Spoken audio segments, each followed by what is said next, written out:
100 closing above 30,000 for the first time. Let's flip the board and have a look at the futures picture then with the setup, with a strong session in Asia broadly across the benchmark, particularly with the Kospi and the gains coming through there for the likes of SK Hynix, of course, and Samsung. So the futures picture is pretty bright. The geopolitics continues to be in focus and the uncertainties there, pointing to gains of 0.2% across the European benchmark. FTSE 100 futures, though, a little lower, pointing down by 10 points. DAX futures looking to add around 77 points, pointing higher by 0.3%. Individual stocks in focus for you, Jemana. Yeah, let's take a look. Another day that we're looking at autos. Remember, yesterday Ferrari was one of the underperforming stocks in the Stock 600. Today we're keeping a close eye on Volvo. The reaction there after they look like they're going to avoid a U.S. ban on connected cars linked to China. So that should give that stock a bit of a boost. And in addition to that, we had positive car registration figures for last month coming through. Airbus also in focus. Seems like China are pausing or stalling their Airbus deliveries to push the Europeans on approval for Comac jets, so something to watch there. And then, of course, keeping a close eye on AkzoNobel, which have rejected an offer on Tradegate.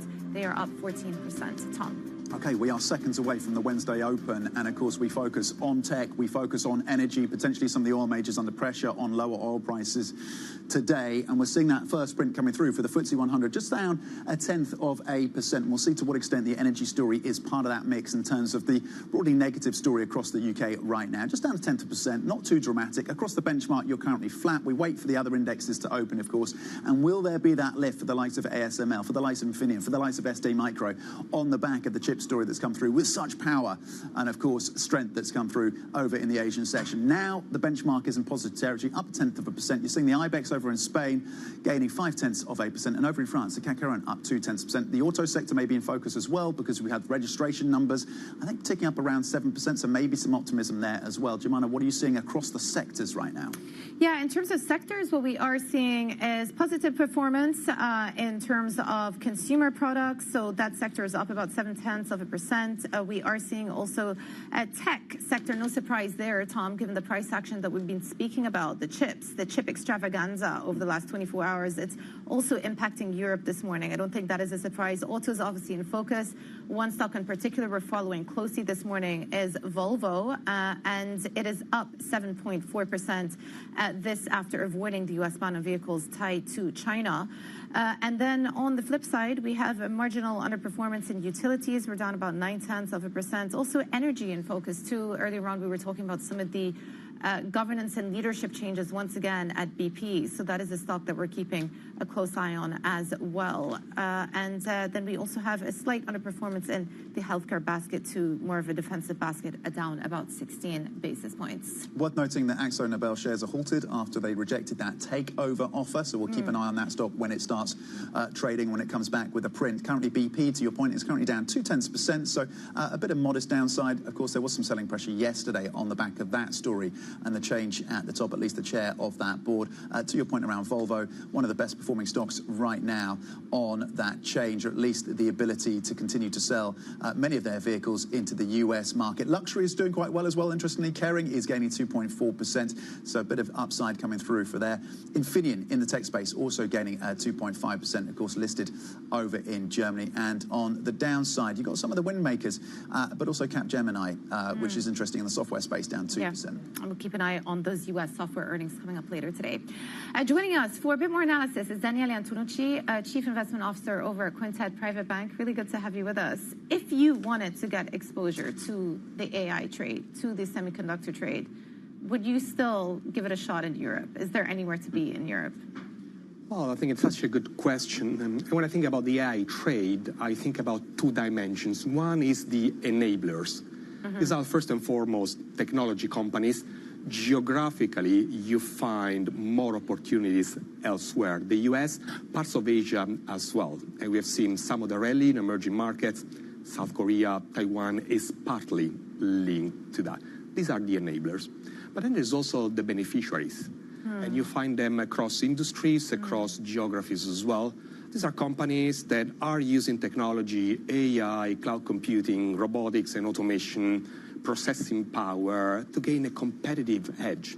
And in Europe, there are opportunities as well. At the moment, obviously, Europe is also closer to the Iran conflict, so we need to balance these two dimensions. Yeah, so there's that geopolitical premium that continues to hang over. I want to come back to what you're saying about the industries that stand to benefit from AI. Isn't there a fine line between industries that get disrupted from AI versus actually benefit from it? And this is one of the key issues that's been hanging over software, because I think, the market realized that with all of the advent of these new LLMs and models, there's going to be a massive amount of disruption going on in that space. How do you see it? How do you see the distinguishing line between an industry getting actually disrupted versus benefiting from AI productivity gains? I think the industry dimension is very important when you think about top-down macro, but at the end of the day, I believe that we need to be a little bit more granular than that. Some companies within any sectors will be disruptive.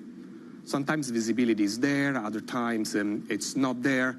Investors, economies, they tend to struggle to nail the next US non-farm payroll, but they seem to have a view now on the labor market 5 or 10 years out. So we need to look more at company by company. Some may have a competitive advantage, and you want to be exposed to those. And as always, I think it's important to have a good balance, a good diversification. Think about valuations. Do prices already reflect those gains that might benefit further down the road? Just how comfortable are you with the run-up that we've seen in semiconductor stocks so far? So it's been helpful to us. So one thing that we did, first of all, at the start of the year, we didn't de-risk our equity exposure because of geopolitical uncertainty in the Middle East. Lots of different reasons, but one is because I think the other important theme is inflation, and bonds malfunction as a shock absorber, as diversifiers. Equities are a claim on real assets, and generally speaking, you want to broaden your range of potential diversifiers. So we didn't de-risk our equity exposure, but we increased quality. And increasing quality means to raise your exposure to US equities. This is a higher quality market compared to Europe, compared to some of the emerging markets as well. US stocks were the hedge to some extent. I think they worked well to protect or mitigate the downside of geopolitical uncertainty. Plus, there is the underlying AI theme, and also they benefited from that. Does Europe snap back harder and faster if we do get a resolution?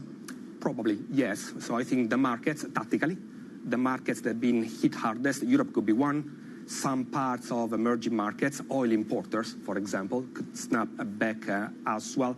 But I would see that as more like as a tactical trade, while the broader context is one where at the moment I prefer quality assets across equities and fixed income as well. Yeah, okay, so talk to us about where you are finding those quality assets in fixed income too. And again, there has been a lot of focus on rising inflation risk, inflation premium, fiscal premium in fixed income markets. Many people are staying away and saying because of those risks, we could continue to see a repricing the long end of these yield curves. Where do you see value right now? Well, first of all, riskier credit market, they have demanding valuations. Spreads are still tight. Yeah. And so that's an area, for example, that I would underweight. I would run a reduced exposure there, and I would prefer higher quality fixed income markets. Even with tight spreads? Yes. Relative to riskier credit markets, relative to high yield, I would prefer investment grade fixed income markets. Companies that exist today, existed yesterday, will exist tomorrow, strong balance sheets.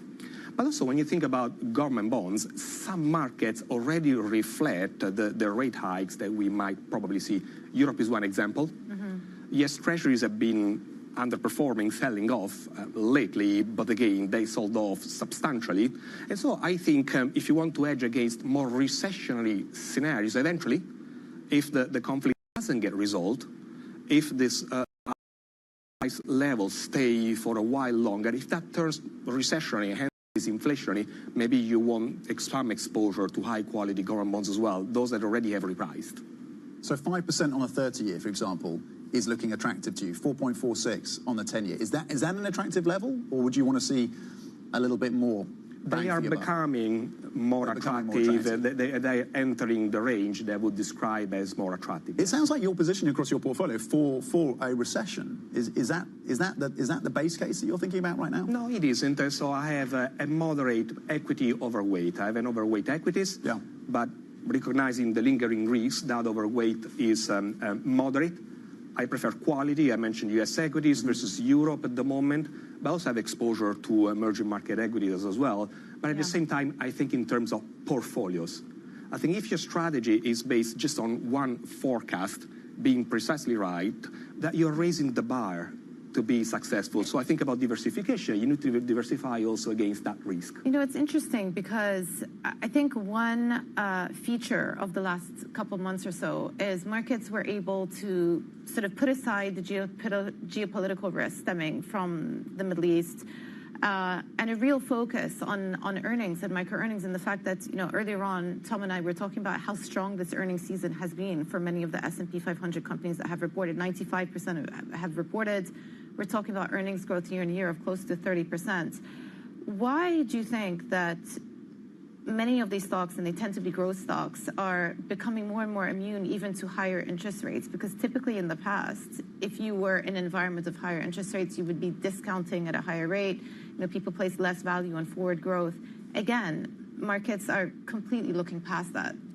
Well, I think there's different trends. One, we said one could be more structural, and it could be the AI story, the AI narrative, which will ebb and flow. There's been periods, even recently, where there have been actually doubts in the marketplace on the ability of some of these companies to deliver on those strong earnings expectations. The other one, I think, is that the starting point is not the same. The starting point is like 2022. Right now, interest rates are already either neutral or moderately restrictive. Inflation is higher. So I think the environment is different, and that doesn't suggest to me aggressive rate hikes. It probably suggests one or two, a couple of rate hikes, which actually I expect to be reversed rapidly if there is a resolution in the Middle East. Yeah. Interesting to see that reversal potentially already being factored in, or at least you're already forecasting that. Again, if there's that trade resolution. after the trade. The trade after the trade. What's the trade after the trade for the UK, for UK assets? Well, in the UK, we have seen more extreme dynamics, similar but more extremes. For example, we have seen that bond markets, even quality bond markets, sold off more aggressively. Have they oversold? They also are entering a range that would describe as attractive. But generally speaking, for sterling portfolios, UK equities have provided a different type of exposure because of the sector mix is different, more defensive. That's actually something that I like, precisely because it's not the US, and so they might work well together. Daniele, thank you very much indeed for joining us this Wednesday. Daniele Antonucci, Quintet Private Bank CIO. Let's check in on your core six then. I'm really interested to see the performance of ASML as well and see if it's getting a lift. It is currently up 1.1%, which, given, of course, its weighting, is not an insignificant move higher for ASML. Schneider Electric also getting a bit of upside, just 0.1%. Nestle on the consumer space gaining 0.3%, and LVMH on the upside. The luxury names are getting a bit of a lift on the optimism around Iran, at least for now, up 1.5%. On the downside, a little bit of softness for Rheinmetall on the defence space, and Novo Nordisk down 0.8%. Let's get some more on the individual stocks on the move and bring in Charlie Wells. Charlie, Good morning. Look, we've got some acceleration from Volvo Car, and that pun is intended. They're up nearly 8% this morning on the back of some news that they are going to be able to avoid a U.S. ban on connected vehicles with links to China. That had been a concern with Volvo, given their ownership, given their majority ownership by a Chinese holding company. So the market really positively reacting to the fact that they will be able to circumvent that. Let's flip and take a look at the paint space. This has been really important, and we're actually seeing a lot of movement here with Akzo Nobel up over 16%. Now, this is that Dutch paint and coatings company. They have said this morning that they rejected an offer from Nippon and Sherwin-Williams in light of a current potential merger with Axalta, the U.S. paint and coatings company. So the market really reacting to that, to the fact that they really had rejected this other offer. So a lot of positivity around there. I want to talk about Naturgy. This is the Spanish energy company. They have a lot of natural gas, and this is really interesting because this morning we found out that CVC has sold their stake in Naturgy. Now, this is striking because Morgan Stanley actually put out some research talking about how this long-term could be good for Naturgy. That stake by CVC had been seen as something as an overhang, but the market sort of negatively reacting to it, despite that analysis that said this could help investors start to focus on the turnaround. So do we start to see that shift throughout the course of the day or the week? That is definitely one to watch. Again, really one to watch is tech this morning. A lot of positivity kind of spilling over from Asia. This AI narrative really giving a lot of these European names, Nokia really in focus. They were such a leader yesterday. A lot of green in that chips in that AI space today. Yeah, and no wonder given the handover from Asia and from U.S. overnight. Charlie, thank you so much. Charlie Wells.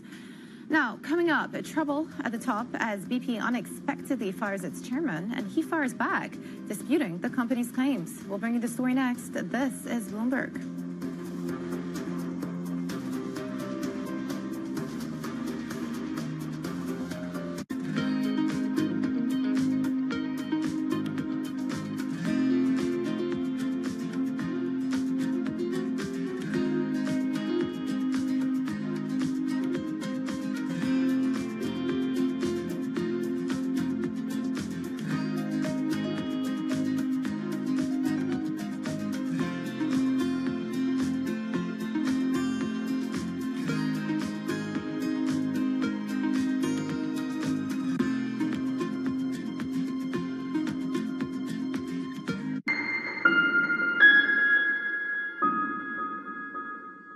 It's the world's second largest economy with a growing influence in global affairs. Bloomberg The China Show brings you the unmatched expertise you need to keep track of breaking news, in-depth market analysis, and the most influential newsmakers in and around China. We need to do more to engage the market more. We're risk on. I think we caught a little sweet spot. Massive savings right now. It's already a different game. Bloomberg The China Show.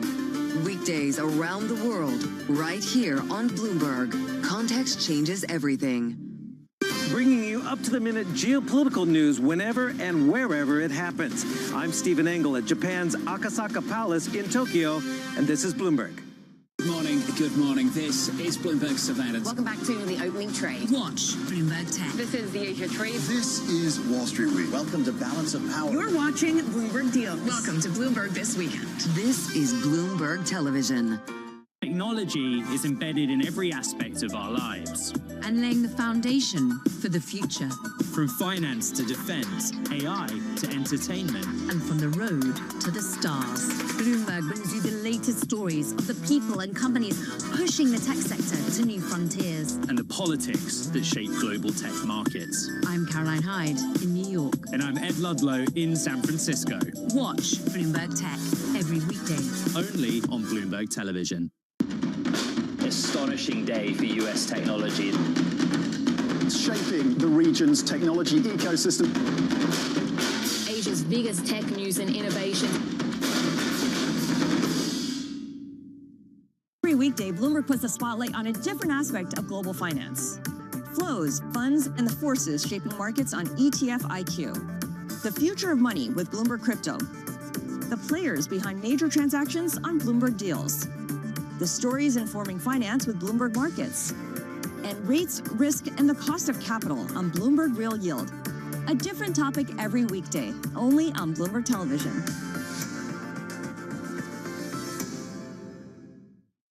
Bringing you the world's business and financial news whenever and wherever it happens. I'm Mike on the Key at Mount Everest, and this is Bloomberg.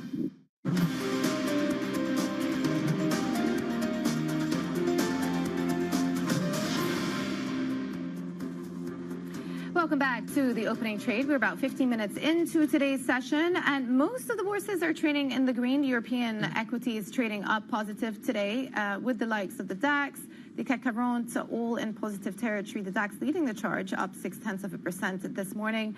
But I will say a bit of a dip in the FTSE 100. We are down 7 basis points, moderately so. Not major losses there. As we keep a close eye on developments in auto space once again, and then also in the likes of airlines and really any oil-sensitive sector. The past couple of days has been very subjected to what's been happening with the price of Brent. Well, from airlines to the maker of aircraft, because Bloomberg has learned that China has been stalling approvals for Airbus plane deliveries to signal impatience with how long European regulators are taking to certify Chinese-made aircraft. Sources say that for the past few months, China has delayed final approval that allows the jets to enter the country and begin service. Here with more is Bloomberg Managing Editor for Space and Aviation, Benedict Carmel. Benny, talk us through what is happening here. How important is the C919? This is the Comac-made C919, the Chinese competitor ultimately to Airbus and Boeing. Is this about China trying to ensure that the C919 can be operated outside of China's borders and that there can be uptick there? How much of this is about competition ultimately versus Airbus and Boeing? Yeah, so this is, as you said, a case of tit for tat. The Chinese want to push this aircraft into the Western world, as it were. It's a plane that for now only flies in very limited number in China. If you look at the C919, it looks like an Airbus A320, and in fact it uses quite a lot of sort of Western technology. The engines, some of the other aeronautic components come from the West, so it still relies quite heavily on Western expertise, but they want to ultimately muscle their way into the duopoly that is now Airbus and Boeing in that single aisle space, so that those sort of shorter hop routes that we use the A320 for, or the Boeing 737. And that's the idea. We want to sell to the likes of Ryanair or anyone else who might want to have an alternative. But so far, that aircraft is not certified over here, so it can't fly. So they're using this as a pressure point, saying, you want to sell your planes to us and bring them here, you've got to do something for us in return. Benny, I mean, you've been covering this space for such a long time, but I wonder whether you have now observed an increase in the weaponization of aircraft and these types of deals in terms of political diplomacy. And we saw, one of the very few commercial deals that was signed at that President Trump-Xi summit was that China pledged to buy those 200 Boeing jets. And now we're seeing them apply pressure on Europe to extract concessions in their own jets. Is this just a new characteristic, do you think, that's very pertinent to what China are doing? It's certainly going on in China, but it's really all over the world. And as you said, aircraft have become a political tool. Trump has used that very deftly. He was in Qatar last year and signed a massive order, and the Qataris wanted something in return, i.e. protection and some sort of support from the US. He went to China hoping to sell for Boeing to sell more than 500 aircraft there. They walked away with a slightly more nebulous deal for only about 200 aircraft. So you could say China sort of kept its powder dry. We know there are going to be more summits later this year. So China sort of dipped a toe into buying some aircraft, but also signaled, you're good to us and we'll be good to you. So very much, as you say, aircraft have become a tool of sort of economic statecraft, and we're seeing it all over the world. Benny, the US, the Trump administration is saying that progress is still being made towards a potential deal with Iran. Where are we on the jet fuel situation? So interestingly, just a couple of moments ago, we heard from Lufthansa, the biggest airline group here in Europe, and they said fuel is safe. There is no shortage of fuel. Things are looking good. The real problem is not the supply of fuel, it's the cost of fuel, and that really has gone up exponentially. We've heard from every airline, really, throughout the last earnings cycle, that costs have really exploded in this space, and that leads to higher ticket prices. So in some ways, a bit of opportunism from the airline saying, book early, book now, come buy those tickets. You will fly. Don't be worried about being stranded. But if you want to get from A to B reasonably cheaply, you have to book now. So that really is sort of the issue. Like the supply is not the problem. It's the cost of fuel that is really causing a lot of headaches for the industry. Interesting, and that push to bring forward demand.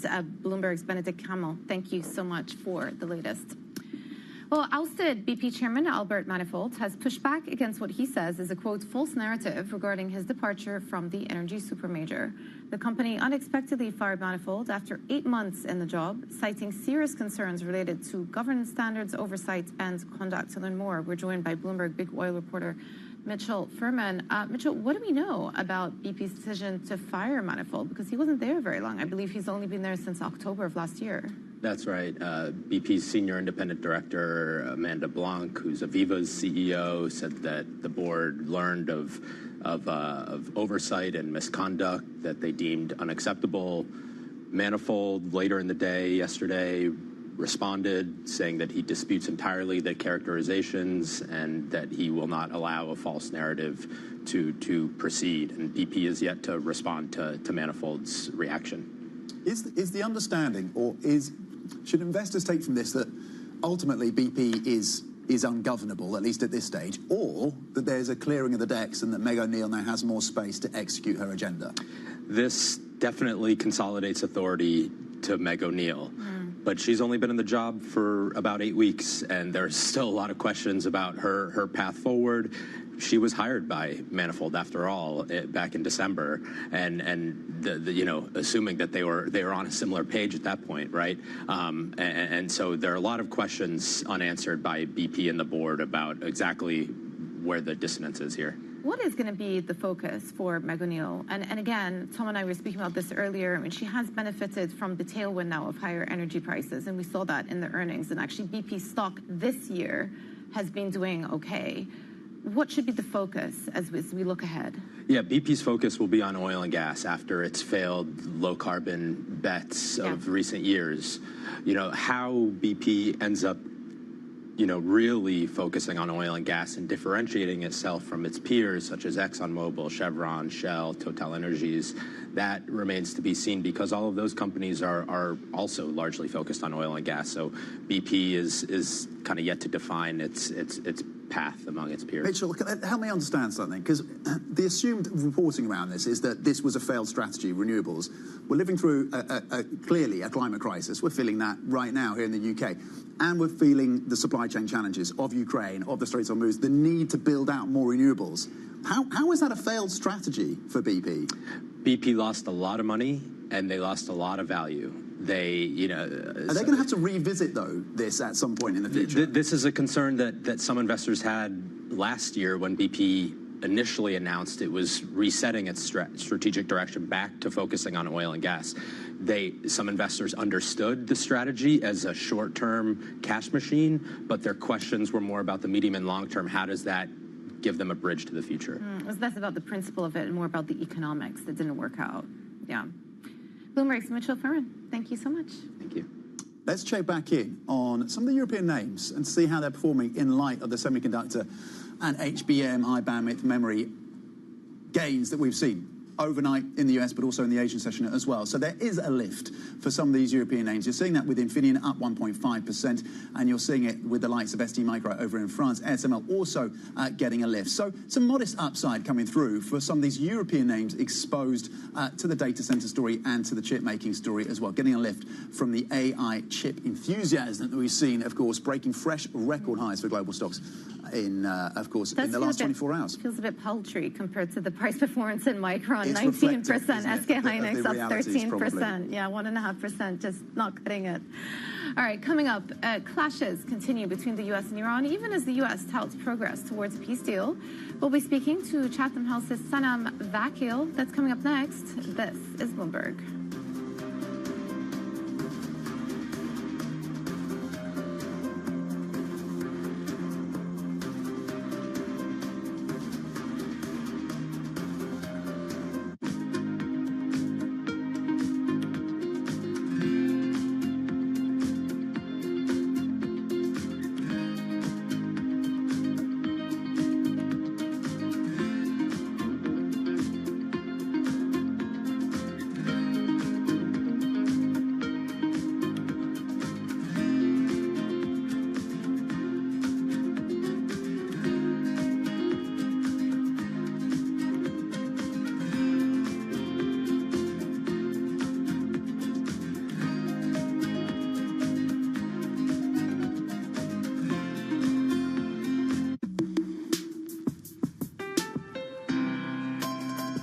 my old mentor, Roger Staubach, who told me when I transitioned, football will never leave you, but you need to leave it. Wow.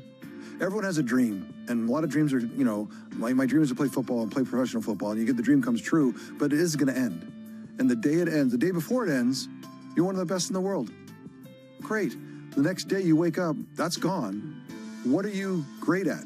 And the truth is nothing, right? I'm not great at anything else. I talk about it all the time, Steve, is this whole idea of it's not from penthouse to penthouse. And what I mean by that is you played for 15, 20 years and you're in the penthouse. That doesn't mean that you come to the business world and you're going to be in the penthouse. Now, you don't start on the third floor or the lobby. You actually have to start in the basement.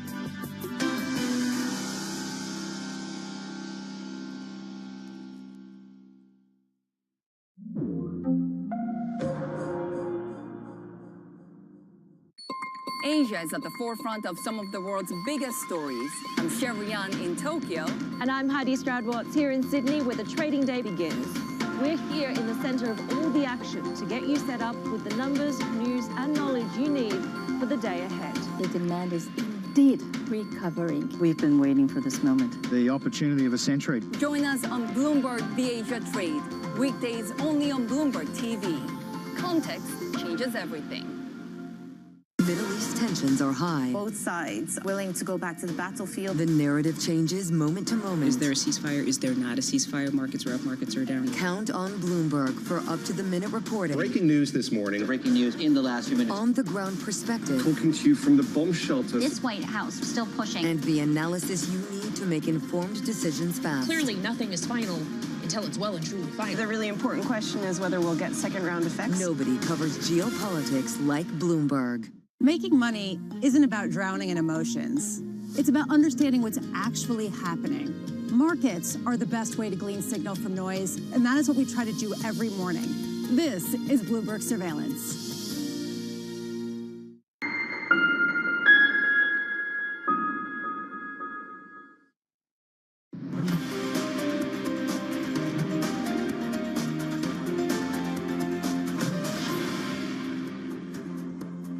This is the opening trade. We are about half an hour into today's session. As you can see behind me, mostly leaning towards positive. We have the Stock 600 up 0.3%, but perhaps not as strong a session as we had with some of those Asian equities overnight. Very strong performance out of Asia Pacific, with that index reaching an all-time record high. More moderate gains we're looking at on the Stock 600. Today, the DAX up 0.6%, the CAC 40's up about 0.5%. The cyclicals doing quite well this morning. We have the likes of chemicals, autos putting in a good rally as far as sectors are concerned. On the flip side, we have an underperformance coming through from utilities and energy stocks, and FTSE 100 dipping a little bit, down 0.1%. Yesterday, the best performing sector, basic resources. Today, we're seeing a marginal pullback over there. Tom. Yeah, hard for Europe to match the superlatives coming through from SK Hynix and Micron in terms of the gains there. But we are seeing that upside, to your point. So the majority of stocks across the Stock 600 currently in positive territory. 420 right now, seeing some upside. On the downside, just 166 stocks. Volumes are up a little bit, up about 10% versus the 20-day average. So there is that to factor in as well. Let's flip the board and have a look at some of the key gainers. One is a deal space in the chemicals and paints business. AkzoNobel saying that there was a non-binding offer from Nippon Paint that they rejected. That stock is surging on the back of that news, up almost 15%. Volvo Cars getting some reprieve in terms of deliveries into the US market. That is significant, and that stock gaining 7%. And Nokia as well did exposure, particularly the optics part of the business, to the data center and AI story. Is up 0.8%. Nokia has been performing very well on that AI theme. Let's flip the board and have a look at some of those on the downside. Capgemini, the French listed company, of course, it was an earnings miss, so that is coming through with a little bit of pressure, down 3.7% for Capgemini. Delivery Hero, on the back of the speculation, at least the bid coming through from Uber. There hasn't been an updated number yet, so there's a little bit of pressure on that stock right now, down close to 2%.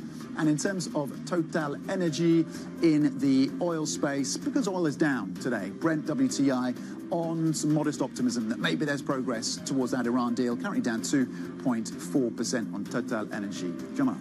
Well, here's what else you need to know this morning.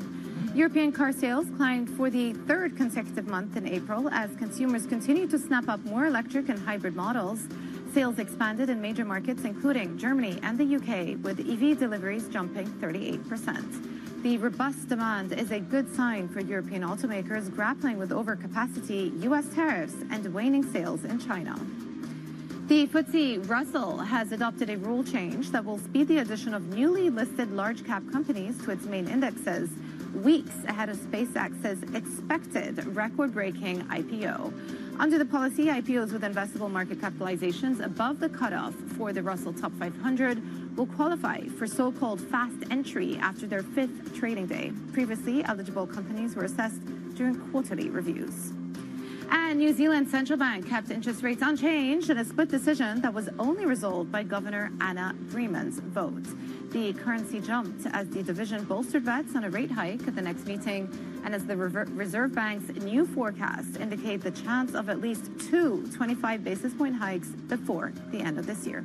Tom. Okay, the challenge for the central banks then. This, of course, linked to what is happening in Iran and the Straits of Hormuz. Meanwhile, the US says it is continuing to progress towards a peace deal with Iran to end the nearly 3-month war, even amid fresh hostilities. The optimism coming as further obstacles continue to disrupt the process, including the continued closure of the Straits of Hormuz. We're joined now by Sanam Vakil, Middle East and North Africa Program Director at Chatham House. Sanam, what is your current estimate in terms of the likelihood of getting a deal and a material deal between the US and Iran that would reopen the Strait?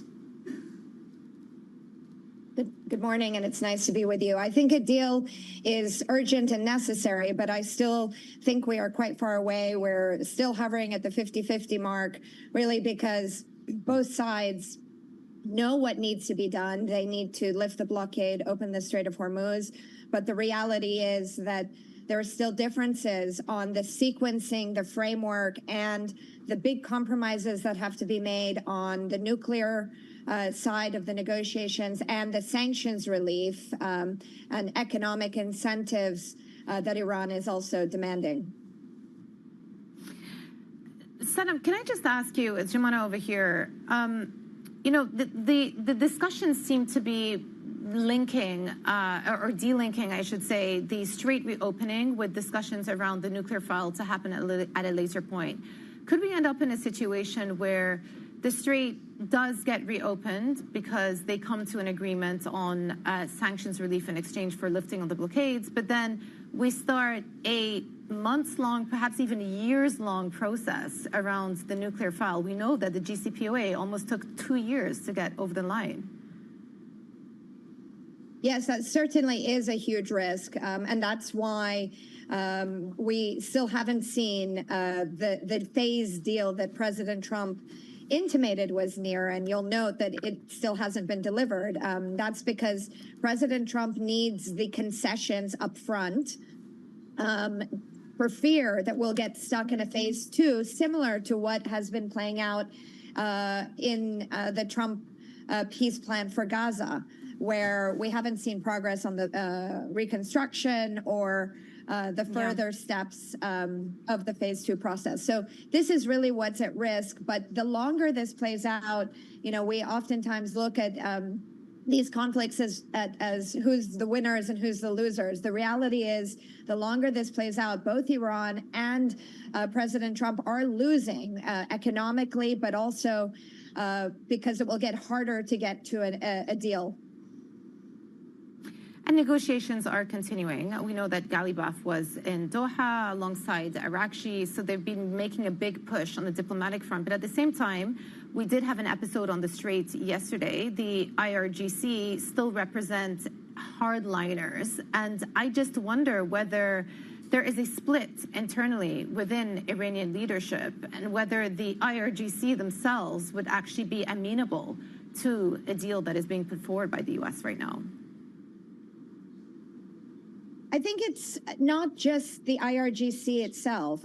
Iran's decision-making and leadership needs to be understood as more factionalized rather than solely institutional in the decision-making structure. The IRGC is a powerful force within the system. But even within the IRGC, there are divisions. You have more moderate members of the group, and you have, of course, hardline members of the group. I think looking at a horizontal map of Iran's decision-making structure, you'll see those that favor negotiations and concessions and a timely deal, whereas within the IRGC, but also across the political spectrum, you have more conservative, hardline political figures who are deeply skeptical of the Trump administration, the U.S. approach to the region, and are trying to extract as many concessions as possible. And those figures are also very worried that the U.S. is going to continue to up the ante and try to extract further demands and compromises from Iran, but also they worry about their base inside the country. So there are these political dynamics that need to be managed. What's problematic right now in Iran after this war is there's no one key decision maker. The decision-making structure is much more consensus-based, and they're negotiating among themselves. And Sanam, as we think about the hardliners in Iran, we can think about hardliners of a different context, of course, within the US. Lindsey Graham arguably could be put in that camp. And his point would be that the US can continue to blockade and continue to put military pressure on Iran, and that ultimately it will have to and will force significant compromise from Tehran. Does he have a point? Well, it's not just Lindsey Graham. There is a huge hardline contingent in the United States, the neocons, that continue to think that sanctions pressure and military action are the ways and means to weaken Iran, but also force Iran to make concessions. I think after this war, but last summer's war, and years of economic sanctions, American hardliners need to rethink their theory of change with regards to Iran, because what we are not seeing is a shift in the Iranian position. That's the great irony. But people like Graham, Tom Cotton, and others continue to double down on this approach. Sana, I want to ask you about the latest from the IDF overnight, saying that they were expanding ground operations in southern Lebanon beyond the Yellow Line, and increasingly the language coming out of the Israeli Prime Minister Netanyahu is quite hawkish as it pertains to their mission and military operations against Hezbollah. To what extent do you think could this pose a stumbling block to the broader Iran-U.S. negotiations? Iran clearly wanting to weave the topic back into the equation, the U.S. trying very hard to sever the ties. Yes, you're quite right in how you describe it. Iran wants to end all of the wars and show that it has an ability to link and end all of the wars and keep Hezbollah alive and resilient within the Lebanese context, while President Trump and Prime Minister Netanyahu are trying to de-link Iran's influence and force reforms and long-term sort of demilitarized status on Hezbollah. That process is very hard to achieve by military means alone. Ultimately, the Lebanese system needs to build consensus. And I think that process is going to take much longer than the Trump administration is willing to admit. And we know time and again that the bombardments of southern Lebanon and beyond have yet to achieve the demilitarization of Hezbollah or the elimination of Hezbollah. So there needs to be a little bit of a rethink in that context as well. Empowerment of the current government is one way to do so, but there needs to perhaps be a new political contract within the Lebanese state, and that involves engagement with all of the key political figures. Salim, with other regional players in focus, and of course with the context of their historical points of tension, Qatar, the UAE, Saudi Arabia, how aligned are they at least on this question at this point? Well, I think the Middle East, like many regions of the world, has its fractures and fault lines. There's regional competition in many contexts, but I think that most countries in the region, most Arab states in the region, almost 3 months into this war and ceasefire, are aligned in seeking an end to this war. There is economic pain and pressure that is mounting. But ultimately, I think the Gulf states, despite maybe some of their divisions, have recognized that a return to the military nature of this conflict risks their own economic, but perhaps regional security and stability. They also deeply worry about President Trump's ability to deliver a long-standing, meaningful agreement as well. And that's why they need to continue their proactive diplomacy, lobbying Iran and Washington, but also work together in a much more concerted and unified way, not just on this Iran file, but other regional files as well, from Lebanon that we discussed, but also Gaza, which, is off everybody's radar right now. Sanam, really good to chat to you. Thanks so much for joining the opening trade today. Sanam Vakil, Chatham House Middle East and North Africa Program Director. Well, coming up, lower value human capital. Those comments by the Standard Chartered CEO on AI and jobs triggered quite a stir in banking and beyond. I should say that he has since apologized for those remarks. But we're going to take a look at the wider commentary and what this means for broader industries. Next, this is Bloomberg.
Everybody has a moment where they put into action all they've practiced, where they step up to a challenge and either succeed or fail. But what are those moments for some of the world's most influential leaders? It was a rough and tumble world, and I thought, okay, I can rise up, I can play this game, and I did play the game. It was great, and it was depressing, and it was disappointing. My chair at the time sat down with me and said, succession starts now. I'm Francine Lacroix, an award-winning journalist. For the last 25 years, I've interviewed world leaders, bank bosses, even fashion icons. I'm often asking about the news of the moment. But I've always been curious, who are these people as leaders? Join me for the podcast version of Leaders with Francine Lacroix. I'll start your week with conversations that explore what drives the world's most influential people, how today's leaders got to where they are, where they're going next, and how they've transformed their organization in the process. Make decisions. A poor decision is always better than no decision. You have to have truth tellers around you, and you have to be willing to listen. You don't want to be setting strategy in the middle of a transaction, that's for sure. Do it for the right reasons. Don't do it because of FOMO. We'll also learn lessons which we can apply to our work and daily lives. Tune into the podcast version of Leaders with Francine Lacroix. Listen and watch on Bloomberg Television or wherever you get your podcasts.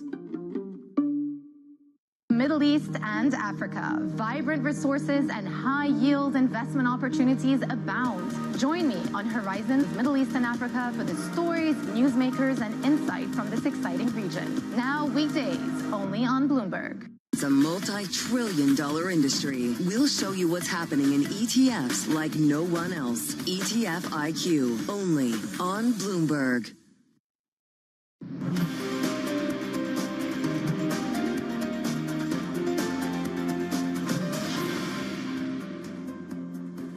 Welcome back to the opening trade. We are 46, almost 47 minutes into today's session. European stocks grinding higher up, currently 0.2%, but not quite making up for the losses of yesterday. The enthusiasm stateside, of course, and in Asia around AI, and also some hopes around the geopolitics. Jemana. UBS Asia Pacific President Iqbal Khan is the latest global banking executive to weigh in on the impact of AI on jobs. Let's take a listen. I think it's more about productivity and capacity. Now, if we can use that capacity to serve our clients better, gain more share of wallet, grow faster, grow more, then the impact on costs and jobs is going to be less. Now, if we cannot, and this is an industry-wide topic, then of course it will have ramifications and implications on costs and jobs. Let's bring in Bloomberg's Charlie Wells. Well, Charlie, this question is being asked to so many different banking executives, and the tone of their response and the words that they have used have obviously differed from bank to bank. But how are the latest comments from UBS sort of fitting in to this escalating commentary on AI coming from these types of executives? Jumana, that is a really great question. And really just within the past few days, we're starting to chart something of a shift in a lot of these comments that we're getting on record from some of the most powerful people in global banking. So we're seeing really a shift from skepticism to bullishness, right? We had those comments from Bill Winters, which he, of course, had to apologize for, where he talked about lower value human capital being at risk due to AI. We had some pretty strong words coming from George El-Hedary as well at HSBC, talking about how AI could destroy jobs. Let's flip and look at some more commentary coming from the likes of Jamie Dimon and CS Venkatakrishnan over at Barclays, talking about how they may need to hire more AI people, how there is this balance to be struck between investing in technology and also people. Now, these comments are interesting because they get at this big question that is really pervasive in the economy right now, which is, to what degree will AI affect certain jobs? Now, Bloomberg Intelligence has some really great analysis. They've got a great framework out where they really find that it's these knowledge workers, it's these sort of white-collar jobs that really are prevalent in finance that are the most exposed to AI. Now, when you move to another part of the economy, you see a less exposed sector. That is these sort of more manual jobs, the likes of kitchen helpers, the likes of construction workers, of domestic cleaners. That's a shift from the past, when a lot of technical change really hit those parts of the economy more. Now, what's helpful from this Bloomberg Intelligence analysis, you can extrapolate it out to the country level. You can look to see the makeup of labor markets across different countries. And what you see, the UK near the top here with that exposure to AI, some of these other countries like Russia, South Africa, Nigeria on the lower end. Now, this is going to bring about, no doubt, a lot of questions about policy, a lot of questions about the economy, but also we saw a lengthy publication earlier this week about morality from the Pope himself, talking about AI in his first encyclical, about how it's important to embrace this technology, but also to think about the humans underneath, to think about the humanity, to think about the dignity. So that really added to some of the nuance, some of the dynamics that we're seeing in this conversation from Wall Street to Rome. Okay, Charlie, a great wrap. Thank you very much indeed. From Wall Street to Rome, indeed. Research from Bloomberg Economics, to your point, Charlie, has found 120 million workers across advanced economies are likely meaningfully affected by AI. To discuss these findings further, let's bring in Anna Andrade from Bloomberg Economics. Join us with the details. A key player, of course, a key voice, and author of this report. Anna, what are some of the key takeaways? What does it mean for the economy, for the broader economy, and for labour markets? Hi, good morning. So I think Charlie did a great job at, summarizing the results. Just a little bit of context of what we did here. Essentially, as you know, AI is supposed to be sort of a general purpose technology, like the inventions like the internet, like electricity, that really had sort of a meaningful transformative impact across, the whole economy. And with that prospect comes, a lot of fears about job displacement. And so we try, economists don't really have the answer right now to how many jobs are going to be displaced due to the technology or not, but we can try to measure it. And the way we went about it was relying on exposure scores at the task level, which researchers at OpenAI did. And they essentially looked at each task for each job and saw how fast could these tasks be completed with access to LLMs. So you go from there, you aggregate that up at the occupational level, and then you see across economies how these different jobs are distributed. And of course, advanced economies are much more, specialized in the knowledge economy, and they have, we have 27% average employment exposed. If you look at emerging markets, that's sort of 10%. So there's a cleavage there. When it comes to AI adoption, and specifically the sectors some of the sectors that Charlie listed there, I just wonder whether it's going to lead to enhancement of productivity as opposed to jobs displacement. How do you think about it? So I think it's important to sort of make a few caveats around those numbers. Number one, the only thing that they tell us is sort of the theoretical potential of AI. So they are not exactly telling us these scores haven't really been tested in sort of real life work settings. So we actually don't know how they will play out in reality. We also don't know if that exposure means, fully automation or, as you said, sort of complementarity, in which case it would sort of enhance workers. But what we are seeing, we have actually very good data from Anthropic, which put out data on how Claude is being used across occupations and across each tasks. And what you see is that when you map usage versus these exposure scores, usage is still a very, very small fraction of what's, technically feasible. So what we know is that, these exposure figures are good to sort of point of where the pressure can build, but they're not sort of adoption timetables. And so from what we know so far, that's still sort of a long way. And of course, as you said, the impact on sectors is really uneven. So sort of when you look at usage data, you really see it's in occupations like computer and math, where adoption is racing ahead. But AI's capabilities are very uneven, and they're still yet to be sort of proven that they can work in sort of other, sort of less narrow work settings. Yeah. So far it's pointing to be sort of more of an incremental revolution rather than sort of like exponential change in the economy. Disruption. Anna, thank you so much. Anna Andrade from Bloomberg Economics. And you can keep up to date on all things AI with Bloomberg's AI Today newsletter. Every day it breaks down AI's threats as well as the opportunities for business, finance, and more. Sign up at bloomberg.com/newsletters. Okay, let's get back to the markets then and bring in Bloomberg MLive strategist Skylar Montgomery-Koenig for a take on what we're seeing across these markets. We've got the AI enthusiasm, of course, and the chips in focus again. But we've also got oil down again, about 2% on Brent, down about 2.8% on WTI, $97 a barrel right now on Brent. How comfortable should we be with oil at these levels? To what extent is this a catalyst for the upside that we're seeing in global stocks? Yeah, I think that's exactly the point. I don't think we should be comfortable at all with oil at these levels. It's interesting. I went on holiday for 2 weeks, and I didn't look at the news at all. And I was expecting some kind of big development. How did you not look at the news? That's remarkable. Well done. Thank you. You're on point. And I was expecting some kind of big development in those 2 weeks, and it seems like nothing's really changed from the market narrative perspective, and particularly with respect to Hormuz. I saw no reason to think we have any better of an idea of when that durably opens than we did 2 weeks ago. And you have markets trading very much the same tune in that AI is still boosting equity markets, fixed income is very much at the mercy of Brent, and you've had Brent do this big round trip from 95 back up to 110 and then back down to 95. And I think just because we're at those low levels and you still have a very physically tight market, as you move through time, you're going to have those two things go against each other or coalesce at some point, which means, the bias of anything is for higher prices, particularly as you have less room to maneuver on stuff like reserves. Yeah, how much is the uncertainty around the oil outlook hanging over European equities? I mean, quite considerably. It's very interesting because if you look at, say, MSCI World, the correlation there to Brent has fallen quite a lot as you've had, admittedly, a wide range, but a range-bound Brent trade. So it's 0.22, and that's because you have another narrative. You have growth expectations rising on the back of AI. Whereas for European equities, it's a very small share that's tech, so you don't have another narrative support. And you're also much more reliant on energy because it's an importing country, and so growth and profitability is much more tied to that rise in energy prices, and so the correlation there is something like 0.7, and it's stayed that high since the start of the conflict, and so there you're very much at the mercy and vulnerable to prices rising. Skylar, we got a deal, dollar down, right?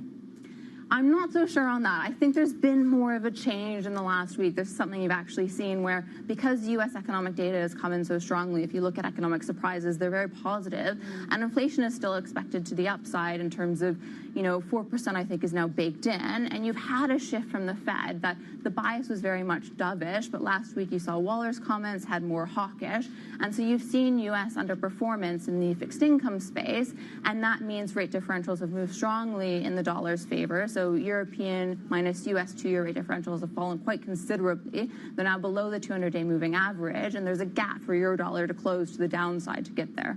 Skylar, thank you very much indeed. Skylar Montgomery-Koenig from our Bloomberg Markets Live team. European markets are up today, up 0.3% on the Stock 600. US futures looking to build on the record highs of yesterday, of course. S&P E-minis pointing higher by 0.1%. Nasdaq 100 above 30,000, looking to add 0.2%. That is it for the opening trade. The Pulse is up next.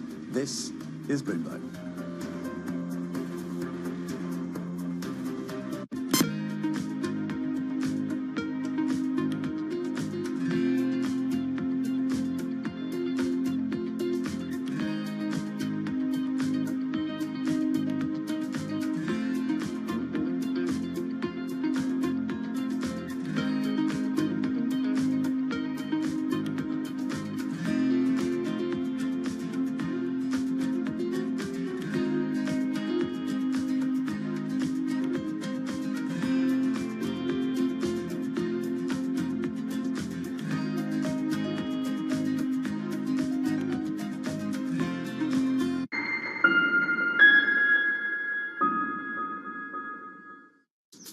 Welcome to Bloomberg This Weekend. I'm David Gura. I'm Lisa Mateo. And I'm Christina Raffini. We're tracking breaking news today from Wall Street to Washington. Let's start overseas. The sector is really propelling this deal forward. Yeah, the hope is this will open up new markets and provide some additional liquidity. Of course, now they're going to have competitors. We got a big week coming up in politics. Earnings season is underway. We're going to get some key reports. Everything you need to know before the markets open on Monday. Introducing Bloomberg This Weekend, bringing a little Bloomberg into your weekend routine. Guys, buckle up. Join me each week on Wall Street Week for stories of capitalism from business, markets, economics, tech, and climate. More than what you need to know, it's what you need to think about. When news breaks, a redhead across the Bloomberg terminal. Bloomberg has you covered. Trump's global tariffs are struck down by the U.S. Supreme Court. For all the context and clarity you need. There's going to be now tons of tariff headlines until midterm election. Hear it first on Bloomberg. Know how the market day started. Find out how it finishes. Public markets to private markets. From the micro to the macro. Covering retail, entertainment, the business of sports. The supply chains, trade policy, how it all is impacting the U.S. equity market as we drive to the closing bell at 4 p.m. A holistic approach to covering financial markets. If it matters to your life, we're covering it. I'm Katie Greifeld. And I'm Romaine Bostic, and this is The Close. Live every weekday. Only on Bloomberg. Context changes everything. From the world of politics to the world of business, Joe Matthew and Kaylee Lines deliver news, insight, and analysis live 2 times a day, every trading day. Balance of Power at 1 and 5 Eastern, only on Bloomberg. The trading day is about to start. And you're already looking for that edge. The opening trade brings you everything you need to know as markets open across Europe. Let's talk about the significant risk transfers to find space in their balance sheet. Hedging some of that risk. You could look at it the other way. Obviously, this stuff is risk-weighted. I would much rather be long than be short. We're in a kind of sweet spot. Very, very strong alignment. 3 revolutions in 1. I'm Guy Johnson. I'm Anna Edwards. And I'm Tom McKenzie. This is your opening trade. Every trading day, only on Bloomberg.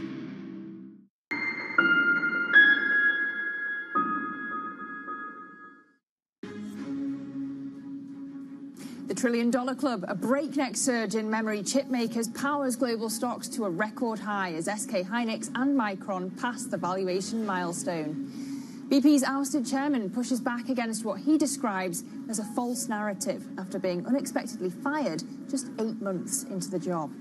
Plus, Bloomberg learns that China has been stalling the approval of Airbus deliveries in protest over how long it's taking Europe to certify Chinese-made planes. Well, a very good morning. That's the headlines. This is your markets this morning. European stocks starting on the front foot, boosted by hopes for the Iran peace talks, and in fact taking the stock 600 close to erasing its war losses now. We also have US futures pointing higher by 0.1% here, coming off record highs yesterday, boosted by the chip makers. Brent now weaker 2.4% at $97.17 the barrel on the geopolitics, and Treasuries holding on to gains at 4.46% on the 10-year. Now let's take a deeper dive into European stocks this morning. The DAX in Frankfurt leading the gains. We did have those car registration figures out this morning. Car sales in this morning's data climbing for the 3rd straight month. And the FTSE in London is the laggard this morning. No surprise, really, given we've got lower oil. So energy, one of the worst performing sectors of the day. Let's get you started with the pulse.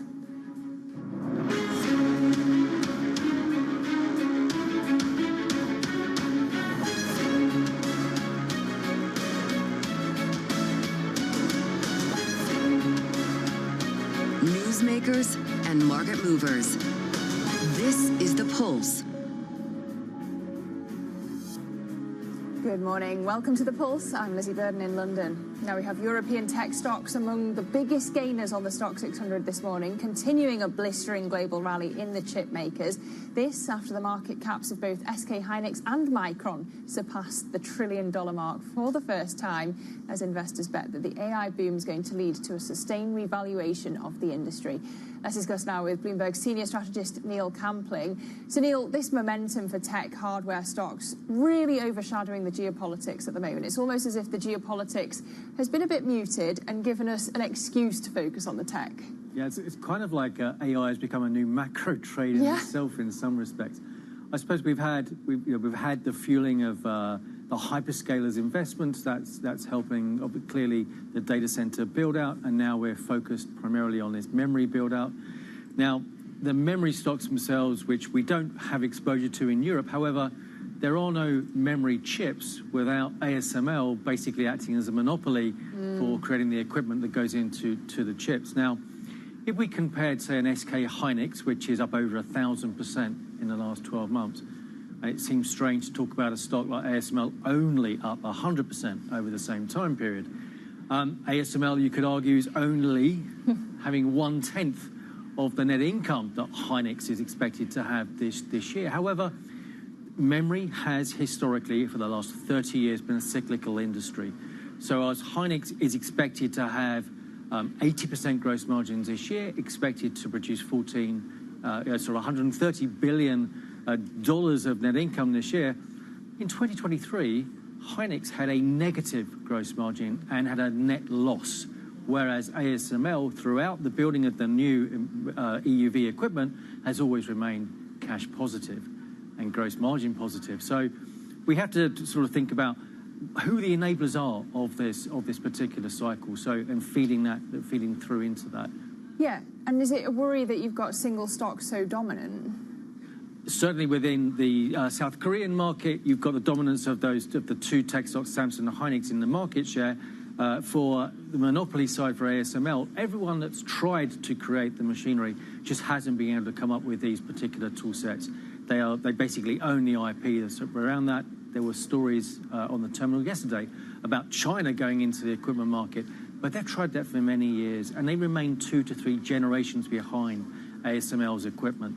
So in terms of memory being 3 to 4 companies dominating that cycle, ASML in itself has got many, not just the memory companies, but also the likes of Intel and TSMC as primary customers as well, so they have a more diversified base.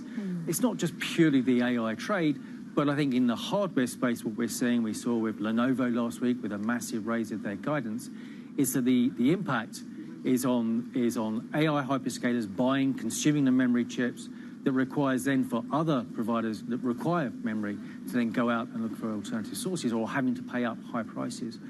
DRAM, the spot price of memory has gone up 600% since the end of August.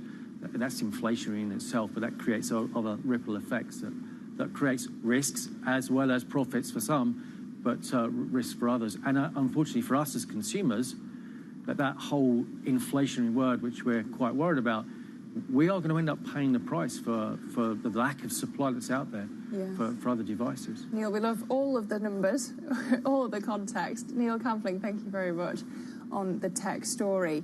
Now, global stocks have been fueled by that acceleration in tech shares, but also by hopes for an easing of geopolitical tensions. We can speak now for analysis to Sharon Bell, Senior European Equity Strategist over at Goldman Sachs. Really good to have you back, Sharon. My pleasure. I'll come to tech, but I want to start with the geopol. If we are to get a resolution to the Iran war, would that change your thesis for European equities?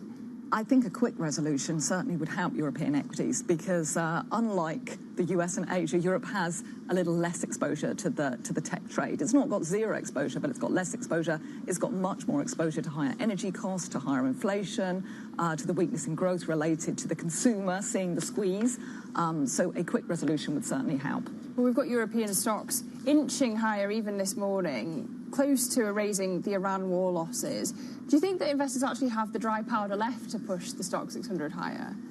Yes, I look, global equities have done extremely well, haven't they? And I think Europe has also benefited from that global trend. And although it has less tech exposure, it's got other things. It's got some of the enablers, as we've just discussed, plus the utilities companies, which benefit from higher energy, more expectations of needing more energy in the future. The industrials, for example, which provide a lot of the equipment for the AI story. So Europe's got a lot of those drivers. I do think global markets see this. And in terms of sort of the recovery we've seen, it's largely because earnings have been robust still.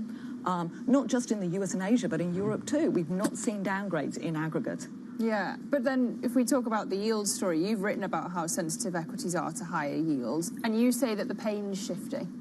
Yeah, so I do agree that while earnings have been a driver, so you haven't really seen valuation move up, In fact, if anything, it's generally moved down a tiny bit globally. You've also got a bond market which is now yielding, in the case of Germany, sort of 2.5% to 3%. Yeah. In the case of the UK and the US, around 4.5%, 5%. These are very high yields. They must provide some attractive alternative asset to equity. I think, though, part of the problem is the big fear for investors is inflation, and they regard equities as a little bit of a saviour, a safe haven in an environment of slightly higher inflation. Yeah, and then which sectors become more resilient or look more resilient if yields stay higher for longer? Well, I think the sectors that will be most damaged by constantly higher yields would be rate-sensitive sectors, say like real estate or home builders. They would benefit of a quick resolution in this war. If energy prices start coming down, they would certainly benefit from that relief in inflation, that relief in rates. If you don't get that, if they stay sticky and high, then you want to be in things that can grow out of your problems, as it were. Things like tech, things like utilities, things like industrials. Okay. Just coming back to what Neil was talking about, I wonder how you play the AI story when it comes to Europe. Yeah, it's trickier in Europe because there are fewer names with very direct exposure, but there certainly are some. So we like tech in Europe, where we do think that there are big beneficiaries of the AI transformation that we're seeing. But industrials are another way. Utilities, especially renewable companies, we're going to need more energy, not just for the AI story, but more generally, broadly across Europe, you need more. So I think there are actually plenty of sort of market cap ways to play it in Europe as well. And you don't worry about the single dominance. It's a global trend, but of single stocks so strong within the tech space. Within the tech space. Look, it is a worry for global investors. And in fact, in some ways, it's to Europe's advantage because US investors in particular see that when they invest in the US, they're investing in 5 or 6 companies, really, and they're very concentrated in their sector exposure. Whereas if you invest in Europe, the breadth has been wider. It's not been as concentrated. It's not been as strong either. It's not been as concentrated, and that's one attraction for global investors of investing in Europe. Yeah, spreading your bets a little more. Yeah. When it comes to the UK in particular, it's died down a little, but it's still in the background, the political uncertainty. How does it change your outlook for UK markets, really? Yeah, so undoubtedly. I mean, uncertainty in the UK, I think, the big issue for the UK is probably the political uncertainty wouldn't matter very much if the UK were not as fiscally vulnerable as it is. Yeah. So it's a fiscally vulnerable sovereign. We've seen bond yields rise globally. It's the more vulnerable ones that get hit the most. And at the same point in time, there's also political uncertainty in the UK as well. So it's a kind of double whammy for the UK.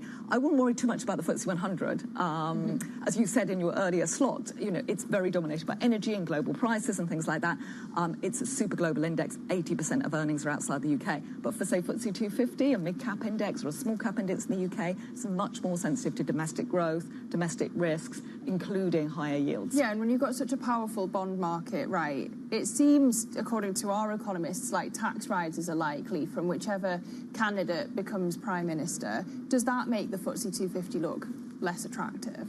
Yeah, I mean, tax rises, of course, you could see these for some of the big cap companies as well, which are in the FTSE 100. So obvious areas would be, say, the energy sector, or maybe financials. And you've certainly seen tax rises in the past. But yet broad-based tax rises, again, that's another hit to the consumer, another hit to the domestic economy, another hit to growth, which is facing lots of hits at the moment. I would say final thing on this, though, is that everyone knows this. So the valuation of these companies is rock bottom, unlike the valuation of, say, AI companies in Asia or the US, which is tip-top. Okay. Sharon, thank you very much. Sharon Bell, Senior European Equity Strategist at Goldman Sachs. And we will be coming back to the UK market later on in the programme in the context of M&A and IPOs. Well, now to another story this morning. After BP Chairman Albert Manifold has pushed back against what he says is a, quote, false narrative regarding his departure from the energy supermajor. The company unexpectedly fired Manifold after 8 months. Only 8 months in the job, citing serious concerns related to governance standards, oversight and conduct. To learn more, let's speak now to our Bloomberg Big Oil reporter, Mitchell Furman. Mitchell, what do we know about BP's decision to fire Manifold then? BP's senior independent director, Amanda Blanc, who's Aviva's CEO, she said that when the board learned about these, the board was surprised to learn of these oversight and governance issues related to Manifold, and that Blanc deemed them unacceptable. So Manifold disputes this characterization entirely, and he said he won't allow this false narrative to go forth, and that he'll challenge it. So BP hasn't responded yet to Manifold's response, which came later in the day yesterday. But stay tuned for any more from BP. Well, I mean, this isn't the start of BP's leadership troubles. Has this news raised concerns that they'll continue? Yeah, I mean, BP has had ongoing leadership issues for years. This is now, BP is now on its third chairman in as many years, heading on to its fourth chairman. A search is now underway. There have been 4 CEOs in that time as well, in the last 3 years. So BP has, there are larger questions analysts and investors are raising about governance issues at BP's board and broader decision making and processes. To put it lightly. So what could we expect ahead from BP then? Yeah, BP needs to answer some questions. There's a lot of uncertainty and a lack of clarity around what happened here. It's quite a thing for a board chair to be fired. It doesn't happen too often. So BP will be focusing on oil and gas with their new CEO Meg O'Neill in place since April 1st, but there are serious governance questions with this ongoing leadership turmoil there. Okay, Bloomberg's Mitchell Furman, thank you for the update on BP's latest woes. Well, coming up, lower value human capital. Those comments by the Standard Chartered CEO on artificial intelligence and jobs triggered quite a stir, didn't they, in the banking world and beyond. So we'll take a look at the wider commentary next. This is Bloomberg.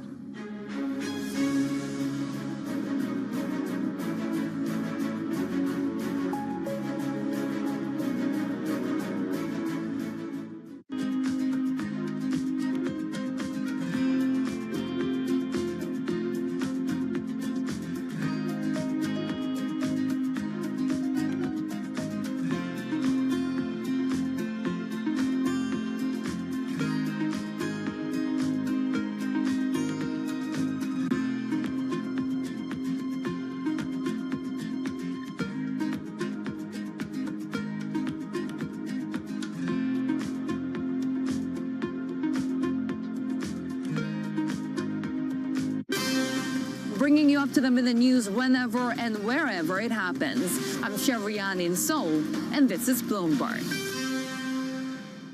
It's the world's second largest economy with a growing influence in global affairs. Bloomberg The China Show brings you the unmatched expertise you need to keep track of breaking news, in-depth market analysis, and the most influential newsmakers in and around China. We need to do more to engage the market more. We're risk on. I think we caught a little sweet spot. Massive savings right now. It's already a different game. Bloomberg The China Show. Weekdays around the world, right here on Bloomberg. Context changes everything. Technology is embedded in every aspect of our lives. And laying the foundation for the future. From finance to defense, AI to entertainment. And from the road to the stars. Bloomberg brings you the latest stories of the people and companies pushing the tech sector to new frontiers. And the politics that shape global tech markets. I'm Caroline Hyde in New York. And I'm Ed Ludlow in San Francisco. Watch Bloomberg Tech every weekday.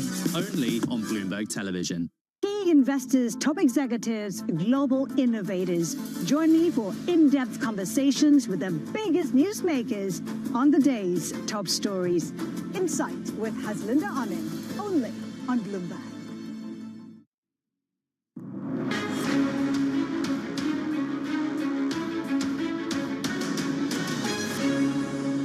I think it's more about productivity and capacity. Now, if we can use that capacity to serve our clients better, gain more share of wallet, grow faster, grow more, then the impact on costs and jobs is going to be less. Now, if we cannot, and this is an industry-wide topic, then of course it will have ramifications and implications on costs and jobs. That was the UBS Asia-Pacific President Iqbal Khan speaking to Bloomberg, warning that AI will have an impact on jobs, but also has the potential to free up capacity and improve productivity. So let's bring in Bloomberg's Charlie Wells, because Charlie, we've had a lot of comments from different bosses about AI, and it seems to be an evolving conversation. How did those comments fit into it? Great question, Lizzie. Well, we're clocking a shift here. We're starting to see this general movement from some of the most powerful people at some of the world's largest banks, moving from some skepticism to real bullishness here, some real strident language in just the past few days. So we'll all remember that Bill Winters quote about lower value human capital being replaced by AI. He had to apologize for those comments, but those speak to some of the positivity that a lot of these banking leaders have around AI, or at least some of the strident tone that they've been using. So George El-Hedary talking about how AI will destroy certain jobs. Let's flip and look at what else we've got on the record from these executives. We've got Jamie Dimon, for instance, talking about how the bank will have to be hiring more AI people and probably less bankers. That is striking if you think about the industry at large. And C.S. Venkatakrishnan talking about the need to invest in technology, but also in their people. Now, this gets at a really big question that a lot of employees have across the globe, no matter what sector they work in.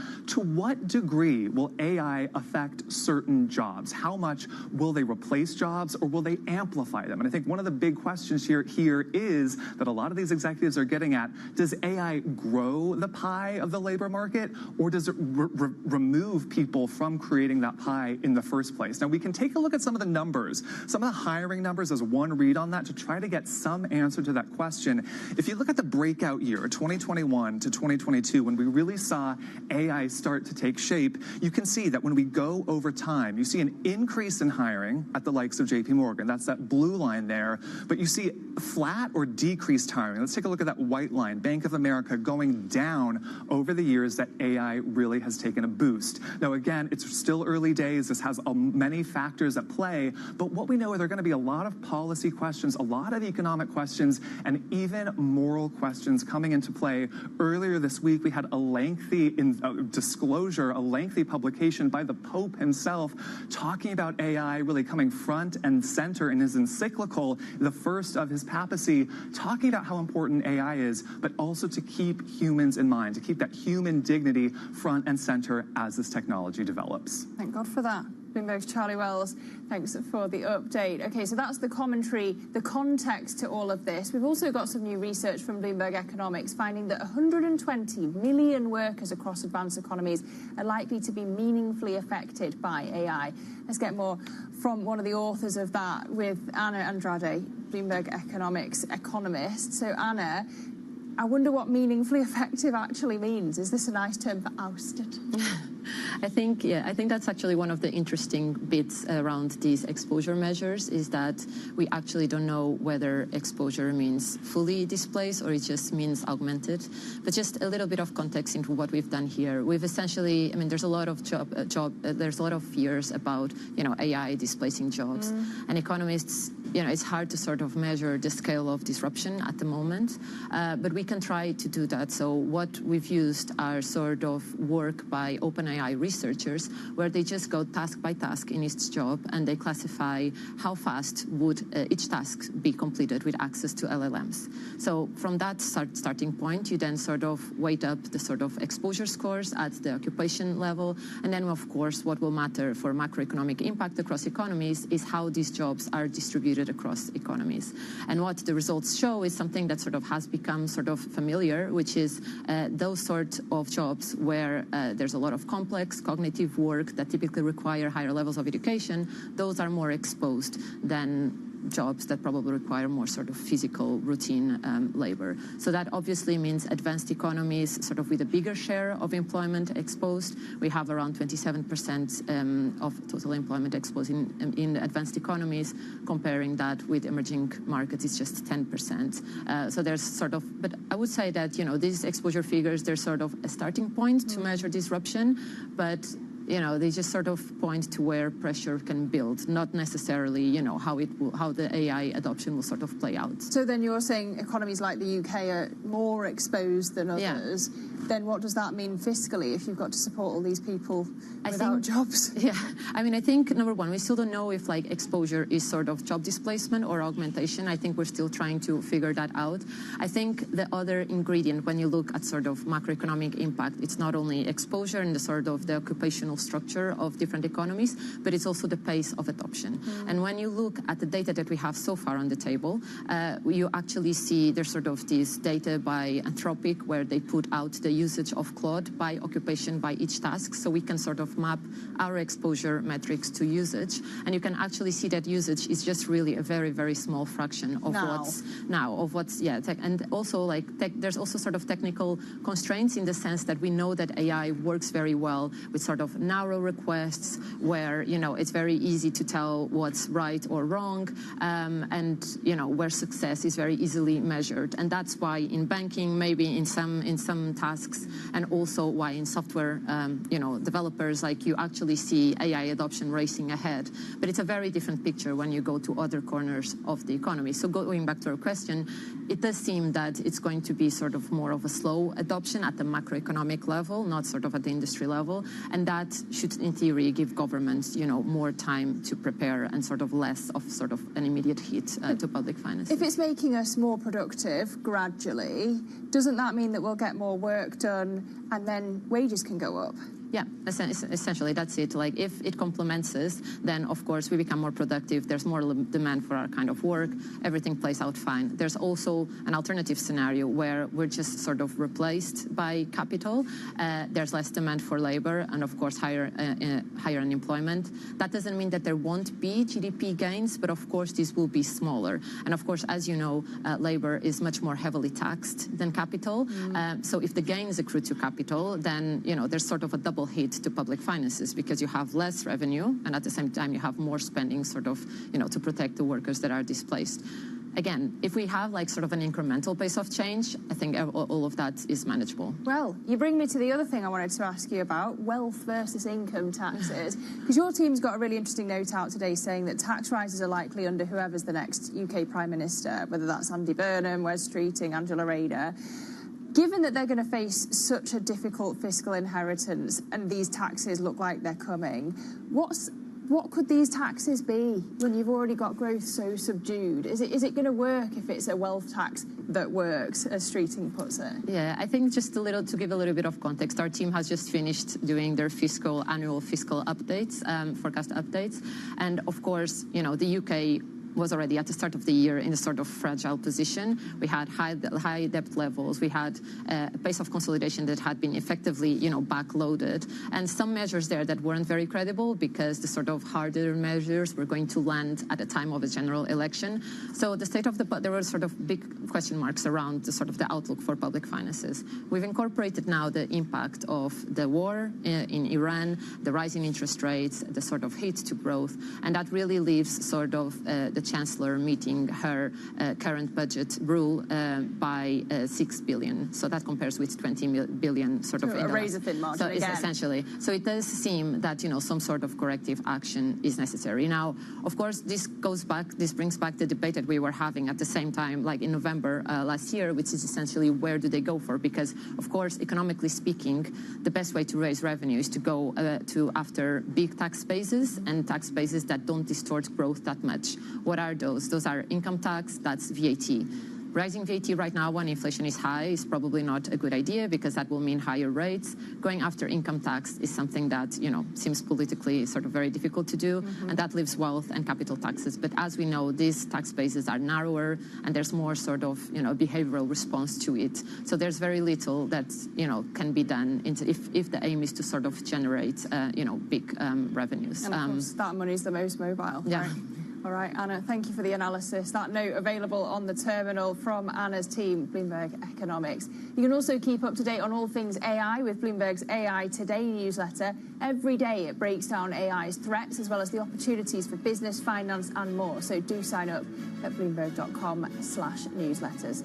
Coming up, though, on the pulse, with the US set for 3 blockbuster IPOs this year, is London being left behind? We'll discuss that next with James Fleming from Citi. That's next. This is Bloomberg.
we should not deny that change is coming.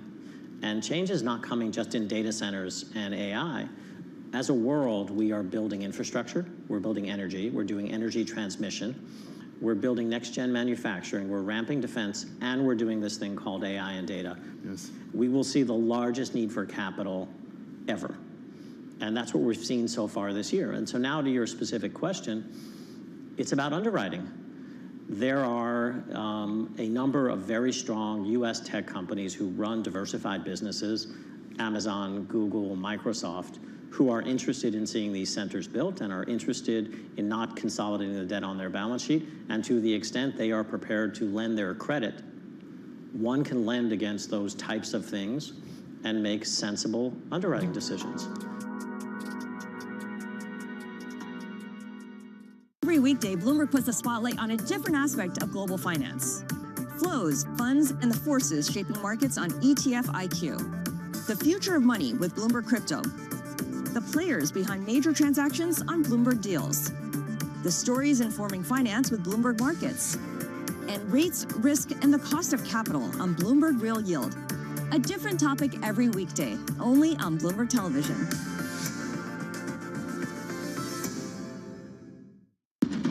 What is going to be the consequence for U.S. markets? We are seeing modest gains across European equity markets. Take a look at how we're faring when it comes to Asian markets.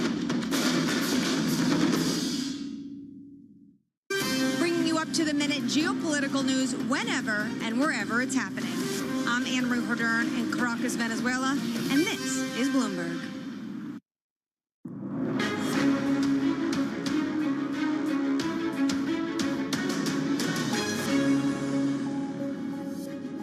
Good morning and welcome to The Pulse. I'm Lizzie Burden in London, and these are your top stories. The $1 trillion club, a breakneck surge in memory chip makers powers global stocks to a record high as SK Hynix and Micron pass the valuation milestone. Meanwhile, BP's ousted chairman pushes back against what he describes as a false narrative after being unexpectedly fired just 8 months into the job. Plus, Bloomberg learns that China has been stalling the approval of Airbus deliveries in protest over how long it's taking Europe to certify Chinese-made planes. Those are your headlines this morning. Diving into the geopolitics now, the US continuing to tout progress working towards a peace deal with Iran to end the nearly 3-month-old war, even as fresh hostilities and uncertainty over the Strait of Hormuz continue.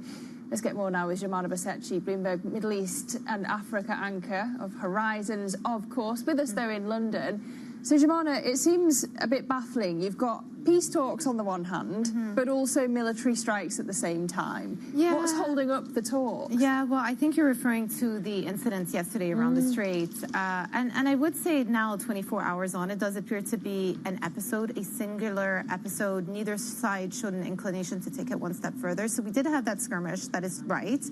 U.S. ended up hitting Iranian assets, and Iran on their side also said that they had fired at U.S. drones and a fighter jet. But at the same time, negotiations were continuing. And we know that the Iranian Foreign Minister Abbas Araghchi, alongside the Speaker of the House, Mohammad Ghalibaf, were in Doha yesterday, continuing talks with Qatar, interestingly enough, which also sort of underscores the role that some of these Gulf Arab nations are playing now in getting a deal across the line. But what we understand in the last 24 hours is the main sticking point is the sequencing of how this is all going to happen. And remember, we've been talking about 2 phases. Essentially, the first phase would be a reopening of the Strait in exchange for economic relief. The second phase would be a picking up of the nuclear file and the fate of that enriched stockpile. Now, what Iran are insisting on is an unfreezing of assets. In total, they have about $100 billion worth of frozen assets. What they're saying is they want 24 billion of those assets to be unfrozen in the first phase of the ceasefire. Immediate release of $12 billion, this is per Iranian media, and then a gradual release of the remaining 12 billion. Now, the issue is that the U.S. don't want to be seen giving too many concessions to Iran in order to open up the Strait in the first phase of this deal. And so this is the point of contention right now. How much economic relief are the U.S. willing to give? And at the same time, can we get to a resolution on the streets in the absence of the U.S. giving them something in return in terms of sanctions relief or lifting of these assets. Yeah, because it comes back to the point that you've raised repeatedly. If the U.S. gives away too much, then what's it really gained through all of this so far? And especially as you think into the bigger story about all of this. I mean, the reason the U.S. went into this war was to ensure that Iran would not go on to develop a nuclear weapon. If they're giving too much of their cards up in phase one of the deal just to get the strait reopened, and by the way, the strait was open before the war started, then they don't have a strong hand in phase two. And this is why the U.S. administration has come under so much criticism, particularly from the more hawkish members of his advisors, the team, Lindsey Graham, but then also the big question mark about Israel too, and whether they would actually subscribe to a deal whereby the U.S. are offering economic relief to Iran to reopen the strait and still not got any resolution on the nuclear files. So we're entering into a very thorny stage in the discussion. Yeah, the Israel action in Lebanon, another continued sticking point. Jamana, for now, thank you very much. That's been Jamana Basechi, Horizons Middle East and Africa anchor, of course. Well, to some other top stories we're following for you around the world this morning. The UK energy price cap's going up by 13% as the Iran war drives up costs. From July the 1st, the average UK household will pay £1,862 per year for gas and electricity. The UK government's currently making plans for targeted support to ease household energy bills later on in the year. Elsewhere, the governor of the Bank of Japan has described the oil price shock as a broader test of the entire inflationary regime. Speaking in Tokyo, Kazuo Ueda gave no hint of how that dynamic might influence the outcome in next month's policy meeting. Japan's experience shows that oil price shocks are never just oil price shocks. They are tests of the entire inflation regime. Or the boundary between temporary and persistent inflation is not mechanical. A temporary shock can become persistent if it changes wages, expectations, and price-setting behavior. And the FTSE Russell's changed the rules to allow newly listed large caps to join its main indices sooner. The change has been made just weeks before SpaceX is expected to list. Under the new policy, IPOs with investable market caps above the cut-off for the Russell Top 500 will qualify for so-called fast entry after their 5th trading day, instead of having to wait until a quarterly review. Well, the SpaceX IPO is just one of 3 blockbuster listings due in the US this year, with OpenAI and Anthropic also expected to float. But where does that leave the City of London? Joining me now is James Fleming, UK Head of Investment Banking over at Citi. And James, it seems it's kind of a good time for British deal-making, despite all of the political and economic instability in the background. But London's losing market cap seemingly faster than it's replenishing it. So I do wonder, are you going to have any UK companies left to cover at this rate? Well, look, it's great to be here, Lizzie. I mean, there's a lot going on out there in the UK macro, as you say, but it's been a very busy start for UK investment banking in the first 5 months of the year, and particularly in M&A, and that has an interplay to the listing environment as well.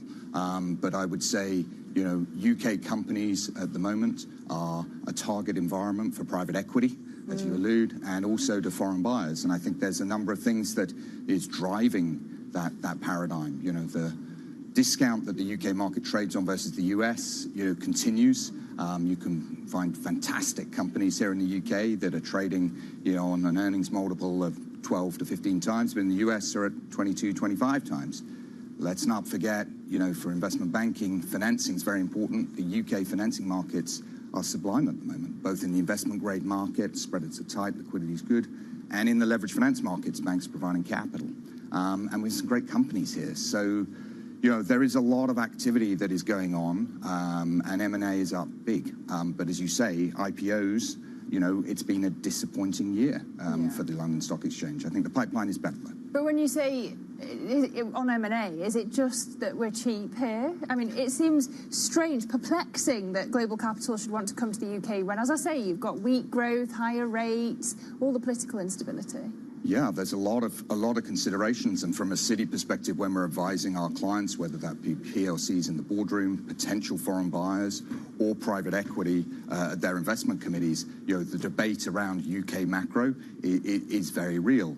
But when you're looking at some of the valuations of very good companies in the UK, that can be risk adjusted and overcome. So, I think there's a lot of things, a lot of tail risks we should think about, but the M&A wave at the moment is very, very strong.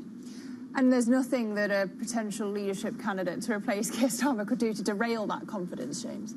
Look, I think, let's see what the summer holds. What do our clients and our boards value the most? It's stability. So by the very nature of your question, Lizzie, instability may cause room for pause. We have seen a little bit of a slowdown in May, but nothing to derail. I think, depending on what happens, you could have a pause to M&A, but I don't think it stops, because I think the liquidity flows, and if you look at private equity, all their dry powder, their need to invest, and where valuations are in the UK, I think on a risk-adjusted basis, that M&A wave will continue. Who's buying the UK right now? Do you see it changing as a result of the Middle East war? Is there an influx of interest because of it? Yeah, so clearly at the moment the flow of capital is coming predominantly from the US into the UK. You take, for example, recent large transactions in the UK, Nuveen on Schroders, or indeed the McCormick transaction, which the Citi team advised on $45 billion of Unilever Foods. They're examples of US companies coming into the UK. But despite what's going on in the Middle East, we have a lot of dialogue with our Middle East clients. They are open for business. They are looking to move capital into the UK.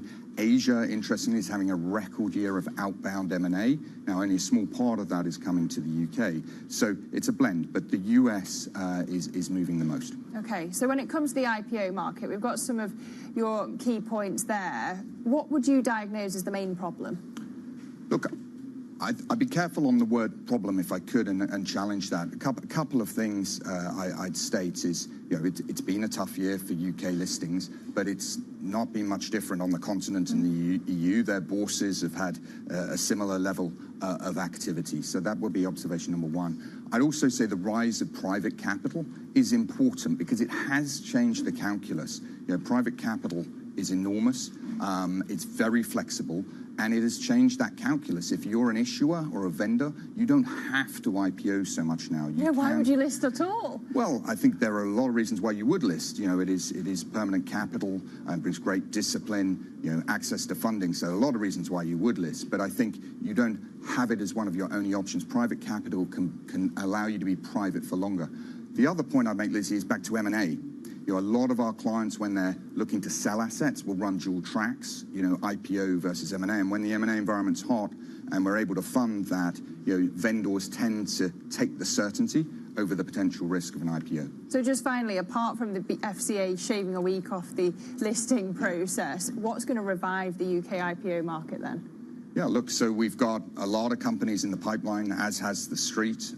Success begets success. You've referenced yourself some of these large IPOs in the US, which we hope will be very successful, and that will come across the pond and foster the IPO environment here. I think, interestingly, the IPOs that we have in the pipeline for the UK are larger than I think people probably expect, and they're also not just domestic companies, but also international companies coming back to London. Okay, a very confident James Fleming. I hope you're right, James. Thank you very much. This is the UK Head of Investment Banking over at Citi. Thank you.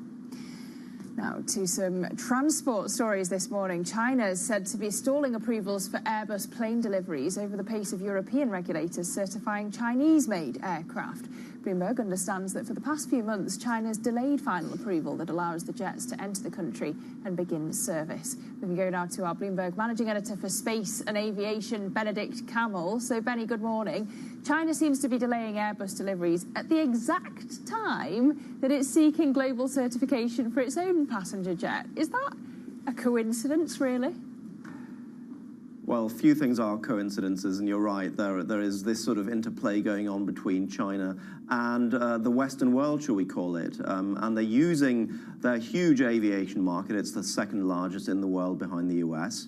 They are huge buyers of both Airbus and lately also Boeing planes. And they are using that force to put some gentle or not so gentle pressure on the likes of Airbus and on Boeing and on the certification agencies to say, if you want to keep selling into our market, we want something in return. And what they want is for their own plane, the COMAC C919, to get certified in Europe and in the US. This is a plane that is flying. It's flying in China. It's flying in very low numbers, and it's not flying anywhere else at this point. So that's something that they want to change. And for the time being, obviously Europe and the US being rather protective of their markets, of their industries, and they haven't certified that plane yet. So that's sort of the tit for tat that's going on right now, as we understand. So how unusual is it then in context to see aircraft being used as such a tool in global diplomacy, Benny? Well, actually, it's something we've seen more and more of in the last sort of year and a half, and it's something that's really come to the fore under the Trump presidency. You know, Trump has traveled the globe and made deals using Boeing aircraft as a sort of tool of statecraft. So he went to Qatar last year, and they signed a massive deal for aircraft, then hoping they would get something in return, principally sort of military protection and so on. He's done the same in markets like Europe, in Asia, and then in China quite recently on his trip. The hope had been that he would sell, or that Boeing would sell maybe 500, maybe even more aircraft. They walked away with a slightly more nebulous deal. It was 200 planes. We don't know exactly what they agreed on.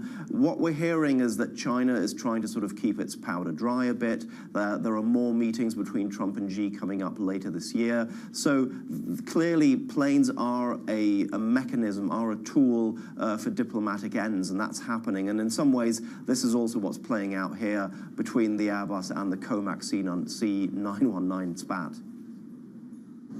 Okay, Bloomberg's Benedict Campbell, thank you very much for bringing us that story.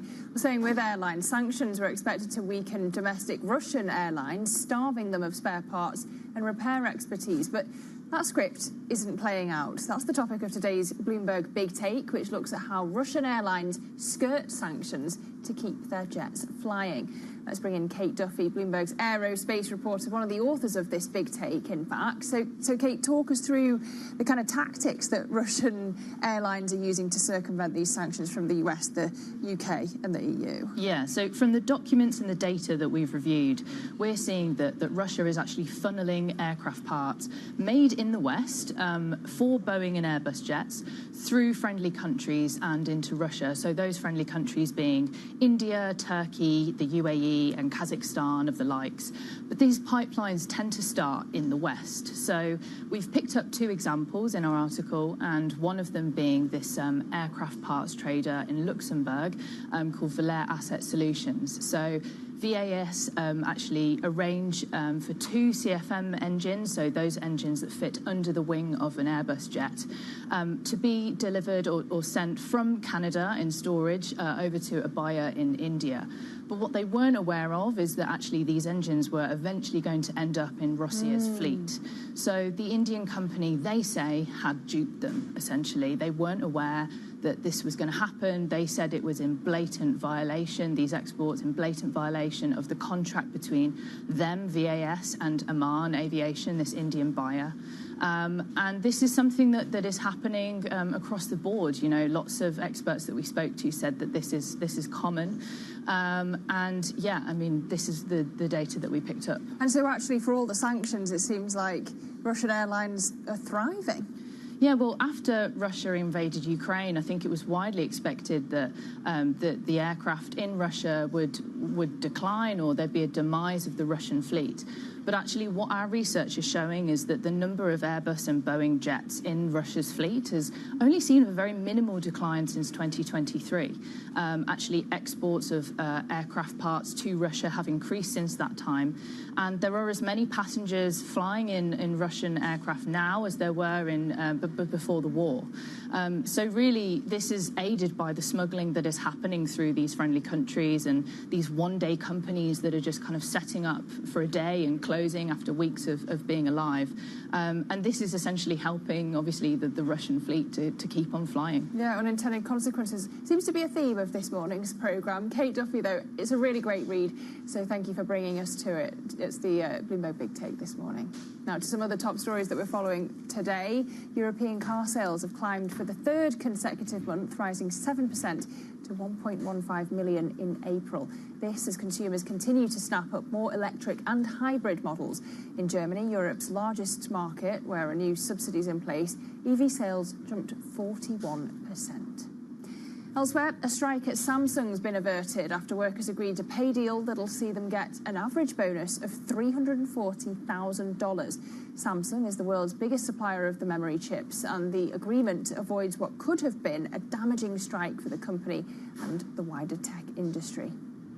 And Bloomberg understands that Taiwanese prosecutors suspect that 3 individuals successfully smuggled at least one shipment of NVIDIA AI chips to China after first exporting them to Japan. The trio was detained last week for allegedly falsifying documents related to exports of Supermicro computer servers containing advanced NVIDIA chips. Taiwanese authorities haven't accused NVIDIA or Supermicro of any wrongdoing. So those are some of our top stories this morning. But coming up on the poll, Switzerland considers capping its population at 10 million. But company bosses warn of dangerous consequences. More on that next. This is Bloomberg.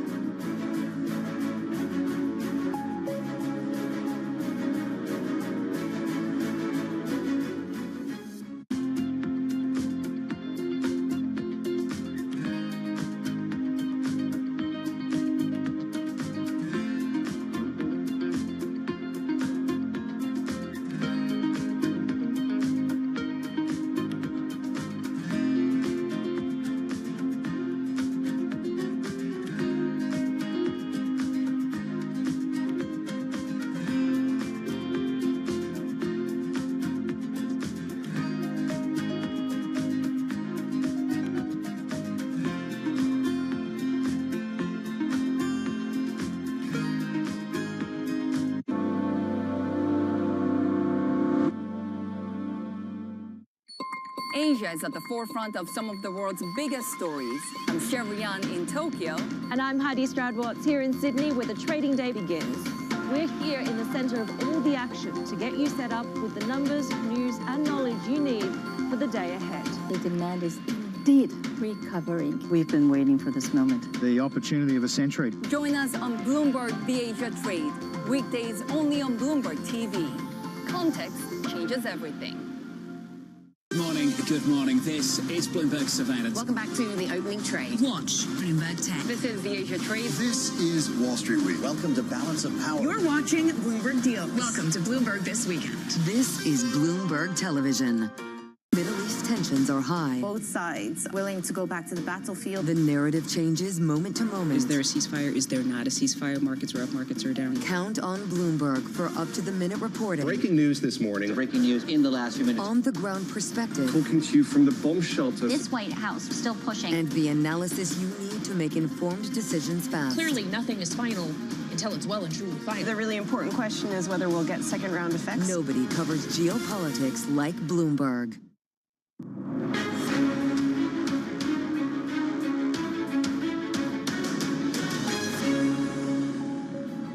Welcome back to the Pulse, 9:51 a.m. here in London. Well, Switzerland's going to vote on a plan to cap its population at 10 million people in June. It's being called a sustainability initiative rather than an anti-immigration policy after decades of surging population growth. But the country's biggest companies are worried about where they'll get workers. So let's get some analysis now. We can speak to Bloomberg's Geneva correspondent Hugo Miller. Hugo, just talk to us about why Switzerland's voting on this population cap and also how likely it is to pass a vote. Yes, good morning. I think a lot of people outside Switzerland are a little baffled. And to be honest, I biked into the Geneva office this morning through vineyards and fields and quiet streets, not the teeming metropolis that Geneva, like let's say a London, might be. But there are two undeniable statistics that the campaigners that have brought this to the level of a referendum point to. And it's the fact that since 1960, Switzerland's population indexed to comparison with the EU, Switzerland's population has risen by 60%, whereas the EU's has risen by something like 24%. So nearly triple the population growth.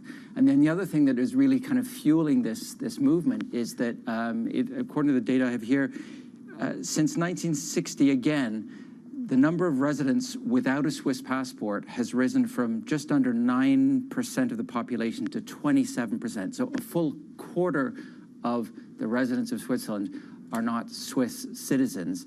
And so that's what's driving this sense of alienation. But then what could this mean for the Swiss economy? Because you've had businesses really strongly speaking out against this proposal. Definitely. I mean, Switzerland probably has more multinationals per capita than almost any country, certainly in Europe. You've got Nestle, Novartis, Roche, UBS, and all of them really rely on experts from Switzerland, of course, which has excellent universities, but also right across the world as scientists or economists or bankers. And that is all thrown into jeopardy by this movement. And if it came to pass, the idea that you're just going to slam the doors shut and not let anyone in, whether they have no degrees, 1 degrees, or PhDs. So where does this, if it passes, leave Switzerland's relationship with the EU? Because this vote's being promoted by the right-wing SVP, isn't it? Indeed. And this is perhaps the thing that people on an emotive basis are not necessarily recognizing. They see this as a chance to just finally bring the door down to what they see as kind of unending immigration to the country. But what Switzerland's prosperity over the last 30 years has been so dependent on is a relationship with the EU, where it has had free movement of labor, free movement of goods, and all that risks falling apart if the EU says, well, okay, Switzerland, you've decided that you're going to bring the gates down on immigration and cap your population. Well, then all of a sudden, I'm sorry, but all these rules fall apart. And I will say that it does feel, sitting here today in Geneva, weeks away from this referendum, it does feel a little bit like a certain moment in the UK a decade ago. You know, you've got a June referendum, you've had 2 decades of stable government that has made Britain, and in Switzerland's case, Switzerland, a very attractive magnet for immigrants from all over the world. But you now have this insurgent campaign, strongly anti-immigrant campaign that's proving to be quite effective. And you have a population that's really split very evenly down the middle. And so 3 weeks out, it does feel a lot probably like Britain did 3 weeks before their own referendum. And we all know how that went. Yeah, and the story continues here in the UK. I can tell you now, Hugo, a vote like that doesn't close the story. Keep watching. We're still debating Brexit here in London. Not at all. But Hugo, thank you very much. I'm jealous of your commute in, I have to say. It's very hot here in London. Hugo Miller there. Thank you very much. Well, coming up on Bloomberg TV today, we have the NASA Administrator Jared Isaacman. He's on Bloomberg Tech at 4 p.m. London time to discuss the space agency's plans for a base on the moon. And speaking of the space, Intuitive Machines up around 15% in US pre-market trading. That's after it fell as much as 12% yesterday after NASA awarded contracts to rivals Astrolab and Lunar Outpost. But this is really interesting because you've got space stocks in general boosted by the SpaceX IPO buzz, as you can see, the likes of Redwire and York Space Systems, Firefly Aerospace, all up amongst the movers in that space. In fact, a little more attention than AI as a theme recently. In general, we're looking at US futures pointing higher this morning. S&P E-minis up 0.3%, Nasdaq futures up 0.4% as we inch towards the Wall Street session. And all across that will be the Bloomberg Brief team. That's next, and that does it for The Pulse. Stay cool if you're here in London. This is Bloomberg.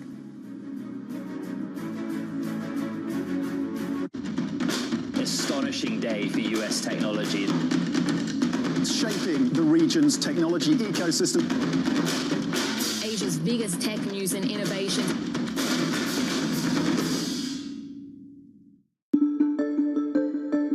On AI, say that there's maybe a little bit of a bubble in AI. When you have companies with market caps of $5 trillion, you don't see any bubble there at all? Whenever we have an acceleration in technology and people get excited about it, you have significant capital formation around new companies that are trying to capitalize on that opportunity. And, you know, we've seen this before through history, and you're seeing it now. It won't be a straight line. The opportunity set with AI is enormous. There will be winners and losers. And it's hard to pick the winners and losers now. And certainly a lot of the capital that's being deployed will not produce adequate returns, and a bunch of the capital that's being deployed will actually not produce any returns. But it's hard, it's hard to call the timing on these things. And the thing I'd point to just from a historical lens is in the fall of 1996, Alan Greenspan talked about irrational exuberance in stock markets, and the NASDAQ was at 1,300. And the NASDAQ peaked 3.5 years later on over 5,000. So, these things can go on for a long time, but ultimately, there are adjustments, there will be drawdowns, there'll be rebalancing, and just, it's hard to call it because the technology trend and the investment is real.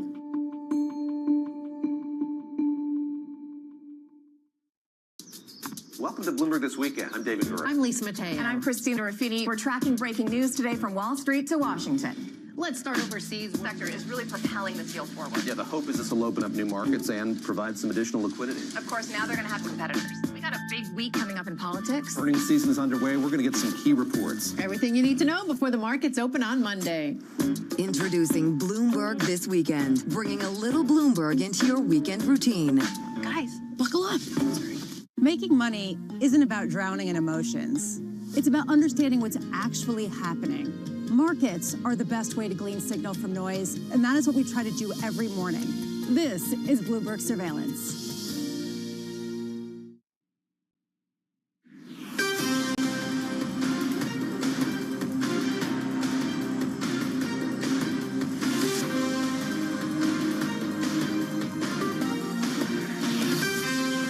It's 5 a.m. in New York City, 10 a.m. in London. Good morning, I'm Bonnie Quinn with your Bloomberg Brief. Let's get you set up for the day. AI momentum, chip makers fuel stocks to another record high. Micron joining the $1 trillion club. Oil dips. Optimism that the U.S. and Iran are nearing a deal to fully reopen the Strait of Hormuz pushes crude prices lower. And Trump's Republican hold. Trump-endorsed candidate Ken Paxton defeats four-term incumbent John Cornyn in the Senate GOP runoff in Texas. All right, let's get a check on markets around the world now. We'll begin with Winnie Su for the latest from Asia. Winnie. Good morning, Bonnie. It's another day for that AI story, and you can see MSCI Asia here up for a fifth session to a record high. Now, supporting the rally is the technology shares, and also, as you mentioned earlier, the drop in the oil prices as well. Now, we have Kospi here leading the rally, but also Taiwanese shares being boosted by the better sentiment with that AI chip deal between Qualcomm and ByteDance. Now, you flip the board as we can see that the big story in town is still around that memory chip frenzy, as we're looking at SK Hynix taking its market cap to above $1 trillion for the first time, and that is coming after Micron crossing that milestone just yesterday, and Samsung Electronics doing that earlier this month. Now, SK Hynix has risen about 1,000% in the past 12 months, but valuations, as you can see here, remain very cheap, signaling that there may be further upside to come. It'll be a fascinating year in memory chips still, Winnie. Thank you so much. Now we'll get to London for a look at Europe. Here's Charlie Wells. Charlie. Good morning, Vonnie. So it's green on the screen here in the European equities front, too, where we're seeing a lot of optimism in that broad Euro Stoxx 600 and even better performance at some of these national level indices.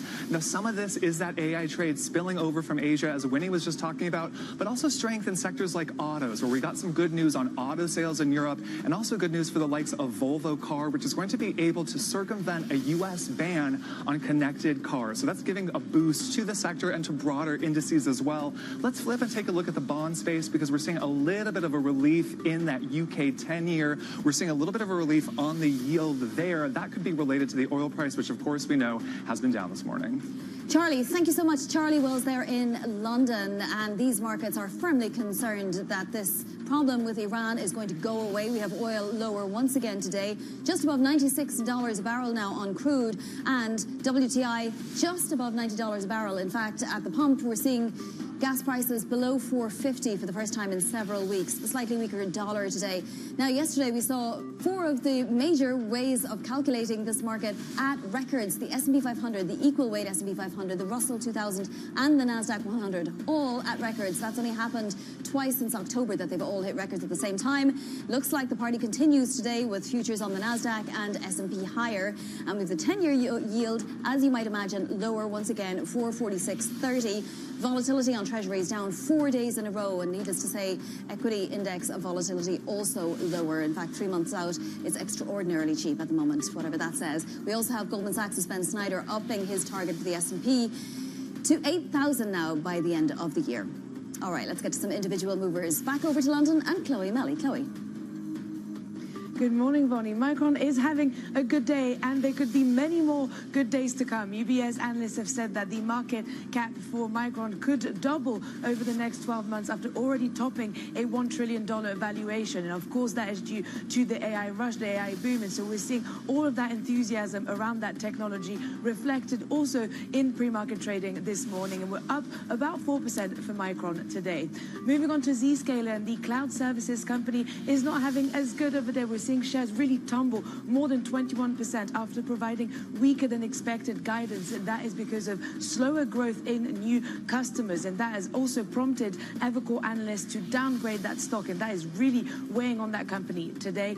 And finally, staying within the software sector, we've got the software mobility company Vera Mobility cutting its guidance and also saying that Avis Budget had terminated a contract with the company. That prompted at least 3 analysts to downgrade the stock, and we can see that reflected in a huge tumble in that share price this morning, more than 45% in pre-market trading. Chloe, thank you so much. Chloe Melly there in London. She'll be back later in the hour. And also coming up this hour, we're going to be speaking with Ella Gouda of BNY Investments Newton on key market risks. SK Hynix and Micron joining the elite $1 trillion club. The AI boom sending memory chip stocks above $1 trillion in market cap for the first time. Matt Bloxham of Bloomberg Intelligence joins us now. Matt, what are we supposed to make of the valuation of the likes of Micron, for example? We have UBS out this morning saying it's having a price target now of $16.25. That's almost double where we're at now, and that's after yesterday's gains. Yeah, I think this kind of really comes down to whether you believe this this kind of demand surge for high bandwidth memory and those kind of chips is really sustainable or not. You know, we're seeing huge growth in sales and profit for these businesses on a 12-month view, and that's kind of what's really pointing analysts to suggest that, you know, these companies still look relatively cheap on forward valuation multiples, but that only holds if this big surge in sales and profit is sustainable. And that the question there is still this unanswered question about whether the AI boom is going to continue the way we're seeing it right now, because there's huge amounts of capacity being brought into the system by all the big hyperscalers, and needs to be follow-up demand and sustained demand from corporates to kind of continue with that capacity demand, you know, for the coming 4, 5, 6 years. We do have some visibility into that, Matt, or are you saying that these corporates could change their mind on a dime if it's not working and just pull all of that demand out of the system?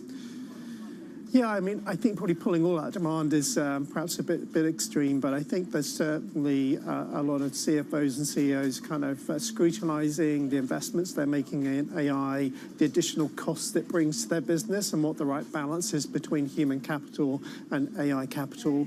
So there's certainly clearly scenarios where this demand could be sustained, if not accelerate, but I think we're still in that kind of awkward phase, if you like, of this kind of technology cycle where we're not quite sure exactly how this technology is going to dissipate and how quickly, you know, possibly there could be a bit of a slowdown as corporates kind of bed down the technology and move on to a second phase. Yeah, well, Fascinating for memory chip makers in particular. Now, Taiwan prosecutors are suspecting apparently that at least one shipment of NVIDIA AI chips was smuggled into China after having first been exported to Japan. How serious is this investigation and maybe allegation? Yeah, I mean, it's pretty serious. Obviously, there are huge constraints on the ability of US firms, including NVIDIA, to export technology, AI technology into China. We've kind of heard similar stories before. Singapore is a very big market for NVIDIA, and it's a point where technology gets distributed to other markets. So I think these kind of question marks about how China is getting its hands on NVIDIA's latest technology have been around for quite a while, and I think we're going to continue to see investigations like this as authorities look to clamp down on weak points in the system and on the US restrictions on export to China. All right, Matt, we have to leave it there for now, but plenty more later on with Matt Bloxham of Bloomberg Intelligence. Thank you. Turning to geopolitics, the US continuing to tout progress in peace talks with Iran despite fresh hostilities and uncertainty over the Strait of Hormuz. Let's get the latest with Jumana Bersecci, anchor of Bloomberg Horizon's Middle East and Africa. So, Jumana, this market is firmly concerned that this is basically over at this point. We're seeing oil prices coming down now day after day. What is so convincing about the rhetoric that's coming out of the US and Iran that didn't convince the market before? Yeah, well, it's important to qualify there, Vonnie, that there is no breakthrough yet. There are hopes of a breakthrough for sure, and that seems to be enough to boost market spirits, but there is no official breakthrough. I think the market is probably taking a bit of reprieve from the fact that there was a possibility, especially after that skirmish that we spoke about yesterday on the Strait of Hormuz, that things could once again escalate or intensify. That has not happened in the last 24 hours. And in fact, what we have seen is a continuation of those diplomatic discussions, negotiations ongoing. We know that the Iranian Speaker of the House, Mohammad Ghalibaf, alongside their foreign minister, were in Doha yesterday conducting discussions via Qatar, who are emerging as one of the, more forceful diplomats or mediators in the past couple of weeks, which is a bit of a change of tact on their part. But the bottom line is, what we understand is Iran and the U.S. still have serious gaps over the sequencing of how this breakthrough or how this peace deal is going to go. In terms of the phase one, which would entail a mutual lifting of the blockade, Iran is insisting that the U.S.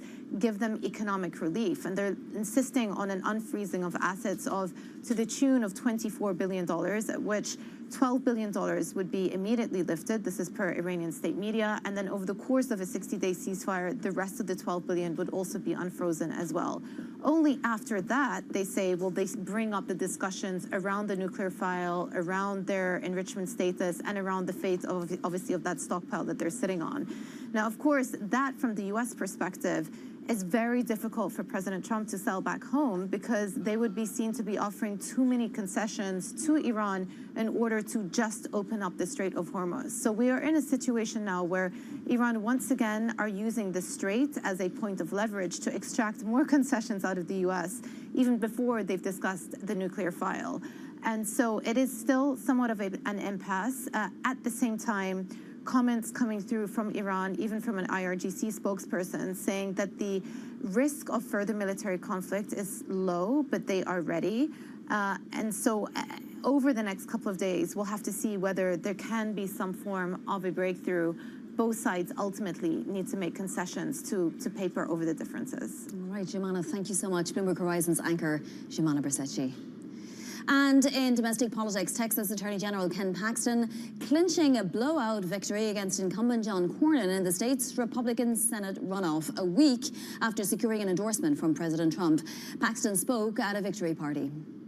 When everyone in Washington told him to abandon me and abandon the people of Texas, he didn't listen. Instead, he gave his complete and total endorsement. President Trump is the leader of our party, and his endorsement in this is the most powerful force in politics. And I'm honored to have his support, and I look forward to working with him in the Senate to deliver for Texas. Bloomberg government senior White House reporter Mika Solner joins us now. Mika, does this win make it more likely that Republicans hold on to their congressional majorities in November? No, I think that it's entirely possible still for Republicans to try and hold on to their majorities. It's going to be tougher, especially in the House. But President Trump has been on a strong winning streak with his endorsements in these primaries. Ken Paxton is now the fourth victory that the president has really enjoyed in the last couple of months, between ousting Senator Bill Cassidy, who the president has attacked in Louisiana, Congressman Thomas Massie in Kentucky, and a slate of Indiana state lawmakers, too, who defied him on redistricting. So this is a huge win. And I will say that the one thing I think that Paxton really had an advantage of was really trying to promote the Save America Act and hit Senator John Cornyn on the fact that he wasn't doing enough on that piece of legislation there. Can the Republicans keep these voters that come out to vote in the primaries that are very, very ideologically aligned with the MAGA group, can they keep them invested through November? That's going to be the biggest challenge for Republicans. The general election voters are obviously very different than people that show up in the primary, people that want to come out and who are more aligned, as you mentioned. So the general is going to be interesting, and I think it will change the trajectory of the way that the White House campaigns for these candidates, too. Whether or not these members in more purple districts or more vulnerable states really want to campaign with the president, how closely they align with him. So we're going to likely see a shift, but it'll be a momentum game and a turnout game for sure for the president. Mika, Iran next. So pump prices are below $4.50 now, and it looks like the market is anticipating that there will be some kind of a resolution at some point, and not, you know, a recalibration of hostilities at least. Does that motivate voters at the moment, or is that sort of a side issue for voters, even though it's affecting their pocketbooks?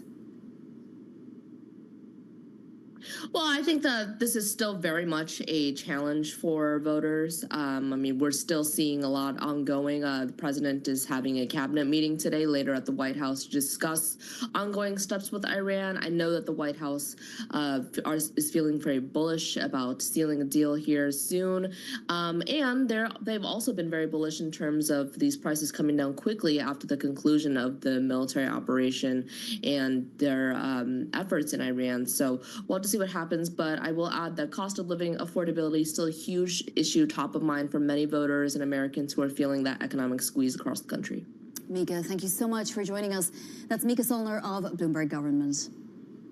Now to other top stories trending on the terminal this morning. Former BP chairman Albert Manifold says he was fired without warning or explanation and will challenge the company's version of events.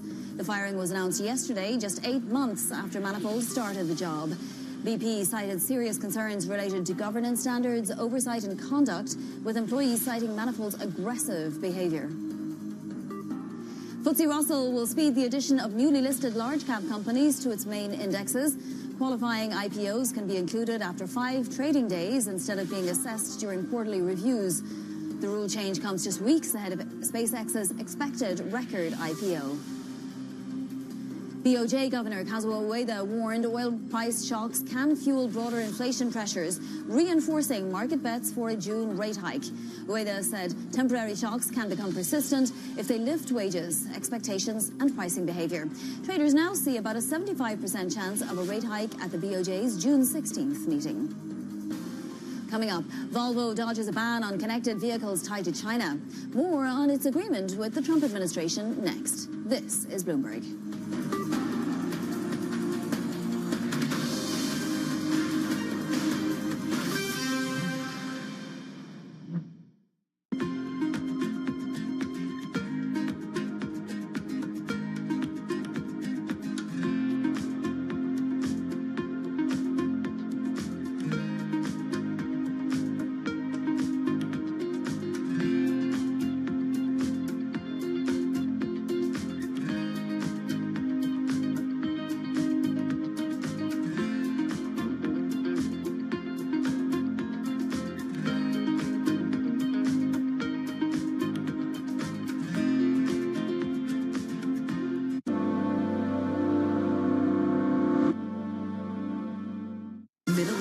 tensions are high. Both sides willing to go back to the battlefield. The narrative changes moment to moment. Is there a ceasefire? Is there not a ceasefire? Markets are up, markets are down. Count on Bloomberg for up-to-the-minute reporting. Breaking news this morning. Breaking news in the last few minutes. On-the-ground perspective. Talking to you from the bomb shelter. This White House still pushing. And the analysis you need to make informed decisions fast. Clearly, nothing is final until it's well and truly final. The really important question is whether we'll get second-round effects. Nobody covers geopolitics like Bloomberg. Key investors, top executives, global innovators. Join me for in-depth conversations with the biggest newsmakers on the day's top stories. Insight with Haslinda Amin, only on Bloomberg.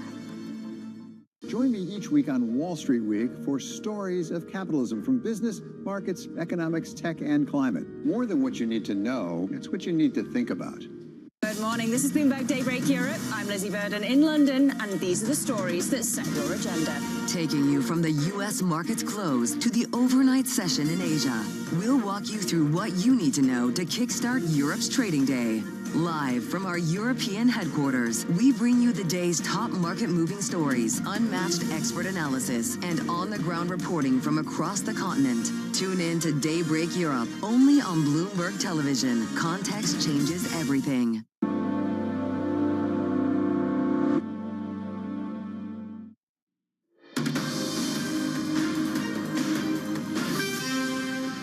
This is Bloomberg Brief. I'm Bonnie Quinn in New York. Shares of Volvo rising after the automaker reached a deal with the Trump administration that will allow it to avoid a U.S. ban on connected vehicles tied to China.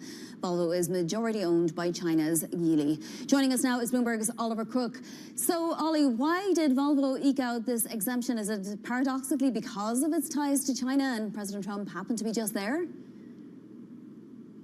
So apparently it is not because of that, but they were, so they didn't give a whole lot of detail as to why this happened. We know that there was a lot of concern from the Trump administration, of course, the U.S. government in general, that this is all about data protection. All these connected cars, they have access to a huge volume of data. They've got cameras, they've got sensors, and there was concern from the United States that this data would be going straight to China. Of course, Volvo is owned by a Chinese company, but has been in the United States for quite a bit longer. We should also say that Volvo has large operations and manufacturing operations within the United States. That may have been part of the negotiation with the Trump administration. They have a plant in Charleston, South Carolina. They've invested $1.3 billion there. We know how important that is to the President of the United States, so that potentially is a factor here. We should say that there are also a massive amount of tariffs on Chinese cars that are imported into the United States that effectively prohibits them. But of course, Volvo is sort of spread across Sweden, which is its sort of original, its nation of origin, China, and the United States. So it has a sort of slightly more complex footprint. But for Volvo, obviously, this is an absolutely massive market, as you can see on the screen there for them, so a big relief for them, and you can see that illustrated in the stock price this morning. Absolutely. Ollie, tell us about European car sales, unexpected in very many ways. Yeah, absolutely. I mean, this is another strong month for European car sales. Adding on what we saw back in March. March, they were up by 11%. In April, they were up by 7%. And I think what's really very interesting is when you actually look at the kinds of cars that are being sold in Europe, because we talk about battery electric vehicles, gasoline, and all that sort of thing. Battery electric vehicles were up almost 40% year on year in the month of April. Hybrids were up about 13%. Gasoline cars down 15%. Diesel cars down 17%. So there's a very clear trend here in Europe where you're seeing those sort of alternative energy cars really gaining market share, really accelerating in terms of sales. And if you look at straight BEVs, battery electric vehicles, versus gas cars in Europe, they sold basically the same number, 255,000 of those two different types in the month of April. And I mean, I think we have to extrapolate that this is primarily due to the gas price rise, right, Ollie? Well, listen, I think that it's very difficult to tell because a lot of these prices, a lot of these things are decisions that consumers will have made in the future. But of course, there is a supreme logic in the idea that if you're concerned about gas prices going up, diesel prices going up, that maybe, and you don't have a sort of reliable supply of either of these two things, that you're going to think in the long term, battery electric vehicles maybe are a better bet for Europeans of Europe that basically produces very, very little gas and oil. That being said, Vani, there's also another side of this logic. With all this uncertainty in the market, you've had a war going on now for 3 months. Typically that will put consumers off of spending things. So I think it's very interesting that the consumer is still spending in the month of April, despite the fact that there's all that uncertainty that's hanging over the European economy. Yep, the ECB will be watching that as well very carefully. Ollie, thank you so much. Bloomberg's Oliver Crook. Coming up, we look at funding for President Trump's Board of Peace and what else is making headlines in your front page news. That's next. This is Bloomberg.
About 80% of projects will find it difficult to secure financing. And this is really all because of the level of readiness or preparation. As you know, for investment to occur, you need well-prepared, technically prepared projects, but they must also demonstrate economic and financial impact. So one of the major challenges is the stock or availability of bankable projects in countries. Almost all countries have got good plans and ideas, but when you look at the readiness of those projects, that's a major obstacle. And that is why the African Development Bank, through the African Water Facility, invests heavily in upstream preparation of projects to enable countries to have a large pool of investable projects. The second element that is an obstacle is the institutional and regulatory environment in most countries, which make it difficult for investment to happen.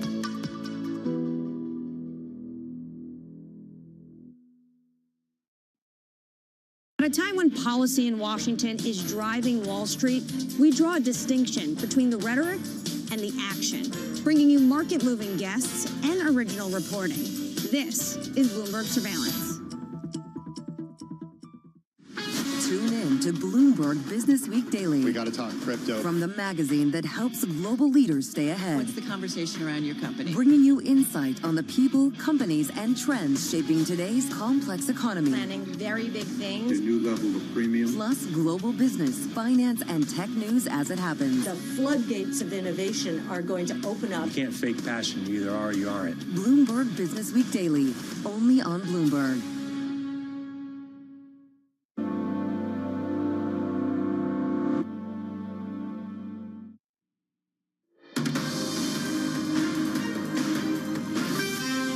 This is Bloomberg Brief. I'm Bonnie Quinn in New York. Time now for your front page news. First up, the Financial Times reporting President Trump's Board of Peace, his fund, is empty. The organization is stuck in a legal and political limbo that has held up projects to rebuild Gaza.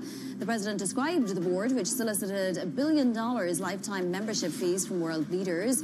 4 months after its establishment, the FT says it's received $0 from donors. Next up, the Washington Post is reporting South Carolina's Republican-controlled Senate rejected a plan to cancel an ongoing congressional primary. President Trump had put pressure on South Carolina Republicans to pursue redistricting plans that would remove a high-profile Democratic stronghold. It's the latest salvo in the legal battle over redistricting. And finally, the Wall Street Journal says Europe is starting to think Russia's Vladimir Putin will expand way beyond Ukraine. In recent weeks, Russia has made increasingly bellicose statements against Baltic states, Latvia and Lithuania. The Journal reports officials also warning Swedish and Danish islands in the Baltic Sea are at risk. Coming up, we're going to be discussing inflation risks with Ella Gude of BNY Investments Newton. This is Bloomberg.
tariffs, I think, are probably the first time in my career I've had to deal with like a fundamental change in government policy in terms of how we think about how markets work.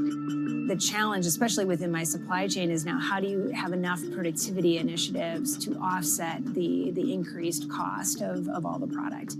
Can you just move your supply chain out of China and into the US or out of Mexico and up to Canada? Is it that easy? It's not that easy, but we do have flexibility.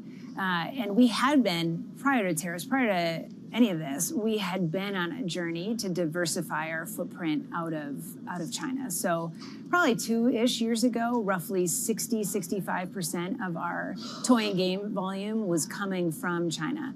Today, as we entered into 2025, that was around 50%. All we've done is really accelerate the path to get down to roughly, call it 30% by the time we enter into 2027. For us, I mean, if tariffs stay, if tariffs go, it's never good to have so much of your manufacturing base centered on one geography. We think the diversification is good, but it does take a bit of time to get vendors and suppliers up to speed. Quality is a big deal, especially when you're dealing with toys and kids. It's not an instantaneous thing, but it's not also a 5-year, have to build a new plant from scratch. The countdown is on. Everything you need to get the edge at the end of the market day. Get ahead of tomorrow's trading with The Close. Weekdays on Bloomberg. Context changes everything. Get your fixed income fix. Watch Bloomberg Real Yield around the world right here on Bloomberg. Context changes everything.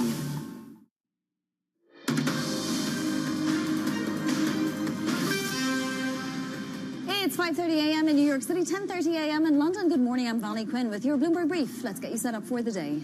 AI momentum, chip makers fueling stocks to another record. Micron joins the $1 trillion club. Oil dips. Optimism that the U.S. and Iran are nearing a deal to fully reopen the Strait of Hormuz pushes crude prices lower. And Trump's Republican hold. Trump-endorsed candidate Ken Paxton defeats 4-term incumbent John Cornyn in the Senate GOP runoff in Texas. Let's begin with oil then, because we dipped below $90 now on WTI. We're at $89.98, down more than 4%. It's reflected in crude as well. In the Brent contract, $96.10, just above $96 a barrel. So a lot of calm in these markets, even if they're very elevated from where they were before the war. We're still seeing that markets are firmly optimistic that a deal is going to get done, and in the not too distant future. Slight weakness there for the dollar index. Let's look at equities, because yesterday we saw records galore, not just on the S&P, but the equal weight S&P, the NASDAQ 100, the Russell 2000, all at record closes. And for the second time since October, all four met those closes at records. That's only happened once more, and it was this month. Semis leading the charge. The SOX was up 5.5%, although that index was not at a record. We also have a new call from Goldman Sachs. Ben Snyder, the latest to increase his S&P target for the year, now looking at 8,000 on earnings growth, particularly the earnings growth that we've already seen. Let's get some individual movers now. We'll go back over to London and to Chloe Malley. Chloe. Good morning, Bonnie. Micron has topped $1 trillion in market value, joining a very exclusive club. And there could actually be further to go, with UBS analysts saying that the market cap could actually double over the next 12 months on this continued AI rush. And so we're seeing this AI enthusiasm really reflected in those shares in pre-market trading this morning, up about 4% for Micron this morning. Moving on to Zscaler, and the cloud services company is not doing that well. We are down more than 22% after it provided weaker than expected guidance. It is struggling to add new customers, or at least at the pace that is deemed acceptable by the market. And so we are seeing really that weighing on the stock, with Evercore analysts also downgraded the company on the back of that. And finally, let's end with another software company not doing so well, and that is Vera Mobility, the transportation software company, cutting its guidance and saying that Avis Budget had terminated its contract with the company. That has prompted at least 3 analysts to downgrade that stock. And we are seeing that really weighing on the stock. We are seeing a plunge of more than 45% this morning for Vera Mobility. All right, Chloe, thank you so much. Much appreciated.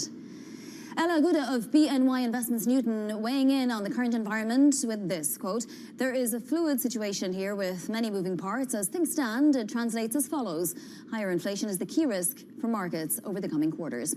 Ella is head of fixed income and co-head of real return at BNY Investments Newton and joins us now. Ella, if inflation is the key risk in the coming quarters, are markets way too complacent? I mean, we've the MOVE index down for a fourth day in a row now, and we're, at levels we were back at last December. I mean, I wouldn't say complacent per se. I think we've had some themes that have been very powerful, particularly in terms of rates. We've obviously had steepening continue and rates moving higher, but on the back of a pretty strong cyclical backdrop in the US. So it's been validated, and we're still not at restrictive territory. On the other hand, we've gone some ways at pricing potentially higher inflation in the quarters ahead. So far, so good. We've been in that sweet spot. And as we were saying earlier, basically the market is constructive on what might be coming out of the Middle East over the coming days. And so, you can explain a lot of the behavior that way. But for us, actually, the underlying tone is one where inflation was moving higher pre this Iran conflict. And so the trend was in play. And if anything, this probably puts a little bit more pressure in the quarters ahead. So we are more cautious on the theme of potentially higher inflation ahead of us. Ella, the market has priced out 18 basis points on the 30-year just since last Tuesday, right? We were at 518 and change when we opened last Tuesday, and today we're just above 5. We dipped below it, in fact, yesterday. What is the market pricing out that it was suddenly pricing in? Potentially some more extreme scenarios on the oil side, I would argue. It could be a case where you have deep buyers coming in. Obviously, we've had quite a bit of repricing in rates year to date. So I'd be a bit more cautious to not interpret too much over price action over the last, 4 or 5 trading sessions. But, year to date, we're still significantly higher in yield, and the trend has been quite broad in bond markets across the spectrum in G7. So I would say the trend is still in play for higher yields ahead. So are you looking for the Fed to increase rates, and should not at least a full rate increase be priced in that scenario? Yeah, I mean, I don't think our call is for the Fed to hike rates. I mean, certainly they shouldn't be cutting here. I think that's the easy argument to make, and that's because of this higher inflationary pressures that we discussed. On the other hand, there's some weakness on the jobs data, so jobs hard to get looks a little bit concerning here. But as we say, the economy is doing just fine. There's quite a bit of a capex cycle going on, so we certainly don't need lower rates here. Will the Fed hike rates at this juncture? I think that would be very difficult. I mean, markets are pricing that, and I think that's what's been concerning the long end of the curve, that they may not deliver. So we've had some inflation priced in, but actually terminal rates haven't aggressively priced higher. So I think that's the market kind of telling you that it doesn't believe that the Fed will hike significantly from here, and I would probably err on that side as well. You say you're running much lower risk in portfolios at the moment. Were you not tempted to buy last week if you sort of foresaw this coming a little bit?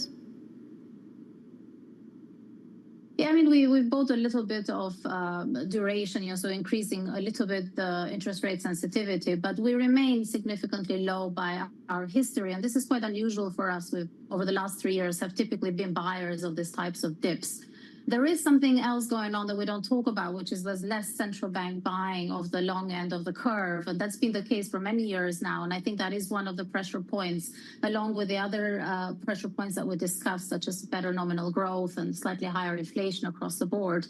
But this lack of buying by central banks also keeps putting pressure. Look, I think we are taking for granted that we might be surprised on the inflation side over the next 2 quarters, as we were saying earlier. And so I think that will probably keep pressure on bonds. So we are cautious to buy dips meaningfully here. I think it looks a little premature to us. Are you banking on the fact that Kevin Warsh is going to try to ramp up the rolling off of the Treasury balance sheet at a much more significant clip? Yes, I think that's what causes some, whether he'll be able to do it or not is a different issue. But yes, I think that is certainly the intent.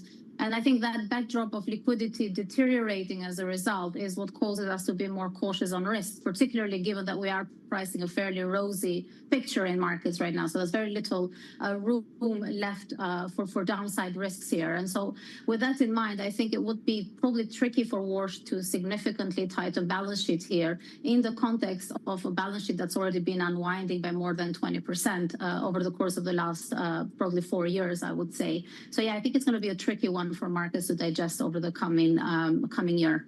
So Ella, what would tempt you back into this market and where if you're significantly low on risk now and the outlook is a little bit murky? Well, I think we can certainly see on any positive announcement of a deal out of the Middle East, I think you can absolutely see markets continue to rally on that.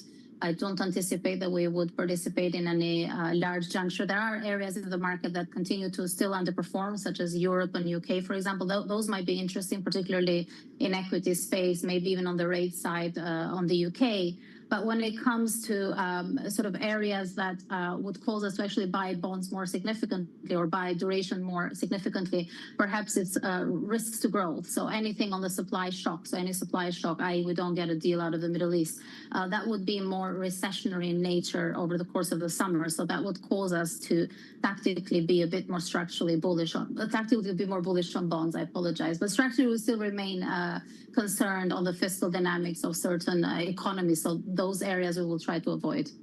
Really briefly, Ella, we're out of time, but you have a structural short on the US dollar. Can you tell me why? I mean, at the moment, it's a very mild position for us, predominantly run on the higher carry basket that we own on the other side of that argument. So it's more of a pro-risk expression, if you like. We remain because we don't believe that the Fed can significantly hike here on the face of higher inflation. And that's perhaps one of the key structural reasons. And the dollar has come down over the course of the last year, but it still remains expensive versus a bunch of major currencies. And so fundamentally, valuation-wise, I think that kind of urges us to stay a little bit more cautious on the dollar. And let's not forget, obviously, the fiscal dynamics remain concerning out of the US. So that could be a tricky juncture for the dollar as well. Ella, fascinating as always. Thank you so much for giving us your time. That is Ella Guda of BNY Investments Newton. Now to other top stories trending on the terminal this morning. Former BP chairman Albert Manifold says he was fired without warning or explanation and will challenge the company's version of events. The firing was announced yesterday, just 8 months after Manifold started the job. BP cited serious concerns related to what it called governance standards, oversight and conduct, with employees citing Manifold's aggressive behavior. European car sales climbed for the third consecutive month in April, driven largely by demand for electric and hybrid vehicles. New vehicle registrations rose 7%, with EV deliveries jumping 38% in Germany and the UK. It is still unclear how much the war in Iran affected those purchasing decisions. ByteDance is said to be weighing as much as $70 billion in capex spending this year to build data centers and other AI infrastructure. According to sources, the TikTok developer could boost that spending to $100 billion next year as it tries to cement its early lead in areas like chatbots and video. Coming up, Trump-endorsed Texas Attorney General Ken Paxton clinches a blowout victory in the state's Republican Senate runoff. We'll get to the details next. This is Bloomberg.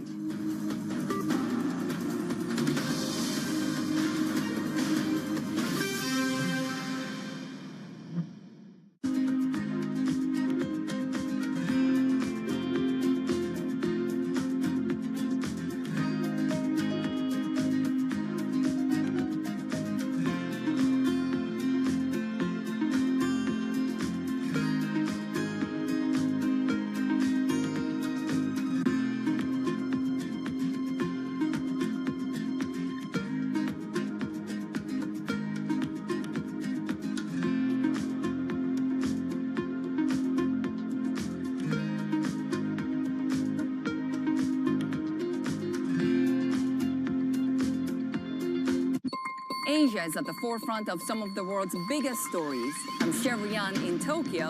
And I'm Heidi Stroud-Watts here in Sydney, where the trading day begins.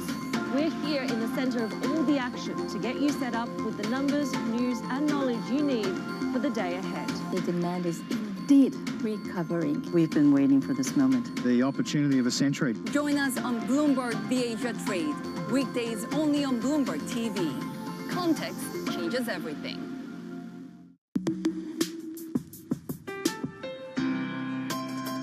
My old mentor, Roger Staubach, who told me when I transitioned, football will never leave you, but you need to leave it. Wow. Everyone has a dream, and a lot of dreams are, you know, my dream is to play football and play professional football, and you get the dream comes true, but it is going to end.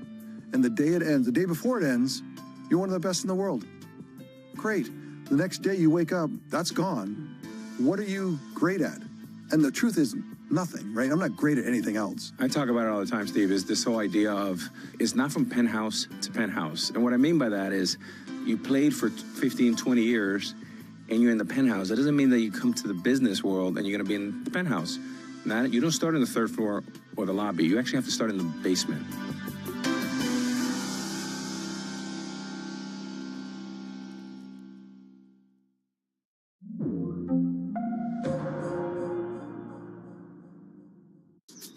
Welcome to Bloomberg This Weekend. I'm David Burr. I'm Lisa Mateo. And I'm Christina Raffini. We're tracking breaking news today from Wall Street to Washington. Let's start overseas. The sector is really propelling this deal forward. Yeah, the hope is this will open up new markets and provide some additional liquidity. Of course, now they're going to have competitors. We got a big week coming up in politics. Earnings season is underway. We're going to get some key reports. Everything you need to know before the markets open on Monday. Introducing Bloomberg This Weekend, bringing a little Bloomberg into your weekend routine. Guys, buckle up.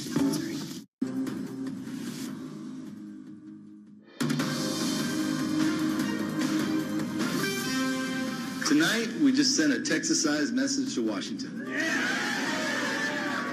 I said it in March, and I'll say it again now. Today, change was on the ballot, and change won. Texas Attorney General Ken Paxton there easily defeating incumbent John Cornyn in the state's Republican Senate runoff, setting up a showdown in November with Democrat James Tallarico. Let's go with Bloomberg government senior White House reporter Mika Solner. Mika, was this primary one on policies or just the sheer commitment of the MAGA base?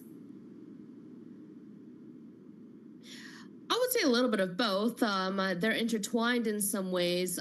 Clearly, President Trump's base is very strong in the primaries. The president made this last-minute endorsement last week for Ken Paxton, but I would say one of the things that helped him have an edge over Senator John Cornyn was his ongoing support for the Save America Act, a legislative priority for the White House and President Trump. So that was really advantageous to him, as well as him hammering John Cornyn for going against Trump's agenda at times. I think some previous votes Cornyn had taken, particularly regarding gun control, really hurt him among those primary voters. So we'll see what happens in the general, but another victory here for the president. Yeah, absolutely. I mean, is this going to continue on around the country? What primaries are left that could see endorsements from President Trump? Yeah, I mean, it's anybody's game. We never really know with the president when he wants to endorse or when he wants to get involved in the primary. I know one of the things that Republicans have been pushing is the fact that they're actually trying to more concentrate on Democratic primaries and make sure that those are as messy as possible, at least on the House side, as most of those have yet to be clear. But, you know, I think that we'll see the president is feeling very bullish, so he may play a hand in other races here and, you know, who he wants to see move on in November. Mika, can I ask you about the Volvo exemption? It smacks a little bit of, oh, the president was just in China. Volvo has, you know, an alliance with Geely, obviously more than an alliance. And is there some reason to think that the president gave this exemption because of that, which would be quite ironic, actually? Yeah, I mean, we're hearing that the recent decision on Volvo really, the timing is interesting because of the president's visit to China, but, you know, White House officials are saying that it's not related to that. Obviously, Volvo has been struggling financially somewhat, but this is a huge boost for them in terms of you know, where it's at in the markets.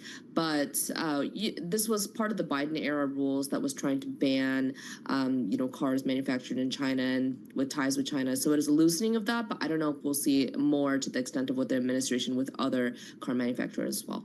Yeah, all right, Mika, thank you so much. That is Mika Solner there of Bloomberg Government. Turning to tech now, the memory chip stock frenzy sending Micron and SK Hynix into the elite $1 trillion club. Just 15 members. Matt Boxham of Bloomberg Intelligence joins us.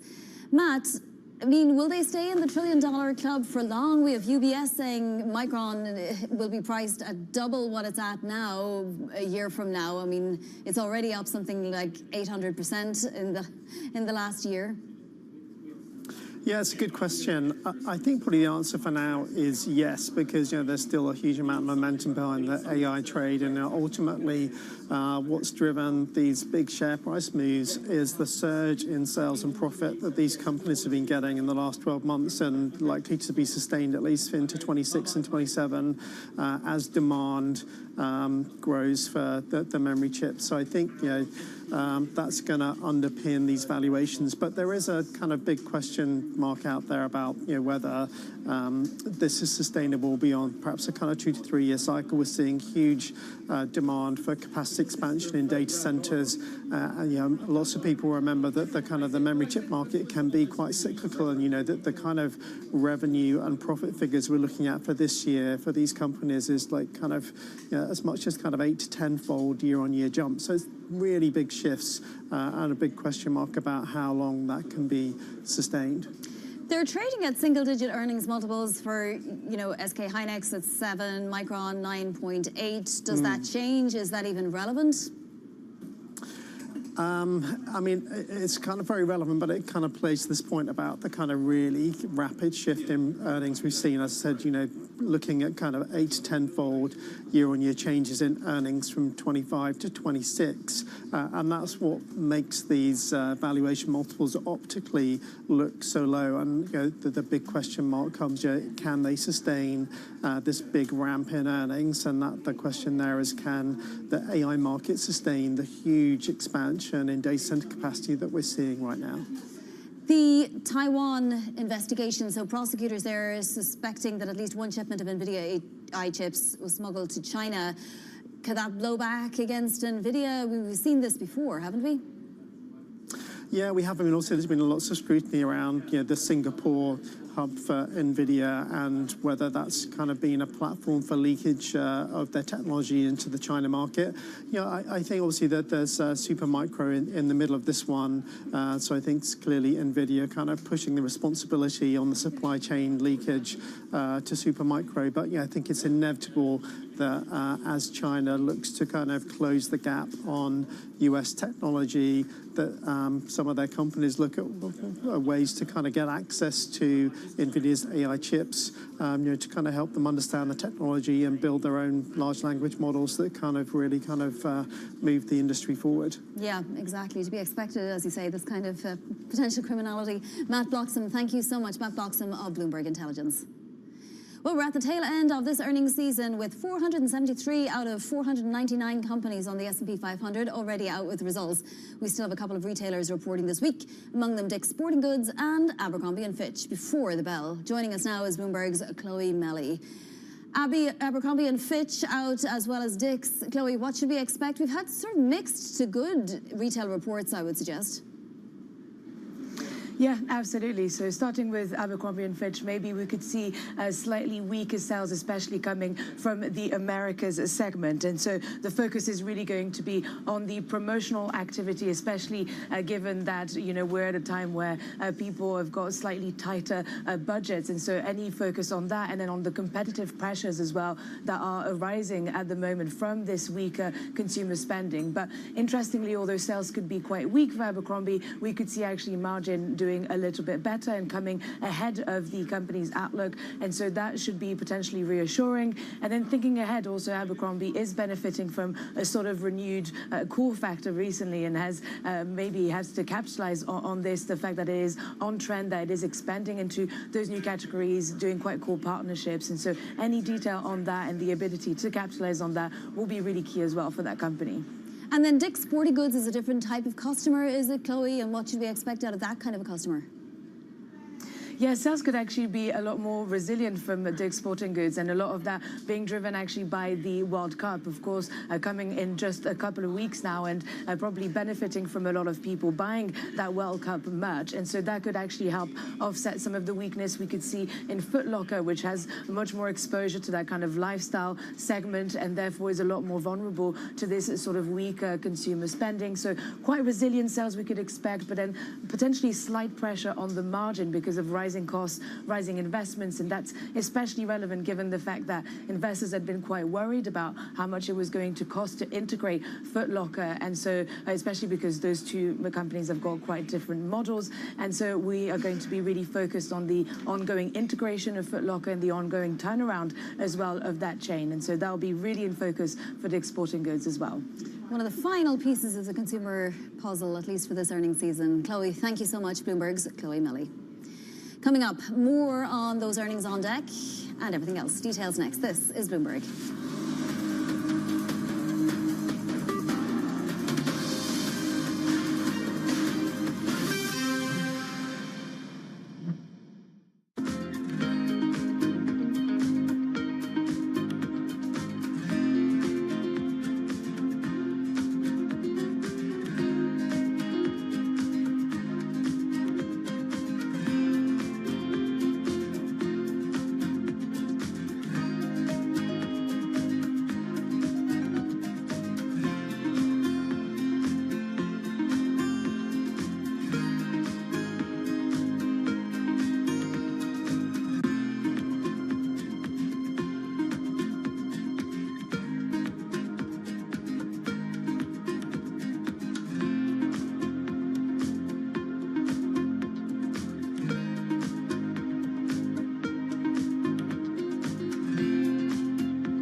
Every weekday, Bloomberg puts the spotlight on a different aspect of global finance.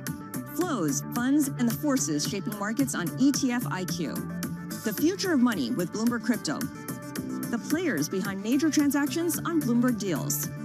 The stories informing finance with Bloomberg Markets. And rates, risk, and the cost of capital on Bloomberg Real Yield. A different topic every weekday, only on Bloomberg Television.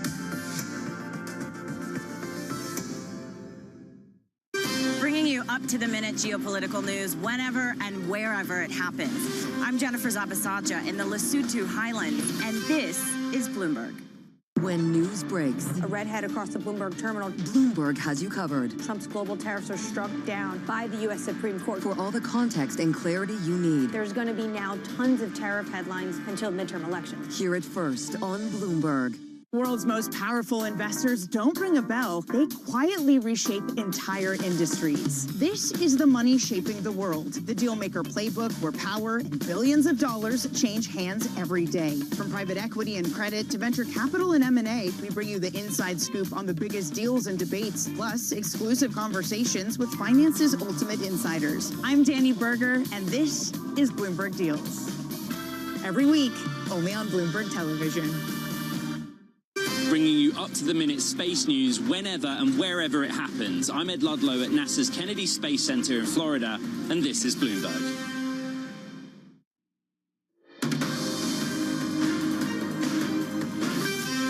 This is Bloomberg Brief. I'm Bonnie Quinn in New York. Now, a look at what's ahead today, your Wednesday session. We get tech earnings from HP, Snowflake, and Salesforce after the market close. Some big ones there still.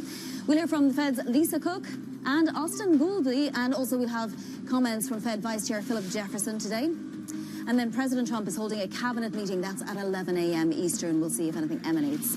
Let's take a look at some of your pre-market movers. Micron continuing its run. It's entered the $1 trillion club, and it's not stopping there. Zscaler shares there down more than 22% after the security software company gave a revenue forecast for the fourth quarter that was weaker than expected.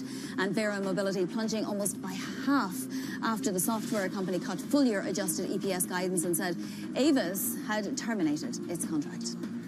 Here's your macro picture for the Wednesday session. So this tells it all, really. We have WTI below $90 a barrel. Gas at the pump back below $4.50 for the first time in 3 weeks.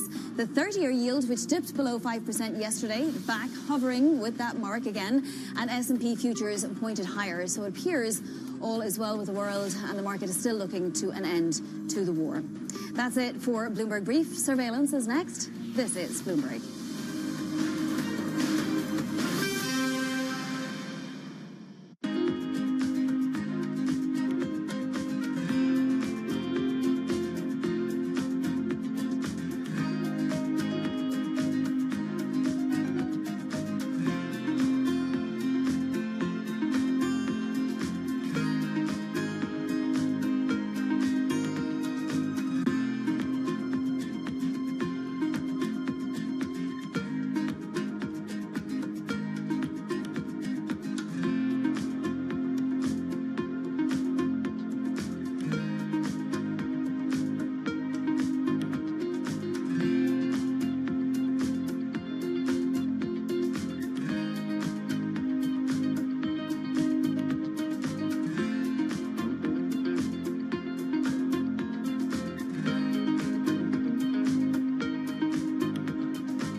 Point in your tennis career did you say, I've had enough and I'm just going to retire at the top? You ever worry about that problem, staying too long? It's a great question, and it's one that I think every athlete finds a different answer to. Mine came a little bit later than when I would have liked. I think stubbornness was a great quality that shaped a lot of my victories, but in the end of my career, I think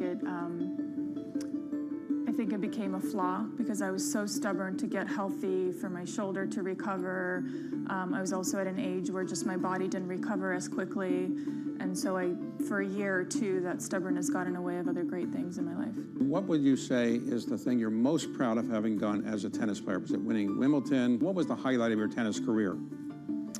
I'd say consistency. I think consistency is, you can have results and they could, come at various times in your career, but I was consistent for many years, and you have to show up. You don't just show up to play first round of the finals, but you have to show up for press conferences before every match, before every tournament, and just the consistency and the mental wear and tear of showing up week in, week out. So I felt like I consistently showed up for my team, for my sponsors. As I look back, I'm proud of that.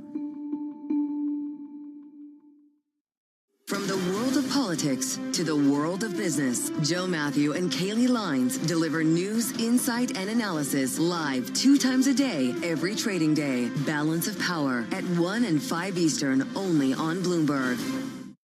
Bringing you the world's business and financial news whenever and wherever it happens. I'm Michael McKee at Mount Everest, and this is Bloomberg.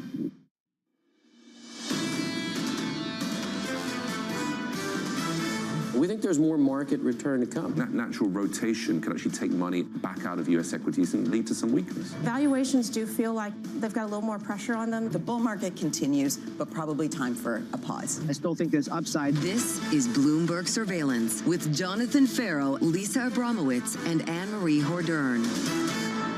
Live from New York City this morning. Good morning, good morning. For our audience worldwide, Bloomberg Surveillance starts right now. Coming into Wednesday, bulled up. Investors driving the S&P, NASDAQ and Russell to fresh record highs as 2 additional tech names are breaking into the trillion-dollar club. Goldman joining a growing list of banks upgrading the outlook for U.S. equities. Goldman goes to 8K. Yeah, so they're talking about that 17% gain for the S&P 500 this year, joining Morgan Stanley, Deutsche Bank, having this type of gains. Revenge of FOMO, the race to catch up, essentially saying ignore all the bad news because you're paid to do so, because ultimately the earnings have come in so strong that we can't even imagine how high some of these names can get. Just to talk about Micron, one of the stakes joining the trillion-dollar club, the increase from $500 billion to $1 trillion was the fastest in history, which gives you a sense of just how quickly people are clamoring to catch up. And potentially it's going to go even higher. The Micron CEO was recently in Washington because, they're expanding out to the United States in places like Syracuse, and they're in their factory in Virginia, sat down with Tyler Kendall, a Washington correspondent, and says sees the memory shortage lasting beyond 2026. So this might have a lot more room to grow. Analysts can't keep up. Go to the A&R screen on the Bloomberg terminal for Micron. Not a single sell there. Struggle to find one. But the 12-month consensus price target below where the stock is trading right now, even with everyone with a buy on the stock, analysts can't keep up. As for Goldman, they've gone from 7,600 to 8K. They've done what everyone else has done. They've pointed to earnings, fantastic earnings. But look at the average price target on Wall Street right now for the S&P. 7,500, 7,600, basically where we are right now in the S&P.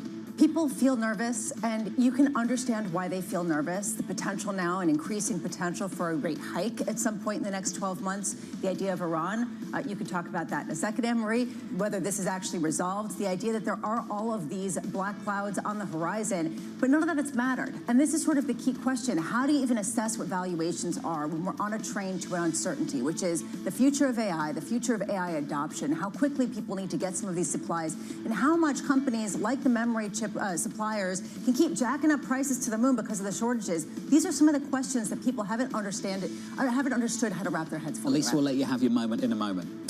Just hold on. Just 1 minute. Iran doesn't matter when you see headlines like this coming from ByteDance. The latest from the team here at Bloomberg, considering $70 billion of capex this year, $100 billion next year, and last year that number was $25 billion. We're talking about 3x, 4x the capex of the last 12 months. It's one thing to have FOMO if you're a stock investor. It's another thing if you have FOMO, if you're an actual company racing to catch up with the technological advancements that seem to be the future. And that seems to be where we are. And the tolerance to finance that seems to be incredibly robust. I was taking a look at credit spreads yesterday saying, can't we crack? I mean, isn't this going to eventually crack? I was looking at investment-grade credit spreads. They are 1 basis point away from the all-time record low, at least in the post-2000 era. It just gives you a sense of how far we've come. Should we do crude now? Okay. We're allowed to do crude. Brent and WTI down this morning, negative 4% on WTI, just about holding on to 90. Brent crude around 96. We were told we've got a deal. We're still waiting for a deal. We're still waiting for the deal, but they are talking, and that is a good sign to the market. Even though we did see skirmishes happen between the Iranian forces and U.S. forces in the Gulf, there's an individual that's part of the negotiating team who said that Iran's stockpile of the highly enriched uranium, quote, is not on the agenda for talks with the U.S. So we're in this situation where, in order for the United States to open up the Strait of Hormuz, needs to give a concession on nuclear. How are they going to do that when that was the prime reason why the president has told the American people that he attacked Iran? And for Iran to open up the Strait of Hormuz, they're going to want the United States to do something on nuclear. The two red lines have not moved, which is why these negotiations might end up just dragging on. And here we are with crude lower, down to 96 on Brent, and equities adding to all-time highs. Futures this morning up a third of 1%. Coming up this hour, we'll catch up with Mark Hafley of UBS as equities hit fresh all-time highs. The former CENTCOM commander, General Joseph Votel, looking forward to that as President Trump gathers his top advisors on Iran.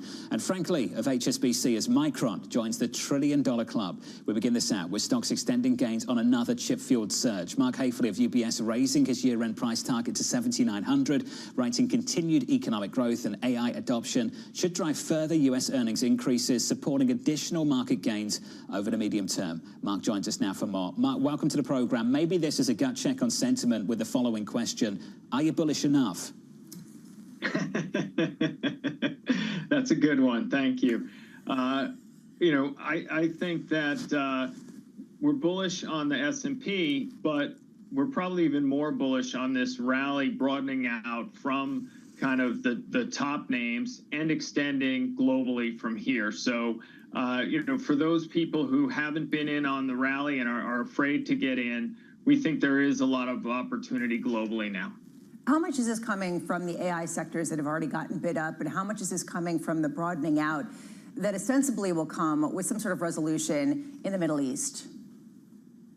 Well, I don't think you can discount the AI impact in a broader sense, which is that, the CapEx spend from AI is probably having 2 times the impact of the negative effects of the rise in oil prices on global GDP. So that's factoring into this as well. Now, of course, our economist Paul Donovan talks about the Wile E. Coyote effect, where, behavioral economics, at some point, if oil prices continue to be elevated or they continue to surge of over 100, behavioral economics can take over and things can start to break and we can see this unravel. But I like that AI to oil statistic a little bit because it gives people a sense of, there are other factors besides what's going on in the oil story. Mark, we were just talking about how difficult it is to really price some of the moonshots that we've seen in the tech universe, how far some of the prices have come of the shares, as well as price targets that can't keep up with how fast it's moving. How do you price a moonshot? How do you price a technology where we don't have a sense of what the ultimate goal is, or frankly, even how quickly it's moving? Well, the good news is I don't have to do that because we've had AI, power and resources, and healthcare as long-term themes for a considerable period of time. And, playing it that way, you can benefit from this without trying to pick one or the other names. And I think that's even more important now as we've had some very large moves. I think if you're gonna start picking names, you really have to dig in, be very selective, or you can just play the larger themes that we think are going to be durable. Mark, the big push right now is just to highlight where the constraints are, the so-called bottlenecks. Do you see that shifting in the years ahead? Do you see a visible runway to so-called overcapacity, which is the ultimate worry? That's the bus further down the road that people worry about. Do you see any runway towards that in the medium term? I think it's very hard right now to get to overcapacity. And as you point out, it's more like there's more and more bottlenecks in the chain as just the CapEx projections keep growing. And so, that's, I think, a little bit more the worry at this end is where's the power going to come from? Where are the transformers that are going to the ground? Where's all these parts of the value chain? How are they going to add up, and who's going to benefit from that, and who may not benefit from it? Now that the realization that there is this scarcity is out there, the risk reward on kind of just the pure play, say, chip names is a little harder to make. Mark, how are clients dealing with this? How are they avoiding so-called company-specific risks? How do you mitigate that, and what kind of advice are you offering? Well, I will say that our clients have been very sanguine through this. I think many of them, as we get together and talk about the impact of AI on people's businesses, it's generally been positive. I do think a lot of clients have stayed invested, and they have not really been fazed by this situation. And we've kind of said, don't get too caught up in the headlines. Stay focused on the data, oil prices being one on the negative side, but also, as you pointed out, this tremendous earnings growth, this tremendous CapEx build. And then something that we have to keep in mind is what usually kills these bull markets is Fed hikes. And given what's going on with wages and the fact that a lot of the inflation is probably driven by energy, we still don't see the Fed hiking anytime soon. Is that one of the bigger concerns, though, that investors are bringing up with you? They're concerned that the Federal Reserve is going to potentially hike interest rates this year?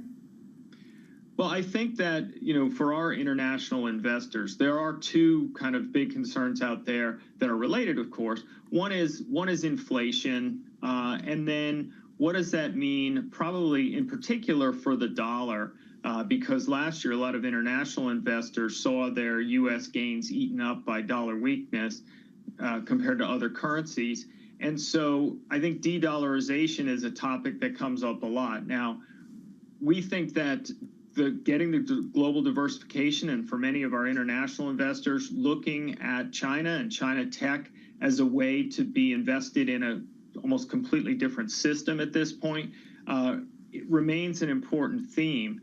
But, given what's going on, we like the U.S. market. Given what's going on in the U.S. market, investors haven't given up on the U.S. yet. Mark, for about 20 years, a lot of people talked about the financialization of money and how people would invest and they'd make money and then they put it back in investments and it wasn't making its way into the real world. And suddenly it's making its way into the real world in a big way. I just wonder if you can see these incredible valuation rises, these incredible CapEx budgets, without some of it producing inflationary results. You're talking about how you aren't going to see some sort of persistent inflation. Doesn't some of this lead to a persistently higher inflation moment at a time of deglobalization and reindustrialization? Well, it's a great point, but there again, I think it's one of these races. I think we can all point to the potential for deflationary forces from AI. That could be out there. I think, but to your point, right now, given just this scarcity of tokens, we're all focused on scarcity. We're all focused on the need to settle prices higher, perhaps to even create some demand destruction. But I think one of the points you made at the beginning of this is that there is so much uncertainty around it. So the way that we think about it is that a little bit of inflation and even a little bit of higher rates, as long as that's driven by growth, and we're expecting 20% earnings growth for the S&P 500. The equity markets are likely to tolerate that. And I think, one of the things that we've talked about in the past is how we have been more focused on equities now that we've come out of the zero interest rate policies as the place for asset allocations, because they are more likely to weather bouts of inflation, say, of course, than bonds can do. Mark, where do you think gold fits into that? Well, we still like the gold. I think I think gold actually, when there was talk around the Fed and things like that, that was driving money into gold. And now as people think that interest rates are going to go higher, that's taken money out of the gold trade. But when we look at the fundamental drivers that got us into the gold trade, which is concerns about the weaponization of the U.S. dollar with sanctions, what our clients tell us about their interest in de-dollarization, we think that the gold trade is still going to have legs in the future, and it does provide something of a hedge in portfolios. Mark, it's good to see you. As always, you're a good sport. Thank you, sir. Mark Hafley there of UBS on equities, fixed income, and on gold at the end there. The big takeaway here, better earnings. If you could go back in time, just a few months to the start of March, and try and convince someone that the outlook for earnings is about to improve dramatically, not deteriorate, you'd have a difficult time doing so. This line from Mark Hafley over at UBS, the positive impact from the capex associated with AI is 2x the negative impact from the higher crude prices we've seen. That's the difficult thing to internalize at the moment, given the situation in the Middle East. Skepticism has been punished. Skepticism of corporate strength. Skepticism of just how much they can monetize some of what we're seeing and how much they can raise prices. And that's the reason why you're seeing upgrade after upgrade. Adding to all-time highs, equity futures up by 1/3 of 1% this morning, a record on the S&P, the Nasdaq, and on small caps too. Let's get you an update on stories worldwide with your Bloomberg Brief. Vonnie Quinn has more. Hey, Vonnie. Hey, good morning, John. President Donald Trump meeting with his cabinet today as talks to end the war with Iran remain in flux. The U.S. attacked Iranian targets in the Strait of Hormuz Monday, just days after the president insisted his administration had, quote, largely negotiated a settlement with Tehran. Micron shares gaining in the pre-market after rallying nearly 20% yesterday. The company's market cap topping $1 trillion. This after UBS boosted its price target to a street high of $1,625 a share from $535. South Korean chipmaker SK Hynix also joining the $1 trillion market cap club. Former BP chairman Albert Manifold says he was fired without warning or explanation. The company announcing his departure yesterday, citing concerns about governance standards, oversight and conduct. In a statement, Manifold says he disputes the characterization of his conduct. And that's your Bloomberg Brief. John. Hey, Vonnie, what a drama. They need to clean that up fast, that's for sure. Up next on the programme, striking a deal with Iran. It's looking very good that we're going to make a deal with Iran. And it's going to be a good deal. It's going to be a deal with no nuclear weapons. They come to the table. They're begging to make a deal. They want to make a deal badly. And we'll see if we get there. Still waiting for a deal. Up next on the programme, we'll catch up with the former US CENTCOM commander, General Joseph Votel from New York City this morning. Good morning.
is about to start. And you're already looking for that edge. The opening trade brings you everything you need to know as markets open across Europe. I'm Guy Johnson. I'm Anna Edwards. And I'm Tom McKenzie. This is your opening trade. Only on Bloomberg.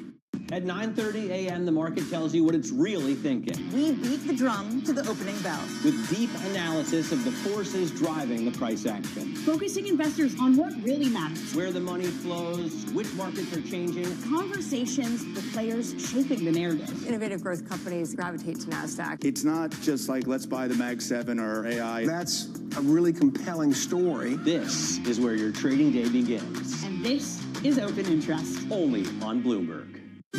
Good morning. This is Bloomberg Surveillance. Welcome back to the opening trade. Watch Bloomberg 10. This is the Asia Trade. This is Wall Street Week. Welcome to Balance of Power. You're watching Bloomberg Deals. Welcome to Bloomberg This Weekend. This is Bloomberg Television.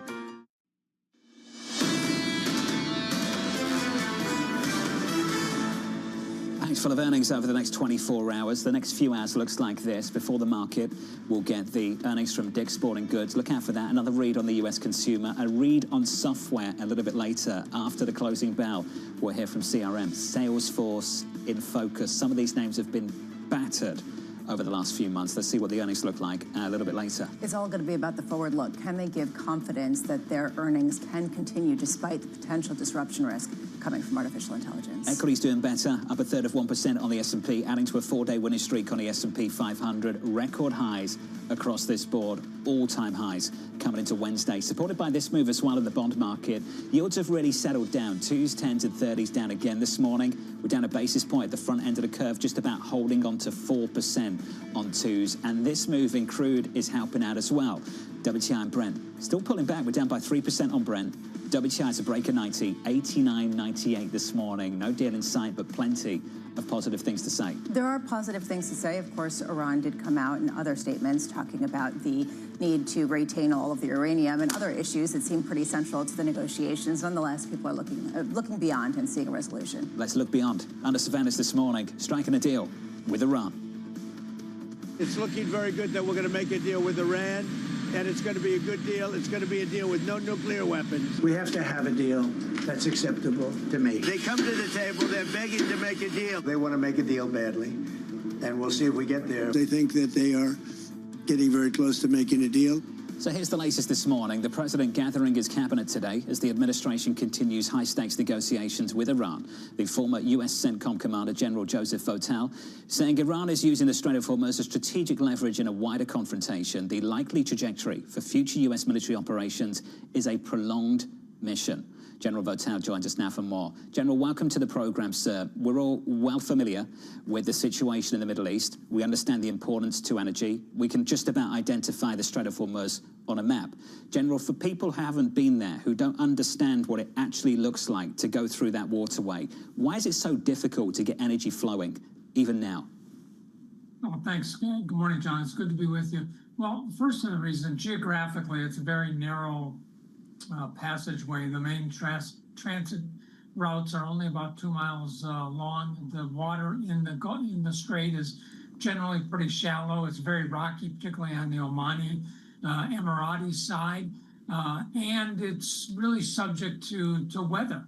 It's when you go through the Straits of Hormuz, it's very difficult to see. It's very difficult to, kind of be oriented to where you are. So it's just a very, very difficult portion of water to get through. And of course, it's dominated geographically by Iran. You can't dispute the fact that on at least 3 sides of it, as you go through, the Iranians have the geographical advantage here. General, yesterday, the Wall Street Journal said the Navy started assisting in terms of escorts of vessels through the strait, and then CENTCOM came out and said they're not currently escorting commercial vessels. If we were to see mass escorts, what would that look like? Yeah, Maria, what that would generally look like is the commitment of a number of our destroyers, probably somewhere in the order of 15 to to 20 that would be dedicated to the mission. And what they would basically do is not only picket and put naval maritime assets in key positions where they could provide protection over the top of these convoys, but they'd also be in a position where they would be escorting them. Sometimes we might try to bring together a number of tankers and then move them as a package through the Gulf with close escort by U.S. Navy destroyers, or we may move them in smaller packets, or we may try to do what I would describe kind of as a zone defense, create a bubble under which these ships can move. But important to do that is we have to be certain that they can move through safely, so they aren't going to bump into mines. They're not going to be subject to attacks from the Iranians, and that's what takes up a lot of the resources. It's the mine clearing, it's the defensive resources we have to put in place, there's the number of ships that we have to have there in order to do that, to relieve the pressure in the Gulf right now. Well, based off the U.S. presence right now, would the United States be able to undertake this? Well, I think there's certainly a considerable amount of maritime resources in the region, and I think probably I'm an Army guy talking here, but I think probably with the resources that are in place, we probably could certainly begin to do some type of escort missions, but that would likely come at the cost of other things we're doing. So it would be difficult for us to maintain a blockade and to escort. Of course, it isn't just maritime assets, it's U.S. Air Force assets. It's in some cases ground resources with our Marines or military Army organizations that have to man air defense sites and have to be prepared to board ships and have to be prepared to go ashore if we need to remove threats. So it's a more comprehensive effort. So there's enough force to probably do some of that right now, but it would really limit our ability to do anything else. General, this doesn't seem to be what a lot of people are talking about with respect to striking a deal. They expect a resolution to the conflict. How do you understand some of the discussions around the negotiations between the U.S. and Iran and assertions that we are close to reaching some sort of deal? Well, we're working through interlocutors right now, and for the last several weeks it's been the Pakistanis, and now most recently the Qataris have joined. Of course, they're recognized and very capable negotiators who we have a lot of trust in, and so I'm sure there are discussions going back and forth and some communications that would give people the impression that we are making some progress on this, and I hope that we are. I mean, I think it's in our interest certainly to resolve this. But fundamentally, negotiations are about trust. It's about trust between both sides, and of course, that's lacking between the United States and Iran right now. And then there are fundamental differences on the major issues, whether it's non-proliferation, whether it's the highly enriched uranium and what happens with that, whether it's what happens with sanctions and frozen assets, or the status of the Straits of Hormuz. How do we get it back to kind of the open passageway that it was, or the situation in Lebanon? I think it's important. Most Americans are not necessarily paying attention to what's happening in Lebanon, but it is directly linked, certainly in the eyes of the Iranians, to what is happening in the Gulf. General, that's a good point. We appreciate your time, sir, and your experience. Thank you. The former U.S. CENTCOM Commander, General Joseph Vogt, out there on the situation in the Middle East and the difficulty getting good energy, gas, oil flowing once again through that strait. Yeah, it would require a lot of assets unless there is some sort of comprehensive deal, and a comprehensive deal requires trust, and clearly there is no trust, and that point seems to be reiterated by one person after another who has dealt with similar negotiations in the past. The word impression the general used, there's an impression that the talks and the deal is going well.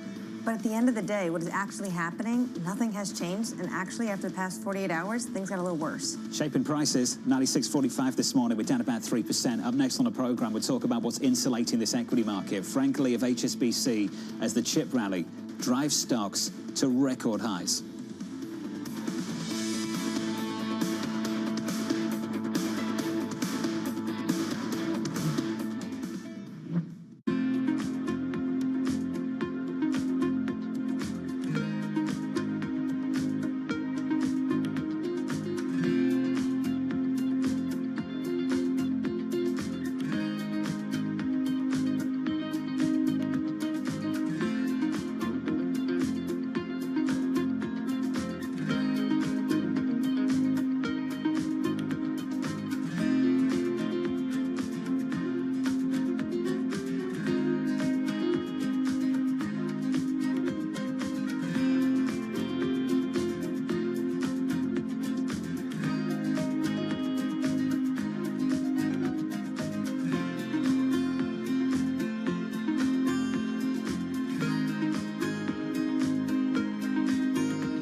We should not deny that change is coming. And change is not coming just in data centers and AI. As a world, we are building infrastructure, we're building energy, we're doing energy transmission, we're building next-gen manufacturing, we're ramping defense, and we're doing this thing called AI and data. Yes. We will see the largest need for capital ever. And that's what we've seen so far this year. And so now to your specific question, it's about underwriting. There are a number of very strong US tech companies who run diversified businesses, Amazon, Google, Microsoft, who are interested in seeing these centers built and are interested in not consolidating the debt on their balance sheet. And to the extent they are prepared to lend their credit, one can lend against those types of things and make sensible underwriting decisions. Middle East tensions are high. Both sides willing to go back to the battlefield. The narrative changes moment to moment. Is there a ceasefire? Is there not a ceasefire? Markets are up, markets are down. Count on Bloomberg for up-to-the-minute reporting. Breaking news this morning. Breaking news in the last few minutes. On-the-ground perspective. Talking to you from the bomb shelter. This White House still pushing. And the analysis you need to make informed decisions fast. Clearly, nothing is final until it's well and truly final. The really important question is whether we'll get second-round effects. Nobody covers geopolitics like Bloomberg.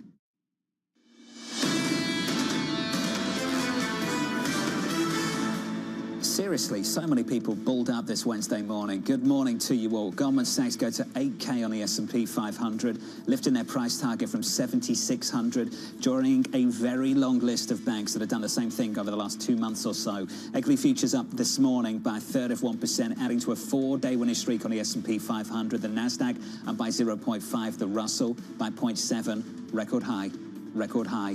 All-time high. In the bond market, yields supporting this move. We're down across the curve by a couple of basis points this morning, down 2 on 10s, down 1 on 2s, 4.01% on the 2-year. Tomorrow, things get a little bit more interesting. PCE, the main event for the Federal Reserve, their preferred read on US inflation, and that might not make for great reading for this institution. We've had one upside surprise after another when it comes to inflationary reads, and core PCE is probably no different, likely in that 0.3% range, 3.3% over the past year. Key question here, does the Fed care, right? What is the worst Fed's response mechanism to inflation that is ticking, inflecting upward, given the fact that this Fed has been incredibly dovish? Are they going to wreck the party? I mean, ultimately, it's easy to be a skeptic, but I might as well join the party and not be so, skeptical, because you're not paid to be skeptical. You're not paid to poke holes. You are paid to just go with the mob. Have we got that breaking news whoosh that drives across the screen? Can we play that now? Sort of breaking news. It's the job. Come on. Bramo, I think, going to look to confirm this, but I think Bramo just turned bullish. Is that what just happened? I think that it just doesn't pay to be skeptical. You take a look at every single different benchmark. My son, for a school project, went all in on Micron, theoretically. Okay. And he comes back, he's like, I won big yesterday. I mean, it's sort of, what are we trading people? We are trading them that you cannot lose, and that seems to be the way to go. Bulls everywhere this morning, getting very nervous following that. Let's finish on crude. We're down about 3% on WTI and Brent. This is helping to move as well. Brent crude to 96, WTI to about $90 a barrel. So what's interesting about this is crude is moving lower, but we don't actually have that deal that the president has been teasing for months now. And what we heard from Iran is that until we have agreed on all issues, we consider that we have agreed on nothing. That is what one of the key negotiators said as he's making this visit to Russia. And what they're talking about is that highly enriched uranium is not on the agenda for talks with the United States. Well, that is the #1 issue that this president needs to deliver on for the American people. And yet here we are with crude down 3% on the session. Counting you down to the cash open, 3 hours away. Let's get you some single names, some morning movers. Yahara has more. Hey, Yahara. Hi, John. Well, Lisa's son wins again because we are seeing Micron shares soaring 6% in the pre-market after it became the latest company to join the $1 trillion club. A rally initially sparked by UBS doubling its price target on the stock. And what's striking is that just hours later over in South Korea, its memory chip darling SK Hynix also joined that club. Now we'll be looking ahead to Marvell Technologies. It reports after the bell. The chip maker shares are already up 5.8%, a sign that investors think it will show another strong read on AI demand. Turning to space stocks, they are soaring again in the pre-market, extending a rally that's been building ever since SpaceX filed publicly in what could become the biggest IPO ever. And ever since then, investors have been piling into anything tied to this space. So that's why you're seeing space infrastructure companies like Redwire up nearly 20% in the pre-market.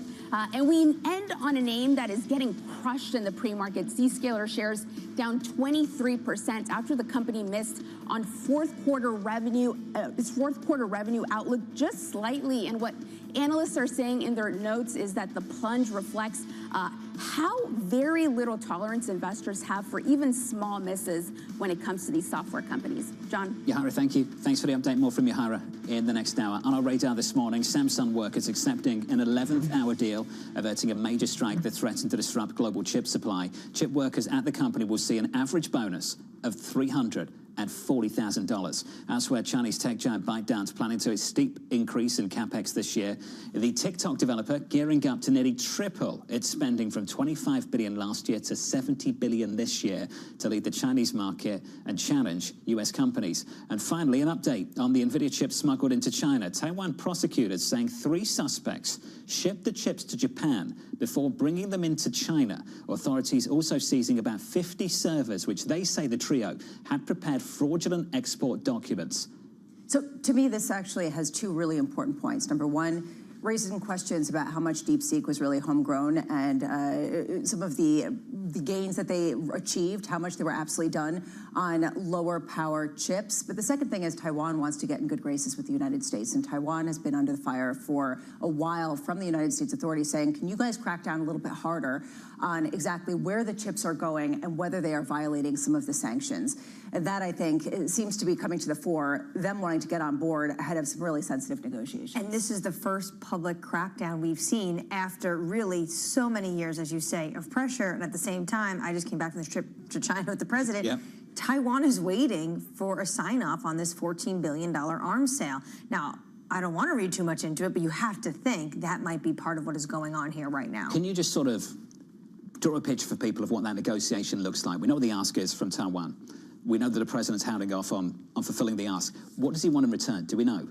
What he wants in return, we don't know exactly what the president wants in return from Taiwan. This could potentially be one of it.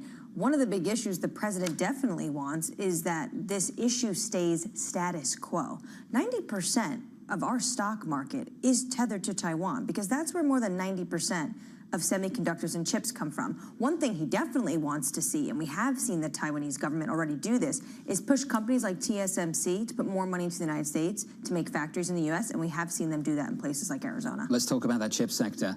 The record chip rally, pushing 2 memory names above $1 trillion in market cap for the first time. Now Marvell, surging in the pre-market, the chip maker set to report after the bell today. Frank Lee of HSBC upgrading the stock to buy and raising his price target from 85 to 300. Frank joins us now for more. Frank, welcome to the program. I just want to take a step back and talk about this particular company and what they do. Can you describe for us all these custom chip projects that these different companies and the hyperscalers that we talk about every single day and how Marvell fits into that effort?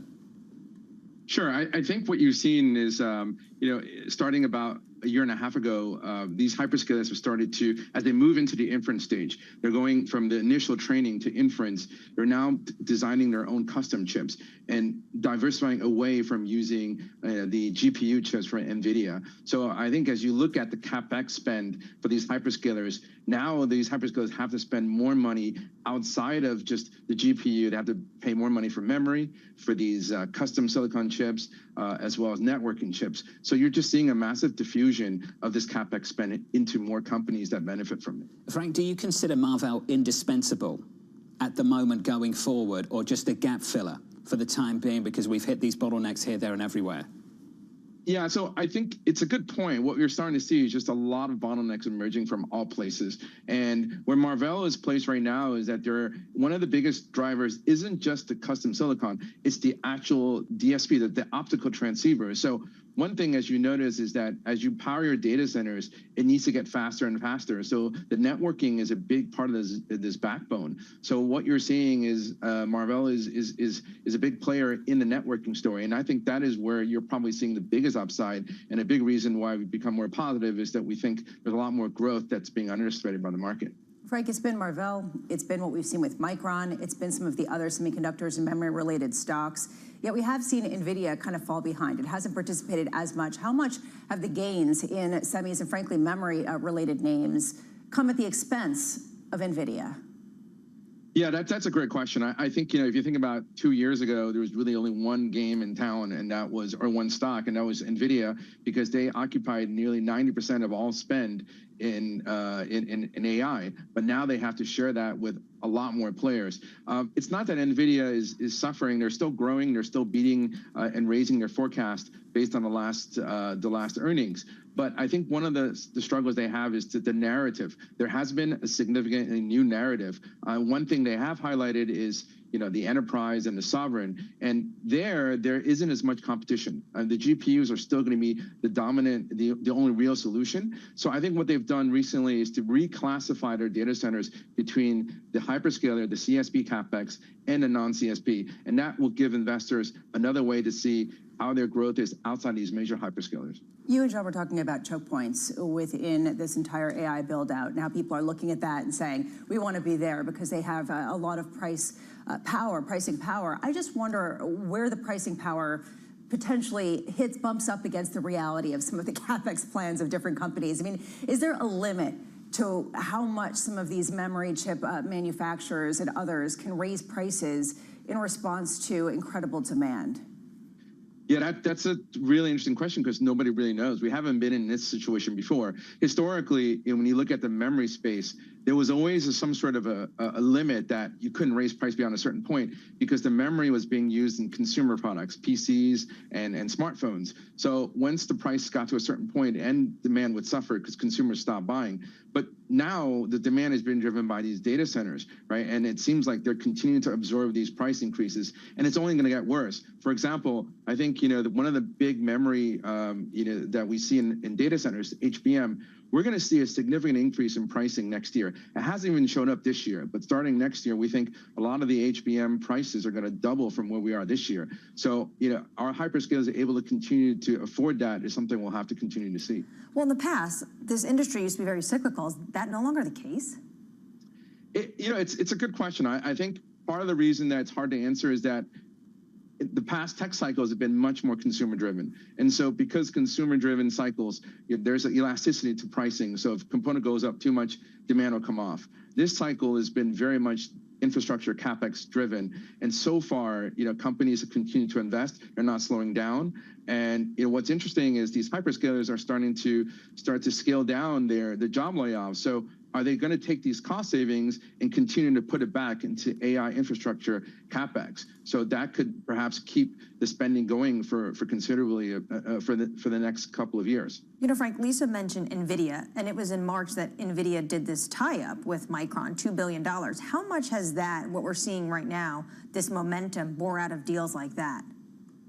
Yeah, I mean, NVIDIA has been signing deals with a lot of people in the supply chain. So it's not just Micron. They've done, a couple of deals on the optical side, including, Coherent, Lumentum, even a Marvell deal. So that in some ways, investors are looking at where NVIDIA is investing and saying that's the next choke point. So in some ways, if you look at some of the stocks, they've actually moved more after NVIDIA is invested, because I think investors are saying, well, NVIDIA is such an essential part of the supply chain. They know where perhaps they need to secure capacity next. And so some people are using that as a roadmap to see where the next choke point is going to be. Hey, Frank, thanks for jumping on this morning. We appreciate it, buddy. Thank you. Frank Lee there of HSBC, bullish on Marvell. Those numbers drop a little bit later this afternoon after the closing bell. Do they justify some of the rally that we've seen? Do they give you a sense that some of the enthusiasm behind names like this really can continue? NVIDIA has been investing in a lot of places. I just want to pick up on that. They've been investing in Micron. They've been investing in Marvell. About half of their free cash flow has gone into investments. They're essentially a tech-focused hedge fund in order to get their tentacles in everything. It really is an absolutely amazing story. Incredible, isn't it? It is. They've got a lot of money, let's put it that way. NASDAQ futures this morning up by 0.5%, all-time highs. Let's get you an update on stories worldwide this morning with your Bloomberg brief. Vonnie Quinn has more. Hey, Vonnie. Hey, John. Thank you. Bank of Japan Governor Kazuo Ueda warning that oil price shocks could fuel broader inflation pressures, reinforcing bets for a rate hike. Traders now see about a 75% chance of a rate hike at the bank's June 16th meeting. Volvo reaching a deal with the Trump administration to avoid a U.S. ban on vehicles tied to China. The agreement overcomes a barrier that has effectively blocked the U.S. market from Chinese cars over national and economic security concerns. Texas Attorney General Ken Paxton beating four-term incumbent John Cornyn in the state's Republican Senate runoff. Paxton crediting President Trump for the win in his victory speech. The president endorsed Paxton last week. And that is your Bloomberg Brief. John. And Vonnie, thank you. Axios calling it the Texas takedown, the widest primary defeat for a sitting senator in nearly 50 years. It's unbelievable, and this is going to be really a seismic shift, and I think we'll have a lot of alarms for the Republican establishment. There's an individual who's had decades in the Senate, and people are pretty shocked. We're seeing these problems develop at the national level. You can win a primary, but can you win in a general? And I just wonder how this applies to this situation down in Texas. Well, this is why people think potentially the Democratic candidate has a shot in Texas, which we would not have seen, I believe, since the 1980s, a Democratic senator from Texas. So it would be pretty shocking. We'll have that conversation in about 30 minutes' time. Equity futures right now pushing higher by a third of 1%. Up next, rising inflationary pressures. By the end of the year, we're still expecting core PCE to be around 3%. That would be a threshold that I think is very key to watch, because there's going to be much more noise around the necessity of a rate hike. Up next, we'll catch up with Ian Lingen of BMO, live from New York City. You're watching Bloomberg TV.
We are dealing with supply issues, and so therefore fertilizer, the planting season, food security is high up there, but so too is fuel and energy. So yet again, as we had with Ukraine, the energy crisis, the food crisis, the cost of living, and that kind of fiscal space needs to be created for countries that are going to be dealing with the debt crisis. They are still repaying their debts. Inflation will result in interest rates that will put many countries in jeopardy on the debt issue. So we're looking to find solutions here from the IMF, from the World Bank. There have been many offers of the windows and facilities that could be put at the disposal of countries. But I think at this stage we need scale. Many countries are still recovering from the previous shocks, and some of those crises are not over yet.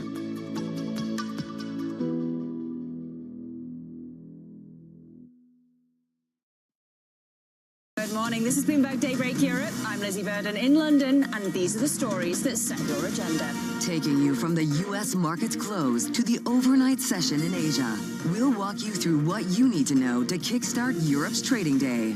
Live from our European headquarters, we bring you the day's top market-moving stories, unmatched expert analysis, and on-the-ground reporting from across the continent. Tune in to Daybreak Europe, only on Bloomberg Television. Context changes everything. Middle East and Africa, vibrant resources and high-yield investment opportunities abound. Join me on Horizons Middle East and Africa for the stories, newsmakers, and insight from this exciting region. Now weekdays, only on Bloomberg. It's a multi-trillion-dollar industry. We'll show you what's happening in ETFs like no one else. ETF IQ, only on Bloomberg.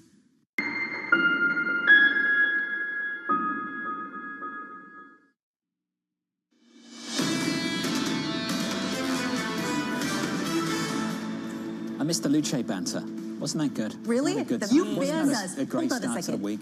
The memes. The Luce banter. The memes are Fantastic amazing. memes. Or You literally, hold on a Luce. second. For the record, yesterday, Jonathan Farrell banned us from talking about the Luce or the loose conversations, and today you're bringing it back up. Is that how reminiscent, nostalgic? I missed it, you know. It's just so tempted. The meme game of the last 24 hours. Phenomenal. Yeah, people were pretty brutal. I mean, Montezemolo, the former Ferrari chairman, did you see what he said yesterday? yeah, he said, you know, I'm worried. It doesn't deserve the prancing horse. Please take it off. At least the remove it. Chinese won't try to copy this. Oh, yeah, that was brutal. I mean, ultimately. It's quite the line. And he's saying that basically we risk destruction of a legend. So sorry. Take the prancing horse off. At least the Chinese won't copy this car. Oh my God. So scathing, so brutal. But the memes are funny. One thing you can't unsee, someone mentioned that it looks like a computer mouse. And considering it was designed by Johnny Ive, formerly of the iPhone, it makes perfect sense. It does look like a computer mouse. Better news for the stock. The stock is up this morning by 1.8%. We'll make it relevant to people in financial markets, of course. Equity futures right now on the S&P, bouncing back again, up by a third of 1% on the S&P. On the NASDAQ, up by 0.5. 4 days of gains. Looks like we've got another one. On a Russell, we're up by 0.7%. Focus on inflation and the bond market in the next 24 hours. 2s, 10s, and 30s yields declining by another basis point at the front end, 4.02% on 2s. Under surveillance this morning, rising inflationary pressures. By the end of the year, we're still expecting core PCE to be around 3%. That would be a threshold that I think is very key to watch, because if inflation is indeed 1 percentage point above the 2% target that the Fed has, there is going to be much more noise around the necessity of a rate hike, especially if that trend is moving sideways and not moving back towards the target. So here's the latest this morning. The Minneapolis Fed President Neil Kashkari joining a growing chorus of central bank officials urging an increased focus on inflation. Ian Lingen of BMO writing, the strength of the underlying real economy has complicated the Fed outlook, as it currently appears the US consumers are weathering the energy shock more easily than initially feared. Ian joins us now for more. Ian, good morning. It's good to see you. Happy to be What are you here. expecting to see tomorrow morning at about 8:30 Eastern? So I think that there's two aspects of the data that will be interesting. First, everyone is focused on core PCE. The market is looking for a low 0.3 or a high 0.2, let's call it 0.26. I'm worried about real personal consumption. Real personal spending at a moment in which nominal wage gains are not keeping up with headline inflation means that consumers are losing ground in real purchasing power. And at some point, that starts to flow through to the broader economy, and people start to get more and more worried about that. What would you look to indicate we're close to that point, and what you're seeing is showing up right now? So right now, the market's looking for a 0.1 monthly increase in real personal consumption. You get 0 or slightly negative back-to-back months, and then that's going to ratchet down people's growth expectations for the second half of the year. Right now, between the AI build-out and the baseline momentum that the consumer is bringing in, everything looks fine, as though higher energy prices will be comparable to how quickly they were absorbed in 2022 and 2023. But I'm arguing that we're in a different position, especially given the Fed's recent pivot to something a bit more balanced, as opposed to being just completely dovish between now and the end of the year. Can you paint the moment we're in? Because a lot of people come on, particularly stock investors, and they say, this is ultimately going to be a disinflationary moment. AI is going to make us all more efficient. We're going to see those efficiencies borne out in a disinflation. They talk about housing. They talk about the point that you're saying, which is wages aren't keeping up. How differently do you see things in terms of just a structurally higher inflation moment that the Fed is going to have to deal with? So I think a lot of it comes down to the time frame. Near-term inflationary, medium-term disinflationary. And if the Fed can follow through on their messaging that their most reasonable hawkish response function at the moment is to delay rate cuts rather than to increase policy rates, then I think that they will come out of this situation in a better position than if they try to chase inflation higher. So at the end of the day, I do think that the Fed is well positioned to wait and see well into the end of this year or the beginning of next before needing to truly reassess whether they should move rates higher or lower. So do you think that this Fed is going to comply with that? I mean, do you think that this is a Fed led by Kevin Warsh that is going to be more inclined to err on the side of maybe keeping rates lower, maintaining an easing bias based on the mandate, frankly, from the White House? I think that Warsh is coming in with a clear mandate not to increase rates if they don't need to. He also has a lot that he can do in terms of communication. He's been very clear that he wants to reduce the amount of communication and forward guidance coming from the Fed. That is a reversal of what we've seen over the last 15, 20 years, but that is also implicitly a volatility enhancing event, and it also should afford the hawks a bit of solace because it is implicitly kind of hawkish at this point. So I think that as we think about the balance of the year, a less is more from the Fed approach is probably the best that Warsh can deliver rather than true rate cuts or anything in that regard. You think the Fed is hawkish right now? I think that the Fed is a lot less dovish than we believe that they were three months ago. Is that because they're willing to get rid of the easing bias potentially at the next meeting? It has to do with the willingness of them to change a statement, but also the chorus of hawks that have come out and said we need to pay more attention to the inflation aspect of the mandate. Now, it's important to keep in mind that it tends to be the board that is more dovish and often drives a conversation, and the regional Fed presidents that tend to err on the side of being hawkish. And so by consolidating that communication to the board, I think that that Warsh is going to attempt to keep that message in place. What do we know about Warsh? What do you know about Warsh and what he's going to do when he takes the helm in the next few weeks? I think he's done a very good job of limiting what the market knows. Do you think that's helpful for next month? I do, because he will come in with a relatively clean slate, and it will be his first press conference. It will be his ability to present himself as the leader of the FOMC as opposed to a board member, and those incentives of his message and his presence will be different. This is important for the front end of the yield curve, of course. How does it shape your perception of how things will transpire further out along the curve?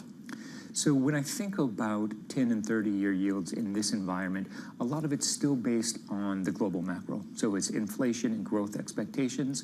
Nominal inflation expectations have clearly increased over the course of the last several months because of the developments in the Middle East.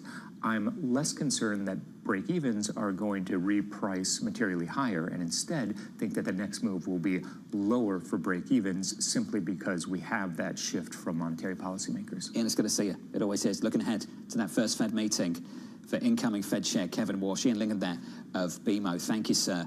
My consumer price tolerance, we hit that a long time ago in the world of sports. I woke up to a ton of complaints about the pre-sale for the US Open taking place in September. The pushback we're seeing to higher prices in New York. You mentioned the get-in price for the Knicks game. I know that's historical. We've heard complaints about World Cup prices, now the US Open of tennis in September. That pushback is building. And I tell you what, it's starting to infect politics too, because the first thing that people are doing in New York, they're going to the mayor and saying, can you do something about the ticket prices at MSG? Well, because they're saying you did something about ticket prices, or at least an opening for some individuals to go to the World Cup. You're going to do something for the NBA. And he is so excited because he's a huge Knicks fan. I mean, you have to think Mayor Adams, this is killing him, literally. But he said he can't make any promises. And he can't. What's he going to do? Things are getting more and more expensive. Up next on the program, Daryl Cronk of Wells Fargo, Libby Cantrell of PIMCO, Joe Feldman of the Telsey Advisory Group, and Megan Swiber of Bank of America. The second hour of Bloomberg Surveillance just around the corner.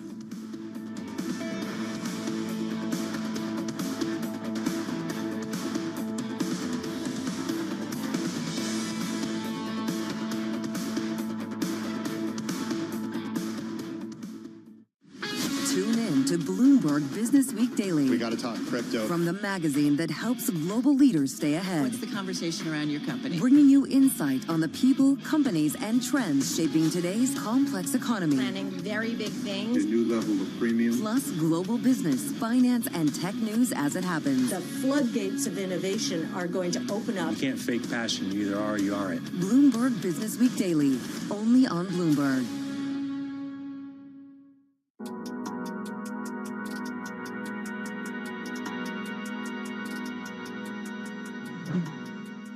Anytime you have an industry that grows like that, there will be pockets where things are more difficult. So if they're smaller companies, it's harder to deal with tariffs, it's harder to deal with labor and with rising interest rates. So there you may see some poor performance. That doesn't necessarily mean that lenders will lose money, but it may be more difficult. And then pockets of software, everybody's been worried about how will that play out. I think there was a lot of capital that was put in from very smart private equity and very smart institutional investors into software really in the 21-22 vintage that was pretty highly priced. And that, as that works its way through the system now 4 or 5 years in, you may see pockets there. But I also think that the need for income, people want income in their portfolio, and they can get that in many ways. You can get that from the treasury market. You can get that from a bank. You can get that from high yield right now is pretty good. High yield has very little exposure to software. And then you can get it from private credit where you maybe get more return and a little less liquidity. And so that, I don't see that going away. In fact, I see investors wanting more of that and wanting it from real estate, wanting it from real assets.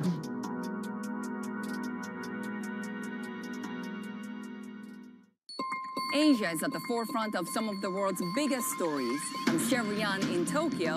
And I'm Heidi Stroud-Watts here in Sydney, where the trading day begins. We're here in the center of all the action to get you set up with the numbers, news, and knowledge you need for the day ahead. The demand is indeed recovering. We've been waiting for this moment. The opportunity of a century. Join us on Bloomberg The Asia Trade. Weekdays only on Bloomberg TV. Context changes everything. Key investors, top executives, global innovators. Join me for in-depth conversations with the biggest newsmakers on the day's top stories. Insight with Haslinda Amin, only on Bloomberg. Welcome to Bloomberg This Weekend. I'm David Burke. I'm Lisa Mateo. And I'm Christina Ruffini. We're tracking breaking news today from Wall Street to Washington. Let's start overseas. The sector is really propelling this deal forward. Yeah, the hope is this will open up new markets and provide some additional liquidity. Of course, now they're going to have competitors. We got a big week coming up in politics. Earnings season is underway. We're going to get some key reports. Everything you need to know before the markets open on Monday. Introducing Bloomberg This Weekend, bringing a little Bloomberg into your weekend routine. Guys, buckle up. Sorry.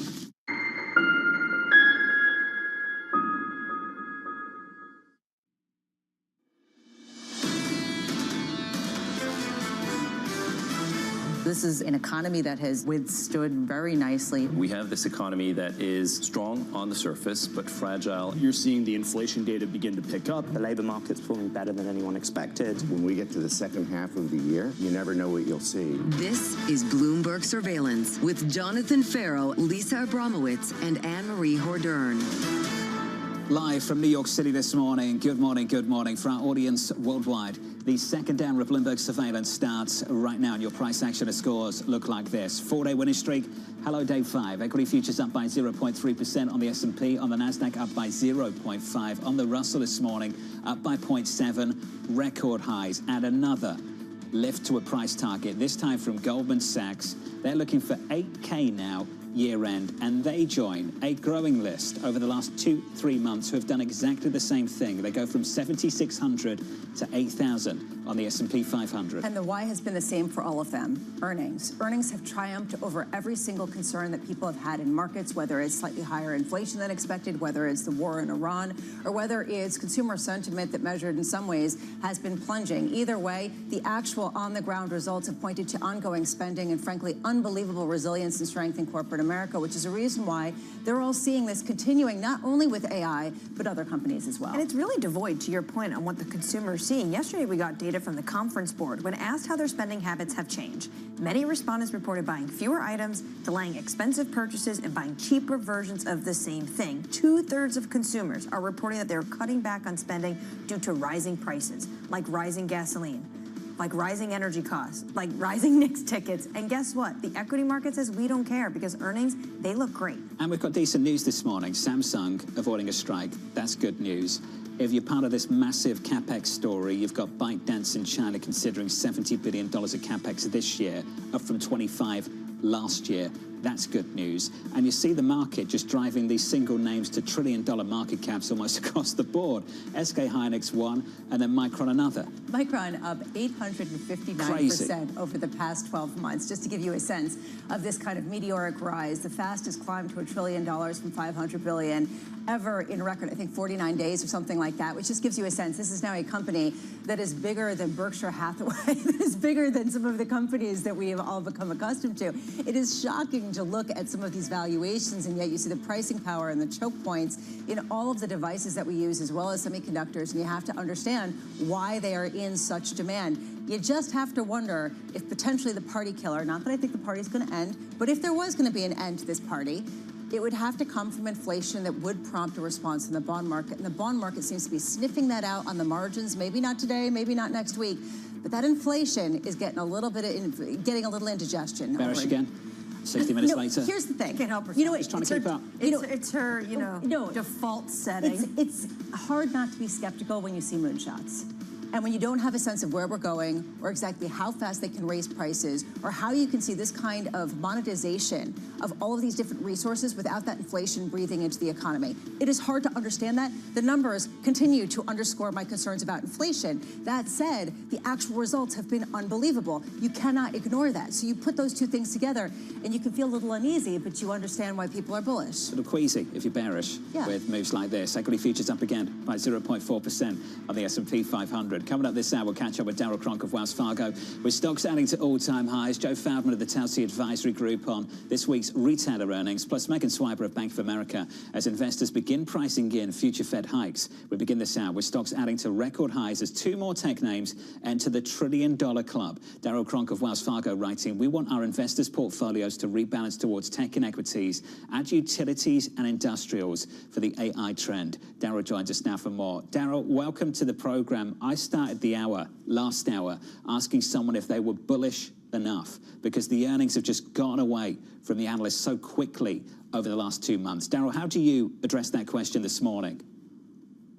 Yeah, good morning, John. I think that's a really great question, and it's the important question. I mean, when you look at earnings up 22, 23, 24% across the index, much less in tech, which is up, call it lower to mid 40s on earnings growth, and yet prices aren't up equivalent to that, what you're getting is multiple compression, right? So multiples are actually getting cheaper, not more expensive, which is different than what we faced the last several years. It's been just a heck of a rally. You talk about like the 5-day winning streak, 8 weeks in a row. Since the beginning of April, the S&P is up 17%, and tech as a sector is up 37% in the last 8 weeks. So I do think you favor tech here. The challenge is how much do you chase these prices, right? I mean, they've gone parabolic here lately. I was just looking, the last 30 days, if I just take the last 30 days, there's only one sector, John, and you can guess what it is, technology, that has outperformed the broad index. The 10 other GIC sectors are all underperforming the index at this point. So when you get under the surface, there's some reasons to say, look, it's okay to be bullish here, but be careful about chasing this kind of parabolic 8-week, just straight up rally where you're just minting new trillion-dollar companies, almost every day. Normalizing trillion-dollar market caps, which Darryl just seems crazy. I'm like Lisa in many ways. I'm wired to worry. I know my blind spot though, and Darryl, it's a failure to imagine. And if I was in this market 26 years ago, I would have been worried about the same things that I'm worried about now. I also would have failed to imagine how big some of these companies could become 20, 25 years down the road. Thinking about what Alphabet is today, what Amazon is today. Can you help just sort of flex that muscle that I have difficulty with? What does this world look like in 10 years' time? Oh, I think 10 years' time, you still see these companies growing, right? There's just no doubt the earnings growth, the free cash flow that they're generating. I mean, you can't exactly know who the winners are 10 years out, right? The tech bubble proved that, post-GFC proved that, right? It's really hard to know, but you want to follow the earnings, you want to follow that free cash flow. And to your point, the CapEx spending, I think what people are missing in this earnings story is we know that the One Big Beautiful Bill had huge provisions in it for allowing almost immediate same-year depreciation of capital spending, investment in property, plant, equipment, manufacturing, all that stuff. So when I can depreciate all of that in 1 year, or this year or and next, instead of over a 5-year or 10-year period of time, guess what that does to margins and earnings? It goes straight to the bottom line, right? So not only are you generating the top line sales growth, but now I'm getting all the benefits of what's happened with the One Big Beautiful Bill and all that depreciation, which is just exploding earnings growth at the bottom line for these companies, these hyperscalers that are doing this big CapEx investment. Can you have a boom like this, Darryl, where people are just pouring money into specific sectors tied to the AI themes without commensurate inflation, given some of the supply constraints that we're seeing around the world? Yeah, look, that's why, Lisa, I think it's a good point not to chase. I mean, so go back just to the beginning of the Iran conflict, right? The 2-year Treasury was 337. So we're celebrating today because it's back to 401, right? But that's still 37% higher than it was at the end of February, right? Brent crude was $70. It's 96 this morning. We're celebrating again, but that's another 35, 36% higher. So there's definitely friction that's gotten added to the system over the last, 8 to 10 weeks. And I think investors have to account for that, right? It may be that tech is somewhat insulated, but you're seeing it across the rest of the industries. Go to the point of in the last 30 days, tech is the only sector outperforming. And when I get below the surface and I look at how many of the S&P 500 companies are currently in an uptrend, the number's like 53, 54% this morning. That's way below what you'd want to see in a sustained rally, much less a parabolic rally. You should see that number of companies in an uptrend of wide breadth and participation somewhere in the mid-60s, maybe even pushing 70 or lower 70%. So at 53%, that's still pretty anemic here. We need broader participation. Something's got to hit other than tech. So, Daryl, there are two ways to interpret this. On one hand, you could say either stop chasing some of those returns and put money in safe haven assets, whether it's gold, whether it's bonds, whatever your flavor of the month is. And the other way is to look at a potential rotation into other names that have to benefit if this continues for so long. It's basically two sides of a coin. Either you're cautious or you're bullish in just a different flavor. Which are you? So I wouldn't describe us as cautious. We're absolutely bullish, although we're sitting basically on top of our year-end target, to John's earlier point about people raising targets and having to kind of chase this market, not just in positioning, but in price targets as well. I think what you do here, Lisa, is you look for adjacent sectors. So, for example, the financial sector, down year to date, right? It's trailing the S&P 500 on a relative basis by almost 15%. And yet I've got, pristine balance sheets. I've got M&A hitting at all-time record highs. I've got big IPOs coming up this summer and into the fall. I've got basically CapEx spend that companies are financials are willing to lend against. So there's, net interest margins have been increasing, not decreasing. There's a lot of reasons to think places like financials, places like industrials. I mean, actually, the industrial complex and stock and GIC sector is down since the Iran conflict. It shouldn't be based on what's going on with spending in other places. Utilities, we think, is another place where you can find value in today's world that actually is down over the last 3 months. So there are places you can go here and find really good earnings growth at reasonable prices, reasonable valuations. So if that next marginal dollar that you want to invest doesn't have to be chasing the 37% 8-week move in tech. Well, Daryl, you say for something to hit, it needs to be broader, something to hit more than tech. For that to happen, for this to really be broadened out, do we need to see an opening of the Strait of Hormuz and a real end to this conflict? Absolutely, Anne-Marie. I mean, that has to open. We're already seeing, the demand destruction predominantly in LNG, right? LNG can't store reserves and other elements much like you can with oil, or reroute it through capacity and pipelines to other places. So the strait has to get opened up. We've got to get an agreement on a moratorium on enriching uranium out of Iran. Then you got to deal with the stockpiles, right? It depends on what stockpile we get. Remember, the 60% uranium is largely, the IEA believes, is buried in Isfahan, in the mountains somewhere. So getting that delivered out of the country of Iran as part of some kind of an agreement isn't exactly easy to do, assuming you can even locate it and extract it in a reasonable period of time. So I think, we may be a little ahead of ourselves on this agreement and all the facets and the levers that people want, which is why, in the very near term, I think you can be a little cautious on the next marginal dollar and where you put it to work from the equity market perspective. But over the next, let's say, 6, 9, 12, 18 months, the outlook still looks pretty bright. Daryl, it's good to see you. It's great to catch up as always. We'll see you in studio next time. Daryl Cronk there of Wells Fargo on this market. He likes the financials. He likes the banks. He's not alone. It was a consensus overweight for a lot of people coming into the year. The banks over the last 4 sessions up by 3.9%. Pretty decent, right? Then you look at the semis, up double digits over the same period. The outperformance, just vicious outperformance, firmly elsewhere. Is it even considered outperformance when you're tripling the total market valuation in just a couple of months? I mean, it gives you a sense of the speed of some of the incredible expansion of valuations here. Real question about how you get ahead of this. Can you chase it? What do you do to potentially hedge against it? People are nervous, but they feel like they have to participate, and you feel that pretty much universally. I was looking at just some of the protection and how much it costs to protect against downside. It's incredibly low. Nobody wants to protect against downside because that's just going to simply give up some of their basis point spread. So it gives you a sense of the mood of the moment. You just described FOMO. Yes. And this is what Torsten Slok of Apollo just published moments ago, that the Fed is fighting FOMO, saying there are no signs that the market is expecting a slowdown in AI capex in the next year, saying combined with strong growth from another interest rate insensitive source, namely the one big beautiful bill, the bottom line is as follows. Rates can continue to move higher because rate hikes are not slowing the economy and inflation as the textbook would have predicted. When you talk to bankers about whether higher rates will stymie any of the infrastructure deals that they have coming to the market, every single one of them says no. 5, 6, 7%, 8%, doesn't matter, because this is existential spending and it is price independent, and that eradicates some of the Fed hikes in terms of just the input into the economy. Yields just about unchanged this morning. Twos around 4%. The equity market pushing on, up another third of 1% on the S&P. With an update on stories worldwide, with your Bloomberg brief, Vonnie Quinn has more. Hey, Vonnie. Hey, John, thank you.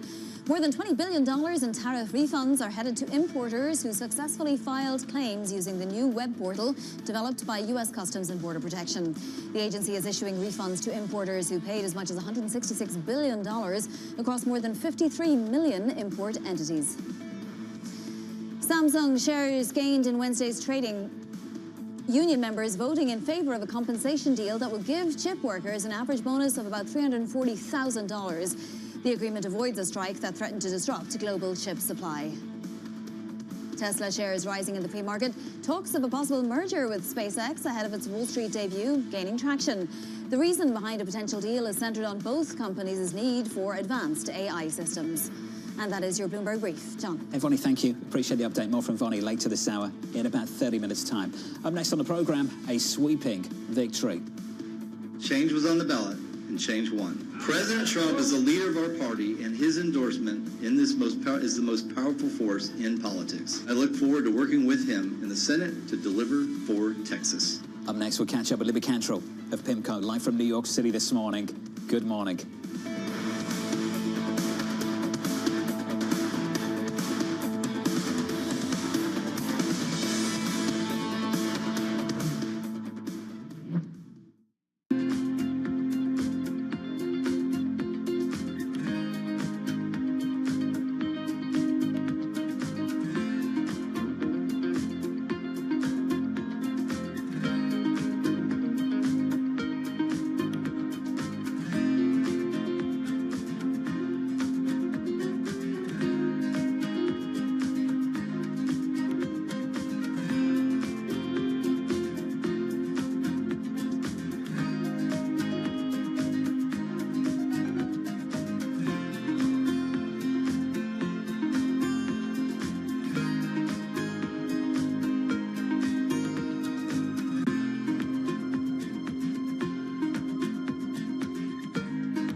At a time when policy in Washington is driving Wall Street, we draw a distinction between the rhetoric and the action, bringing you market-moving guests and original reporting.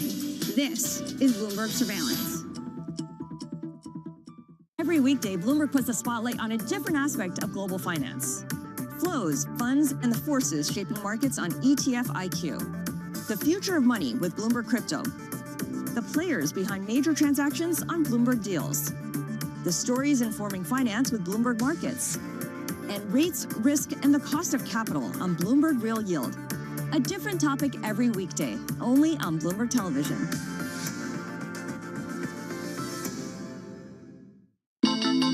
The countdown is on. Everything you need to get the edge at the end of the market day. Get ahead of tomorrow's trading with The Close. Weekdays on Bloomberg. Context changes everything.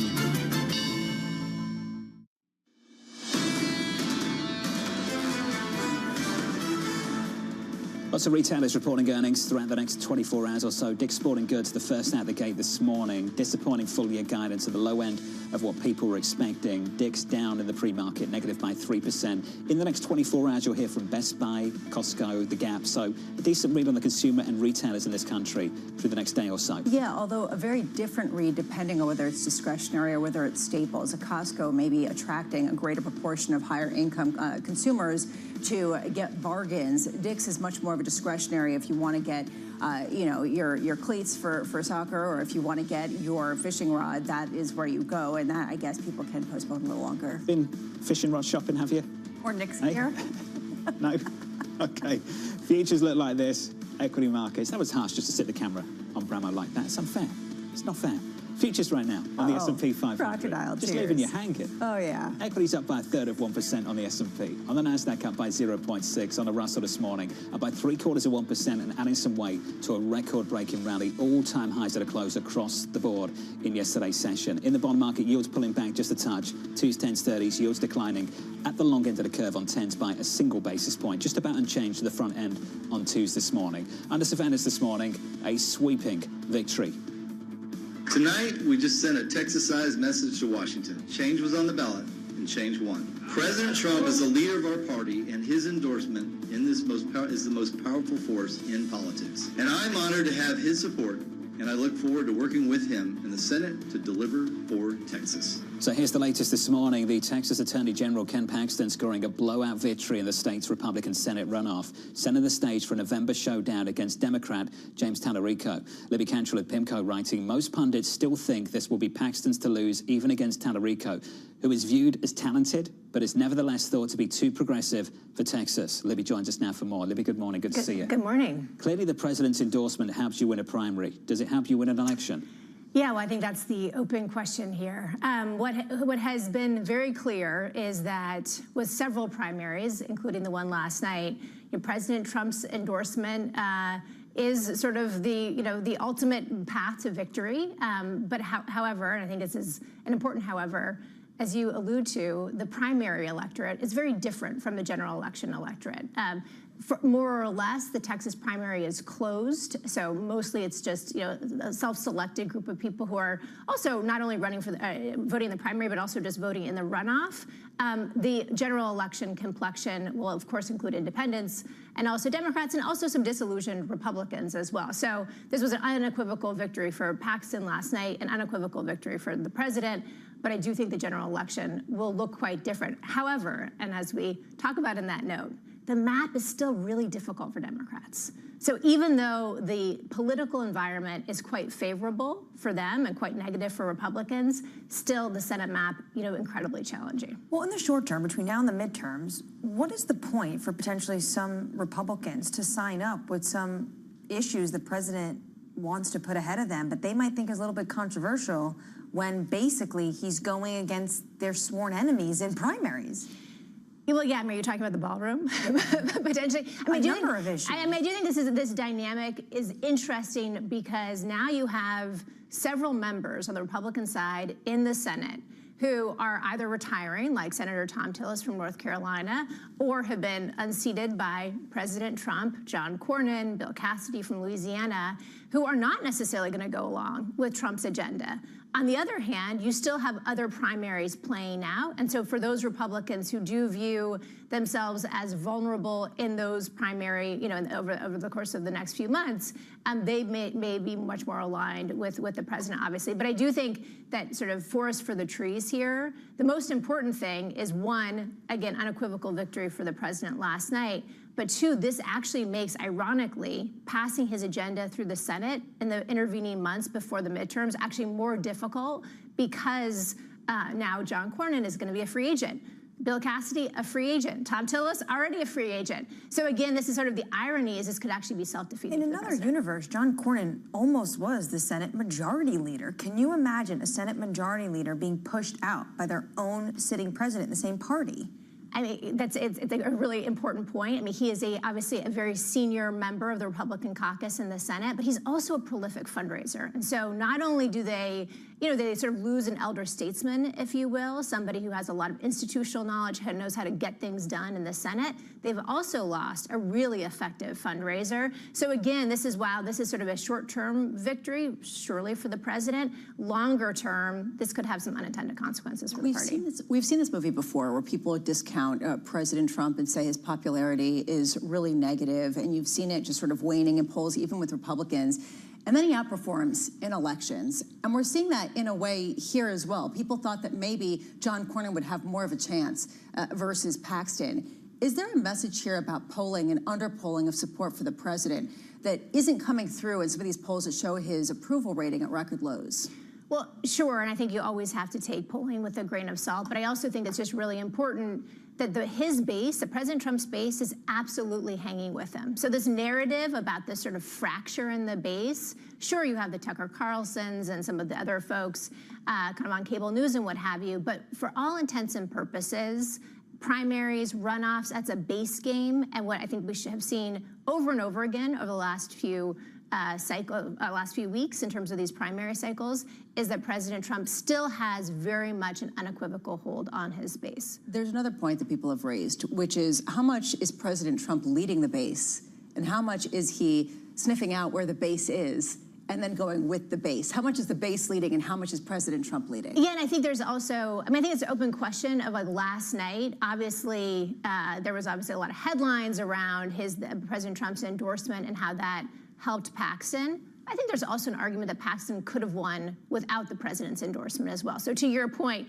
is he just sort of picking winners and losers, or picking winners in this case, and sort of attaching to it? And of course, the endorsement came relatively late. So in terms of the get out the vote and what have you, a lot of that had already been done. An individual who's super well known in Texas, controversial, very well known. What does the map look like going into the midterms on the Senate side? Because that's where people think there could be the shock surprise. Right. So I think that if you look at the House, right, it's sort of the conventional wisdom is that the House typically flips, in a midterm election cycle. I think that's probably going to be the case even with the redistricting. The Senate map, however, very different story, of course.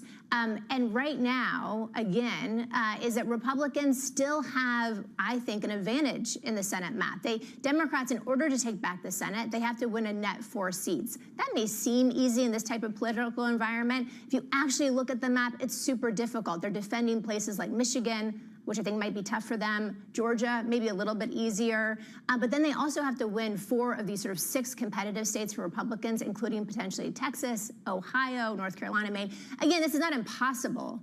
But how we're characterizing this to clients is that if Democrats have to have a mediocre night to win back the House, they have to have basically a perfect night to win back the Senate. And again, I don't think last night really changes the calculus around that. Can we just finish on that graphic of the results from last night? What are we talking about here? 28-point gap for a sitting senator in a primary? That's absolutely shocking, that picture right there. It is, but also to Libby's point, Ken Paxton is a very well-known entity in Texas. And amongst the base, it might be controversial amongst the whole population, but amongst the base, he's loved. Libby Cantrell at PIMCO. Libby, thank you. Thanks so much. Appreciate it. Coming up on the programme, Joe Feldman of the Towsey Advisory Group, looking ahead to a fresh round of retail earnings on deck. Plus, your Hira's got your morning movers. Another check on Micron. Absolutely flying so far this year.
world's most powerful investors don't ring a bell. They quietly reshape entire industries. This is the money shaping the world, the Dealmaker playbook where power and billions of dollars change hands every day. From private equity and credit to venture capital and M&A, we bring you the inside scoop on the biggest deals and debates, plus exclusive conversations with finance's ultimate insiders. I'm Danny Berger, and this is Bloomberg Deals. Every week, only on Bloomberg Television. When news breaks, A redhead across the Bloomberg terminal. Bloomberg has you covered. Trump's global tariffs are struck down by the U.S. Supreme Court. For all the context and clarity you need. There's going to be now tons of tariff headlines until midterm elections. Hear it first on Bloomberg. Bringing you up-to-the-minute global news whenever and wherever it happens. I'm Joanna Bersetchi in El Ula, Saudi Arabia, and this is Bloomberg. At 9:30 a.m., the market tells you what it's really thinking. We beat the drum to the opening bell. With deep analysis of the forces driving the price action. Focusing investors on what really matters. Where the money flows, which markets are changing. Conversations, the players shaping the narrative. Innovative growth companies gravitate to NASDAQ. It's not just like, let's buy the Mag 7 or AI. That's a really compelling story. This is where your trading day begins. And this is Open Interest. Only on Bloomberg.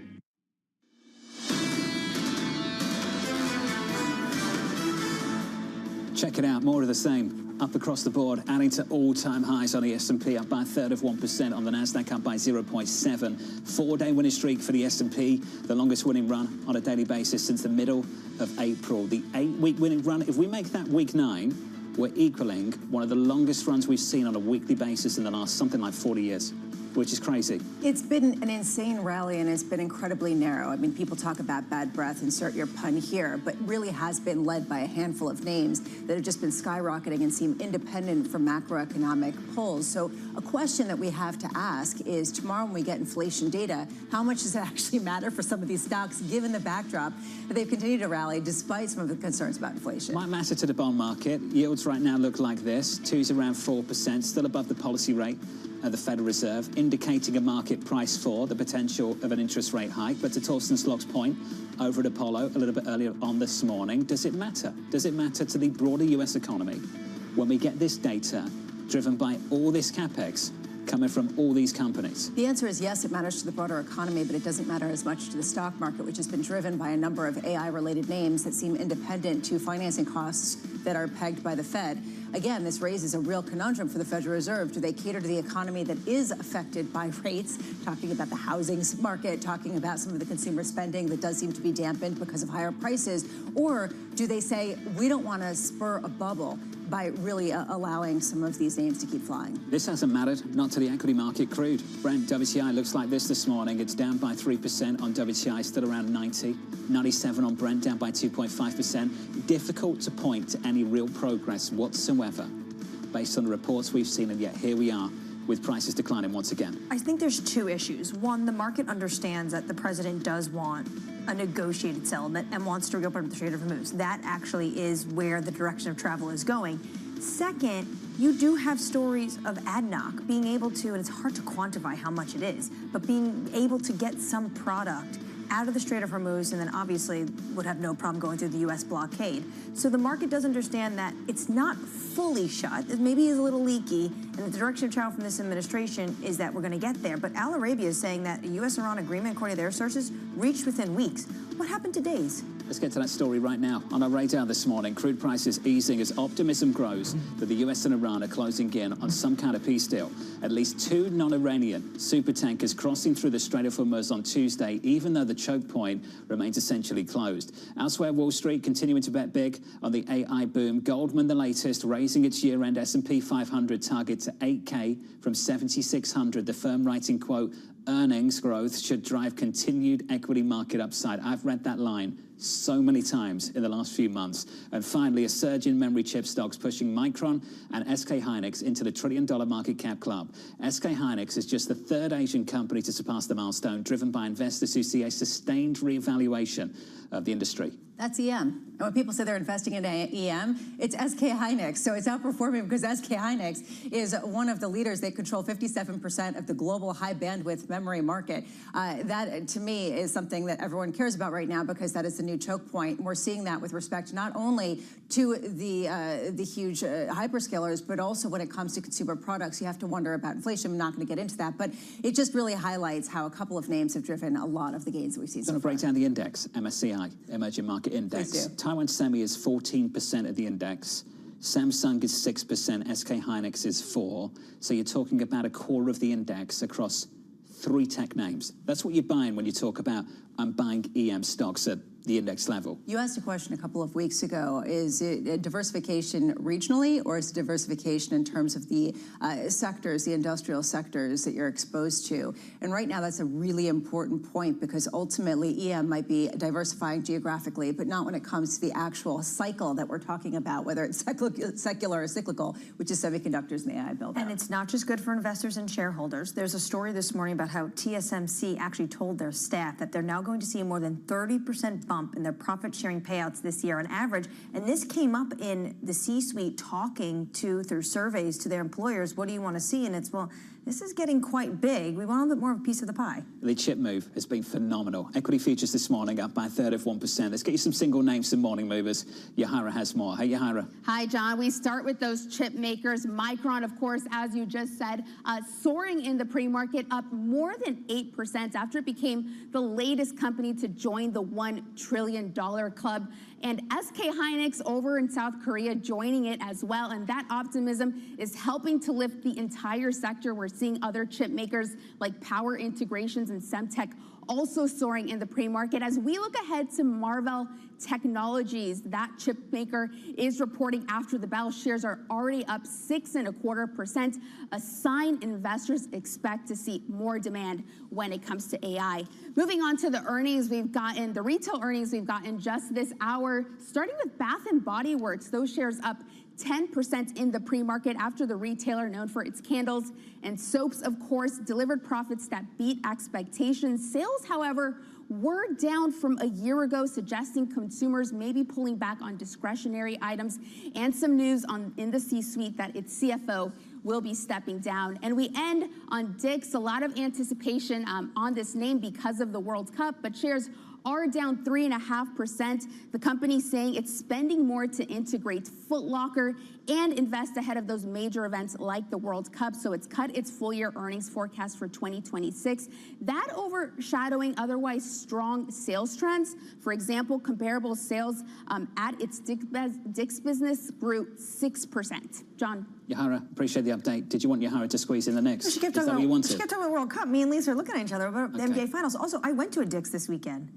Everyone is there to buy Knicks gear. Merchandise flying off the shelf. Yes, for Knicks gear. Okay, great. Yeah, lots of fishing rods. Is that a buy recommendation? Not when she said fishing rods, I literally lost it. I saw no one buying fishing rods. I saw a lot of people buying lots of Knicks jerseys. Can you imagine Bramo super chill fishing? I can see that. I could see her fly fishing. 100%. Exactly. Fly fishing. I actually completely could. Standing in the middle of a stream in a beautiful mountainous area. Jackson Hole next time you're there. Totally. Fly fishing's or hard. I'll just move to Wyoming, you know? Yes. See you later. Okay, don't do that, Bramo. We've missed you. No, I mean, honestly, though, I actually could really get into fly fishing. There's some incredible literature. Anna Zentner of Morgan Stanley, doesn't she fly fish? I'm sure she does. Yes, she does. She does. I can ask her for tips. Let's stick with the retailers and not talk about fishing. Earnings from Best Buy, Costco, Gap, all due out this week. Investors watching for a read on how shoppers are dealing with rising prices. Joe Fadman of the Telsey Advisory Group writing, consumers continue to seek value for everyday essentials while selectively opting for discretionary goods. Joe joins us now for more. Joe, welcome back to the show. Out of all these retailers, who's in a sweet spot right now? Well, in the sweet spot, you've got Costco, you've got Walmart. Those guys offer the best value. They offer groceries with the lowest prices, and they have discretionary at very good prices. And you can sort of pick and choose as you go through the stores. So I still feel very good about the big box discounters, really, at this point. But, you know, the consumer continues to surprise and is hanging in. As you saw again, Dick's Sporting Goods had some pretty good numbers this morning in terms of sales. At the same time, it was disappointing in terms of their full-year guide, Joe, and I do wonder how much some of the retailers that focus on discretionary are ultimately at a disadvantage right now than the multidimensional big box stores. How much are you seeing some of their market share cannibalized by the likes of Costco and Walmart? Yeah, we think that the big guys have been taking a lot of market share just across the board. Not necessarily from Dick's. I think Dick's is clearly outperforming within the sporting goods space. But other categories, you definitely see big box, you see off-pricers. They're continuing to put up very strong sales while others have been under a lot more pressure. And to your point, there's still a lot of cost pressure out there. The newest one is obviously fuel costs. You know, that really kicked up once the war in Iran started. And we've seen companies start to mention it. They've tried to say, well, we can offset it. But you heard Walmart. You know, Walmart talked about absorbing most of it in the first quarter, but saying come second, third quarter, we're going to have to find ways to absorb some of it, but some's going to have to get passed on through inflation, through higher prices, which creates inflation. And that's really one of the sticking points, I think, where a lot of retailers sitting today are feeling like, well, we had a decent first quarter, but going into the second half of this year, how are things going to look from an inflationary standpoint, and how's the consumer going to hold up? This is a really important point, Joe, and we did hear this from Walmart, saying that they were absorbing virtually all of the increase that they saw in oil prices. Does that indicate to you that we haven't really seen a consumer that's been tested by some of these pressures that will make their way into other consumer products? Or does it really underscore how a lot of these companies are looking to position ahead of ongoing resilience? I mean, is this a sign of weakness or a sign of strength? Well, from a company standpoint, you know, you could argue it is a sign of strength. They're managing through it fairly well. Most of the retailers, that is. But there's a lot of concern about what's next for the consumer and inflation. You know, so far, wages have held up very solidly. Last month was the first crack, though, where wage growth did fall a little bit below inflation. We'll have to see. 1 month doesn't make a trend, but if you do see that continue for a couple of more months, that's a bit more concerning to us. You know, but the employment picture still looks pretty good, so people do have jobs, they are getting paid, and that helps to, you know, continue to fund their ability to spend. Tax refunds also supported the first quarter earnings. We'll see how much it is left for the second quarter go forward. So again, that's why, you know, we're all trying to read the tea leaves, and we keep seeing the numbers are showing up pretty well, but there's a lot of anxiety about what's to come behind door number 2 in the second half. Joe, do you expect Costco to follow Walmart's example and also absorb some costs? You know, I do. I think Costco and Walmart, they always both claim to be the last one to raise price, and I think that's true. We continue to see that through all of our survey work that we do in terms of pricing, and they're always generally the best place to buy most items, for at least on a per unit or per ounce basis. And Costco has always taken that approach where they will do whatever they can for the member to preserve member value, and they would absorb some of those cost pressures. They find ways, you know, through their managing of the expenses and the P&L to be able to support that. Is Ticketmaster the only place left with pricing power, Joe? Exactly. Yeah, maybe. It may be. Crazy. Joe, thank you, sir. Joe Falvin there of the Towsea Advisory Group. Certainly feels that way, right?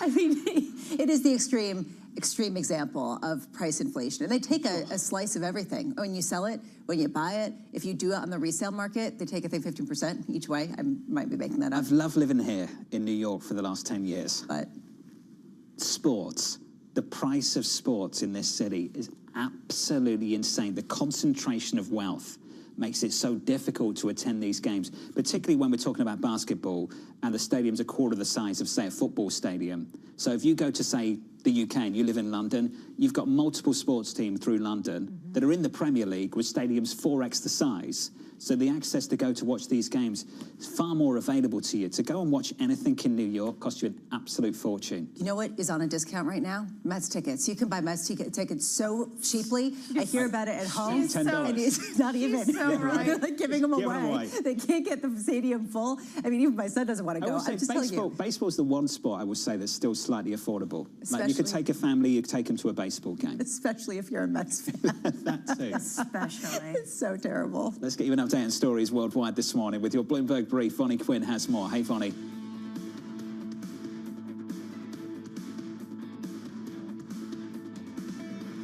I think we've got a problem with Vonnie's microphone. Vonnie, we're going to work on fixing that. I'll complete the read for Vonnie.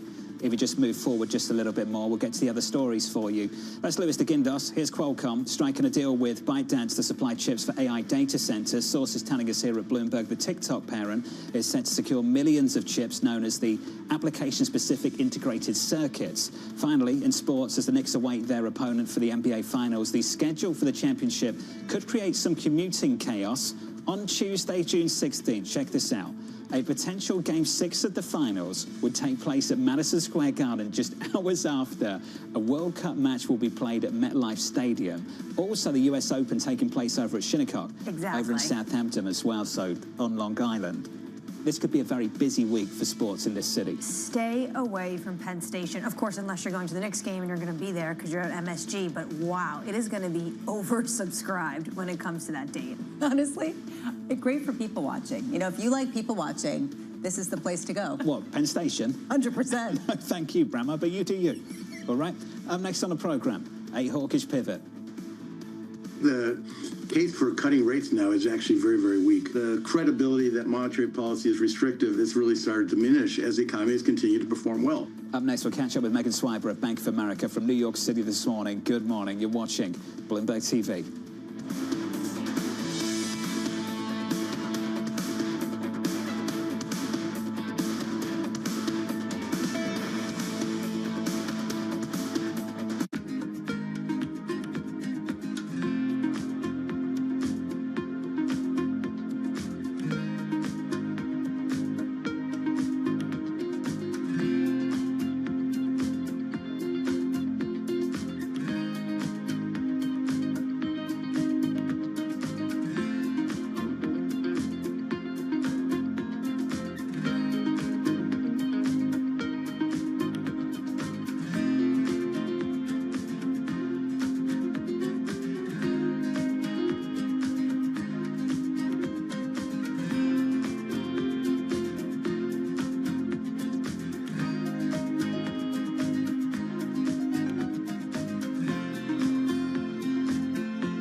About 80% of projects will find it difficult to secure financing. And this is really all because of the level of readiness or preparation. As you know, for investment to occur, you need well-prepared, technically prepared projects, but they must also demonstrate economic and financial impact.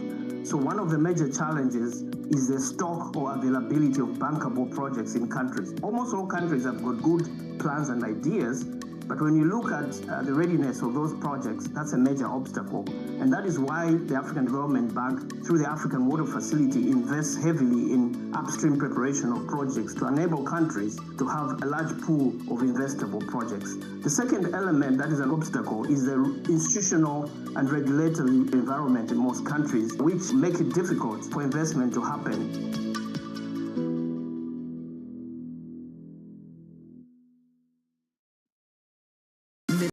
Tensions are high. Both sides willing to go back to the battlefield. The narrative changes moment to moment. Is there a ceasefire? Is there not a ceasefire? Markets are up, markets are down. Count on Bloomberg for up-to-the-minute reporting. Breaking news this morning. Breaking news in the last few minutes. On-the-ground perspective. Talking to you from the bomb shelter. This White House still pushing. And the analysis you need to make informed decisions fast. Clearly, nothing is final until it's well and truly final. The really important question is whether we'll get second-round effects. Nobody covers geopolitics like Bloomberg.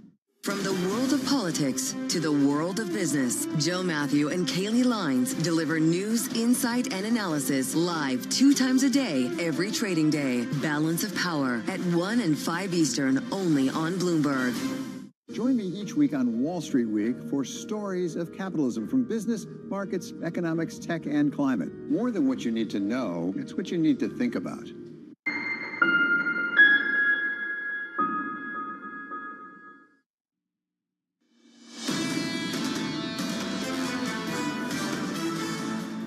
Equity futures this morning pushing higher once again, up by 0.25% on the S&P 500, on the Nasdaq up by 0.7, on the Russell up by 0.5. If you turn to the bond market, encouraged by this move, no doubt. Yields have settled down just a touch at the long end of the curve, down another single basis point, tens around 450. Encouraged by this move in crude, Brent, WTI declining once again. We're negative across the board here, down by 2.6% on Brent. WTI down by 3.5%, holding on to $90 a barrel with very little signs of progress in talks whatsoever. But this market really has moved on, the oil market too. Absolutely, the market is moving on, even though we even have reporting now from Al Arabia that's saying that there could be, if there is a deal, in weeks. It was supposed to be days. Over the weekend, everyone was excited. The president was truthing a lot, missed his own son's wedding because of it. And here we are once again, and nothing materially has changed. And actually, on the ground, we saw some skirmishes, so actually, it got worse. 3 weeks away from a Federal Reserve decision. This is still unresolved. Under surveillance this morning, a hawkish pivot. The case for cutting rates now is actually very, very weak. We've been above the Fed's inflation target for more than 5 years, and there is a risk that inflation expectations do finally become unanchored. The Fed is concerned that they're starting to lose credibility because they haven't been able to get inflation back down to 2%. The credibility that monetary policy is restrictive has really started to diminish as the economy has continued to perform well. So here's the latest this morning. Minneapolis Fed President Neil Kashkari urging focus on inflation concerns as the war in Iran increases risks. Megan Swiber at Bank of America writing a more dovish than expected Fed. Risk being seen behind the curve, creating potential for bear steepening. Megan joins us now for more. Megan, good morning. Good morning, Good to John. see you. Good How to much see you. can we expect from this Federal Reserve and a new Fed chair in a few weeks' time? You know, it's such a hard thing, John, and we've seen this huge repositioning in the rates market. And I'd say, you know, cross-market trades as well, really banking on the fact that we were going to get a Fed chair that was going to get in there with a willpower to cut rates. Fed, of course, has this dual mandate, the focus on inflation, countered by unemployment. But looking at the data over the past several weeks, a lot of that upside risk around the unemployment rate has moderated significantly. And I would say, looking at a lot of our great B of A card data, we still see tremendous strength in the consumer, which really has been the engine of the U.S. economy for years now, really still not showing a lot of signs of cooling or moderating. A big concern for folks, given the uptick that we've seen in oil prices. It does seem like fiscal is offsetting this. When you speak to Aditya and the team on the economic side of things, are they seeing pass-through from energy to other parts of the economy, price pressure building more broadly, into wages, things like that, going into summer? It's certainly a risk that this lagged impact is just going to take more time than what we're seeing in the data right now. You know, this sweet spot of oil settling, as we've seen, between $80 to $100 a barrel is really the tricky thing for the Fed, where maybe it's going to put some slowdown risk on the consumer, but we're still seeing a lot of this fiscal offset that's supporting, and I would say exacerbating, the K-shaped nature that we have of the consumer right now, where you're still seeing upper income spectrum spending a lot, and they're actually the part of the income cohort that's seen the most easing from a fiscal perspective here too. It seems like most of the people who we speak to on the stock strategy side says that this Fed will signal that it has a more hawkish tone, or at least that it has a balanced view. But no way are they going to actually hike rates, because that would potentially be a problem for us, stock investors. And then you talk to the bond investors and they're like, well, you know, and the bar might be pretty high, but you have some members who are going to be looking at this and could potentially hike rates. Where are you on that? So we're still of the view that the Fed is going to be in this extended pause. But what we're hearing from most members of the committee is that the Fed feels that they are still in restrictive policy stance. Now, to John's point, what I think really will determine whether or not the Fed thinks that they're behind the curve on inflation are some of these numbers on wages. Are we beginning to see more of an uptick in wage pressures? Some reacceleration that means that the consumer can keep up with this uptick in gas prices and really put the Fed more firmly in the view that they're too easy from a policy stance right now. But we're not really hearing that fully from the Fed. It's more so the story that they're just going to stay on hold. They're going to wait. We're going to wait and see whether or not there is more of this risk to the consumer in the second half of the year as this fiscal impulse fades. Extended pause to likely cuts later next year is our view. This is such a difficult moment, and really it was crystallized by Torsten Slok. John was talking about this note, Fed fighting FOMO, and this idea that what we're seeing in terms of semiconductor build-outs and some of the demand and some of the spending isn't price sensitive. It isn't rate sensitive. If the Fed were to hike rates, and the higher rates have not impeded at all their borrowing desires. So at what point Does the Fed understand that and either raise rates to try to curtail some of the exuberance versus just say, okay, well, that's dancing to its own music. Let's cater to the other side of the economy. So what matters a lot, Lisa, is the pass-through of front-end rates to the rest of the yield curve, right? There's not a lot of fundamental economic activity that happens at the very front end. It really is about the 10-year part of the curve, more so the impact that we're seeing from companies that are going to have to borrow at that rate, mortgage holders. That's really the part of the curve that we see has the most fundamental economic impact. And the Fed's very well aware of this too in terms of how they think about forward guidance and messaging. So what really matters here is as the Fed is shifting and pivoting guidance on rate hikes or this extended pause, what we see that 10-year part of the curve do. And what we're worried about is that if the Fed does credibly put hikes on the table, that more so tightens financial conditions, and we could see more of a flattening nature of the yield curve, more of that flight to quality flow that can really cap just how steep we can see the U.S. rates curve get. Haven't they already sort of put on the table, given Governor Waller's speech last week? I think that they certainly have. Everyone in the market is really waiting to hear from Warsh. What is his message going to be? How is he debating this whole AI story that the Fed has been taking different stances and approaches on? Is he going to be more dismissive of the inflation that we're seeing right now because AI is in theory going to be more disinflationary over the long term?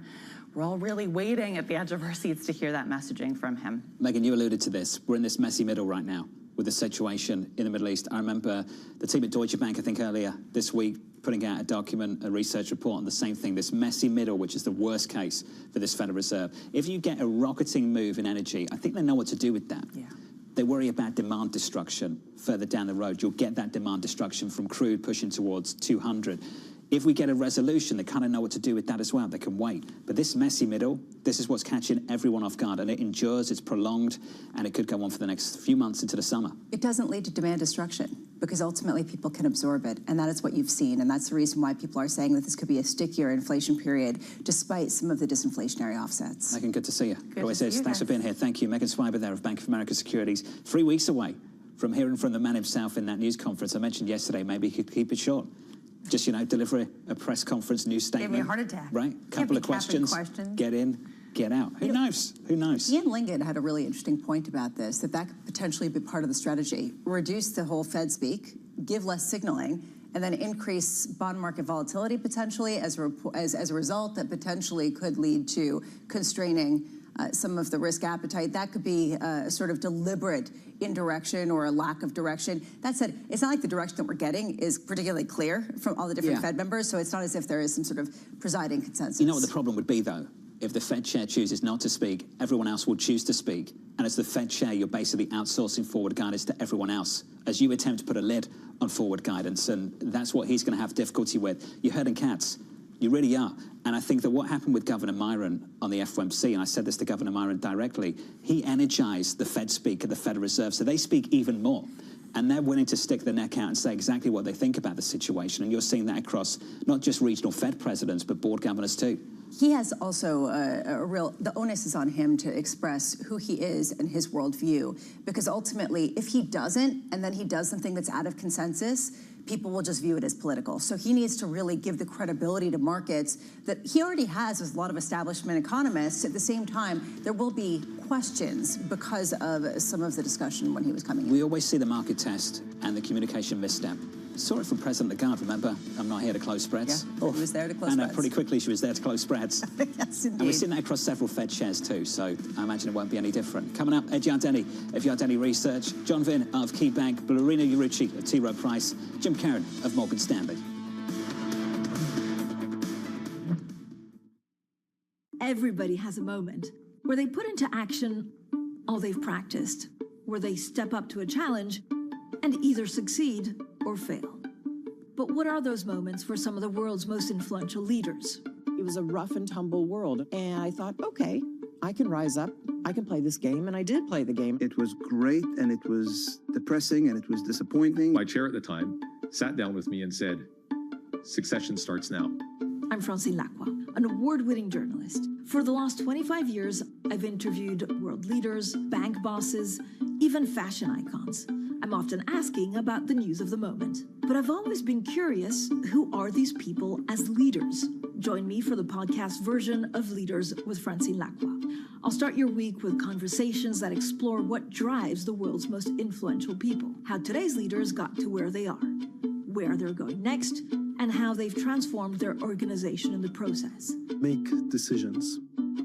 A poor decision is always better than no decision. You have to have truth tellers around you, and you have to be willing to listen. You don't want to be setting strategy in the middle of a transaction, that's for sure. Do it for the right reasons. Don't do it because of FOMO. We'll also learn lessons which we can apply to our work and daily lives. Tune into the podcast version of Leaders with Francine Lacroix. Listen and watch on Bloomberg Television or wherever you get your podcasts. Good morning. This is Bloomberg Daybreak Europe. I'm Lizzie Burden in London, and these are the stories that set your agenda. Taking you from the U.S. market's close to the overnight session in Asia, we'll walk you through what you need to know to kickstart Europe's trading day. Live from our European headquarters, we bring you the day's top market-moving stories, unmatched expert analysis, and on-the-ground reporting from across the continent. Tune in to Daybreak Europe, only on Bloomberg Television. Context changes everything. My old mentor, Roger Staubach, who told me when I transitioned, football will never leave you, but you need to leave it. Wow. Everyone has a dream, and a lot of dreams are, my dream is to play football and play professional football, and you get the dream comes true, but it is going to end. And the day it ends, the day before it ends, you're one of the best in the world. Great. The next day you wake up, that's gone. What are you great at? And the truth is nothing, right? I'm not great at anything else. I talk about it all the time, Steve, is this whole idea of it's not from penthouse to penthouse. And what I mean by that is you played for 15, 20 years, and you're in the penthouse. That doesn't mean that you come to the business world and you're going to be in the penthouse. Now, you don't start in the third floor or the lobby. You actually have to start in the basement.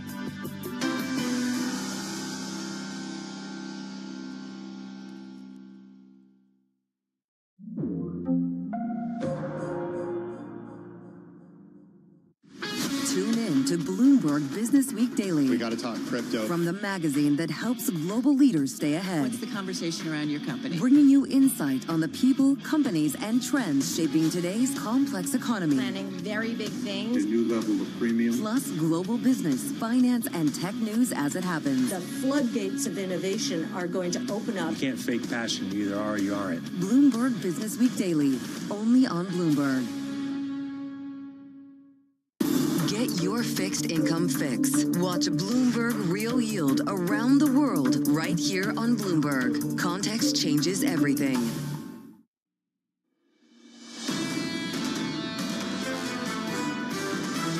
We think there's more market return to come. Natural rotation can actually take money back out of U.S. equities and lead to some weakness. Valuations do feel like they've got a little more pressure on them. The bull market continues, but probably time for a pause. I still think there's upside. This is Bloomberg Surveillance with Jonathan Farrow, Lisa Abramowitz, and Anne-Marie Hordern. Live from New York City this morning. Good morning for our audience worldwide. The third hour of Bloomberg Surveillance starts right now, and your scores, the price action looks like this, adding some weight to a record-breaking rally. Equity futures up another 0.2% on the S&P 500, up 0.6 on the NASDAQ, up 0.4 on the Russell. In the bond market, stability going into PCE data tomorrow. Yield to the front end of the curve up just a single basis point. 10's well behaved, around 450 this morning, and the upgrades keep coming. The note from Torsten Slok of Apollo, I think, capturing the moment well. This Federal Reserve, if it's fighting anything, it's fighting FOMO. Yeah, so good luck. And it's FOMO in the hyperscaler space, in the AI spend space. And frankly, their rate policy looks like peanuts relative to the demand to build out some of what will be potentially one of the world's biggest industrial revolutions. So you take a look at that, you start saying, well, how does the real economy fit in with the secular overlay of the tech build out? The Fed's going to have to grapple with that. So are the rest of us who are seeing these huge gains despite all of the worries that continue in pockets in different stocks. On that front, with the Fed having to grapple with that, we just have a note from Andrew Hollenhorst of Citi in saying research from the Fed recognizes this suggests officials may be willing to discount some of the strength in core PCE. He said it's being inappropriately magnified, the AI-related price increases, into PCE inflation. That's going to be challenging for the Fed because you can see a spike coming from all of this AI-driven build-out. They're in a tough spot. Consumer sentiment's rock bottom. Inflation expectations are picking up. You're getting squeezed. And you asked the right question in the last segment. What does a rate hike actually achieve? What does it achieve?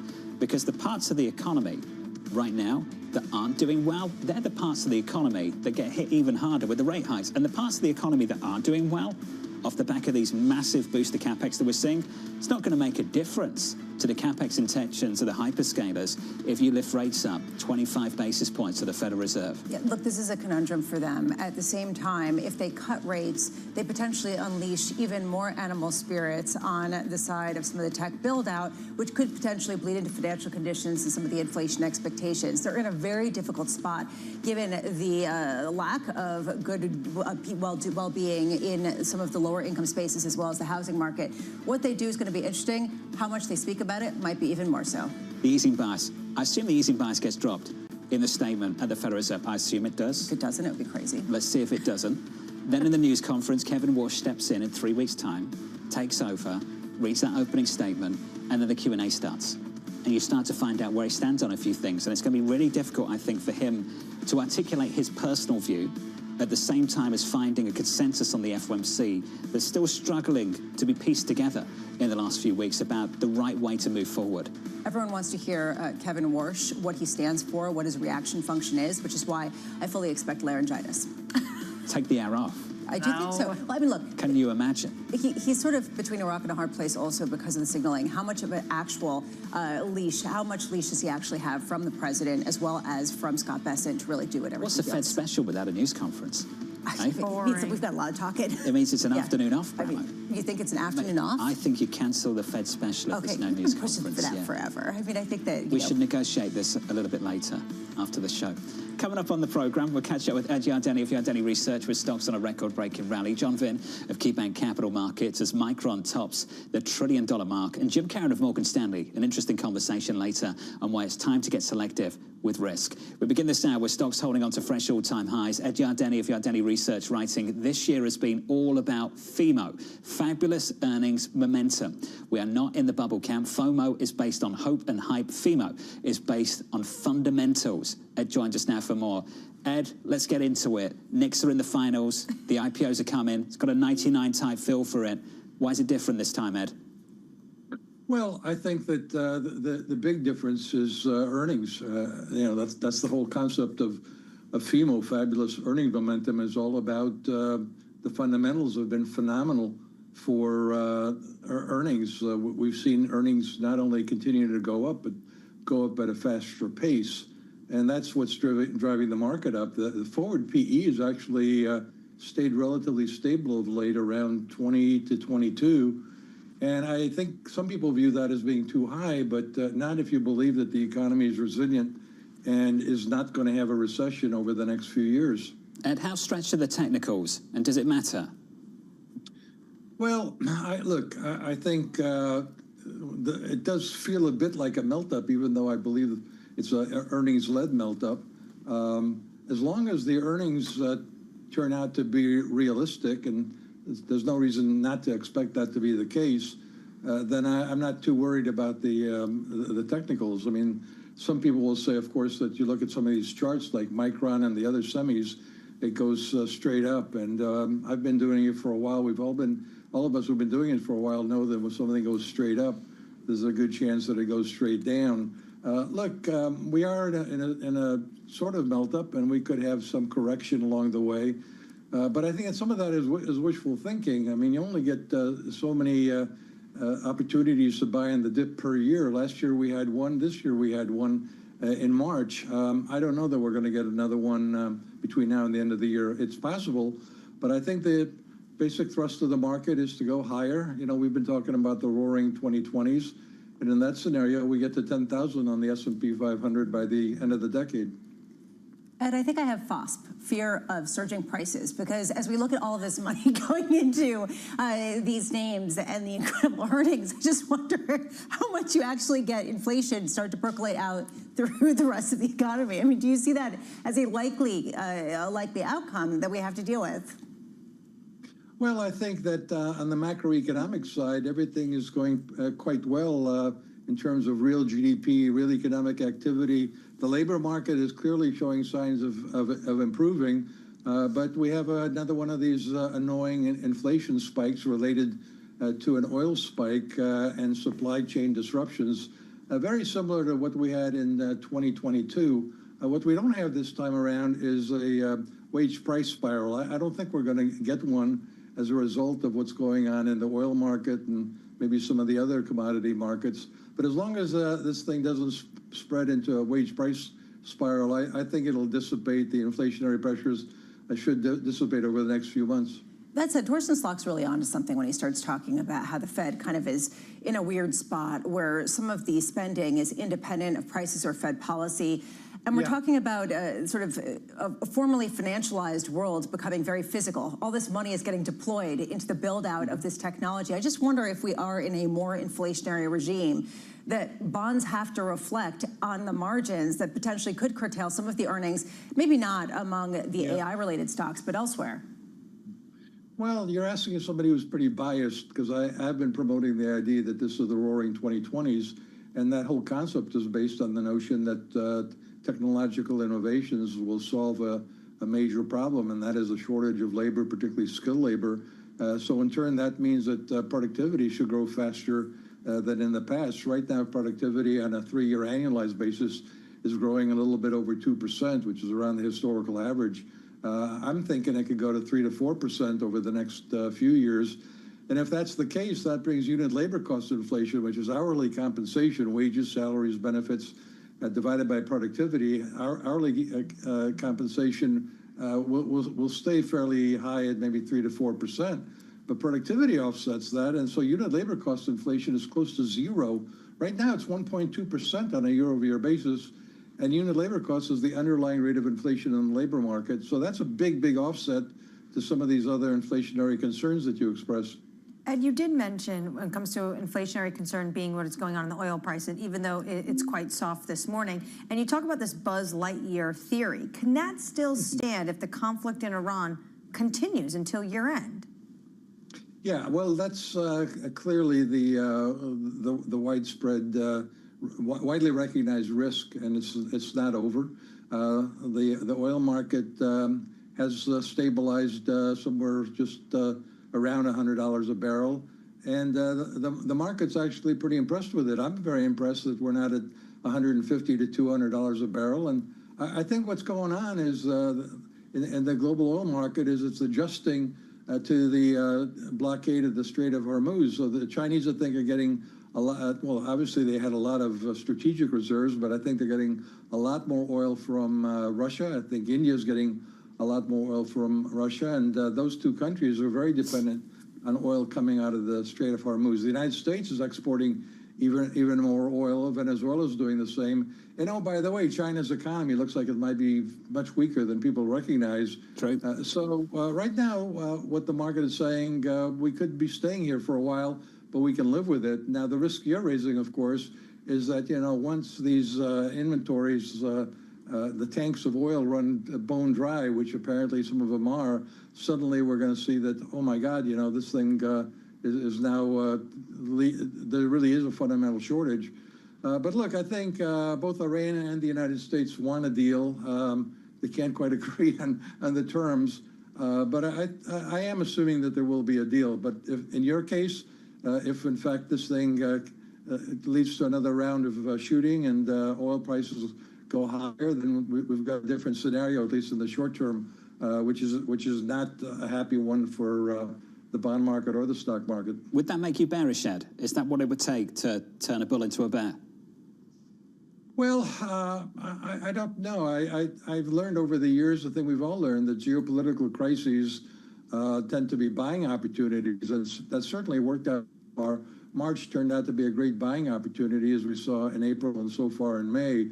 If there's another round of shooting, we don't have too many geopolitical crises in history where we had shooting, then there was a ceasefire, and then the shooting resumed. Yeah, it would give me a pause. Ed, thank you, sir.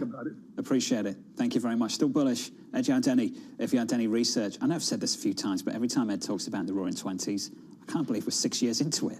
I remember the conversation with him back in 2020 about the Roaring 20s, and here we are in the middle of 26. And he nailed it. He got it completely right about exactly what kind of feel there would be. It is notable to me that he said, you know, there aren't that many dips to buy. We got one this year, we got one last year.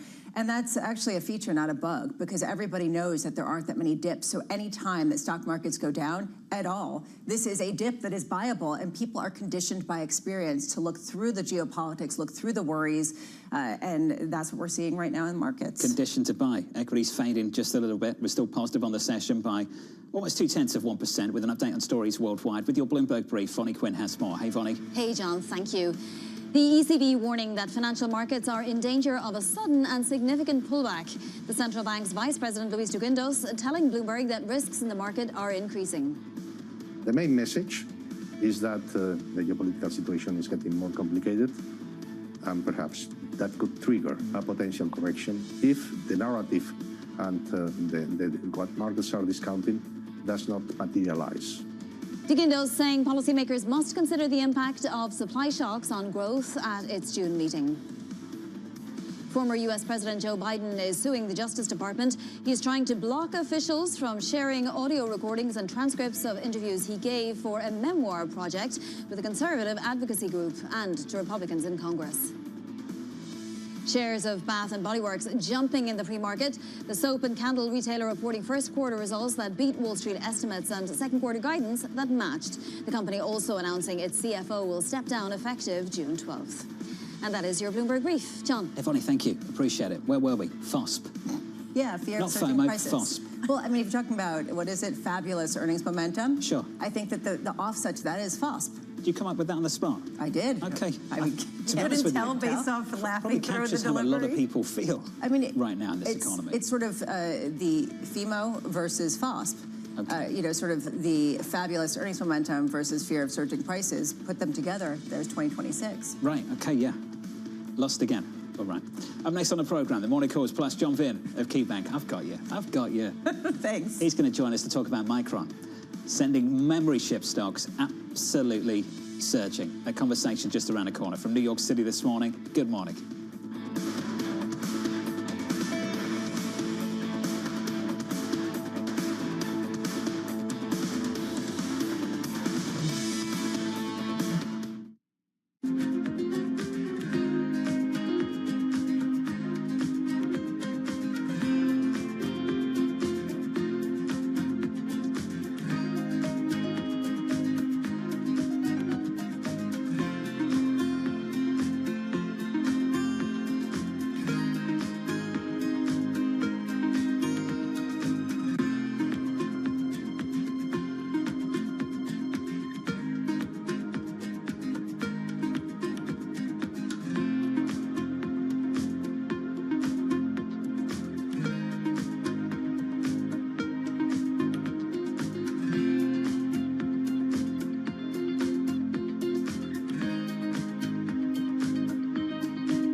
Is about to start. And you're already looking for that edge. The opening trade brings you everything you need to know as markets open across Europe. I'm Guy Johnson. I'm Anna Edwards. And I'm Tom McKenzie. This is your opening trade. Only on Bloomberg.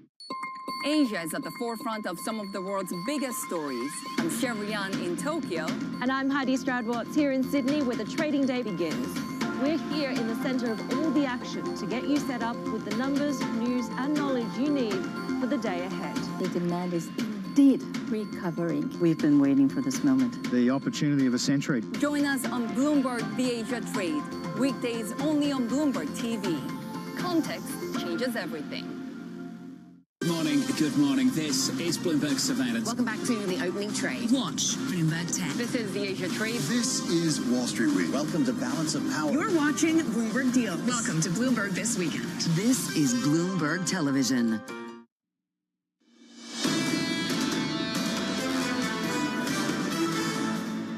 I think as you look at the CapEx spend for these hyperscalers, now these hyperscalers have to spend more money outside of just the GPU. So you're just seeing a massive diffusion of this CapEx spend into more companies that benefit from them. Frank Lee of HSBC, brilliant a little bit earlier on the massive rally, the surge we've seen in chip stocks. We'll get to that in just a moment. If you're just tuning in, welcome to the program. Adding some weight to the rally just a little bit at the index level on the S&P 500, up by 1/10%, up by 0.6 on the NASDAQ, on the Russell, up by 0.3.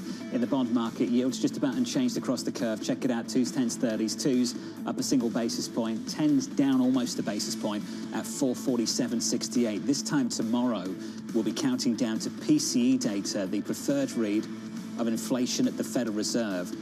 We heard from Ian Lingen a little bit earlier on a program from BMO. He's really focused on spending, consumer spending, real consumer spending. Is it keeping up with prices, given the squeeze that we're starting to see on wages? We hear mixed things. On one hand, you see the likes of Walmart absorbing price increases to capture share and maybe potentially consumers trading down. And then Megan Swiber of Bank of America saying that their card spend data is showing complete, robust consumer demand. So which side of the equation is it? Wait. Tune in tomorrow, 8:30 a.m. 8:30 Eastern Time. There's the tease, the promo, exciting stuff. Let's get you some morning calls. First up, JP Morgan upgrading FedEx to overweight, saying its freight business spin-off provides an attractive risk reward. Stock is up by close to 2%. Your second call from TD Cowen, cutting its price target on Zscaler, citing concerns about the company's, quote, contracting growth outlook. That stock's getting hammered. And finally, Barclays raising its price target on Micron to $11.75 from $6.75, expecting upside to pricing thanks to an ongoing supply-demand imbalance. Micron extending gains just after joining the $1 trillion market cap club. John Vinn of KeyBank Capital Markets has a $600 price target on an overweight rating on the company, and he writes the following. We've seen Micron start to put in place long-term agreements with major hyperscalers, which we see. When we see a down cycle, we're going to see limited downside risk to earnings. John joins us now for more. John, welcome to the program. Let's just start with where these gains have come from and why Wall Street seems to be playing catch-up so aggressively. I just read another analyst target there, which is adding $400 or $500 to the previous price target. What did everyone miss coming into this year, John? Yeah, I think there's a couple things. I think people knew that memory was going to be tight going into the year. But one, I think the supply situation is getting even more tighter. And you can kind of see that with all the long-term agreements that are being put in place with all the hyperscalers, right? As part of these long-term agreements, many of these hyperscalers are going to put up capital up front to secure capacity for the year. And they wouldn't be doing that if they didn't think that this demand was real. Secondly, generative AI has really been driving a lot of the data center demand over the last couple of years, and obviously driving a lot of demand for memory. But you've had a second wave of demand driven by agentic AI, right? In addition to these AI data centers, you have these more traditional server CPU data center architectures that are driving and servicing these agentic workloads, and that is requiring an additional amount of memory that was unforeseen going into the year. John, as an analyst, how do you catch up with this kind of move, given the fact that we've already gotten $300 above your price target? I mean, how quickly can you keep up? Will you keep up? Will you keep chasing some of the valuations that the market is giving to this name? Yeah, that's a great question. I would say that what we have been very constructive on Micron and have talked about that the stock has gradually kind of re-rated over time. Obviously, some of the moves that we've seen this week have been outsized, but there's a couple things there. If you think about valuation, historically, memory stocks like Micron have historically traded on a price to book value basis because the cyclical moves have been, pretty significant. You'll see negative earnings in kind of a down cycle scenario. Going forward, we think that their downside to earnings is going to be extremely limited. If you look at some of these LTAs that are being put in place, one of the major components and tenets of these LTAs is there's a floor on pricing. So we certainly think that going forward, the days of negative earnings powers for companies like Micron are going to be a thing of the past. And as a result, we think the stocks are going to continue to re-rate. And as they start to re-rate, I think you're going to start to see memory stocks such as Micron start trading on a PE basis versus on a price to book value basis. And I think that's going to support continued appreciation in the stock. Reading between the lines, it sounds like an upgrade soon is coming down the line, John. I am curious, though, how much this is a story for all semiconductor producers versus just select ones that are in the crosshairs of some of these choke points that we've been talking about. Are there any semiconductor producers that don't fall within this remit, that don't have the same kind of beneficial sources behind them? Yeah, I would say if you look at the flip side of this, where the shortages are going to be the most pronounced are in kind of consumer end markets, PCs and smartphones, right? Particularly on smartphones. If you look at how much memory NVIDIA is sourcing for its Vera CPU that's coming out, it's sourcing what we hear is 150 million smartphone equivalents. That's 150 million smartphones that the market's not going to be able to build because of this supply constraint issue. So, companies like Qualcomm, I think, are going to be challenged going forward because of their large smartphone exposure, even though they are trying to make a push into AI. Micron has been this darling when it comes to both the Biden administration and as well as the Trump administration. We see them expanding in places like Idaho and New York. What kind of investment are they going to be making? Do you think shareholders are going to reap the benefits for that? Because it's going to be much more expensive to produce here in the United States. Yeah, I mean, there's going to be significant CapEx investment just given the surging demand. But I think what you're going to see change going forward, given these LTAs with the major hyperscalers, is we think a lot of these agreements are going to include the hyperscalers putting upfront capital to secure capacity. So some of this CapEx spending that you're going to see going forward is going to be provided by Micron's customers, given the important strategic value of memory now. John, are iPhones and our different personal computing devices going to cost a whole lot more going forward because of the choke points that are being experienced by hyperscalers? I mean, is this sort of the inflationary node that we can learn to experience the next couple of months? Yeah, I think we've already seen that, right?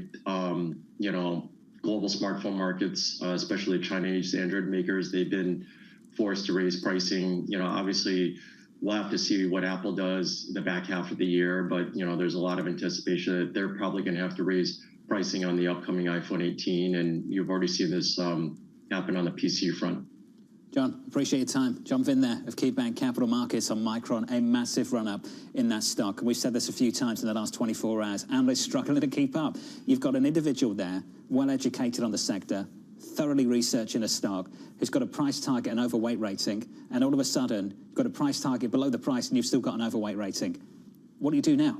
You reset your framing of how you understand these stocks, and he was talking about price to book versus price to earnings. Now you have to shift from a cyclical to a secular type of story with some of these semiconductors, because there will not be a dip in demand that you typically see during one of these cycles. Don't see a dip in demand in the equity market, that's for sure. Record highs coming into Wednesday morning, adding some weight to the rally. Check it out on the S&P, on the NASDAQ, on the Russell this morning. All-time highs across the board coming into this morning's session, adding some weight to them, up by 1/3 of 1% on the S&P, by 0.8% on the NASDAQ, supported by this move in the bond market. Yields lower across the curve, 2s, 10s and 30s. We're down by 2 to 3 basis points on a 10-year, and with crude sliding by 5% on WTI. Brent crude down 4%. We'll get into the why in just a moment. Coming up on the program, Blarini Rucci of T. Rowe Price, and why the Fed's hands are tied. Plus, we'll catch up with Yahira. She's got more morning movers. Lululemon settling a long-term dispute with its billionaire founder. That conversation up next. Lulu up by close to 3% in the pre-market.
Welcome to Bloomberg This Weekend. I'm David Burr. I'm Lisa Mateo. And I'm Christina Ruffini. We're tracking breaking news today from Wall Street to Washington. Let's start overseas. The sector is really propelling this deal forward. Yeah, the hope is this will open up new markets and provide some additional liquidity. Of course, now they're going to have competitors. We got a big week coming up in politics. Earnings season is underway. We're going to get some key reports. Everything you need to know before the markets open on Monday. Introducing Bloomberg This Weekend, bringing a little Bloomberg into your weekend routine. Guys, buckle up. Middle East and Africa. Vibrant resources and high-yield investment opportunities abound. Join me on Horizons Middle East and Africa for the stories, newsmakers, and insight from this exciting region. Now weekdays, only on Bloomberg. Bringing you up-to-the-minute geopolitical news whenever and wherever it happens. I'm Jennifer Zabasaja in the Lesotho Highlands, and this is Bloomberg. Every weekday, Bloomberg puts a spotlight on a different aspect of global finance. Flows, funds, and the forces shaping markets on ETF IQ. The future of money with Bloomberg Crypto. The players behind major transactions on Bloomberg Deals. The stories informing finance with Bloomberg Markets. And rates, risk, and the cost of capital on Bloomberg Real Yield. A different topic every weekday, only on Bloomberg Television.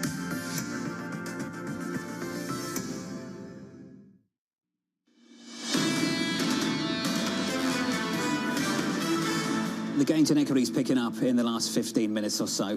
We're up by 0.4% on the S&P. The Nasdaq up by close to 1%. The Russell doing well. Small caps up by 0.8. Call it 0.75% higher. In the bond market, yields are dropping across the curve, particularly at the long end. We're down by 2 to 3 basis points on 10s to 445. Check out this move in crude, picking up as well. This is where the epicenter of the price action is this morning. Brent's down by close to 5%. WTI is down by 5% as well. A headline just dropping from Iranian TV. Iranian TV is saying that it obtained an unofficial U.S.-Iran MOU draft. So basically the contours and outline potentially for a deal. And that is why you see the market absolutely moving on this, especially New York crude now $88.37 below $90 a barrel.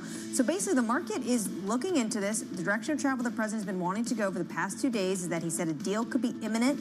He wants to make a good deal, but it could be very soon. And now you're seeing the Iranian TV basically confirm that, and they have this draft. We'll have to see what the White House says from here.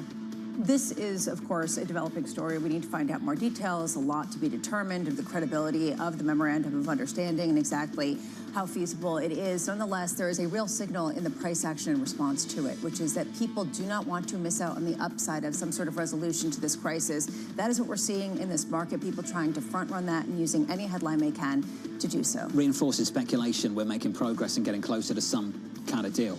We'll look for verification of just how much progress we've actually made. As we count you down to the opening bell, about 60 minutes away, let's get you some single names, some morning movers. Yahara has more. Hey, Yahara. Hi, John. Hard pivot to Lululemon. We are seeing shares up nearly 3% in the pre-market after the company struck a surprise deal with its billionaire founder, Chip Wilson, ending a massive battle that saw Wilson publicly accuse the company of losing its soul as sales slowed, and it does appear Wilson scored a major win here. Now 2 of his nominees will be on the board. Turning to Abercrombie & Fitch, those shares are rising 4.4% in the pre-market after the retailer reaffirmed its full-year outlook and delivered a profit beat even as sales growth showed signs of slowing. And if that sounds familiar, it's similar to what we heard from Bath & Body Works, slower sales trends, but margins holding up, and investors appear to be rewarding that this morning. And we end on Tesla. Those shares are rising 2% in the pre-market, and there's really 2 catalysts for this. First, you have that CNBC report saying that Musk has discussed merging SpaceX and Tesla with his colleagues, speculation that we have heard before, but it does seem to be growing louder as the SpaceX IPO nears. Plus this, Europe reporting stronger demand for EVs as consumers there feel the squeeze more acutely from those higher energy costs. John? Yahara, thank you. Appreciate it. 3 weeks today. Going to have a very interesting Federal Reserve meeting. Kevin Walsh's first week as the Fed chair gears up, as a busy slate of commentary from policymakers gears up as well. Minneapolis Fed President Neil Kashkari and the Dallas Fed President Lori Logan both warning of increasing price pressure and pressure on the broader economy. Bloomberg's Enda Karen joins us now for more. Enda, what is the pushback that ultimately Kevin Walsh has got to arrive to and confront in the next few weeks?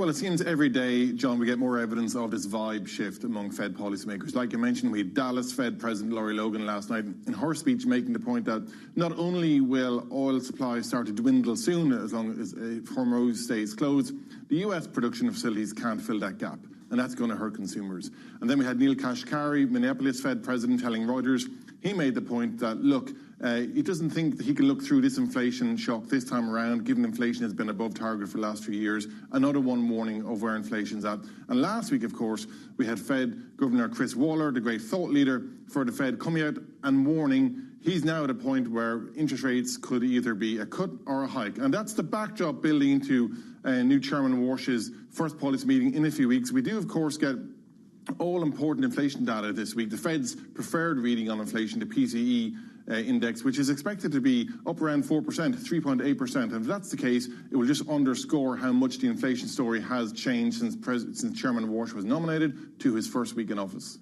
Andy, you can have a big fight, a scrap over language in the statement. Maybe you get rid of that easing bias, just those few words that indicate that.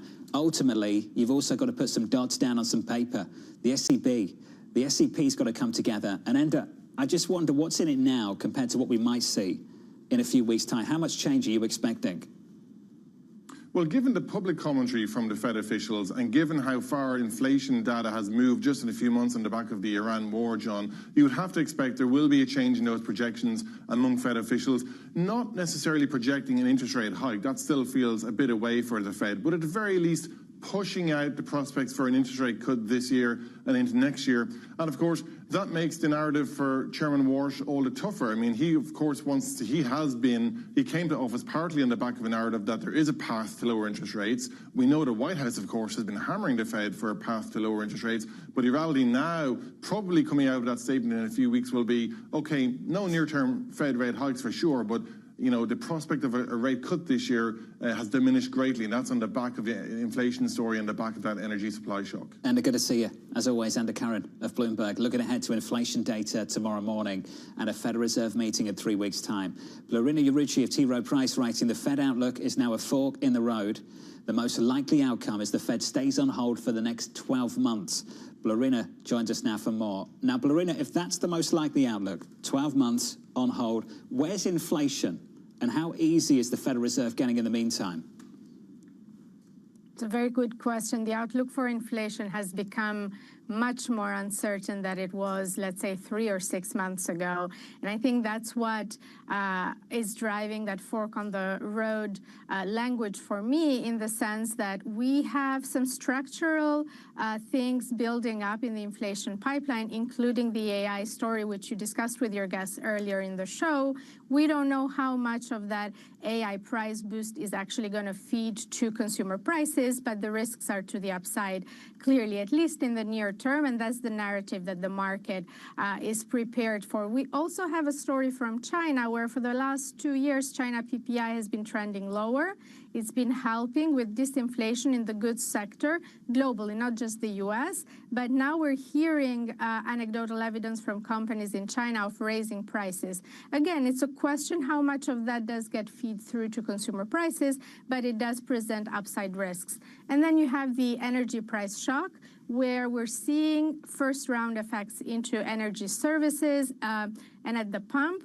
We might see airfares increasing again, but in this environment where companies are used to passing through prices to consumers, are we going to get second-round effects, spillovers into core goods and services inflation this year? And a lot of that has to do with how much higher is the oil curve going to be from here, and this headline news on the conflict with Iran. Are they going to lead to a resolution of the conflict and the oil traveling freely through the Strait of Hormuz? So where is inflation going to be over the next 12 months?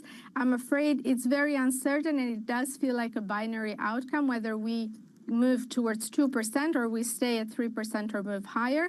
And in those scenarios, I could see a path for the Fed cutting interest rates. They could start in December or January of next year.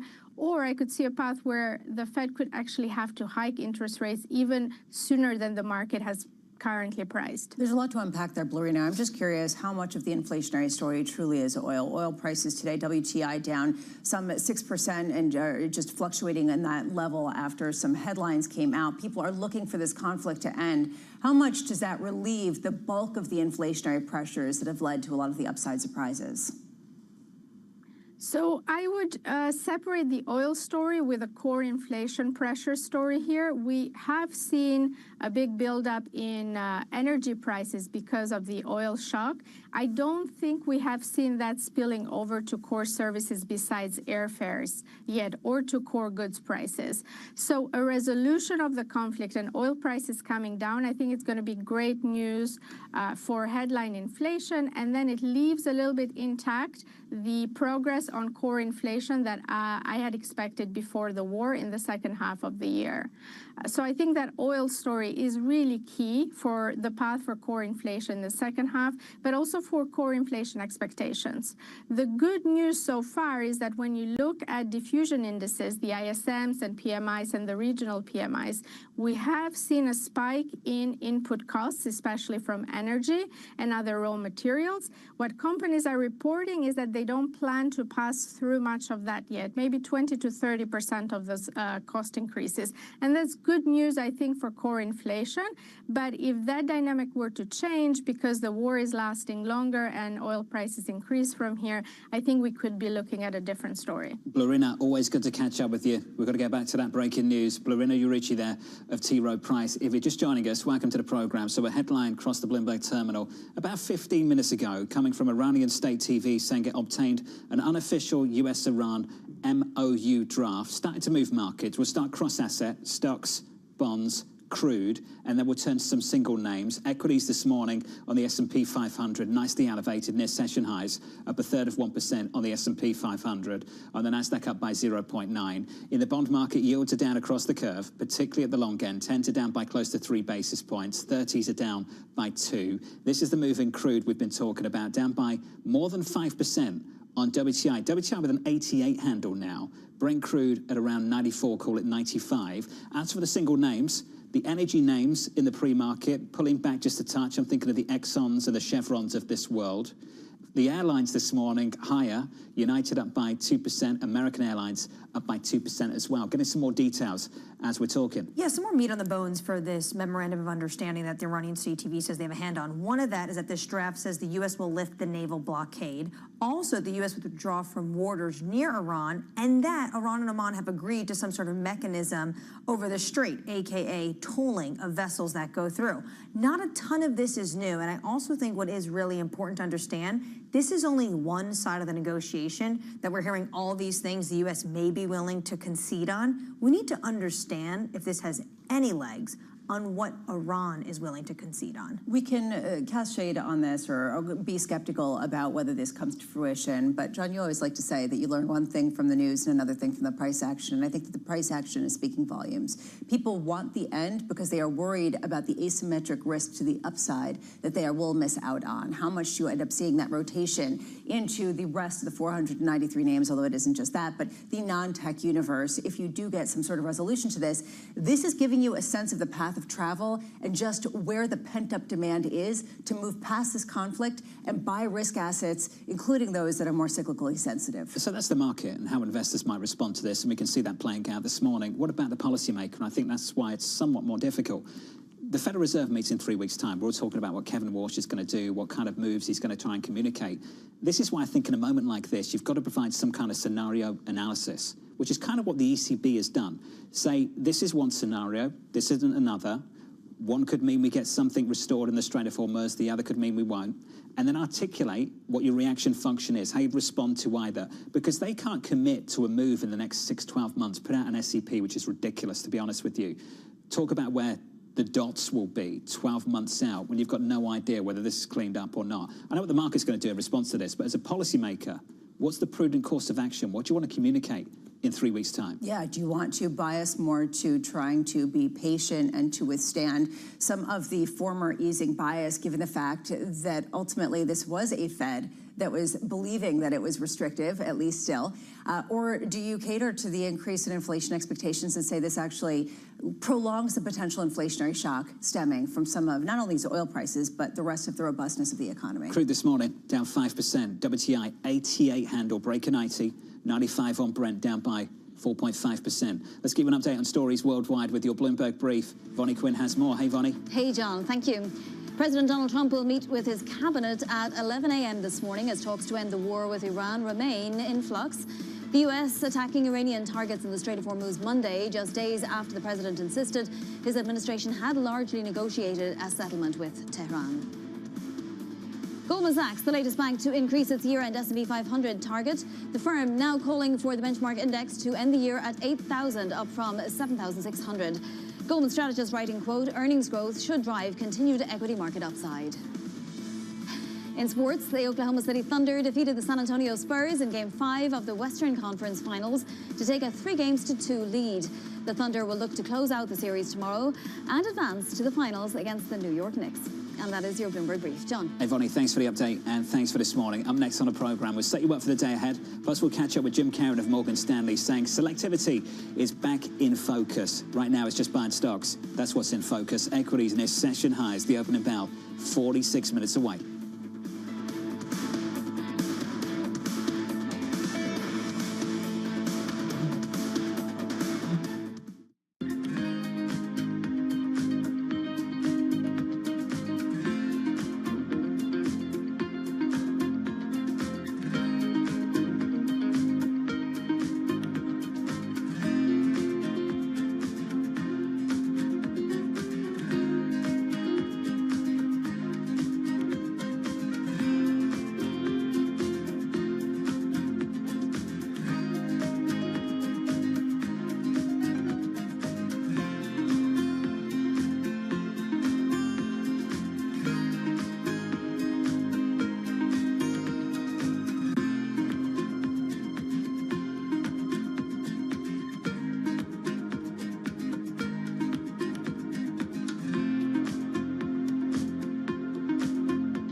We should not deny that change is coming. And change is not coming just in data centers and AI. As a world, we are building infrastructure, we're building energy, we're doing energy transmission, we're building next-gen manufacturing, we're ramping defense, and we're doing this thing called AI and data. Yes. We will see the largest need for capital ever. And that's what we've seen so far this year. And so now to your specific question, it's about underwriting. There are a number of very strong US tech companies who run diversified businesses, Amazon, Google, Microsoft, who are interested in seeing these centers built and are interested in not consolidating the debt on their balance sheet. And to the extent they are prepared to lend their credit, one can lend against those types of things and make sensible underwriting decisions. World's most powerful investors don't ring a bell. They quietly reshape entire industries. This is the money shaping the world, the Dealmaker playbook where power and billions of dollars change hands every day. From private equity and credit to venture capital and M&A, we bring you the inside scoop on the biggest deals and debates, plus exclusive conversations with finance's ultimate insiders. I'm Danny Berger, and this is Bloomberg Deals. Every week, only on Bloomberg Television. Key investors, top executives, global innovators. Join me for in-depth conversations with the biggest newsmakers on the day's top stories. Insight with Haslinda Amin, only on Bloomberg. Bringing you up-to-the-minute space news whenever and wherever it happens. I'm Ed Ludlow at NASA's Kennedy Space Center in Florida, and this is Bloomberg.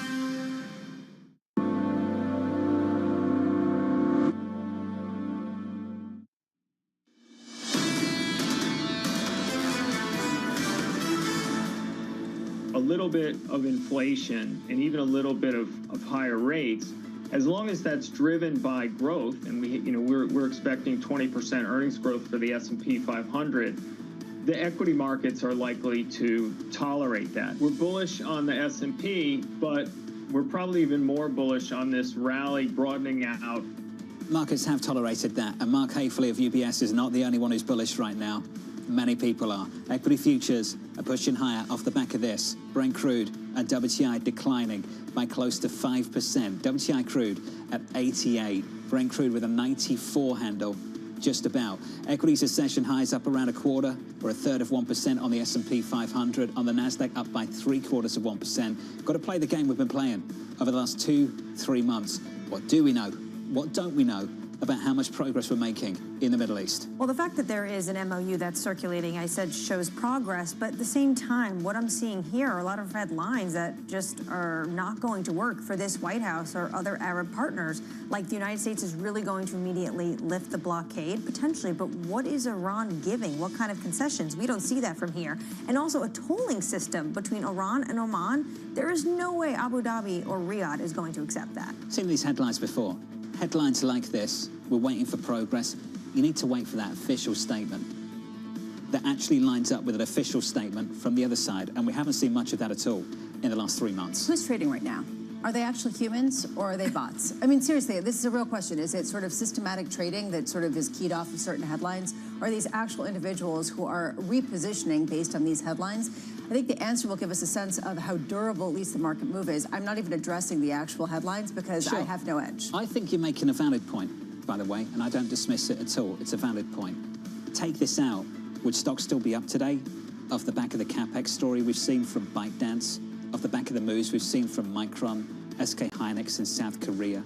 These names, these rallies we've seen build up over the last few weeks. In many ways, this market's at all-time highs, despite what's happening in the Middle East, and not because a resolution is on the horizon. So now the question is just how much does this rotate to the other parts of the economy that have been held back by some of these higher costs? Or do these continue to be the leaders despite some of the concern that you see elsewhere? Let's focus on a stock story, adding some weight to a record-breaking rally, eyeing a 5th straight day of gains. Jim Caron of Morgan Stanley writing, this is no longer a zero-rate world. Selectivity matters much more across both equities and fixed income. Jim joins us now for more. Jim, in some ways, and forgive the snark, just feels like just pick tech and semis and just ride the bull.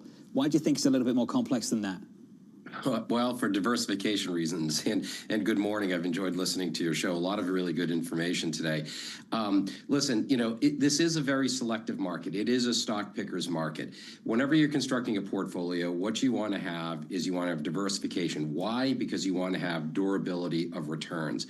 So, what you said, as you framed it, a little bit snarky, just pick the semi sector and hope for the best. That's not entirely wrong, but it's not a very diverse portfolio.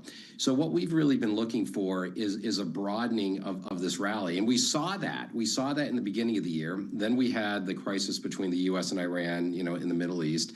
And then that became, much more of a narrow rally as the semis sector has actually performed extremely well. But we do still think it's going to broaden out. So the way that we think about constructing a portfolio is having a good balance between small cap, mid cap, and also large cap, but you also have to have some of the tech sector in there as well. The question mark that we have, though, is what do you do with bonds? Bond performance this year has been roughly flat to slightly down because interest rates have actually moved higher. So when we think about holding bonds in a portfolio, we think about it more from its income and carry perspective as opposed to having duration contribute to returns, meaning we don't want to be reliant on interest rates to move down to generate returns in fixed income, but you want to hold high quality short-term fixed risks. And you think of like the left tail risk and the right tail risk. If there is some calming in the Middle East, and if there is a decline in energy prices that's durable, then effectively what that means is that the right tail events, the positive aspects of the market, there are more pathways to having some positive outcomes. And the downside risks start to diminish. So what the market's doing right now is it's rebalancing its portfolios to having more upside risk. And what many people had been doing over the past, several weeks has been moving more towards defensives. Now, I've been on your show. I was on your show, several weeks ago, and I was much more optimistic, and that was at a time when equities were a lot lower. But in my view then was that we would look through these events and eventually price in these higher tail risk probabilities. And like I always say, John, that missing out on the upside is like participating in the downside. So if you want to hedge risk, you also have to hedge the upside risk to the markets too. And that's the way that we structured our portfolios. And Jim, you're capturing the mood right now. You talk about how there's a rebalancing going on to capture the upside rather than any fear of the downside. I just wonder, are the headlines that we're getting now enough, right? I mean, is there just sort of the sense that any rumor is enough to buy because people are so eager to get ahead of the stampede of other people who are doing the same thing that they are? Yeah, it's a great point. Look, I don't think that the rumors and the sound bites of news that we're getting in terms of what's happening between the U.S. and Iran, it's hard to really make sense of all of it. But I can say that directionally, it's moving in the right direction. It does seem like we are in process of making some type of an agreement and getting some stability. Now, I don't think that energy prices, oil prices are going to go back down to the levels that they were at the start of this year. I still think that we are going to be in structurally higher energy prices. But the thing that we have to understand right now, and this is a very important caveat, is that we are moving into a nominal growth world where earnings and nominal performance of markets, which usually favors equities, is going to do well, which means that you may have structurally higher interest rates and structurally higher inflation at the same time.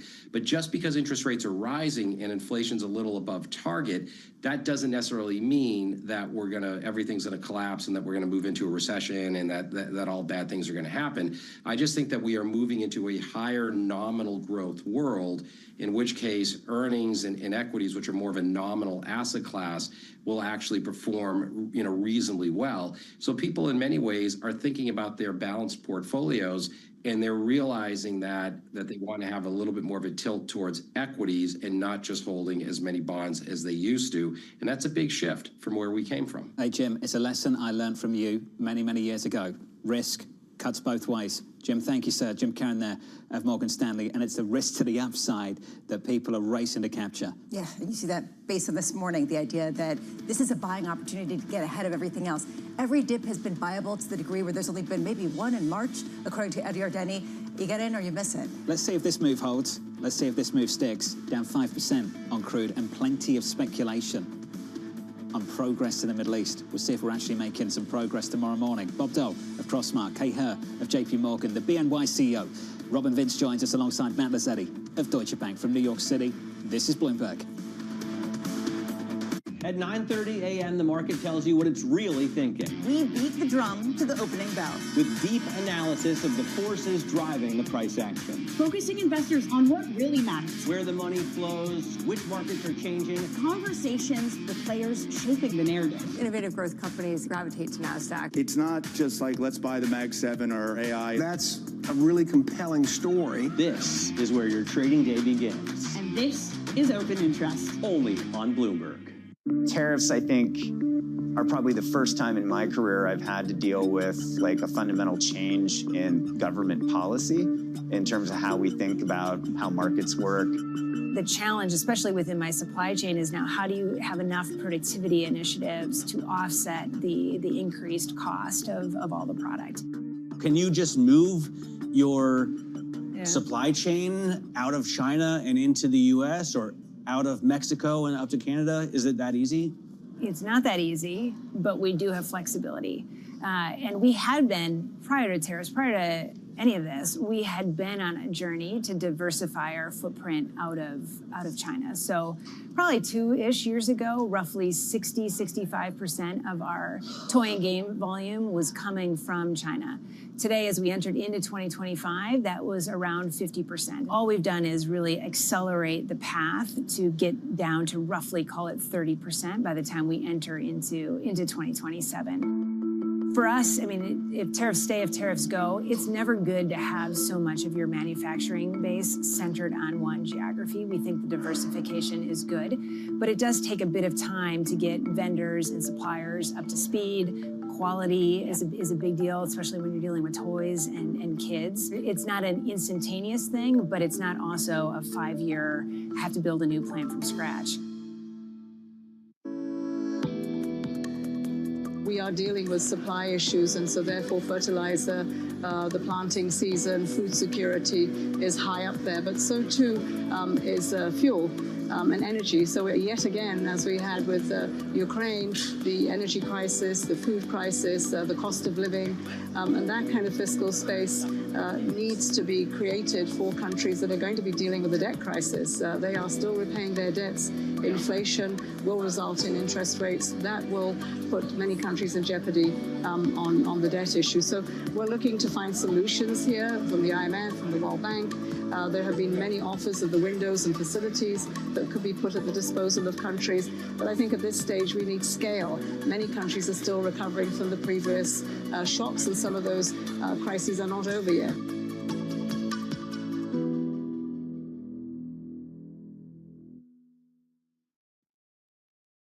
Bringing you the world's business and financial news whenever and wherever it happens. I'm Michael McKee at Mount Everest, and this is Bloomberg. All right, we are looking at, again, after a record close yesterday, more gains on futures. 30 minutes till the start of the cash trade. I'm Matt Miller. I'm Danny Berger. Bloomberg Open Interest starts right now.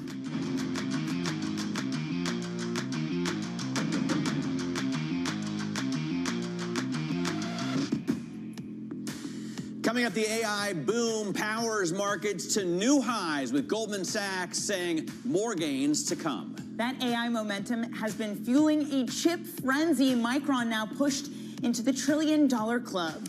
And the battle for blockbuster listings heats up. NASDAQ President Nelson Griggs joins the show after they landed the biggest IPO of all time. So Micron is at $1 trillion. SK Hynix, I think, went to $1 trillion. I read the story from Korea Times that retirees in South Korea are now using more margin loans than ever to buy stocks. Why not? That's when to get risk on, you know? Oh, yeah, that's never the sign of a top. Let me show you what Micron is doing this morning, because it's up another 3.4%. The chip rally just keeps gaining momentum. The company is still short of double-digit earning multiple, despite being worth more than $1 trillion. I think SK Hynix is up like 1,000% in the past year. So peanuts compared to that, but still Micron putting in a very large rally, Matt. All right, we also have some non-AI news this morning. Dick's Sporting Goods is down despite the progress that it's making in its Foot Locker turnaround plan.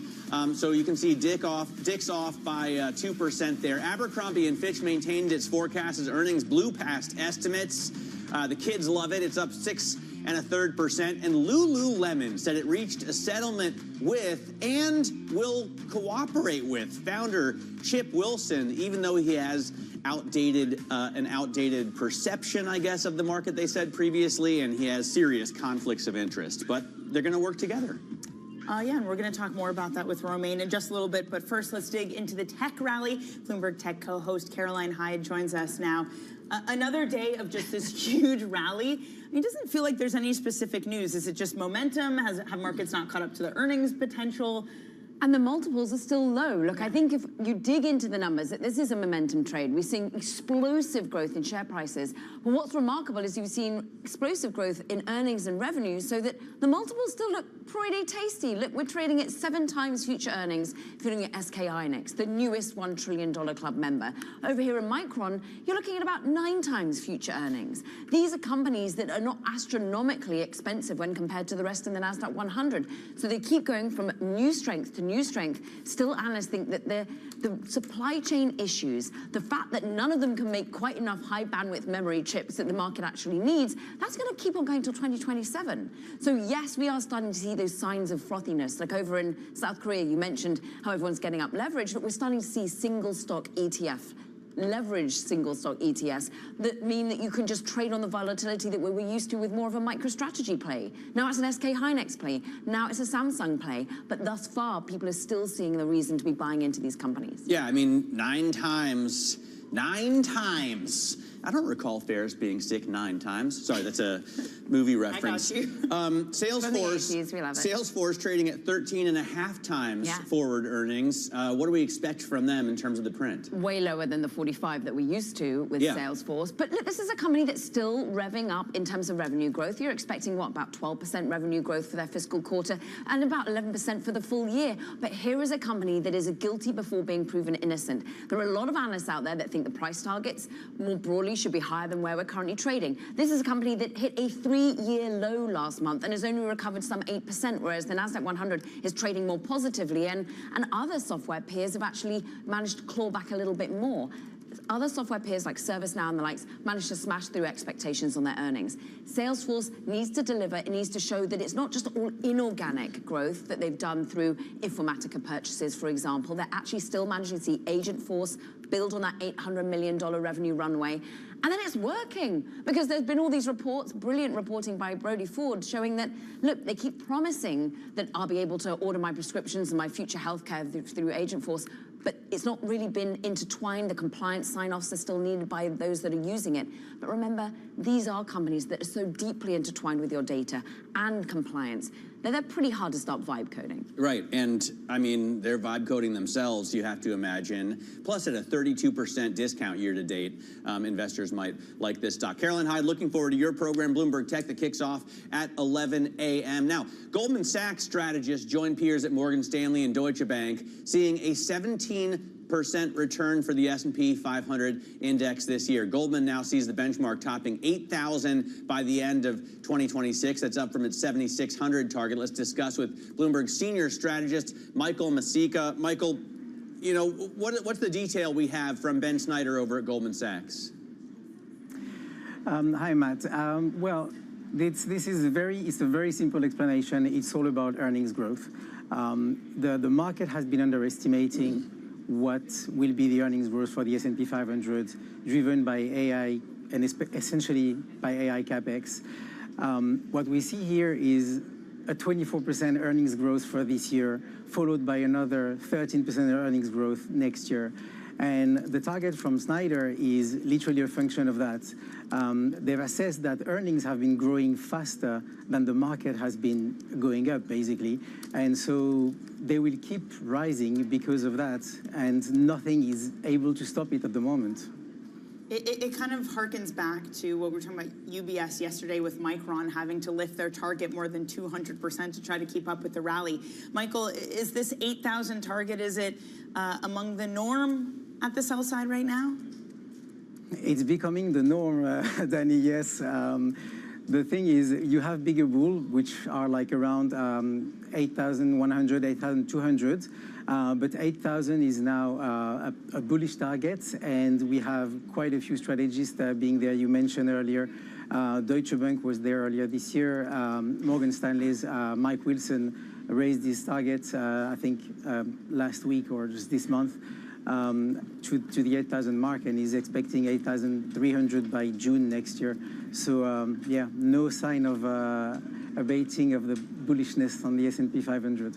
Certainly not. Michael, thank you so much for joining us. That's Bloomberg's Michael Masika. And tomorrow I will be at the Goldman Sachs Leveraged Finance and Credit Conference. I'm going to be speaking to Ben Snyder right here on Bloomberg Open Interest. So send me your questions. What do you want me to ask the 8,000 price target man for the S&P 500, joining some of his peers like Deutsche Bank and Morgan Stanley? Now, turning to the latest out of the Middle East, Iranian TV says it has obtained an unofficial draft of a U.S.-Iran Memorandum of Understanding. Joining us now is Bloomberg Washington correspondent Tyler Kendall at the White House. Tyler, it's something that excited markets this morning, that sent oil prices lower. What has been reported on this? Well, Danny, we should caution that at this point it is unclear how recent this draft is and what the U.S. has agreed to, because according to Iranian state TV, this draft memorandum of understanding would see a reopening of the Strait of Hormuz within 30 days of an agreement being finalized and the U.S. lifting its naval blockade. These are already items that we know that the two sides were working towards in what could be a phased agreement that would then kick off perhaps longer-term negotiations around Iran's nuclear program. But important importantly, Iranian state media is reporting that this memorandum of understanding would include Iran and Oman still having a mechanism in place to oversee shipping in the Strait. We've heard earlier this week that Iran was working on some sort of navigational services fee, perhaps a rebranding of a toll mechanism, something that we know that this administration has said would be a non-starter in these negotiations. So there is a lot to work to look at here, and a lot of questions that we still have, because at this point, while the White House has maintained that they are working towards a diplomatic solution, we know that there are just so many sticking points, including control over the Strait, including what happens to frozen Iranian assets, and ultimately what those curbs are going to look like when it comes to Iran's nuclear program, and what happens, Matt and Danny, to that stockpile of already highly enriched uranium. Well, I mean, we know that this administration is willing to move the goalposts almost endlessly from the March 6th position that was no deal other than an unconditional surrender, and this is pretty far from that. I want to ask about Ken Paxton, the embattled Texas AG who trounced John Cornyn in a runoff primary election with Donald Trump's endorsement. I mean, Matt, there's a lot that we could talk about here. You're right, he did trounce him after President Trump threw his support behind him, unseating John Cornyn, who has held this seat since 2002, is considered to be a very prolific fundraiser for the Republican Party. And this is raising concerns on two levels for Republicans. One is, does this add some fire to the Democratic candidate, James Tallarico, come November? We should couch this by saying that a Democratic candidate hasn't won statewide office in Texas since 1994, but Tallarico raised nearly $27 million in the first quarter of this year. That is more than some Senate candidates raised for their entire campaign. So it is going to be one to watch. We know that some moderate Republicans were really unhappy with President Trump's choice to back Ken Paxton, but so far President Trump has said that his primary strategy has worked, right? We also saw Senator Bill Cassidy of Louisiana lose his bid at re-election after failing to secure President Trump's endorsement. But Matt, important to point out that this could spell trouble for the president's agenda, because now John Cornyn could add to what is a growing list of Republicans that are retiring or aren't seeking or able to seek their seat. And with such small margins, every vote counts. Look at Senator Tom Tillis, for example, perhaps the most infamous example at this point. He's retiring, and he wasn't afraid to go against President Trump's agenda in some ways. So it is definitely going to be something to watch, and there are a lot of factors here as we head into November. All right, Tyler, thanks very much. Tyler Kendall, they're reporting live from the White House. A check on what's going on in markets right now. Just about 20 minutes until the opening bell. We're looking at continued gains. S&P futures up only 0.1%, but after closing at yet another record high yesterday, the NASDAQ futures gaining more than 0.5% as the chip makers continue their face-ripping rally. The 10-year yield right now down, which is very helpful, 447, so lower than we were at this time yesterday. And maybe most importantly, Brent crude continues to move lower, now off by 375 to 95.83. Yeah, that's helping overall. It's remarkable that there's so much back and forth on headlines, and yet we're still trading on it. We still trade on the optimism, maybe not the negativity. Well, I think the market just wants this over and doesn't care if Iran holds its highly enriched uranium and controls completely the Strait of Hormuz and is paid reparations by the United States. Like, nothing matters as long as the Strait is open. This market is cool. Right, exactly. Those are all sticking points, and how does the U.S. get through that? Some of the other movers on our radar this morning: cybersecurity firm Zscaler is down despite beating top and bottom line estimates and increasing full year guidance. It pointed to weakness in the current period. Shares down 23.6%. Bath & Body Works moving after first quarter results that impressed investors and reaffirmed guidance. It's still a going concern. Bath & Body Works up more than 11% in the pre-market. And then there's JP Morgan shares just dipping into negativity, down about 0.5%. Jamie Dimon, the CEO, speaking at a Bernstein conference right now, saying that I personally think that right now we are over-earning, maybe pointing to the fact that their markets revenue has been so high because of market volatility.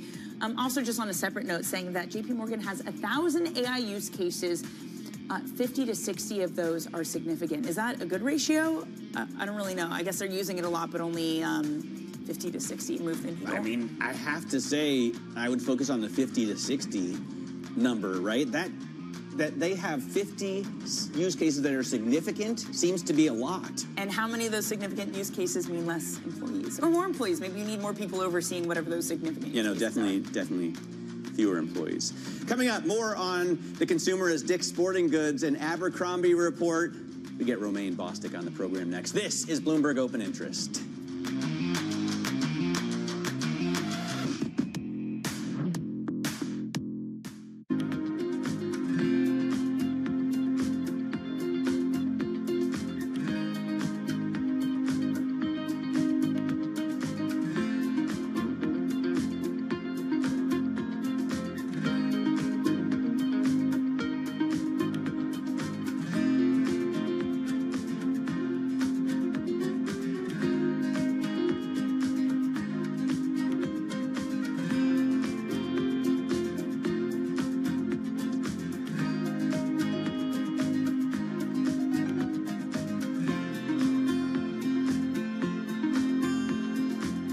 At 9:30 a.m., the market tells you what it's really thinking. We beat the drum to the opening bell. With deep analysis of the forces driving the price action. Focusing investors on what really matters. Where the money flows, which markets are changing. Conversations with players shaping the narrative. Innovative growth companies gravitate to NASDAQ. It's not just like, let's buy the Mag 7 or AI. That's a really compelling story. This is where your trading day begins. And this is Open Interest. Only on Bloomberg.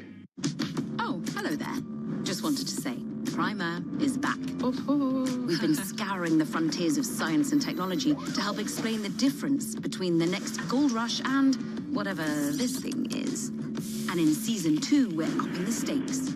More danger. Now that is some high-grade uranium mineralization. We used to have a stable climate on this Earth. Right now, we do not. More science. We're pushing the envelope of technology in multiple directions. Software, hardware, chemistry, physics. The cable is like very cold. And more CEOs that can nail the photo shoot. Hundreds and hundreds of billions of dollars are at stake. While the problems are economic, the solutions are too. And yes, we will be talking about AI. There is a lot of humanoid hype out there. But our future doesn't run on hype. It runs on innovation. Watch season 2 on all these lovely channels. Bringing you up to the minute news whenever and wherever it happens. I'm Sherian in Seoul, and this is Bloomberg. Middle East and Africa. Vibrant resources and high-yield investment opportunities abound. Join me on Horizons Middle East and Africa for the stories, newsmakers, and insight from this exciting region. Now weekdays, only on Bloomberg.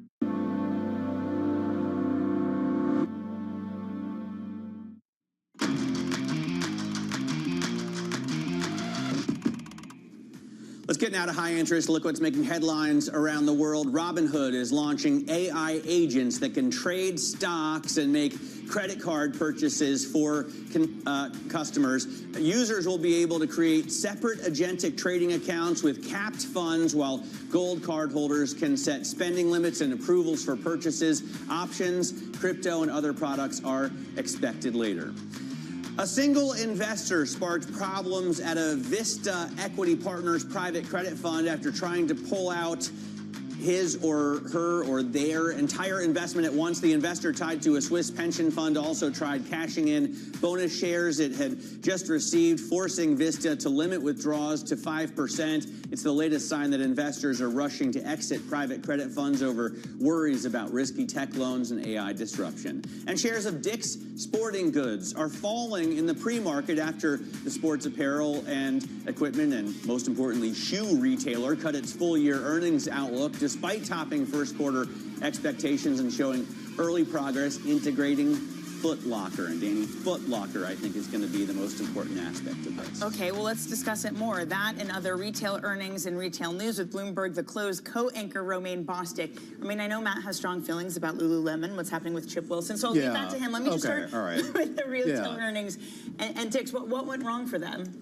Well, costs, really. I mean, look, this was a company that was growing, Dick's Sporting Goods. They decided to buy Foot Locker, a company that was in contraction. They closed that deal in September, and at least in the interim, it's a bit of a drag on the company. There's a lot of integration costs here, $200 million just for this fiscal year alone. But they've actually made some progress. This is the second full quarter that we've got to look at Foot Locker under Dick's, 0.6% same-store comp sales growth. Now, that doesn't seem like much, but remember, Foot Locker was down 2.9% a year over year and actually hadn't had positive comp sales growth going back to 2024, excuse me. So this is a company that is going to take a while to sort of get this up and running. But Lauren Hobart, the CEO, she's kind of really sort of straddled this idea that sports and culture will kind of collide. They're building out a media business, and they feel like Foot Locker can be a big part of that. What's their media business? I don't know. I've actually really gone through this myself here, Yeah. but it's more partnering with the brands itself, trying to create content and things like I feel that. like everyone's betting. It's like Yeah. AI means Yeah. that the only thing that's attractive anymore is live sports, and that's it. Yeah, but look, overall, sports retail isn't doing bad, and Dick's, to a certain extent, or certainly in North America, is kind of the only game in town. So I think investors over time, once they get through some of the operating margin issues, could maybe warm back up. Seems like an inflection point because you got the World Cup coming up. Yeah. Plus, I heard a rumor that Amory Horton paid like thousands for a Knicks jacket. For a Knicks jacket. For a Knicks jacket. I hope they win. From Dick's Sporting Goods. Yeah, bing bong. Let me ask about Lululemon, because this stock has been essentially in free fall. I mean, it's off 60% in the past 12 months. Now they've made a cooperation pact with former founder Chip Wilson. That's a diplomatic way of putting it. Even though they say he has outdated perspectives and serious conflicts of interest. Yeah, this 79-year-old co-founder who, as you know, was sort of famously pushed out of the company more than a decade ago. A lot of people forget this. He really hasn't been associated with this company in any direct way other than being its largest individual shareholder through his family office. But look, he had pushed, remember, a lot of this drama started last year when Calvin McDonald said he would step down. Elliott Management had taken a big stake in the company. They pushed to put in a former Ralph Lauren chief operating officer as CEO. The board said no. They chose Heidi O'Neill from Nike to run this company. Chip O'Neill wasn't happy with any of this, and he kept agitating, saying there's a big shareholder meeting. I want 3 of my own folks to be on this board. He got 2 of them on there. Laura Gentile, who used to run ESPN's, he used to be the marketing officer over at ESPN. And Mark Moore, who, of course, used to run On Holding. He was a co-CEO over there. He'll probably get a 3rd board seat maybe in October. So this is a bit of a victory for him. But more importantly, as part of the deal, they basically said, shut up for 18 months. Don't say anything disparaging about the company. Just lay low and let us do our thing. Heidi O'Neill, she takes over in September. This will give her maybe a little bit of breathing room to try to implement whatever plan she has. I was going to say, it's very clear what Chip Wilson gets out of this. Yeah. So is that just the deal for Lululemon? Had Chip Wilson being so public about them been so damaging to the brand that this was all necessary? Yeah, I mean, you've seen some of the stuff. He did not mince words at all. And, you know, this is a company, in fairness, that had a lot of own goals with regards to see-through leggings, inventory that was just way out of control. They got really caught up with regards to some of the costs. And then just the whole ethos of the company, right? Remember, they had it all to them. I know you're a big Lululemon yoga pants guy. Yeah. But, I mean, they kind of set the market for these high-end sort of athleisure wear. And now everybody's in that space, right? Nike, Adidas, Alo, Vori. You have all these companies now competing with them. Where do they stand, Matt? Yeah, they made it acceptable for people to wear these extremely everywhere. tight spray-on yoga pants in public. Yeah. And thank God that they did that. Romaine, thanks so much for joining us. Bloomberg, wearing them, Matt. to close. Chip Wilson once made a comment very much like that. I think it was Stephanie Rule on this network, and that led to him getting pushed out. Romaine Bostick anchors The Close. You can catch his program typically with Katie Greifeld at 3 p.m. Through The Close to 5 p.m. every day right here on Bloomberg Television. Coming up, we talk to Monetta's Ethan Devitt as strategists get tunnel vision from earnings growth. This is Bloomberg Open Interest.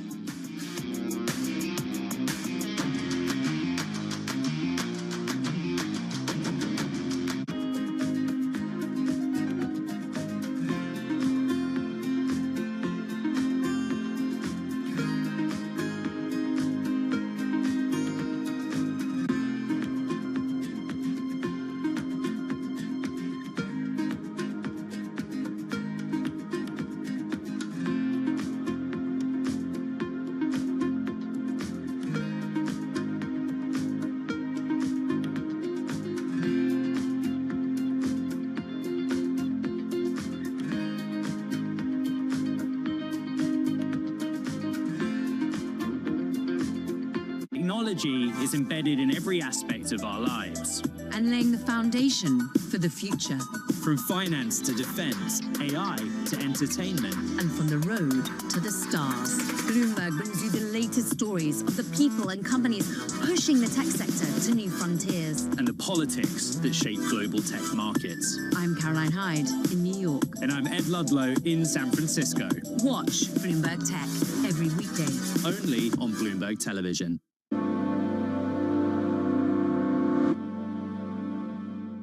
It's a multi-trillion-dollar industry. We'll show you what's happening in ETFs like no one else. ETF IQ, only on Bloomberg.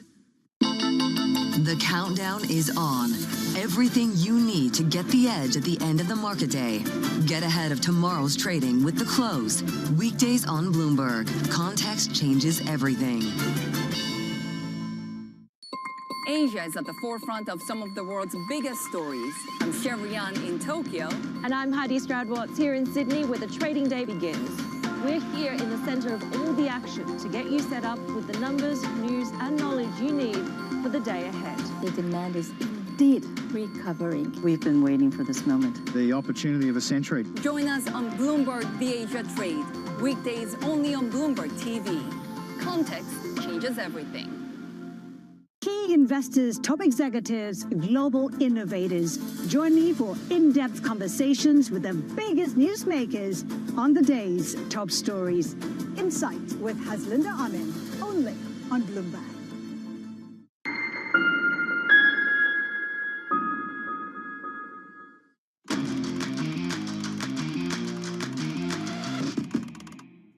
We are at a sort of melt-up, and we could have some correction along the way. But I think that some of that is wishful thinking. I mean, you only get so many opportunities to buy in the dip per year. Last year we had one. This year we had one in March. I don't know that we're going to get another one between now and the end of the year. It's possible, but I think the basic thrust of the market is to go higher. You know, we've been talking about the roaring 2020s, and in that scenario, we get to 10,000 on the S&P 500 by the end of the decade. Ed Yardeni on Surveillance Today. Joining us now is Moneta Global Wealth Managing Director Ethan Devitt. Ethan, great to see you this morning. And look, this is something Paul Tudor Jones had talked about too, that we're in this era of a great melt-up. Is that what the rest of 2026 brings us? Melt-up maybe to Goldman Sachs's new 8,000 target on the S&P 500? Well, it certainly wasn't the first time I've heard that 8,000 number. I think we've been getting up there in terms of some of the momentum that we're seeing. I do hope, though, we have a little bit more of a varied run to that number, because there is a frenzy and exuberance right now where momentum is leading the way. And for many investors, that is naturally raising the questions as to whether concentration is becoming an issue, whether other sectors are being left behind. And it does seem primed for some kind of a correction. So I'd say something a little more steady. I don't always use the term welcome correction, although some have used that in the past, and a more moderate pace to that would be welcome. Yeah, I see at least 8 banks in the Bloomberg survey who say we're going to hit 8,000 or higher. Ethan, you're going to stick with us. Ethan Devitt through the opening bell. A check on markets as we get to that bell. We're looking at futures higher after, again, a record close yesterday. And this follows 8 weeks of consecutive gains for stocks as the 10-year yield comes down to 4.47 and Brent crude comes down well under $100 a barrel at 95.83. This is Bloomberg.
everybody has a moment where they put into action all they've practiced, where they step up to a challenge and either succeed or fail.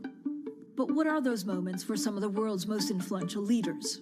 It was a rough and tumble world, and I thought, okay, I can rise up, I can play this game, and I did play the game. It was great, and it was depressing, and it was disappointing. My chair at the time sat down with me and said, succession starts now. I'm Francine Lacroix, an award-winning journalist. For the last 25 years, I've interviewed world leaders, bank bosses, even fashion icons. I'm often asking about the news of the moment. But I've always been curious, who are these people as leaders? Join me for the podcast version of Leaders with Francine Lacroix. I'll start your week with conversations that explore what drives the world's most influential people, how today's leaders got to where they are, where they're going next, and how they've transformed their organization in the process. Make decisions. A poor decision is always better than no decision. You have to have truth tellers around you, and you have to be willing to listen. You don't want to be setting strategy in the middle of a transaction, that's for sure. Do it for the right reasons. Don't do it because of FOMO. We'll also learn lessons which we can apply to our work and daily lives.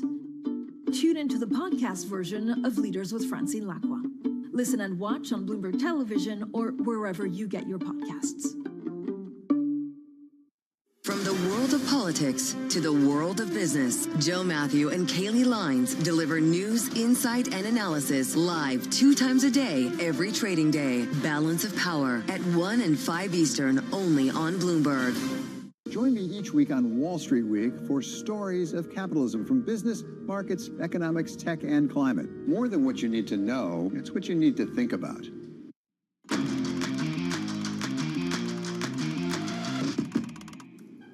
Moments away from the start of trading, this is Bloomberg Open Interest. I'm Matt Miller. We are looking at new records on the benchmark indexes at the close yesterday, and futures, which currently are up, will push us again to highs we've never seen before on the S&P as well as the NASDAQ. And you can see the Dow Jones Industrial Average also firmly in $50,000 territory. You've got the American Mobile ringing the opening bell at the New York Stock Exchange, Latin America phone operator.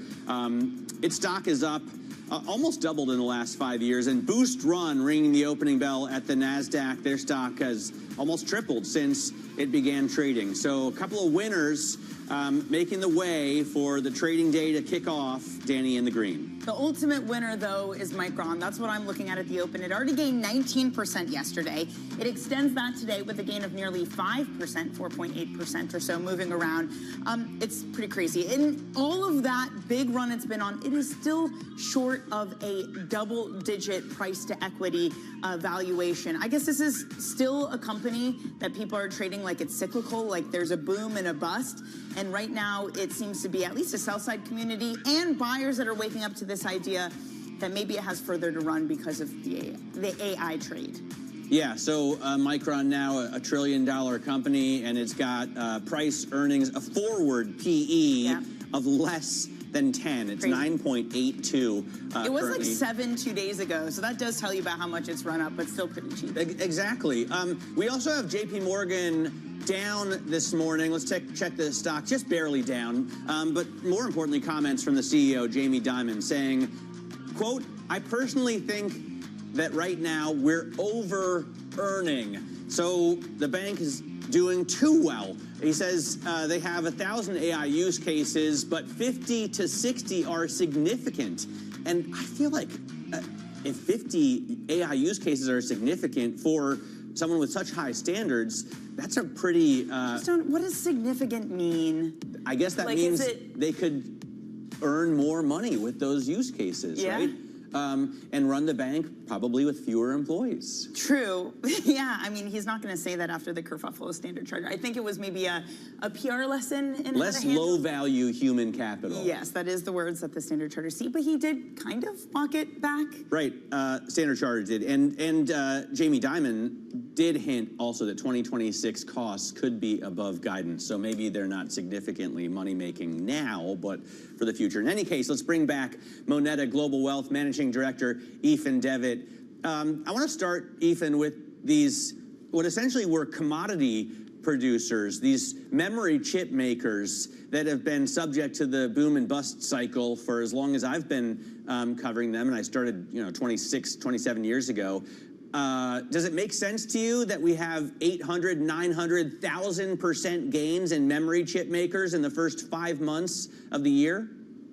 Well, it is a question of following the money, in my view, and that we've now moved from the hyperscaler frenzy into tracking their CapEx and marveling at their CapEx, then punishing them for it, and now following the money. And the natural place to follow the money is into the picks and shovels, into the semiconductors. It should be also into the data centers, into the energy stocks, and ultimately, I believe, into the banks, because they will be the ones that have to finance some of this CapEx spend. It's not going to all be financed from cash. The fact that the banks are trailing is a recognition that we're in the early innings of this flow through of the AI effect. That is a really good point. I was actually speaking to a banking executive yesterday, Ethan, who said something like along those lines, that it's so odd that valuations for banks are off, that they haven't gained as much as the rest of the market, despite the fact that they are a huge beneficiary of the AI trade, of all the bonds that they're issuing, of all the M&A that's happening right now. Why do you think that this sector remains one that's less loved, despite the follow-through that you're talking about? I think financials are a classic old economy. They're not in vogue today. They're not part of the momentum today. And perhaps the private credit exposure to software, some of that sort of fuss that we've seen that's come and gone in the news flow, that may have tainted the banks as well. We actually know the banks are far more stable today than they have been, certainly during the last crisis. They're a lot less levered. A lot of, you could argue, some of the lower quality credit has been pushed into private credit. And we know that they are resilient because they have withstood crisis after crisis. They've withstood a fairly unpredictable reversal around interest rates, and they're still standing. So I'd say it's quite remarkable how well the banks have been holding out. I am a little intrigued by this weather vane Jamie Dimon comment around over-earning. He does seem to have the whether it's the cockroaches or the hurricanes pending, definitely the words to capture the moment. I'm intrigued as to why he is managing expectations down in that way. And in terms of costs as well, what do you think, though, about the sort of frothy signs of a market top here, Ethan? I mean, SpaceX, which is more than 85% controlled by Elon Musk, is about to put out like a 4% free float. It'll be fast-tracked onto the NASDAQ 100. The free float tripled, and passive index investors are going to be forced to buy it right at what could be a top. Exactly, and it's not just the passive indexes, it is the private wealth segment. Obviously, Moneta is a core part of that. Private wealth investors are also looking for their allocation. And I think there is perhaps not as much concern being given to potential valuations at this point. The sense of FOMO is strong. We've seen how the hyperscalers have accelerated their role and really their place within the index. There's an expectation the same will happen with these incoming IPOs. And I actually think this is very much a sign of the froth that we are seeing such little regard being paid to the valuations around something like that. So, Ethan, is the idea for private wealth then that you will essentially have to buy into these IPOs because they're getting included into the index? I mean, how are you treating them, and how are you thinking about some of these mega IPOs for your clients? I think private wealth may be saved from itself in the sense that there will not be massive allocations, and that probably is a very good thing, because certainly whether it's the opening price versus where it subsequently sells in the secondary market, we'd suggest it might be more interesting when some of the froth and the exuberance has come out of that, and we can actually see a price settle closer to fundamentals. So I'd say that this limited allocation is probably a very good thing. And there will, of course, be exposure through those passive funds, which make up a large portion of much private wealth portfolios today. So you're saying basically the scarcity of the syndicate is going to save private wealth investors from buying too much of this stock before it's properly seasoned?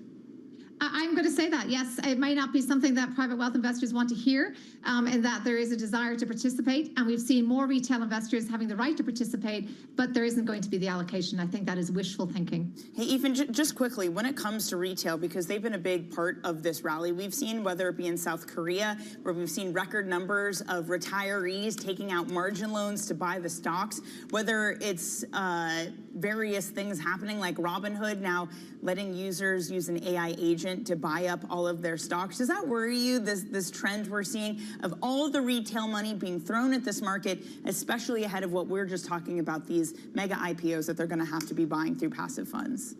It does worry me hugely, yes, because we are the memories of the financial crisis have been receding in many memories.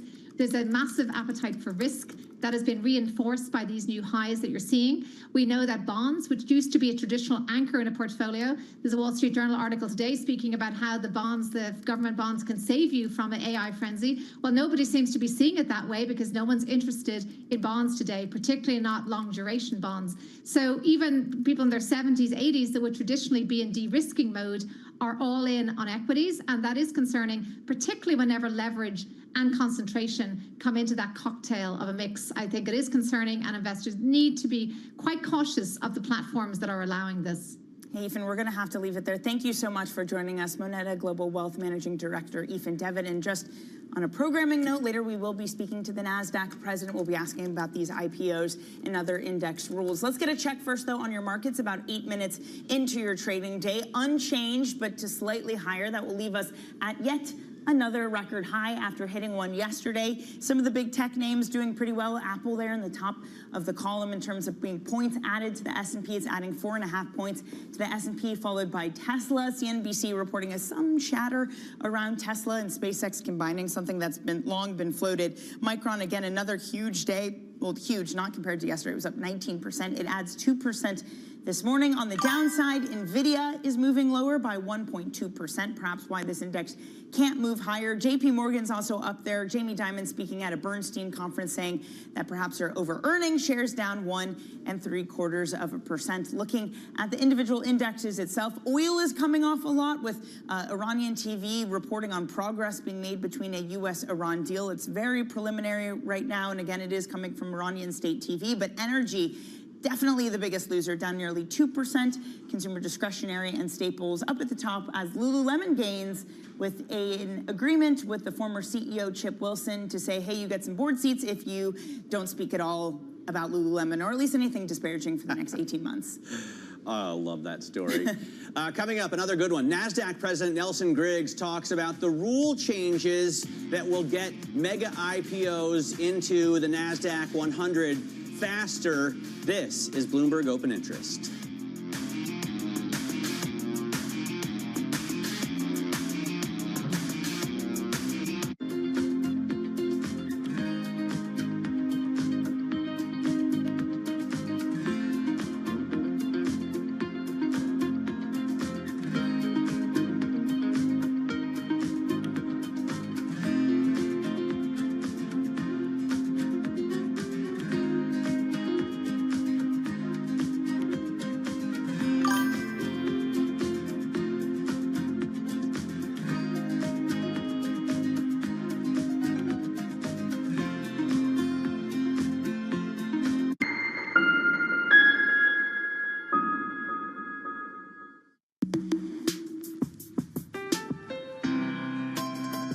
My old mentor, Roger Staubach, who told me when I transitioned, football will never leave you, but you need to leave it. Wow.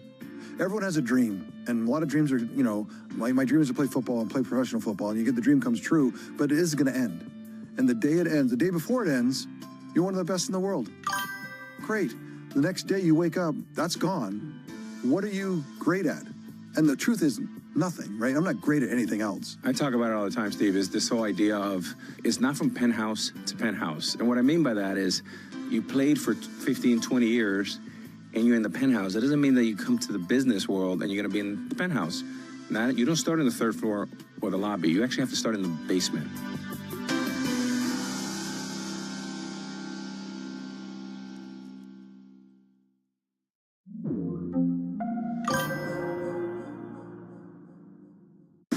Trading day is about to start. And you're already looking for that edge. The opening trade brings you everything you need to know as markets open across Europe. Let's talk about the significant risk transfers to find space in their balance sheet. Hedging some of that risk. You could look at it the other way. Obviously, this stuff is risk-weighted. I would much rather be long than be short. We're in a kind of sweet spot. Very, very strong alignment. 3 revolutions in one. I'm Guy Johnson. I'm Anna Edwards. And I'm Tom McKenzie. This is your opening trade. Every trading day, only on Bloomberg. Bringing you up-to-the-minute space news whenever and wherever it happens. I'm Ed Ludlow at NASA's Kennedy Space Center in Florida, and this is Bloomberg. At a time when policy in Washington is driving Wall Street, we draw a distinction between the rhetoric and the action, bringing you market-moving guests and original reporting. This is Bloomberg Surveillance.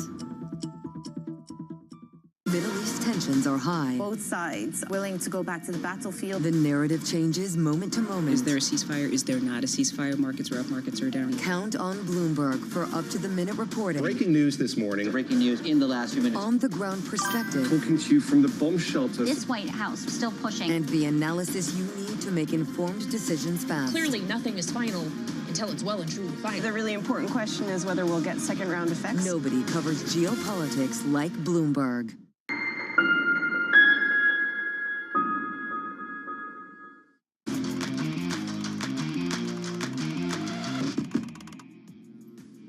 Market integrity is not something that is a competitive dynamic, and some of the rules that have been changed to woo some of the large companies, you referenced SpaceX, are and we're going to get back to those comments in just a moment, but I want to give you a quick check on the markets because we're no longer heading towards all-time highs. We're now moving lower by only about 0.1%. Some of the top calls this morning, what the sell side is saying. First up, we have FedEx. It's getting upgraded at JP Morgan, which says that the upcoming freight spinoff could unlock more value for the core business. The firm thinks the remaining company can outperform peers on cash flow and operations after the June 1st split. Next up, Truist getting upgrading MGM Resorts, citing stronger confidence in the Las Vegas Strip demand, healthy events calendar, and easier summer comparisons that could support higher earnings expectations. And finally, Citi cuts Winnebago, highlighting a tough RV market. The firm says affordability remains pressured by macro uncertainty, higher gas prices, and a cloudy rate outlook, leaving RV demand stuck near the bottom. Those shares, though, up 2.25%, Matt.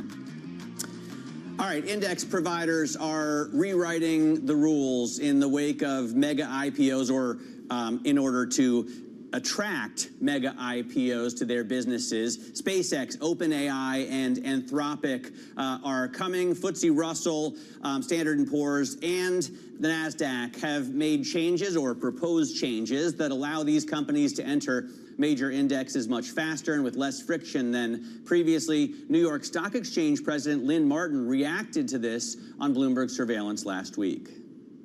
Market integrity is not something that is a competitive dynamic, and some of the rules that have been changed to woo some of the large companies, you referenced SpaceX, are questionable. And from our perspective, what is most important to us is protecting investors. To be honest, I just don't know what effect this is going to have on the market. Joining us at the desk to talk about this is NASDAQ President Nelson Griggs. And to be fair, Lynn Martin may be just a little bit bummed out. The NYSE missed out on the SpaceX IPO. On the other hand, she's basically implying that you changed the rules in order to attract them to NASDAQ. Is that the case? No, not at all. We run those businesses very independent. There's very strict governing rules around indices. There's a group called IOSCO that makes sure we follow very strict protocols. So we started this discussion well over a year ago. And if you look at the complex of what's called the NDX, the NASDAQ 100 franchise, it's about $830 billion in assets under management. So it is a juggernaut. So when we think about the IPO market in general and companies, we all know there's been a massive trend towards companies staying private longer. So you have a whole different type of companies going public today. We'll reference SpaceX, OpenAI, Anthropic, the ones being talked about. They're of scale and size and maturity we have not seen in ever.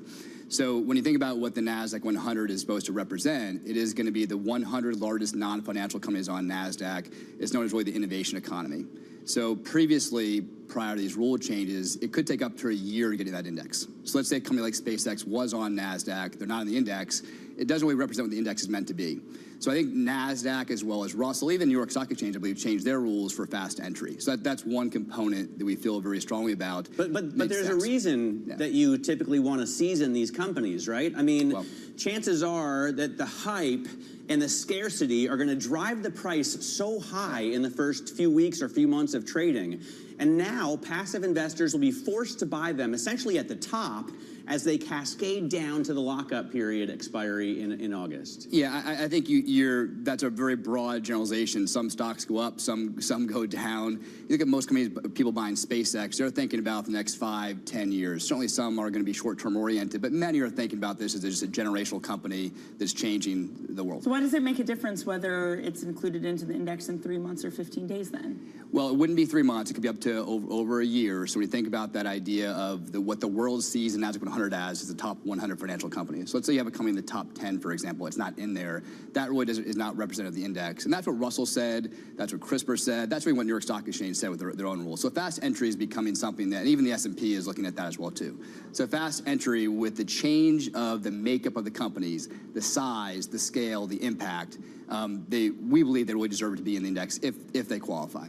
Why the 3 times float rule, especially with a company that has such bad governance? I mean, Elon Musk is going to control still 85% of the company. If you want to sue them for breach of fiduciary duty, you're going to have to hold 3% of the total market cap, and there's only going to be 3% free float. So you'd have to essentially buy all the shares. Two parts of this question.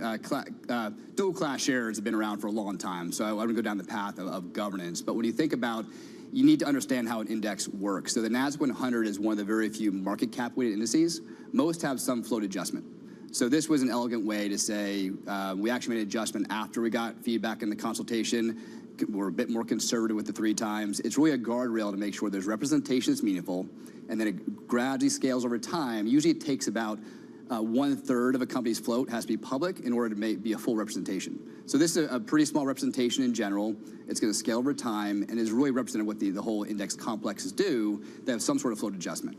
Do you think that there is any sort of responsibility of indexes, of exchanges, to be pushing for better governance through rules? Because essentially what you have here is a company where Elon Musk, even though his economic interest is 42%, his voting power is 85%. The float, as Matt mentioned, is extremely low. There are a lot of governance issues. Where do you, as the NASDAQ, step in to encourage good governance, especially for a company that, to the point we've been making, is so quickly going to be forced upon retail investors who are following the index? We've long been a supporter of dual class shares on NASDAQ. I think you look at these founder-led companies, you do not have to, if you choose to invest in SpaceX, that is your decision to invest in SpaceX. If you do not want to, you do not have to. Yeah, but then you'd miss out on the Russell 100. Yeah, you'd miss out on the Russell 100. And you don't have to buy the NASDAQ 100. and you don't have to buy the index. Okay, so when you think about the idea of dual class, we all know there's a lot of short-termism in the market. Dual class is a founder-led company in many cases, the ability to think long-term. I think you have to look at all sides of this before you just jump and say bad governance, because dual class shares have served a very meaningful purpose. If you look at the performance of many companies, dual class shares, they outperform. Why? The founders are invested, they're there for the long term, and they really want to build a company that's going to be durable over not just a quarter, but over decades. And that's what a lot of dual class shares are meant to do. What about bad profitability? I mean, here you have one forced buying timing at the IPO. Then when the expiry lockup ends, that'll be a second forced buying event. For a company that's going to lose more money than any NASDAQ 100 company has ever lost, right? I think the biggest loss ever is $18.8 billion for Intel in 2024, and this company's on track to lose more than $20 billion this year. Well, I think you're making that an investment case. I'm not here to talk about the investment in SpaceX. Well, but a lot of index operators have profitability rules. If you look at the foundation of the NASDAQ 100, it's a rules-based index. It's very transparent, and we do not have a profitability rule. S&P does, and they're actually looking at that.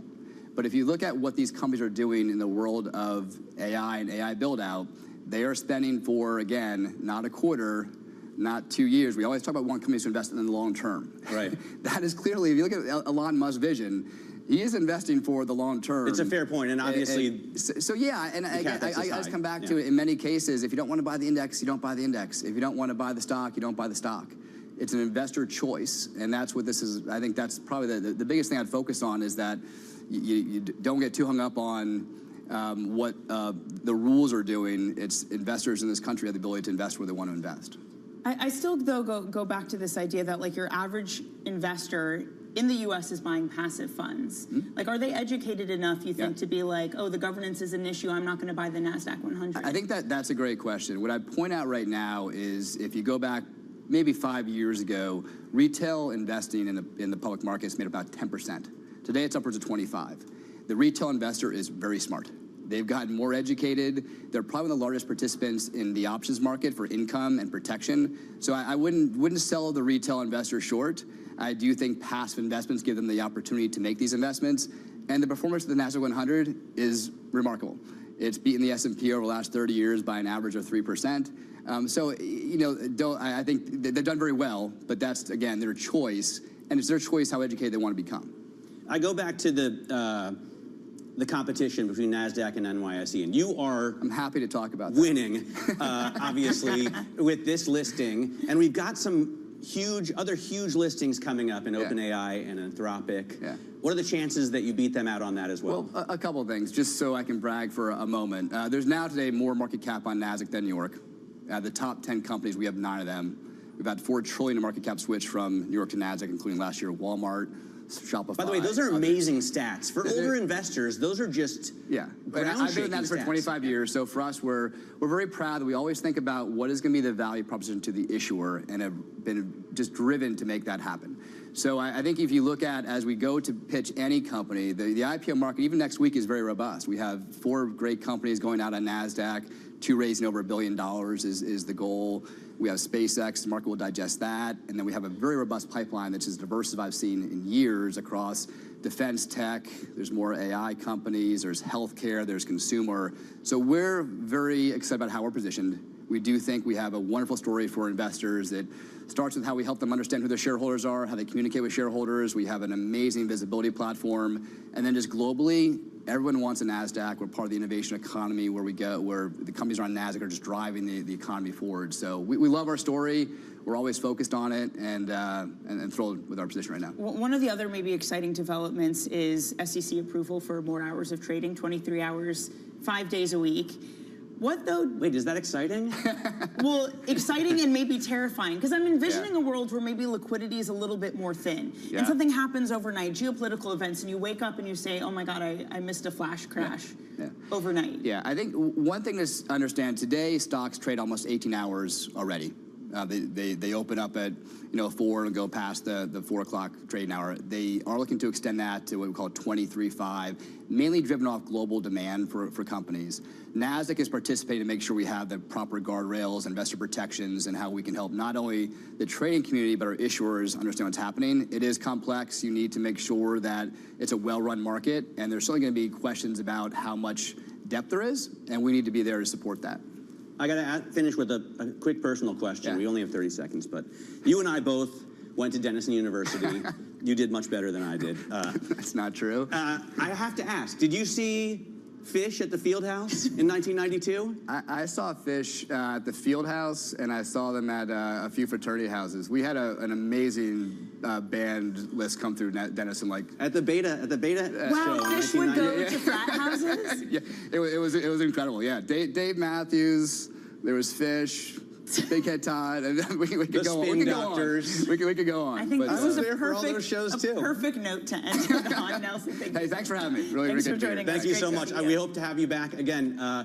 NASDAQ President Nelson Griggs, really appreciate you joining us here on Open Interest. And let's get a quick check on markets as we head to the end of the hour. They are struggling to put any gains. We are unchanged, but all we need is just a tiny little bit of a gain to hit an all-time high. Coming up in the next hour, Nimrit Kong of North Star, plus the president of Northern Trust and Payoneer.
world's most powerful investors don't ring a bell. They quietly reshape entire industries. This is the money shaping the world, the Dealmaker playbook where power and billions of dollars change hands every day. From private equity and credit to venture capital and M&A, we bring you the inside scoop on the biggest deals and debates, plus exclusive conversations with finance's ultimate insiders. Great scoop on this. You've been reporting about an activist investor coming up and trying to shake things up. What's the latest? We've been hearing that there was going to be an activist at some point. The question was who? There is a convergence of technology and national security. The United States is a big country.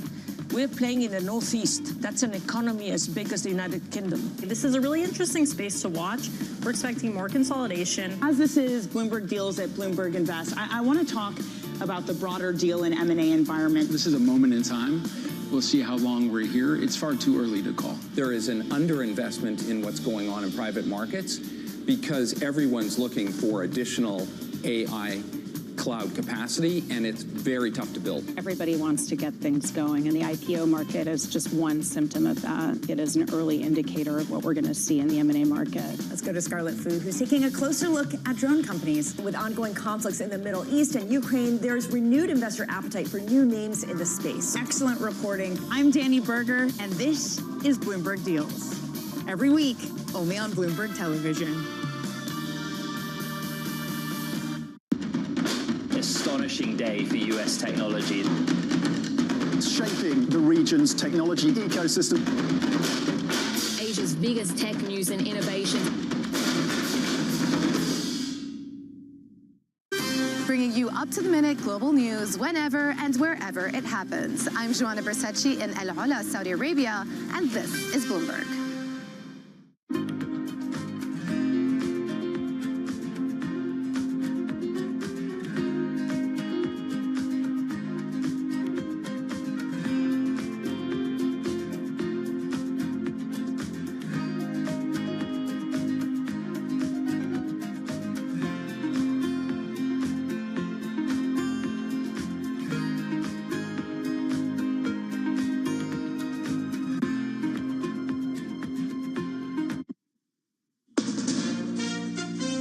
ABC News. I'm Sherry Preston. Uganda has just ordered the immediate closure of its border with Congo as cases of Ebola surge. The World Health Organization says it's spreading faster than it can be contained. ABC's Faith Abubi has more from CDC headquarters in Atlanta. The Atlanta airport is one of only 3 entry points right now where U.S. citizens coming in from Ebola-impacted area can fly into. JFK will start tomorrow. However, right now, the CDC is asking for volunteers, asking for help to screen these passengers, check their temperature, scan for the virus before they can walk through those doors and into the community. The Strait of Hormuz is still closed as talks on ending the war with Iran continue. President Trump holding a cabinet meeting today to talk about it, but, says ABC's Ian Pannell in Tel Aviv, despite all the optimism, the mood music that we're hearing from the president, from Secretary of State Rubio, the reality is there's no settlement on these issues. And having said over the weekend that a deal looks like it's going to be agreed in the coming 24 hours or days, we're now looking at a number of days without any obvious sign of an agreement. Now, Iranian state television is reporting on the framework of an Iran-U.S. memorandum of understanding that includes a provision for lifting the U.S. naval blockade in exchange for restoring the number of commercial transit ships in the strait. 5 people found inside a flooded cave in Laos. ABC's Maggie Ruley's at the foreign desk. Rescuers are saying right now their first priority is bringing food to the group inside the cave as they work out how to safely rescue them and actually get them through those narrow passageways back out into the open. Their other priority is finding the 2 others who remain missing. Efforts to find the 9 people still missing after a chemical tank explosion in Washington state are on hold because the chemicals remaining in that tank make it too volatile. 1 person was killed. You're listening to ABC News.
NASA revealing plans for building a base on the moon, with the first phase beginning this year. It's an accelerated timeline aimed at outpacing China, which plans to land humans on the moon by 2030.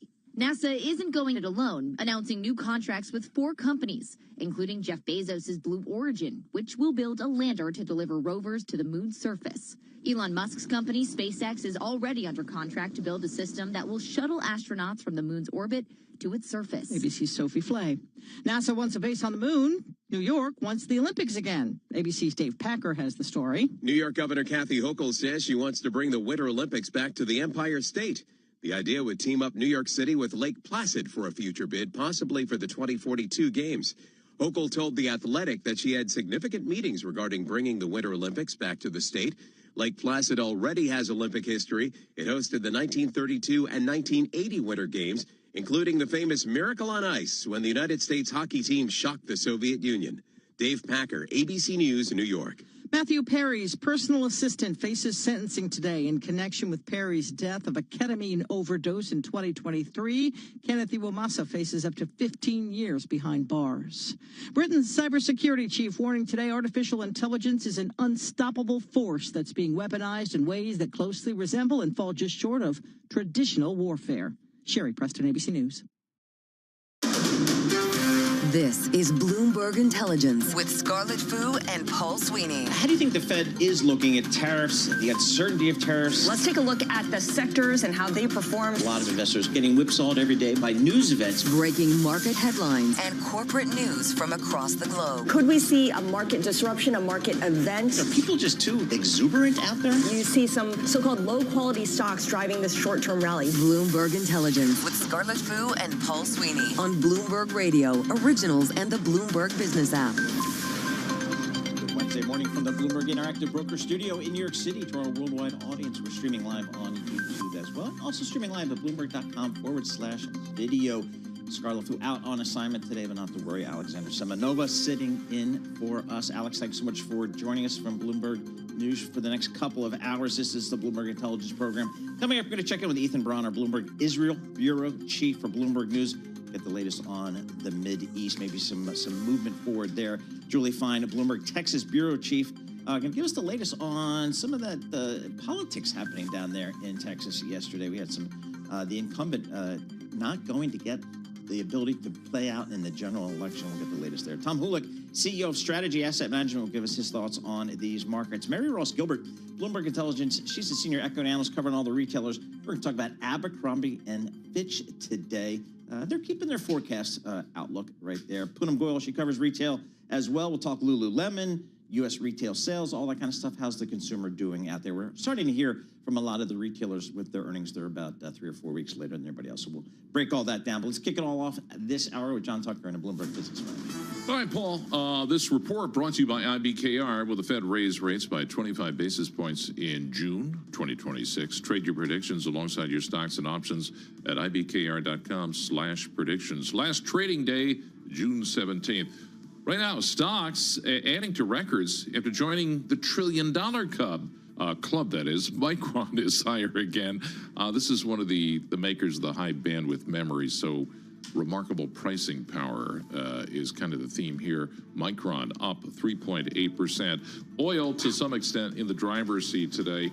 Energy, worst performing major industry group in the S&P 500 right now. Lower with optimism that there's an opening of the Strait of Hormuz may be closer. So you have travel and travel-related stocks. Some of the leaders right now, like MGM Resorts, Norwegian Cruise, and even United Airlines. Meantime, Seema Shah at Principal Global Investors says a number of narratives are coming together to push stocks higher. The AI story is just front and center. The earnings have been really strong. Investor sentiment and investor interest in AI stocks and anything related to tech actually has had a bit of a rejuvenation in the last 2 months. Right now, the S&P 500, 8 points higher. That's up 0.1%, 75.27, so intraday record. The Dow up 250 points at 50,706 right now. So that's a record. Nice. NASDAQ Composite Index, 21 points higher at 26,678. So that's a record. I don't know if this is good or not, but customers of Robinhood are soon going to be able to direct artificial intelligence agents to trade stocks and make purchases on their credit cards for them. You'll be able to establish an autonomous trading account that's entirely separate from the standard portfolio. So that would at least limit the funds an AI agent can access to only those deposited. Anyway, we check the markets for you all day long right here on Bloomberg Radio. I'm John Tucker. That is your Bloomberg Business Flash. Alex and Paul. Very good. Alex Semenov sitting in here. Every time So Alex great comes to be in, here with you guys. every time you come in, we hit new record highs. I know. Although it seems like we hit new record highs It might every be a day. good omen. Good omen. Very Maybe. good. John Tucker, thanks so much. Appreciate that. Alex Semenova sitting in for Scarlett Fu. I'm Paul Sweeney. We're live here in our Bloomberg Interactive Broker Studio, streaming live on YouTube as well. Red and green on the screen, as John was just reporting. Let's take a look at some of the stocks that are on the move. We can do that with Bloomberg's Tatiana Darie. Tatiana, what are you looking at today? Well, Paul, we got to start with these chip makers as things seem to be getting a little bit out of hand, or maybe not. Micron Technologies up another 3% today. The big story overnight is, of course, that it, alongside SK Hynix of South Korea, have both entered the $1 trillion market cap club, as John Tucker mentioned. Still an exclusive one held by companies such as Apple, Alphabet, NVIDIA, TSMC. But the biggest surprise is that analysts still see a lot of upside. UBS saying the stock could potentially double, and you can't blame him if you look at traditional valuation metrics. Forward PE of 9.65 compared to two-year average of 10.7, stretch it out to 10 years, it's at 20.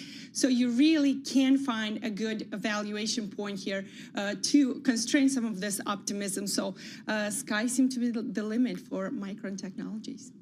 It's really incredible. Yep. We hear these milestone numbers every single day from these Yep. companies. It's almost become a norm. What else is on your radar, Tatiana?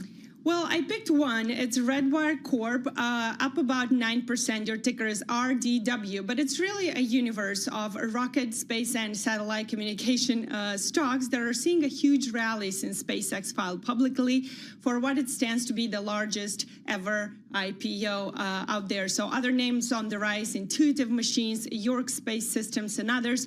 And Wall Street was already quick to create custom baskets for these. So this seemed to be the new hot trade out there, because a UBS space exploration basket up more than 200% over the past year, beating the market, beating AI, and everything else. So watch space stocks. Redwire up 214% year to date. So there you go. And guys, there's some really good data from Deutsche Bank this morning. The top 50 global space stocks market cap is $402 billion, up 3.5 times year over year.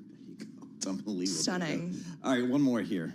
And a Zscaler, that is a security software company. Your ticker is ZS. Big sell-off today, down 30% after it gave a four-quarter revenue forecast that was weaker than analysts expected. I would say it wasn't that dramatic. It was off by about $3 billion here, guided for a revenue midpoint of 876, trailed estimates of 879. But what concerned investors that it came after it beat both top and bottom line in the third quarter. So the question is, why are you not raising guidance when you beat estimates? And of course, everyone's sort of really focused on the software stocks, and the tolerance for errors is really low in that space. Absolutely. All right, Tatiana, thank you so much. We appreciate that. Tatiana Darie, Bloomberg News, giving us the latest there on stock movers. For more conversations like this, subscribe to our Stock Movers Reports. Listen for 5-minute audio reports on the biggest winners and losers in the stock market. Subscribe to Stock Movers on Apple Podcasts, Spotify, or anywhere you listen. The news coming out of the Middle East here today. I'm just going to go to Bloomberg News. Oil tumbled today after Iranian media said it obtained an unofficial copy of a draft for a deal to end the Iran war, as traders look for clues that talks might soon lead to the reopening of the Strait of Hormuz. Let's get the latest reporting there. Ethan Bronner, Israel Bureau Chief from Bloomberg News. Ethan, it feels like I think about kids passing notes back and forth in class. What's going on out there? Are there deals? Are there memorandums of understanding? Is any of this official? Hey, Paul. What I love is that you think I know the answer. No, I don't know, right? Yeah, we're all in the dark. This is a very, very difficult set of negotiations to follow. And as you know, President Trump every half an hour says something different. The Iranians then say something different. It does, if I had to guess, feel like some kind of a deal is emerging to reopen the strait in the coming month or so. That seems to be what we're learning. And then, of course, there'll be at some point some questions about the nuclear issue. But that's the feeling one has, but who knows? And meanwhile, of course, there's the Israeli-Lebanese phenomenon we can talk about when you're ready. Ethan, is there a sense of how much pressure the Trump administration is putting on Israel behind the scenes to avoid a wider conflict? I think there's a clear understanding that Israel is not going to do anything that would really lengthen this thing in any way toward Iran, for example. It would not move without American agreement. In terms of what's going on in Lebanon, it's a sort of a sideshow from Israel's perspective. The Iranians want to include Hezbollah in their peace pact. It's not clear. It doesn't seem that the Americans are insisting on that at the moment. And there's a separate issue going on here, which has to do with the inability of Israelis who live in the north to feel safe with the arrival of these new drones that are fiber optic guided, that have a 15-kilometer at least range, and they are beginning to shoot at Israel from beyond the 10-kilometer zone that the Israelis had established. So in the last couple of days, the Israelis have begun to push even further north to try to deal with that threat. Ethan, do we know who the United States is negotiating with in Iran? Do we know who the leadership is in Iran, who's negotiating, and whether they in fact represent the full country? So I don't think that they represent the full country, but you could have said that about the regime for a long time. True. I would say that a good 40 to 50% of Iranians can't stand their government. And so that's not changed. But I think the people who are holding the reins around the Revolutionary Guard and the military are the people that the Americans are dealing with. I think there's every reason to imagine that that deal will work if they can come to a deal. The problem is that the Iranians have come out ahead in many ways in this battle, and that is not what the Americans expected, nor did the Israelis when they went into it. Can you talk to us a little bit more, Ethan, about what Israeli officials are signaling about their objectives and timeline in Lebanon? Sure. So as I started to say a few minutes ago, the main point for Israel is that it's the people who live in the north should be able to live without fear of attack. And there's been attacks for a long time from there. In 2024, what was happening is the Hezbollah was able to shoot these kind of shoulder-held anti-tank missiles, and they would, as long as you could see your target, they would go 10 kilometers into a house in Metula in northern Israel. And the Israelis kind of thought they dealt with that by creating this 10-kilometer buffer zone. But then these fiber optic guided drones have entered the scene, and they are really a big threat because you can't jam them. They're held by a kind of like a fishing line that's the fiber optic. And as long as they can sit on a sort of somewhere on a hill or on a balcony and shoot at Israel or at soldiers they can get them. And that's been happening. And it's been, so the Israelis have said, we're not going to put up with this. We're going to go in further. And there have been something like 1,000 of these drones that have been shot in the last 8 days at Israelis. So that's the Israeli argument. And they feel very strongly about it, that they have to be able to provide safe living for the people in the north. And it isn't quite happening. So it's a scary thing for them. It is. All right, Ethan. Thank you so much. Appreciate your reporting. As always, Ethan Bronner, Israel Bureau Chief for Bloomberg News. He is based in Tel Aviv, getting the latest reporting there. And again, there's been some unofficial drafts of a memorandum, apparently, that's been exchanged between the U.S. and Iran, and maybe that is the beginning of some type of formalized discussion. Yeah, absolutely. And that's what we're seeing kind of in the energy markets. Again, WTI crude oil down $4. That's a little more than 4% to just under $90 per barrel. Brent crude also down about $3.60. That's just below $96 a barrel, so moving lower, reflecting perhaps ratcheting down a little bit, at least the margins of tensions there. In the stock market, it's red and green here. Actually, we're all kind of kicking back up to the positive here. The S&P's up 10 points, the Dow's up 325, just 0.6%, and even the NASDAQ up about 14 points here. In the yield space, yields coming in slightly, taking a little bit of a risk out there, coming in a couple basis points, 4.46% on your 10-year U.S. government bond.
Markets, headlines, and breaking news 24 hours a day at Bloomberg.com, Bloomberg Television, and the Bloomberg Business app. This is a Bloomberg Business Flash.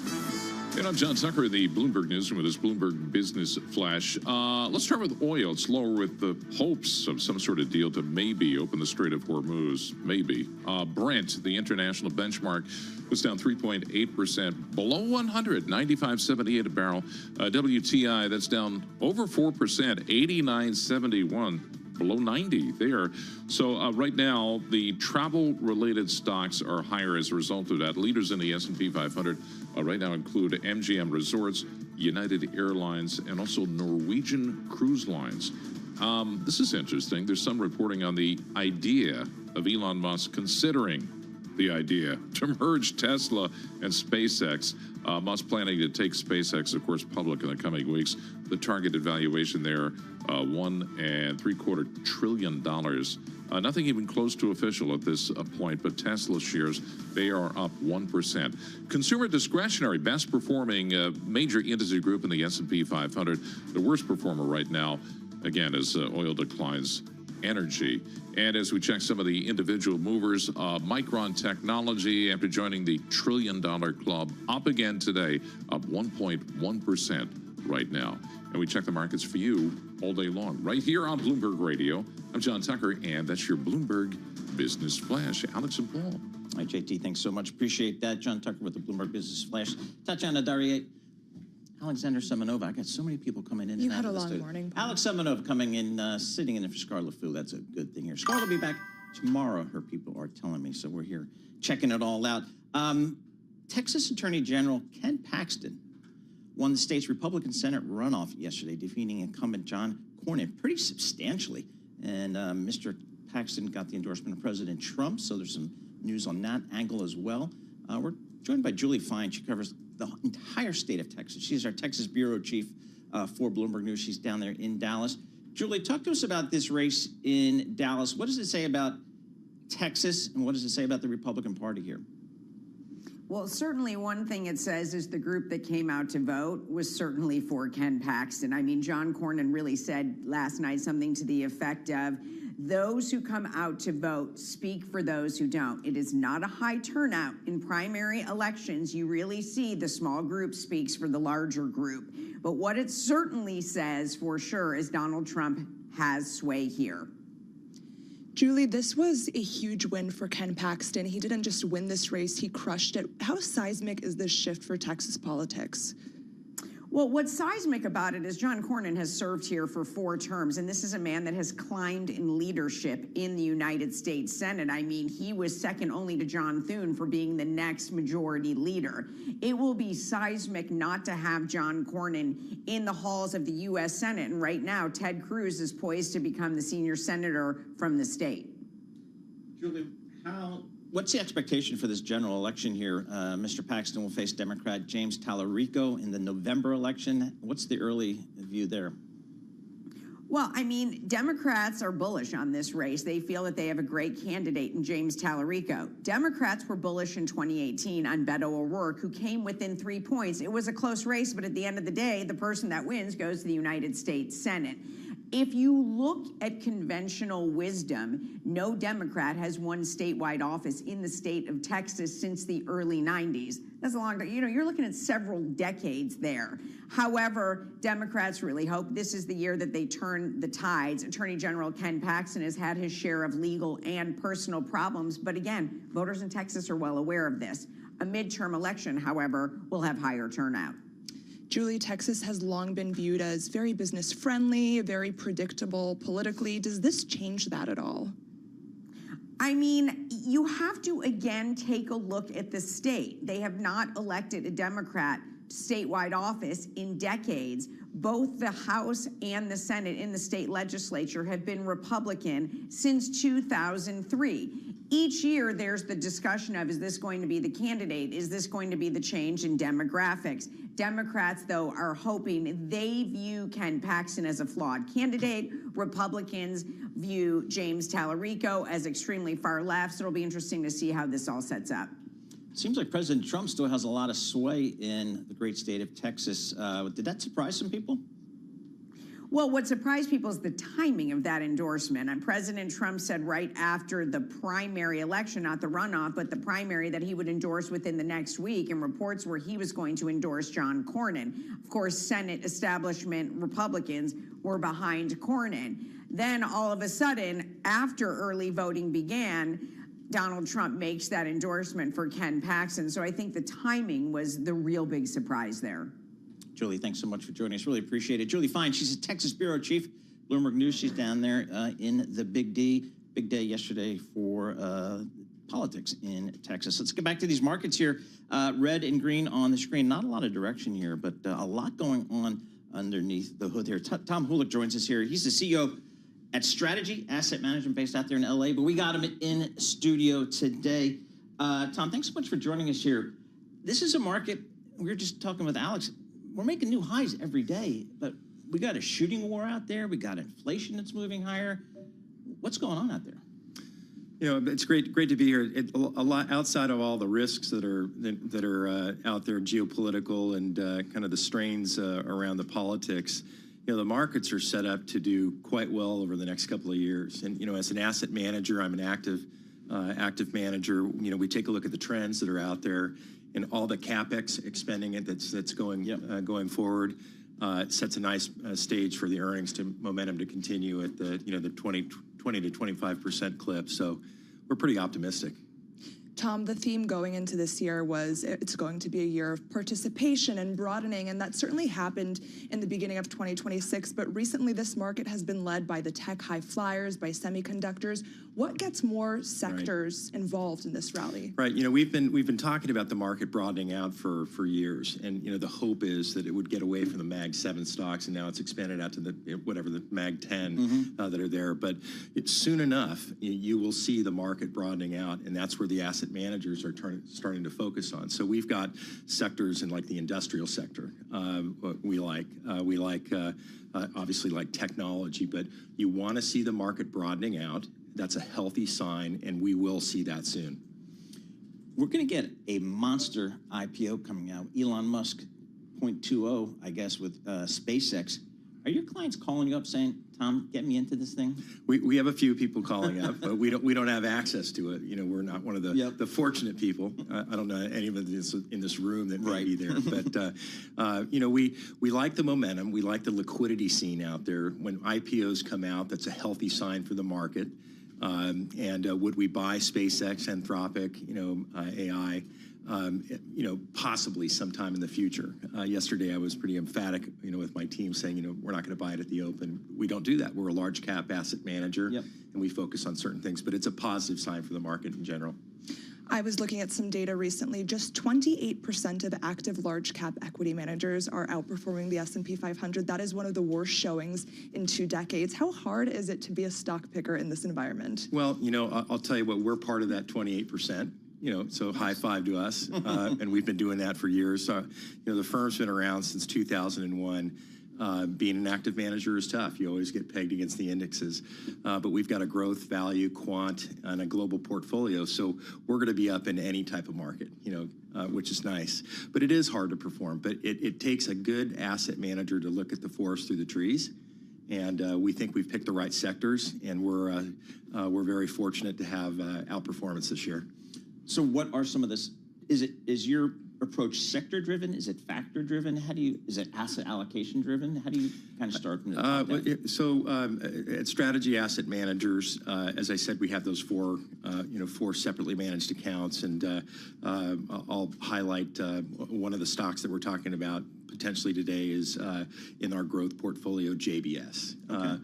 They're the largest beef and chicken processor in the world. You got to make more cows is the problem. You're right. But when you look at the whole kind of the substack and you take a look at drugs like Lilly's retatrutide that's coming out and Zepbound, Wegovy, all those, they're reducing obesity, but they're also causing you to eat more protein. So we kind of look downstream and what the benefactors are going to be out there. JBS is nicely set up to do that. More people are eating protein around the world, so we like the JBS stock against the Lilly stock. What do we pick? We look at the sectors, and we really like the infrastructure build out. The United States government is putting a lot of money into the building of Build Up America again, the reshoring of everything. You follow the money, follow the smart money as portfolio managers. So sectors are important, and specific stocks are also key as well. We have this pipeline of mega IPOs, SpaceX, Anthropic, OpenAI. What do you say to those who suggest that this is a sign of frothiness, that things are getting a little too euphoric? Well, it encourages people to be optimistic on investing in general. It gets more people involved. Elon Musk is a brilliant mind. Anthropic, AI, these are hopeful things that we're getting a taste of as we develop into the next 10 years. I mean, the speed of chips is there, but it's not just the speed of one chip, it's how many chips can communicate all together. So if you go back to the story of copper wiring and maybe GLW and Corning and Sienna. Now it's the talk of photonics. How can these chips communicate directly together faster and coordinate information that we need to have? It's a great story build up. These IPOs are giving us so much room to grow and expand the economy and contribute to the earnings growth that we have out there. We're going to see this for years to come. Years to come. Yep, that's the bullish call for sure. Asset allocation, how do you guys think about that these days? Because it just seems like, I'm not sure if are you guys in that 60-40 camp? Do you have an allocation of alternatives? How do you think? Yeah, we have balanced portfolios, and bonds are good, especially with these yields right now. But you know, we're an active manager in stocks. We were a value manager when we started out, and we still are, and most managers could be that way. But it's important to know what to own and know what to not own. And so, as an active manager, we're glad to be outperforming against the indices right now, and I think that's going to go you know, further down the road. Good. And just about a minute left here, Tom. If there's one thing that's keeping you up at night, what is it? Paul mentioned there's no shortage of macro risk right now. There's a new Fed chair. There's geopolitical turmoil. What is it that might topple this? Well, I'm fortunate to have a lot of different resources to go off of. I participate with the Hoover Institute. We're an active manager. We follow Bloomberg quite a bit. And so all the information that flows into what keeps us up at night, obviously the war. Geopolitical tensions are important. Interest rates.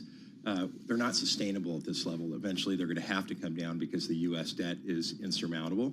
Consumer confidence. Is the consumer going to continue to lead? They're still, you know, buying. If you ever go out to the mall or the weekends, and the parking lots are still full, and people are still, they're just shifting their, you know, their spending habits. But you know, we look at those macro factors, and I think that I'm more glass half full than half empty, and I do think there's a lot more room to move forward in these markets. All right, Tom, thank you so much for joining us. Really appreciate it. Tom Hulick, CEO, Strategy Asset Managers, joining us here in our Bloomberg Interactive Broker Studio. S&P absolutely unched on the day. Nothing happened, and the Dow's up 300, and the Nasdaq's down 55. This is Bloomberg.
headlines and breaking news 24 hours a day at Bloomberg.com, Bloomberg Television, and the Bloomberg Business app. This is a Bloomberg Business Flash. And I'm John Tucker in the Bloomberg Newsroom with this Bloomberg Business Flash. The major stock averages mixed right now, a little change. Looks like a lot of the moves are tied to oil. Oil has declined, but paired some of the earlier losses. Energy stocks falling, airline stocks rising as a result of that. You have Brent crude right now. It is down 3% at 96.23 a barrel. WTI West Texas back above 90 a barrel. Still down 3.8%, so 90.32 a barrel. Goldman Sachs raising the year-end target for the S&P 500 to 8,000 points. They joined Morgan Stanley and Deutsche Bank with that target. And after joining the $1 trillion club, looking at shares of Micron Technology, it's been bouncing between gains and losses. Right now, it's up 1.1%. Meantime, Robert Teeter at Silvercrest Asset Management says the market breadth is worrying.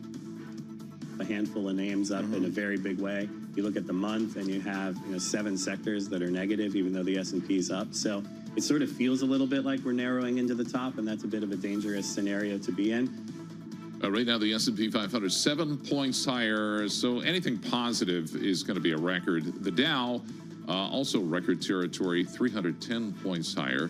And the NASDAQ Composite Index, pretty much unchanged, just down a point at this point.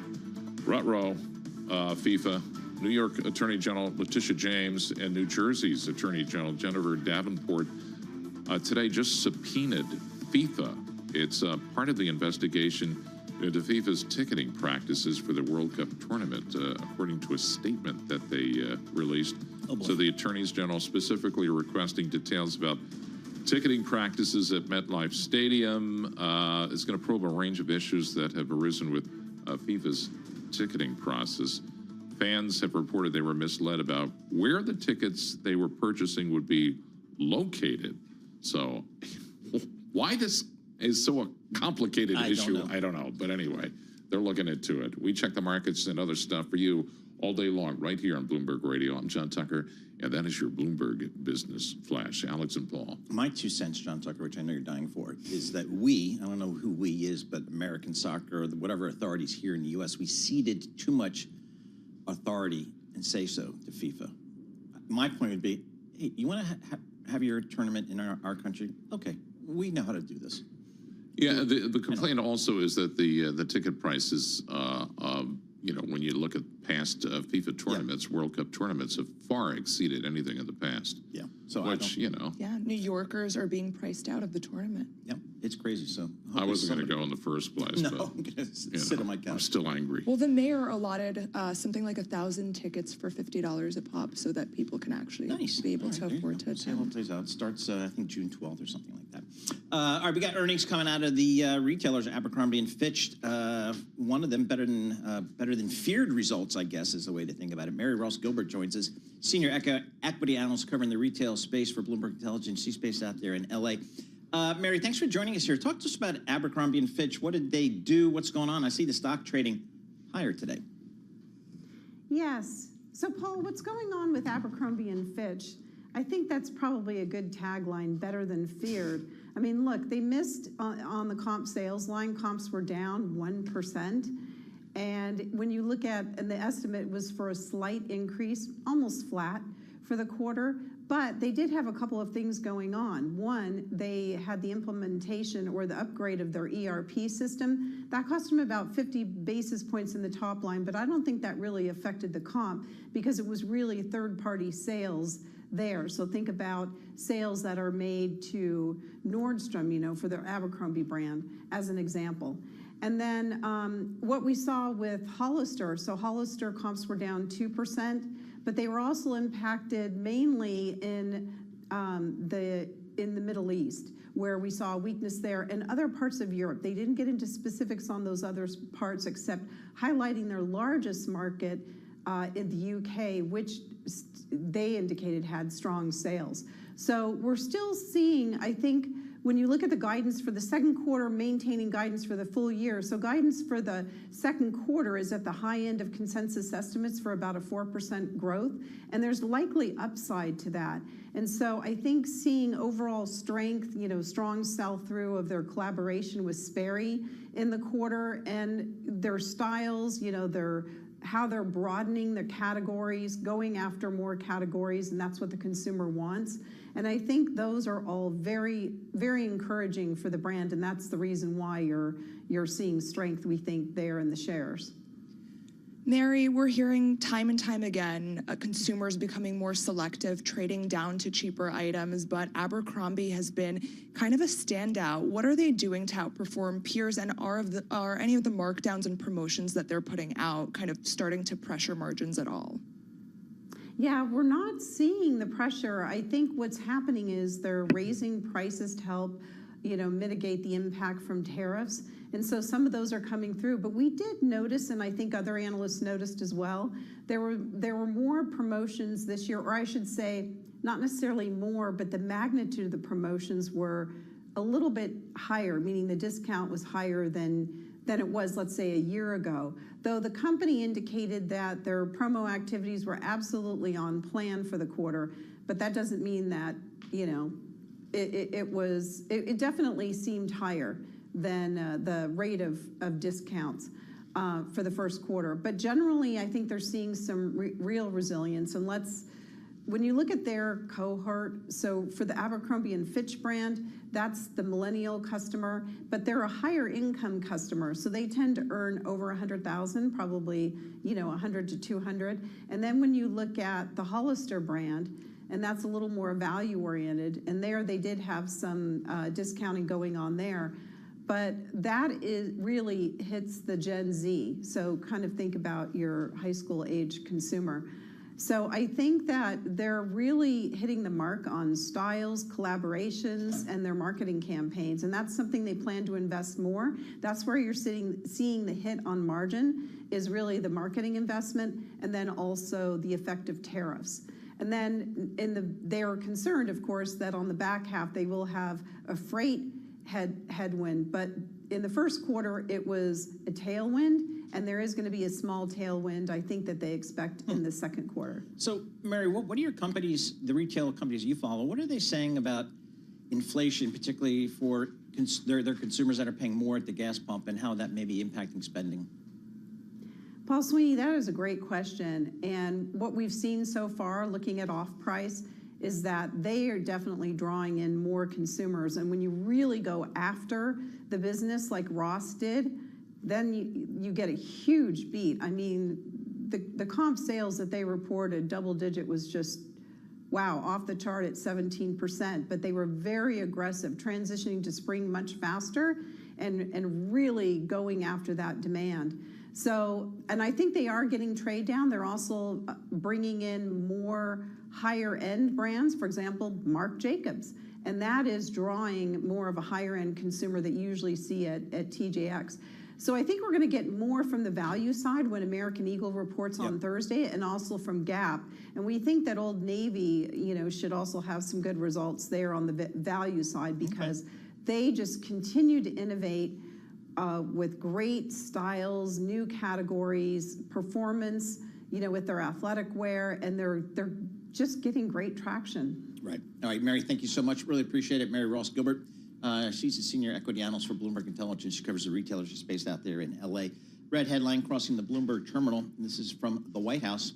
Quote, nobody should believe Iran state media reporting. We're seeing Brent crude oil has been paring some of its losses when in 8:33 Eastern time this morning, Iran state TV put out a headline that there's a memorandum of understanding between the U.S. and Iran that they were reviewing. So the White House calls Iran MOU, quote, a complete fabrication.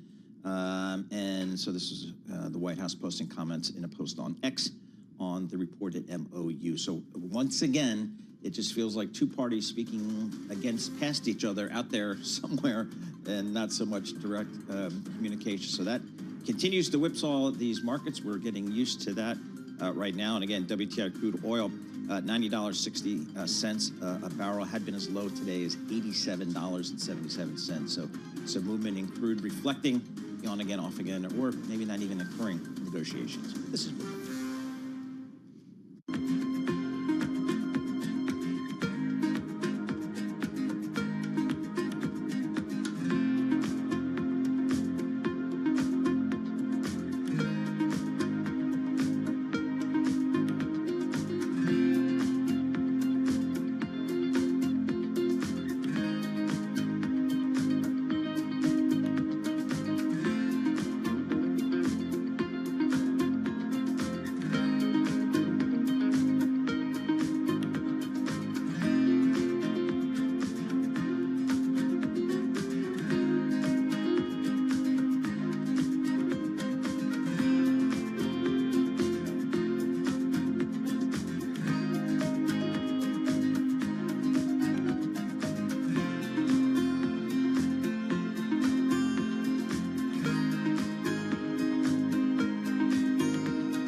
This is Bloomberg Intelligence with Scarlett Fu and Paul Sweeney on Bloomberg Radio. all right. Alex Semenova sitting in for Scarlett Fu. I'm Paul Sweeney. We're live here in our Bloomberg Interactive Broker Studio in New York City. We are streaming live on YouTube and at Bloomberg.com as well. Red and green on the screen here, but the retailers' earnings coming fast and furious. That includes Lululemon reported some numbers, stock trading up a little bit here today. Let's check in with one of our experts on all things retail, and that's Poonam Goyal. She covers the retailers and the e-commerce and all that kind of good stuff for Bloomberg Intelligence. She's based down in Princeton. Again, Lululemon reporting earnings, stock up 5% today. That's the good news. Bad news, it's still down 35% year to date. Poonam, thanks so much for joining us here. Talk to us about what Lululemon just reported. Sure. So what they reported this morning was basically an end to hopefully what we've been hearing for the last several months on the proxy fight between founder Chip Wilson and the board. So it seems, based on the release today, that they have agreed to Chip Wilson's terms. They will allow 2 board members from whom he nominated to join the board and 1 more in the fall this year. He also will have access to Heidi O'Neill, who's joining as CEO in September. So it seems like that proxy fight, that tension that they had building at the company has now dissipated, and now they can focus on execution, which is turning the brand around, getting the women's business right, and really moving on momentum to build North America sales higher again. Poonam, Lululemon is dealing with tariffs, it's dealing with markdown pressures, with now boardroom changes as well. Which of these is the top concern for investors? I think right now the top concern is to turn the business around, the women's business in North America. For retail, product is king, and Lululemon has fallen when it comes to product innovation against rivals, and it really needs to step up its game on bringing newness into the stores and online so their shoppers are excited every time they walk in again. At one point, it was Apple that was always crowded and Lululemon in a mall. And today, that's not the case. Apple's still crowded, but Lululemon is not. How much of a distraction or how much of a headwind for the stock was this boardroom dispute here with the founder? I think, look, the underlying impact on the stock was from earnings. So had they had the turnaround in place, had things been improving, you could say that the proxy fight was probably less of a distraction, and one is from the other, right? If results weren't underperforming, they wouldn't have this fight. I do think that it gives the board and the management team now some breathing room, that this is kind of behind them to really move forward and strengthen the execution ahead of Heidi arriving in September. When we're talking about inflation becoming a concern again, how much pricing power do premium brands like Lululemon have in this environment? So I think Lululemon still has pricing power. It is considered a premium athletic wear brand. When we think about the inflationary pressures that we are going through right now, especially with rising gas prices, that impacts more so the low-end consumer and somewhat the middle-end consumer. So what I see happening over the next 3 to 6 months is that the low-income consumer continuously gets squeezed and is looking for alternatives and discounts to do their shopping. The high-end, surprisingly, and is still doing well. And part of that is, yes, inflation does hit the wallet. But if you think about the stock market today, which is a big driver of high wealthy income individual spend, it's at all-time highs, right? The S&P 500 is over 7,500. So we're really looking at a strong stock market that's really helping the high-end earners' balance sheets. So one thing we're not really talking that much about anymore, Poonam, is tariffs. How's that? What's the investment theme around tariffs these days for the retail companies you follow? Yeah, so tariffs are still a headwind, especially across many of the names that I follow. While they are being removed as they're deemed unlawful, prices have risen, and not all companies have filed for refunds. It's kind of on a one-off scenario where some companies are asking for the refunds and some are not. Though that said, prices are up between 10 to 20% on average from last year. Nike said that it raised its prices by roughly 10% on a lot of its inventory priced over $100. So we don't expect prices to come down anytime soon, especially with new tariffs potentially coming underway in July under Section 301. Poonam, you mentioned the bifurcation between the higher-end consumer and lower-end consumer. How much longer can those high-income, high-earner consumers hold up the economy before the lower-income consumer kind of starts to weigh on broader spending? I think you usually, in the past, when I've done this study to looking at just different income consumer brackets and seeing how the slide actually happens. So the low-income consumer falls first, and we're seeing that happening right now. The high end is the last to fall, and typically it's usually anywhere from 6 to 12 months after the low-income consumer falls is the window that you give it if things continue to stay where they are or deteriorate further. That said, the high-income consumer spending falls hard, falls last, but is also the first to rise. So I expect that to be the case in this cycle as well, should we get to that point. Poonam, thank you so much. Appreciate that. As always, Poonam Goyal, she's a senior U.S. e-commerce and retail analyst for Bloomberg Intelligence. She's based down there in Princeton, New Jersey. Again, Lululemon kind of, I guess, resolving, at least for now, a dispute with their founder, Chip Wilson, overhauling its board a little bit, 3 new directors. And under terms of the deal, Mr. Wilson agreed to a standstill clause that includes not disparaging the company.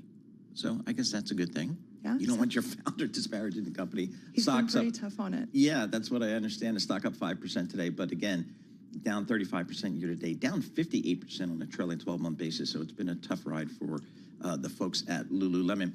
For our listeners in the U.S., a reminder, you can listen to us via satellite radio on Sirius XM Channel 121. Access the world's only global audio business network, coast to coast, 24 hours a day. Bloomberg Radio on Sirius XM Channel 121 is presented by Golden Crest Metals. Stay tuned for the latest market news and industry research. The next hour of Bloomberg Intelligence starts in just a moment with S&P 500 unchanged on the day. This is Bloomberg. Good morning.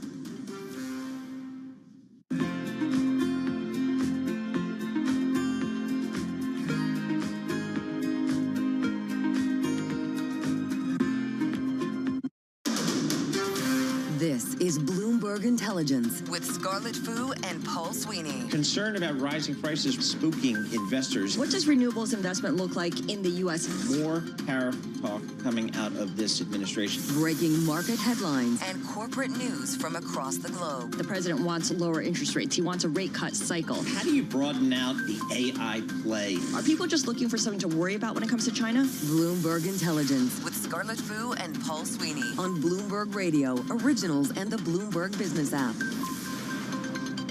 All right, Alex Semenova sitting in for Scarlett Fu. I'm Paul Sweeney alongside John Tucker. This is the Bloomberg Intelligence. The second hour coming up, we're going to check in with Jake Silverman, Bloomberg Intelligence semiconductor analyst, on some of the tech stories out there. Micron in the $1 trillion club. You can't get enough of the chips and all the memory, and that's been the play for these markets here. We're also going to check in with Sid Phillip, Bloomberg chief correspondent for global aviation. Boeing wins FAA approval to increase 737 MAX production rate. I think that's big news because that's the cash cow for Boeing, and they need to ramp that up, so that's good news there. Brian Whalen, CIO and General Portfolio Manager at TCW. We'll talk the bond market with Brian. He's out there in L.A. Anurag Rana, Bloomberg Intelligence Technology Analyst. We're going to preview Salesforce earnings. This is really a big quarter for Salesforce and for some of these software as a service names, and try to dispel the concern that AI is going to eat their lunch here. So a lot coming up in this second hour of Bloomberg Intelligence. Kick it off with John Tucker and a Bloomberg Discussion. All right, guys, major stock averages mixed to a little change right now as oil pairs some of the earlier losses. You have some of the travel-related stocks, the leaders in the S&P 500, as a result of oil still being down about 3% for WTI as well as Brent. Brent right now, $96.71, WTI, $90. 78 cents a barrel. The White House has been calling an Iranian report of a memorandum of understanding with the U.S. a, quote, complete fabrication. Well, you mentioned, Paul, the jump in memory chip shares. That looks like it intensified. After joining the $1 trillion valuation club, Micron right now, it's been bouncing up and down, but right now about 0.6% higher. Zscaler shares tumbling, the biggest drop on record. Yeah, this is AI related. Remember, security software company delivering a fourth quarter revenue forecast weaker than expected. Meantime, Daryl Cronk at Wells Fargo says earnings can continue to fuel stock gains. I mean, when you look at earnings up 22, 23, 24% across the index, much less in tech, which is up, call it lower to mid 40s on earnings growth. And yet prices aren't up equivalent to that. What you're getting is multiple compression, right? So multiples are actually getting cheaper, not more expensive. The S&P 500 down 4 points. The Dow, that's record territory, up 299 points right now, 50,759. The NASDAQ Composite Index 63 points lower, and that is about 0.2% lower. More than 300,000 Target employees, they have completed their training to be nicer. Nice. Making the stores easier to shop and, friendlier. You'll remember it was late last year, Target directed the store staff to smile, make eye contact, and greet or wave to customers within 10 feet. Employees are supposed to ask customers within 4 feet whether they need help or how their day is going. And if they get within 2 feet of me, I'm going to tell them to go away. They should give that training to TSA agents. I think they would need it more than Listen to you with the editorial comments. Wow. Controversial. We check the markets for you all day long right here on Bloomberg Radio. I'm John Tucker, and that's your Bloomberg Business Flash. Allison Paul. All right, very good, John Tucker. Alex Semenova sitting in for Scarlett Fu on Paul. Can I help you? Live in the Bloomberg Interactive Broker Studio, streaming live on YouTube as well. As John was just reporting, kind of red and green on the screen here today, but let's take a look at some of the stock movers out there. We can do that with Bloomberg's Jordan Fitzgerald. Jordan, what are you looking at today? First and foremost, United Airlines. Like John said, these travel stocks are up today on falling energy prices, and those energy prices did start slumping after Iran Television said it received a drafted memorandum of understanding between the U.S. and Iran, signaling to traders that the war could be coming to a close. The White House did dispute this, but wasn't enough to take the optimism out of the trade here. United Airlines up as much as 7.7%. Delta and American also up, as are cruise liners and car stocks. All right, very good. I'm a million-mile flyer for United Airlines. I know you mentioned that. I mentioned That's every of chance I trips. can. I'm hopping on the bird tomorrow, as a matter of fact. What else you got for us? Boston Scientific down as much as 12% today to a 2023 low. And that drop really followed management presenting at a Bernstein conference. The CEO did say the company is losing market share to competitors, but still reiterated guidance. And one more, Jordan. What else is on your radar? JP Morgan, of course. Bit of an elephant in the room. This came as Jamie Dimon also spoke at that Bernstein conference and warned that costs could be higher than expected for 2026. He still reiterated the firm's NII guidance, but analysts have noted that Dimon's been striking a more cautious tone of late. I used to work at JP Morgan Chase back when it was the Chase Manhattan Bank. Wow. Then, yep, that's how we rolled back then. And the media group, lending to all kinds of media industries, that was a good time, good group. All right, Jordan, thanks so much. Appreciate that. Jordan Fitzgerald, Bloomberg News, giving us some movers and shakers there. For more conversations like this, subscribe to our Stock Movers Reports. Listen 4 or 5 minute audio reports on the biggest winners and losers in the stock market. Subscribe to Stock Movers on Apple Podcasts, Spotify, or anywhere you listen there. Let's get back to tech stocks. Semiconductor stocks in particular, they are just ripping. I mean, we've got trillion-dollar market caps for Micron Technology. What's going on out there? I mean, there are not enough chips, I guess. I don't know. Let's turn to somebody who knows what's going on out there. Jake Silverman, semiconductor analyst for Bloomberg Intelligence. He joins us here in studio. Jake, what's going on with your world here today? Why are there not enough chips? Yeah. Just make more chips. I wish it was so simple. Yeah. But then they wouldn't be getting those price increases. Yep. Yeah, so really, I guess focusing in on the valuation. We're in a particularly strong upcycle. I think the argument around why the stock should be worth $1 trillion is that Micron and the other memory makers are no longer really in a cyclical situation. It's possible what we're seeing is a structural change in the memory market where it may be the earnings may be more sustainable through the cycle over at least the next 3 to 5 years.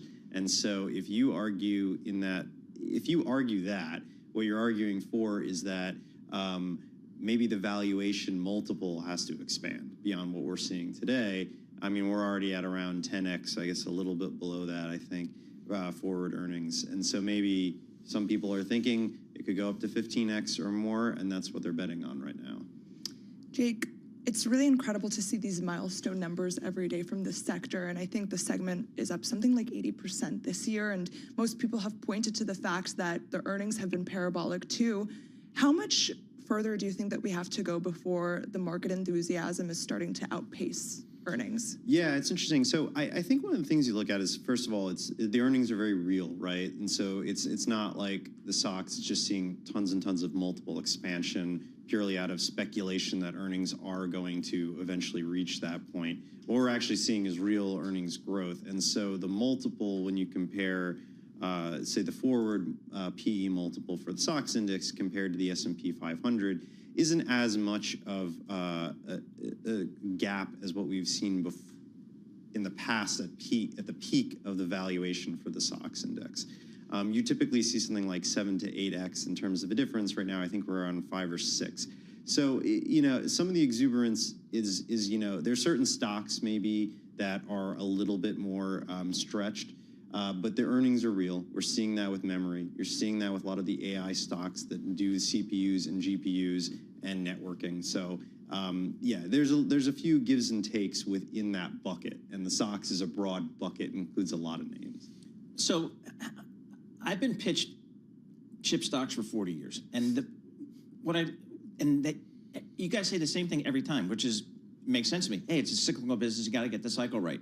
Okay, but now you were mentioning just earlier that may be changing. So when you talk to longtime tech investors, how do they get their head around rethinking the sector, maybe re-rating the sector as not so cyclical anymore. Yeah, it's so I still think we're probably going to see cycles in semiconductors. I think what we're really seeing is a structural tailwind. If you're betting on semiconductors today, for the most part, I mean, even the more boring analog names that you've seen, like Analog Devices and Texas Instruments, they're all starting to catch these AI tailwinds. But I think what people are trying to really understand is what is the, do we still see upward revisions in CapEx based on investor models? How long does the cycle continue? But when you think about memory, one of the things that makes it a little bit more, different than some of the other semiconductor companies is because they are still integrated device manufacturers, IDMs. They still manufacture the chips that they then sell. So they're doing the design and the manufacturing. And one of the things is that in the past, we saw an underinvestment in the amount of capacity. And so now, as we have a structural tailwind, we need to actually expand the capacity. And you're seeing this with TSMC too. There's not enough capacity in their fabs to meet the demand that we're seeing. And so now we're looking at these long-term agreements because we've seen billions of dollars burned in prior down cycles for memory makers. And so they want reassurances that, look, if we're going to spend billions of dollars on these fabs, we want to get the ROI for them. And so these structural agreements potentially change the cyclicality in the future, but are also, while allowing to get them some visibility and potentially reduce that risk that maybe this is potentially a little bit of a bubble. And even if it's not going to just burst like .com, at the same time, maybe there are losses to be had in the future if they don't sign these agreements. Who do you see right now as the most formidable competitor to NVIDIA, or competitors, if there are any? Yeah, I think Broadcom is probably one of the best positioned just because they have such a strong relationship with Google designing their TPU. But, I think Marvell is definitely a company you shouldn't sleep on as well because they've worked with Trainium. They have several different deals. But, I mean, even AMD is going to probably gain some share. And a lot of these hyperscalers and neoscalers that maybe want to design their own chips are probably thinking about how do we reduce the cost per gigawatt in our data centers. And so NVIDIA definitely has some competition, but it's always a situation where NVIDIA always evolves and adapts to meet the challenges, and it's hard to bet against them. Jake, thanks so much for joining us. Appreciate it. Jake Silverman, semiconductor analyst, Bloomberg Intelligence. I did not hire him, but he's pretty good. He joins us here in our Bloomberg Interactive Broker studio. Big day for Boeing here, I think. Boeing wins FAA approval to increase 737 MAX production rate, which is big news because that's the cash cow for this company. And that's kind of been, if you pick one thing you want to see Boeing get right, it's a 737 MAX production there. So that's a good thing. Sid Phillip joins us. He covers all that stuff for Bloomberg News. Talk to us about Boeing. What's going on there? So for Boeing, this is a very important step because ramping up 737 MAX production has been their key target since the FAA capped production back in 2024. So they've been talking about raising production from 38 to 42 last fall. Now they're looking at raising to 47 this summer and then getting to 52. And so as Boeing ramps up production, they can sort of deliver more planes and generate more cash for themselves. And that's sort of key to paying down their huge debt and also generating free cash flow for the company. And so this is one of the key steps for the company as it looks to sort of transition from its last few years of crisis to sort of a more cash-generating, profitable enterprise. Sid, Boeing has had so many victories since President Trump returned to the White House. This, completion with the FAA. You also mentioned in your story all of the orders that it's gotten from trade agreements. How much of this has to do with the fact that they have a favorable relationship with the administration? So Boeing has increasingly Boeing famously gave President Trump a Salesman of the Decade, the Century Award, and they basically sort of said that he's been key to unlocking lots of agreements and lots of sales. And Boeing has sort of won, including last week when they went to China, when President Trump went to China, and Boeing won that 200-plane commitment. It is smaller than what analysts were expecting. I mean, analysts were expecting over 500 planes. But the CEO today talked about how the 200-plane order is a key step towards getting those bigger plane orders because China's market is the world's second largest market, and Boeing has been shut out of it for the last decade. And so this is a sort of key step towards unlocking that market and getting that back again. Boeing CEO Kelly Ortberg, he's speaking at a Bernstein Strategic Decision Conference in New York. He says he met with President Trump on the need to ramp up weapons output, calling the demand for weapons system, quote, through the roof. Talk to us about, because we don't talk about the military side, the defense side of Boeing. Talk to us about that business for them. So Boeing has been focused on there's a number of pieces to it, including the F-15 jet, the F-47, which is the new generation fighter jet, the KC-46 tankers. And so Boeing has been sort of trying to move away from those fixed price contracts that they were sort of famous for to sort of more the bigger sort of contracts that are more sort of freewheeling and allowing them to sort of ramp up costs if the costs go up.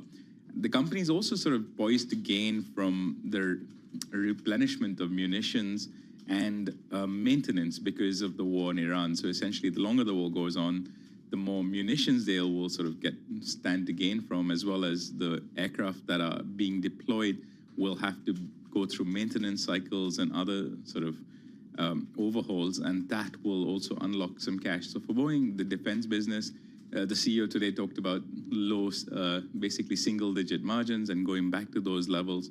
And so that's, again, a key turnaround for that defense unit. Boeing had been struggling with its reputation after a series of fatal crashes. Do you think that at this point, people have kind of moved on from this in terms of public perception? Have they done enough to mitigate that? Obviously, Boeing still has to deal with the PR from those fatal crashes. At the same time, airlines have been ordering planes. Boeing's today talked about how the backlog for the commercial aircraft stretches well into the next decade.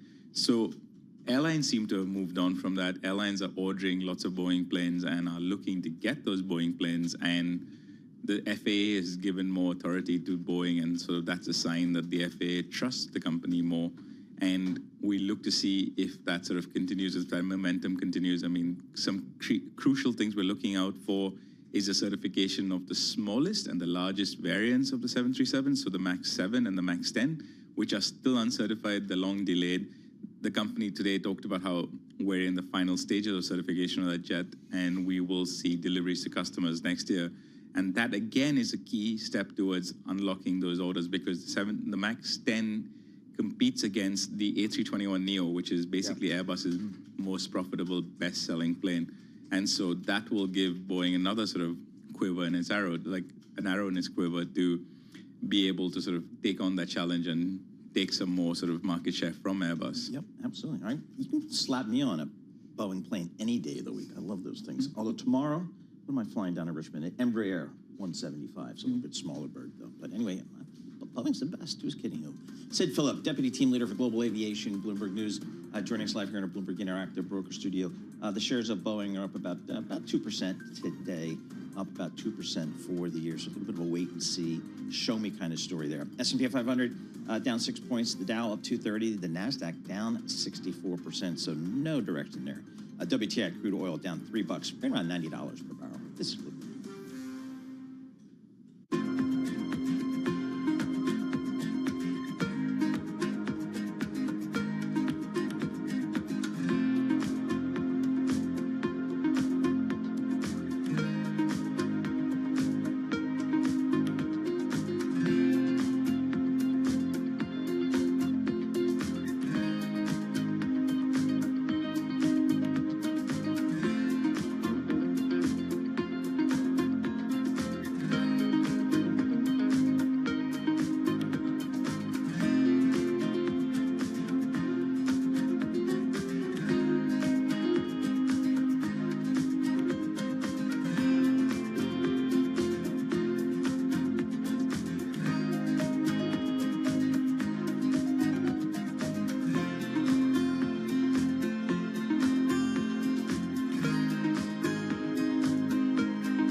markets, headlines, and breaking news 24 hours a day at Bloomberg.com, Bloomberg Television, and the Bloomberg Business app. This is a Bloomberg Business Flash.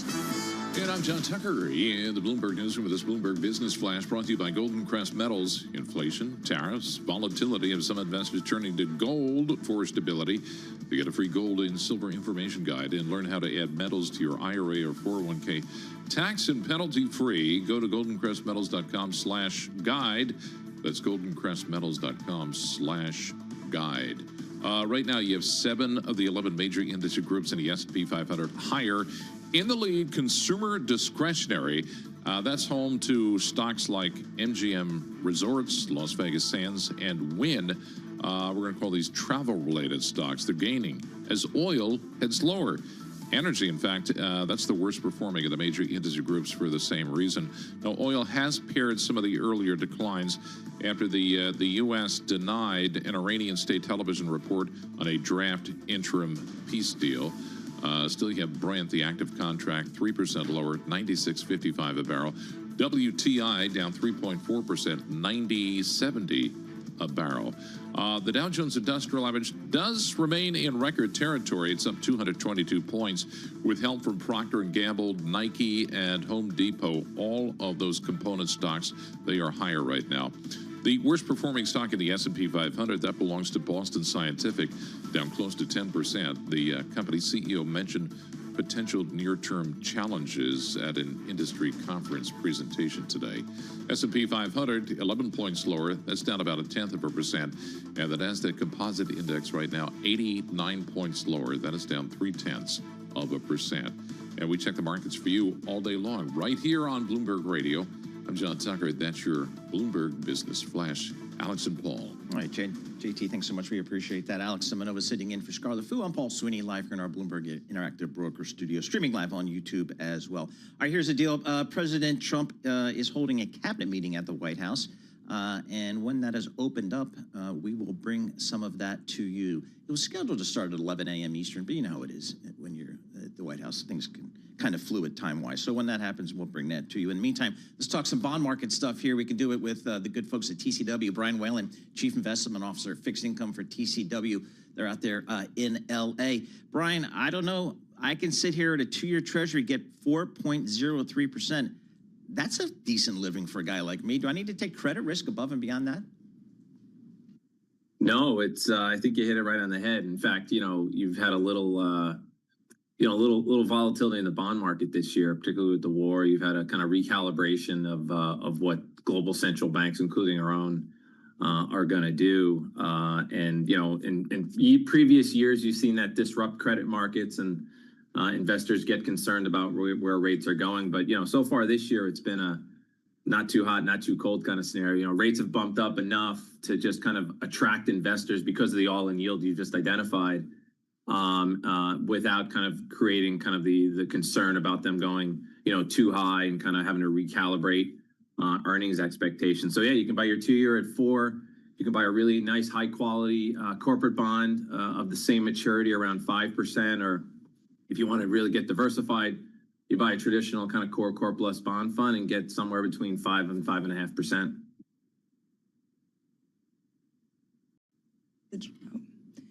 The bond market has been sending a very different message to investors than equities have. What are yields telling investors that stocks are ignoring? I think I wouldn't say it's telling different stories. I think the bond market, the Treasury market, is focused right now on the war, and it's focused on the inflation implications, and therefore what central banks are going to do. Most of the developed world had still expected some cuts from the U.S. and the Bank of England. They had the euro, so the ECB on hold, and that's been kind of adjusted a little bit. Now we're kind of between the banks I've mentioned, somewhere between 1 and 2 cuts, 1 and 2 hikes priced in over the next 12 to 16 months. But the other part of the bond market, what we call the credit markets, which corporate bonds and mortgage-backed securities, and then the equity markets, they're kind of telling a similar story in that it's very kind of AI focused. It's very kind of high optimism. It's for us, it's a cause of concern because it feels like everybody's pretty much on one side of the boat. And what happens when you get to one side of the boat, risk premiums come down. And so you can see that through kind of traditional measures in the equity markets like PE ratios. And, in the bond markets, we measure that a similar kind of PE ratio in the bond market is what we call credit spread. And it's basically the extra yield you get paid or compensated to be invested in corporate bonds, let's say, or, investment grade or high yield bonds relative to treasuries. And that is at historical tights. And so that same sense of kind of optimism and hope that you kind of read about and see in the equity markets, it is present in most parts of the bond market as well. Hey, Brian, it's got to be tough for this new Fed chairman, Kevin Warsh. I mean, he takes the chairmanship presumably with some kind of pressure to bring rates down, but I don't think the data is there to convince the committee here. How do you think that plays out? Yeah, he correct. It's a hard time to take the mantle. I would say a couple things there. One, we know from his kind of previous kind of speeches and that he is a fan of smaller balance sheets, which in turn, and that is restrictive, definitionally. In turn, that should lead to lower interest rates. And so, the market was anticipating that he would kind of lead the doves on the board. And get the Fed back to cutting later in the year and into next year. And that may very well happen. What I would say is makes his job a little bit easier is that the market's kind of done, a lot of this work for him. The market's gone from pricing in 2 cuts to pricing in 1 hike. And even, with his, when he got sworn in last week, even Trump seemed to give him a little bit of grace and independence. So I think right now he's going to take over. I think he has the ability, because the market's kind of given him the ability to kind of pause here and just kind of communicate that the central bank's going to kind of wait and see how this kind of war hopefully kind of ends, and therefore, how quickly energy prices come down. And if they come down the way, we're expecting at TCW and a lot of others in the market, the conversation around cuts will probably start to percolate back up, but that may be a kind of a second half of the year thing as opposed to, what the market was anticipating, which was much earlier. When we came into 2026. What is the bigger concern for you right now, Brian? Is it growth slowing or resurging inflation?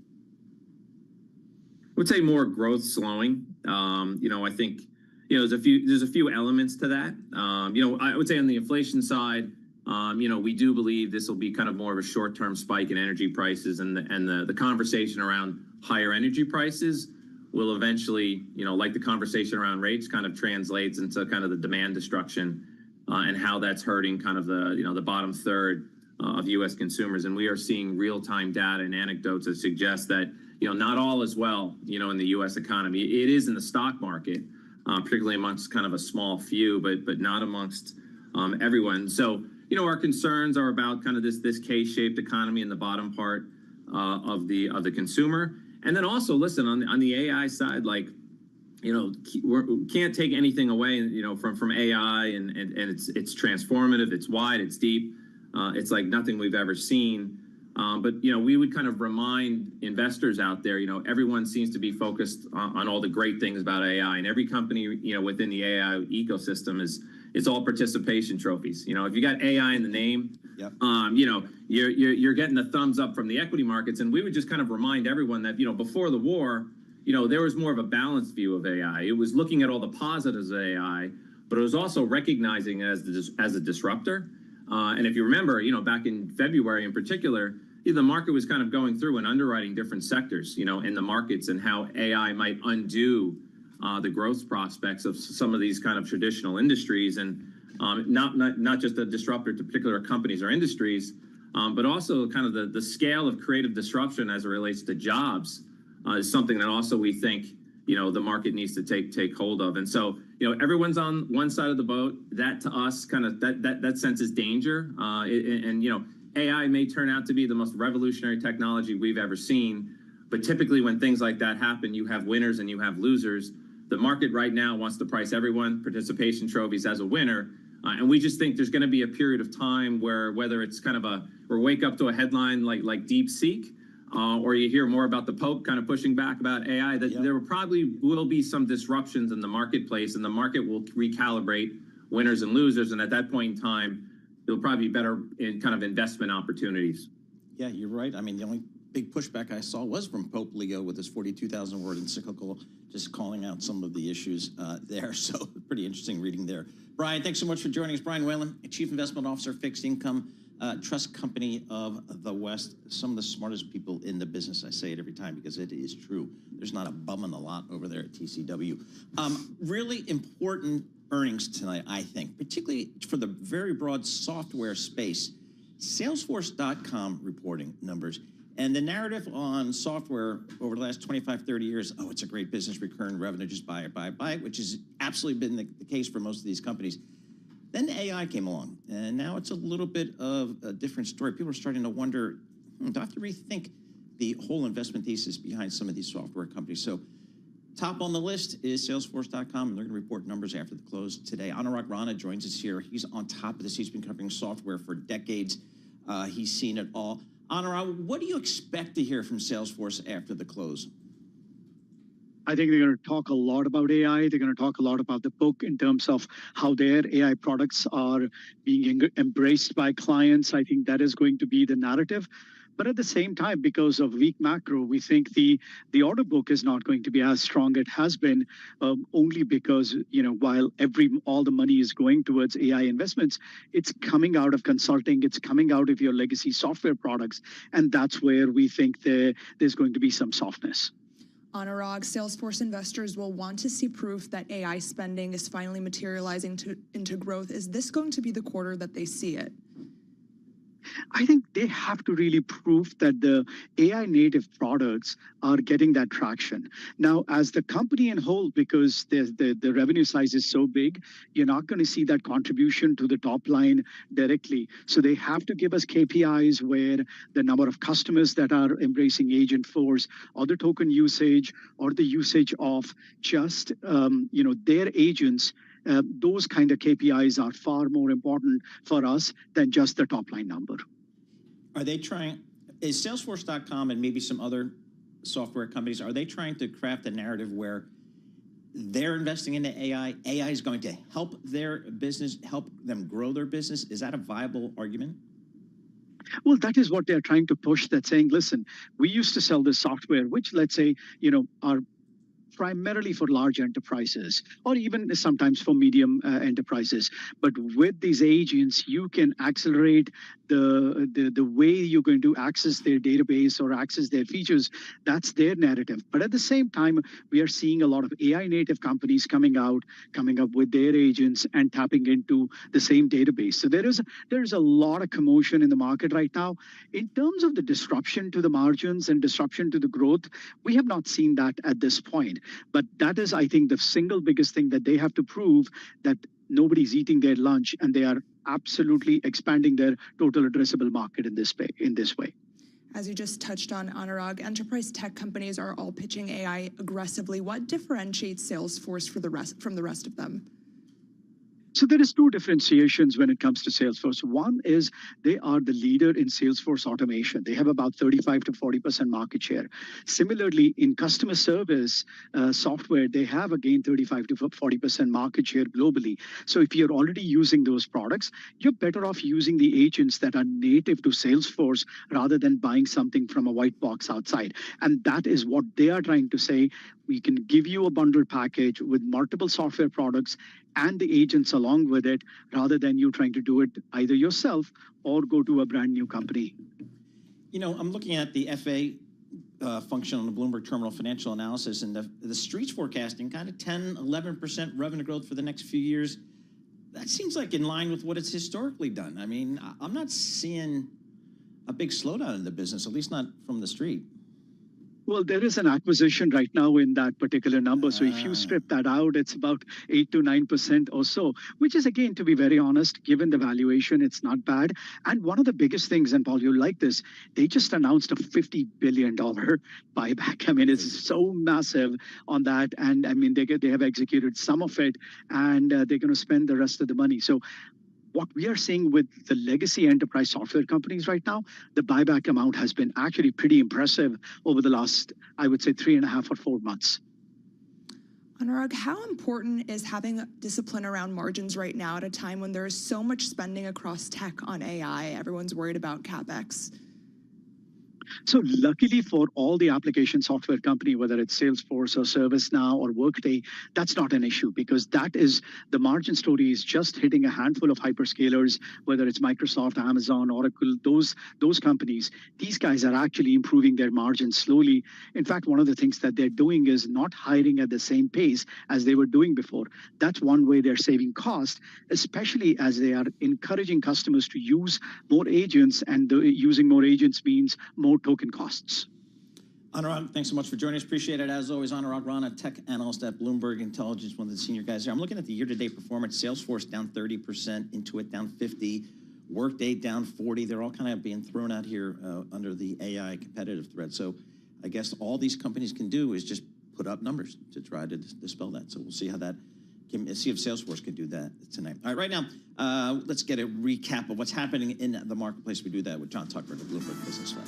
All right, guys, this Bloomberg Business Flash being brought to you by Chapter. The average couple spends over $300,000 on healthcare and retirement. Want to know how much of that you could keep? Find out today in under 20 minutes with one free call to Chapter. Go to askchapter.org to get started today. Investors looking for direction, I guess we'll say, with some conflicting signals on the Iran war. Oil is lower, so that's helping lift travel-related stocks. And Micron adding to its gains after crossing the $1 trillion valuation mark. Micron shares right now up 0.6%. You mentioned this, Paul, and with Anurag, the software stocks rebounded from AI-driven wipeout earlier this year. But Salesforce really hasn't benefited so far. So the earnings after the close, we'll be looking to see whether or not they pull out of their slump. Salesforce ahead of this, up 1.3% right now. Major piece of data, the core PCA data, that is out tomorrow morning. And Ian Lingen at BMO Capital Markets worries that it could spell trouble. So right now the market's looking for a 0.1 monthly increase in real personal consumption. You get 0 or slightly negative back-to-back months, and then that's going to ratchet down people's growth expectations for the second half of the year. The S&P 500 right now 8 points lower, 7510 on the index. The Dow up 215 points, 50,674. And the Nasdaq Composite Index 77 points lower. That is down 0.3%. Just to go over oil again, Brent, the active contract, the international benchmark, down close to 4%, 95.73 a barrel. West Texas, right around 90 a barrel. It's down 4% right now. Not much happening in the yield space. The 10-year, the benchmark, is up, down 1 basis point right now at 4.46. I just don't know what's wrong with these young people. Go. Gen Z would rather spend on barbells than bar bills. Young customers, as it turns out, are shifting their spending and their social lives from life and alcohol to fitness, That's been fueling a big growth, theme. gyms, Pilates, wellness services. This, according to the market intelligence firm Mintel. 30% of U.S. Gen Z consumers say they're spending more on gym memberships and classes than a year ago. Fitness taking a broader role in their lives, and they're not going out as much, bar hopping. Isn't that a good thing, John? Would you rather be a bar fly or a gym rat? A gym rat, yeah, I don't know. And all the kids are wearing, not even kids, everybody's wearing these Oura rings. Yeah, $500 a pop, I believe. They're pretty expensive. They track your sleep, all of your wellness, really. I still have my mood ring. Remember those? Yes, exactly. And my pet rock. Yep. Sure. Tells me all I need to know. This is what these 12 months from now, no one will have an Oura ring. Mark my words here. That is your prediction. That's my prediction. Okay. We check the markets and other stuff for you right here on Bloomberg Radio. I'm John Tucker. That's your Bloomberg Business Flash. You're still Gen Z, right? No, I'm like the last year of millennial, right before Gen Z. Okay. All right. Just had to check. Anyway, Alex and Paul. I'm the last year of the baby boomers. December 63. Just made it under the wire. So there you go. What does that make me then? I'm 62. You're just a mutt. Yeah, whatever. John Tucker, thank you so much. Appreciate that.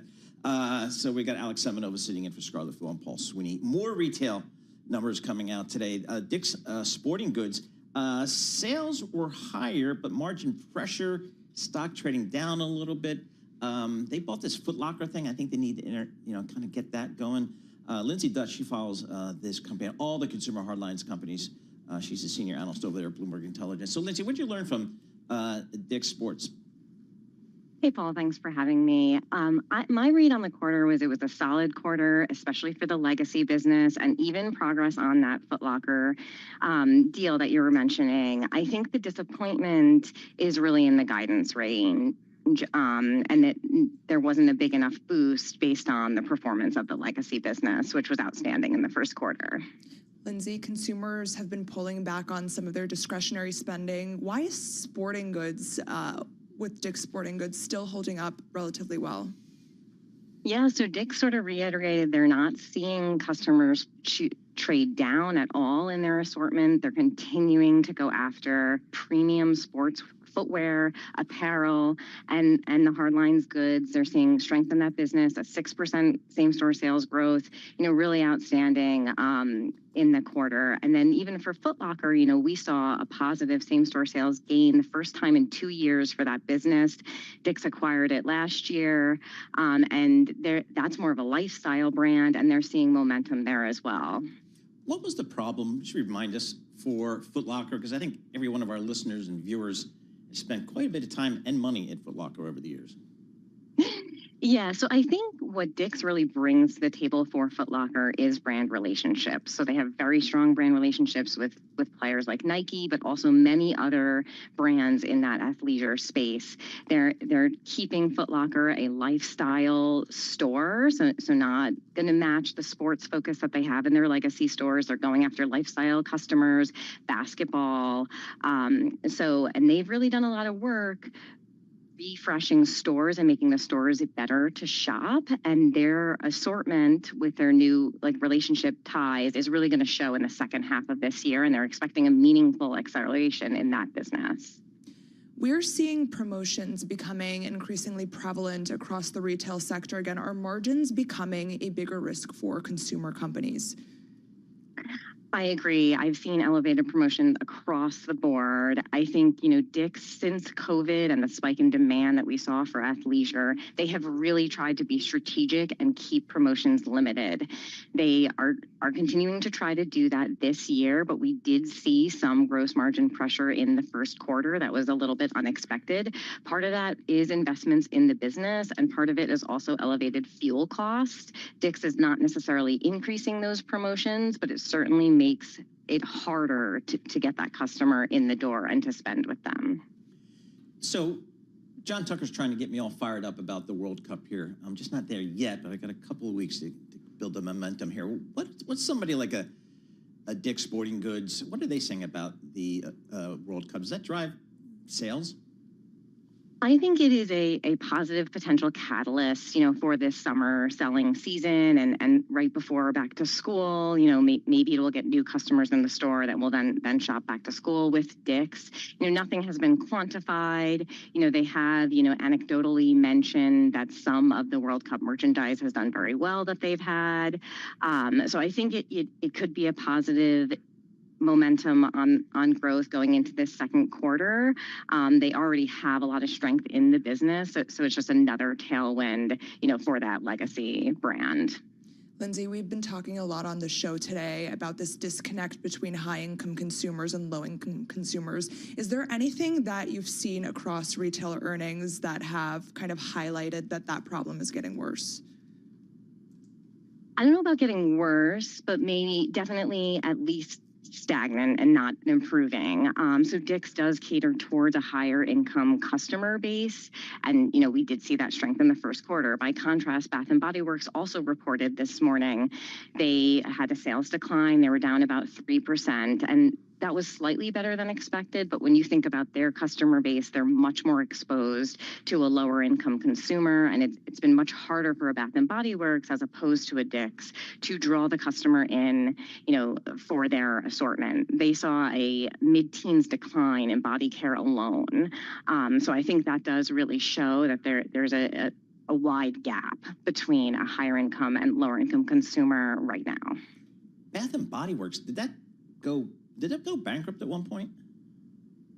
So they split out of L Brands with Victoria's Secret. That's right. Yes, and so they split in 2021, and obviously Bath and Body was, the gem, the high growth business. Since 2022, we've seen some challenges in that business. Demand still appears very soft to start the year. I'm seeing very, very high promotions for that brand this year, and then just trying to draw that customer. And as I mentioned, sales were down in the first quarter. They're expected to be down again in the second quarter and possibly into second half. I'm looking at shares of Bath & Body up 5.6% on results that were better than feared. How low had expectations gotten, Lindsay? So the new management team there, they have been pretty conservative with their expectations. So, Bath and Body beat in the fourth quarter. They beat again today. I think the beat, is positive, but they're not really showing signs that the turnaround that they're trying to implement is really working. And I think, they keep anecdotally talking about positive proof points, but I think a lot of investors are looking to see that in the numbers as early as the second half. And so there's optimism that the business will start to turn around very soon. And I think it's going to be a show me story when we get to the second half.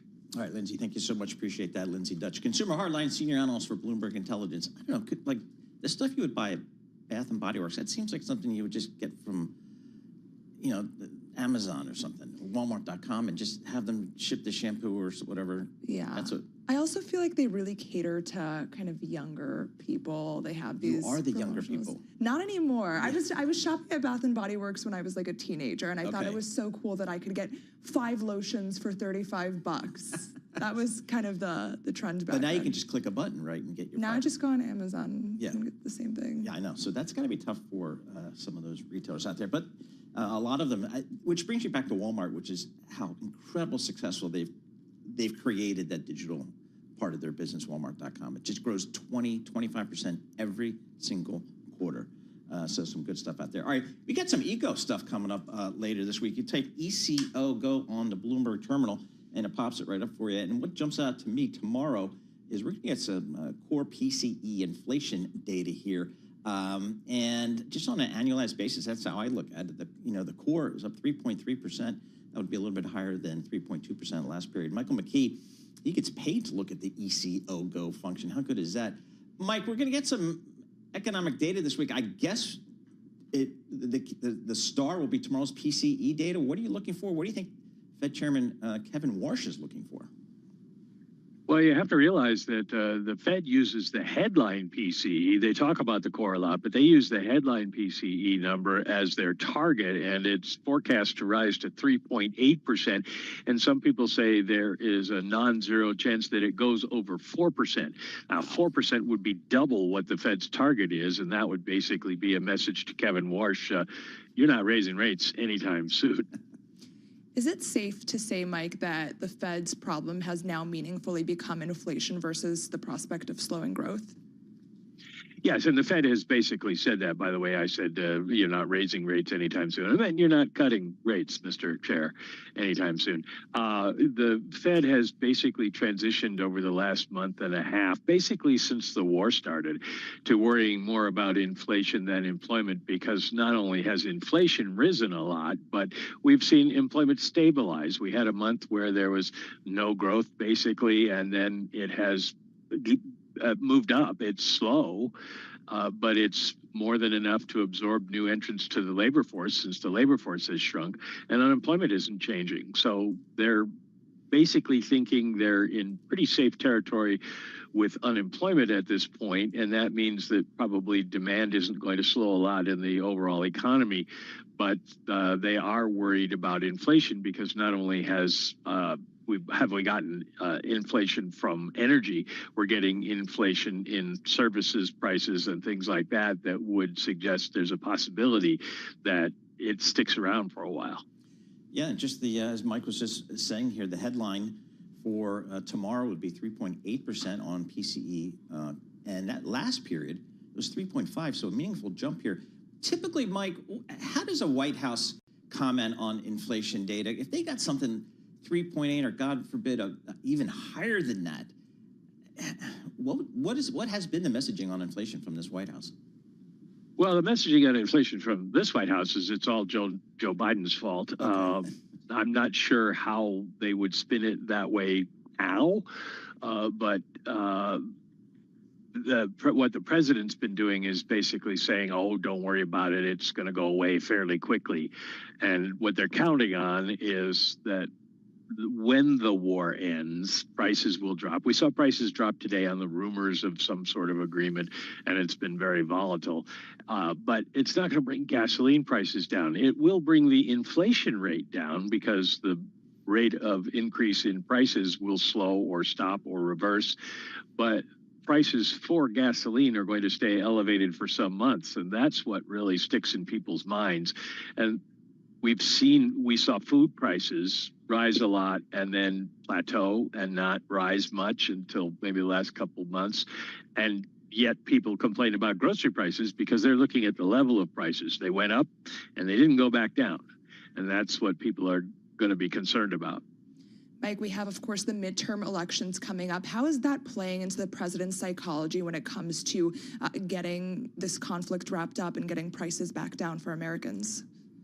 Well, it's an interesting question because any other president would seem to be worried, but Donald Trump was asked about it, and he said, I don't think about Americans' financial situation at all when I'm dealing with this war situation. So that is not the kind of campaign messaging that will play well with Americans. I think what he means is that it is so important Iran not get a nuclear weapon that you have to sacrifice a little bit to achieve that goal. But Americans are much more interested in their own pocketbooks at this point than whether Iran may or may not have a nuclear weapon down the road. So it is tough for him, and it has been playing into the political debate a lot. Not only is he out there saying, I don't think about it, but Democrats are out there saying affordability, affordability, affordability over and over again, which is a message that's going to resonate. How is it? It comes back to the consumer, Mike, and so many times we've seen the consumer hang in there, if not a whole lot better than just hanging in there. But boy, this energy hits you right directly in the pocket, dollar for dollar, right away. It hits everybody, but of course the wealthy are more able to absorb the price increases, not just for gasoline, but for airfares and things like that. But it is something that's starting to have an impact on the economy. Now, we get, along with the PCE, we get the April spending numbers, personal spending numbers tomorrow, and they're expected to be up, but lower than they were in the month of March. And so we'll have to look at the categories and see where people were spending less. We obviously know will have spent a lot more on gasoline. And economists for now are sort of slicing and dicing the income deciles to see who is suffering the most. And what they're finding is that people at the lower end of the income scale are starting to cut back significantly. Upper income people, especially those who get most of their income from stocks, are doing just fine, but the people who get hourly wages are not, and they got a little bit of a boost from no tax on tips, but that's faded now. So it is something to keep an eye on, whether the American consumer overall holds in or whether it's just the upper classes. How much longer then, Mike, can the upper income consumer uphold spending broadly? That's also an interesting question because they spend money on different things. They buy food, but they're buying a different category of food. They travel, so they're willing to pay airline tickets. They're willing to buy cars. Matt Miller's out there standing in line to get the Ferrari EV. And so it doesn't really translate between the two. Mike, we're going to go down to your neck of the woods then in Washington, D.C. President Trump is speaking. Mike McKee, thanks so much for joining us. We're going to Washington, D.C. Cabinet meeting, President Trump. Everyone to the 12th cabinet meeting of our administration, and we're doing something that no administration's ever done. We're always letting the press join us because we're very open and transparent. We like the word transparent, but we're more transparent than any administration in history. No, to the best of my knowledge, press has never been invited ever to a cabinet meeting for any reason at all. And It's an honor to have you. This team has achieved more than most other administrations achieve in 8 years. We took the most dangerous, unsafe, violent, and open border in the world. Anywhere in the world, there's no border like the border we had. And created the most secure border in the history of our country. We had no people, 12 months now, no people reported in the last 12 months came in illegally. 0 illegal aliens admitted to the United States in the last 12 months. And those charts are made by, you would say, politically unfriendly people.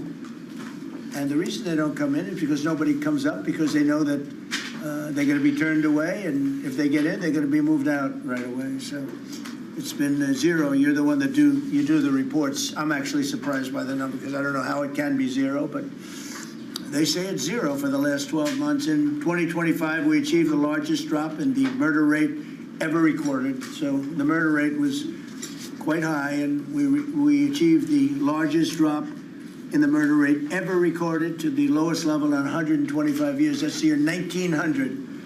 And that's despite the fact that many people came in from prisons and from very rough countries and from mental institutions and from lots of other places, drug dealers and others. They came in illegally during the Biden administration. We've gotten many of them out, but we still have some that we're looking for, quite a few that we're still looking for, but we've gotten over 11,888 murderers were allowed into our country. We've gotten a lot of them out. We've gotten some, we put them in jail. We don't even trust the country to send them because they'll come back in maybe. We put them in jail. 11,888 murders, more than half of which have committed more than one murder. That's what they allowed in. They can never be forgotten for the horrible things they've done to this country. Fentanyl coming across our border is now down by 61%. 61%. And coming in by water, by sea, by ocean is down 97%. Can you imagine? Thanks to our Republican majorities in Congress, we passed the largest tax cuts in American history. All Democrats voted against the tax cuts, putting more money in Americans' pockets. This year, the typical family got tax refunds of nearly almost close to $5,000. The stock market has set 68 all-time record highs since the election. So 68 days, we hit all-time highs. We're right there now. And the average 401k, and that's despite the conflict. I don't call it a war, I call it a conflict. Despite the conflict with Venezuela, who no longer has a Navy, no longer has an Air Force, no longer has a lot of people that were leading the country into very bad places. Their leadership is gone. Their second rung leadership is gone. And we're dealing with their third, half of their third, because half of their third is gone too. The average 401k is up almost $30,000 since I took office. So the Americans are benefiting working today. We have the most working, and we have 401ks at their all-time high. Highest they've ever been. And that goes along with the stock market, which is the highest it's ever been. Under my most favored nation agreements, this is something that I wish the media would talk about, because to me it's one of the biggest things ever to happen in our country. Certainly as to medical, anything having to do with medical, because drug prices, we're delivering record-setting discounts on prescription drugs with price differences of 400, 500, and even 600% at the TrumpRx.gov. We recently added nearly 1,000 low-cost generics to the website. So we have drugs down 400, 500, 600%. Now you could say 80, 90, 70, 60, 50% if you want. There are two ways. It depends on the way you ask the question. But a pill that would sell in Germany or in, let's say, in London for $10, we're selling for here for $130. And I got the countries to all agree, otherwise they would have had to pay big tariffs. I don't want to go into it, but I had some very interesting discussions. They said vehemently no, and then when I said, that's all right, we're going to charge you a 50% tariff on everything you sell into America, they said, well, like we said, we'll say yes. And every single country agreed, and every drug company agreed. So we have most favored nations. So we were paying the highest drug prices in the world. Now we're paying the lowest drug prices in the world. So that pill that I talked about would go from $10 to $20. The world is bigger than the U.S. Hard to believe, but it's true. So it's not like you cut it in the middle. They just had to go up a little bit, but a little bit is a doubling of a price, so a little bit's a lot. So the pill would go from $10 to $20, and we'd go from $130 to $20. Think of that. So we would get, if you remember, some of you were at the news conference I had in my first term where I got the prices down 1/8%, 1/4% my first term. And I was so proud of it because drug prices hadn't come down in 28 years, and I was the first one to do it. But now I'm getting them down, not 1/8%, I'm getting them down 400, 500, 600. Or if you want to use it a different way, you could say 70%, 80%, 90%, 50%. Nobody's ever seen anything like it. And I got that through, well, everybody knew it was taking place, but we paid the highest prices anywhere in the world. Now we're paying the lowest prices anywhere in the world. And the press reviews us to write about it. I think it's the biggest thing. And for healthcare, you know, so much of it is prescription drug prices and drug prices. And with them coming down, the healthcare is going to come down very substantially. We recently added nearly 1,000 low-cost generics too, as I said, and that's 1,000 drugs, and it's all on. And this was not given by me. This was given by Dr. Oz and Bobby, and I, wasn't sure whether or not I loved the idea, but they said we want to use TrumpRx.gov is what it is, and it's the hottest site I think anywhere on the planet, from what I understand, Bobby, right? It's really great. People are calling up and they're buying drugs for literally a fraction of the price. And it should be the biggest story. And on that alone, we should win the midterms. On that alone, we should win the midterms. But the press doesn't talk about it. It's the biggest thing to happen in the drug industry ever, maybe. Ever. And the press doesn't even want to write stories about it. We made the largest ever investment in U.S. military, $1 trillion, and we're asking actually for $1.5 trillion for the coming year. And we have the strongest military anywhere in the world, as you know. You saw what we did with Venezuela. That worked out very quickly. And we're doing really equally as well with, but again, people don't want to write about it, with Iran.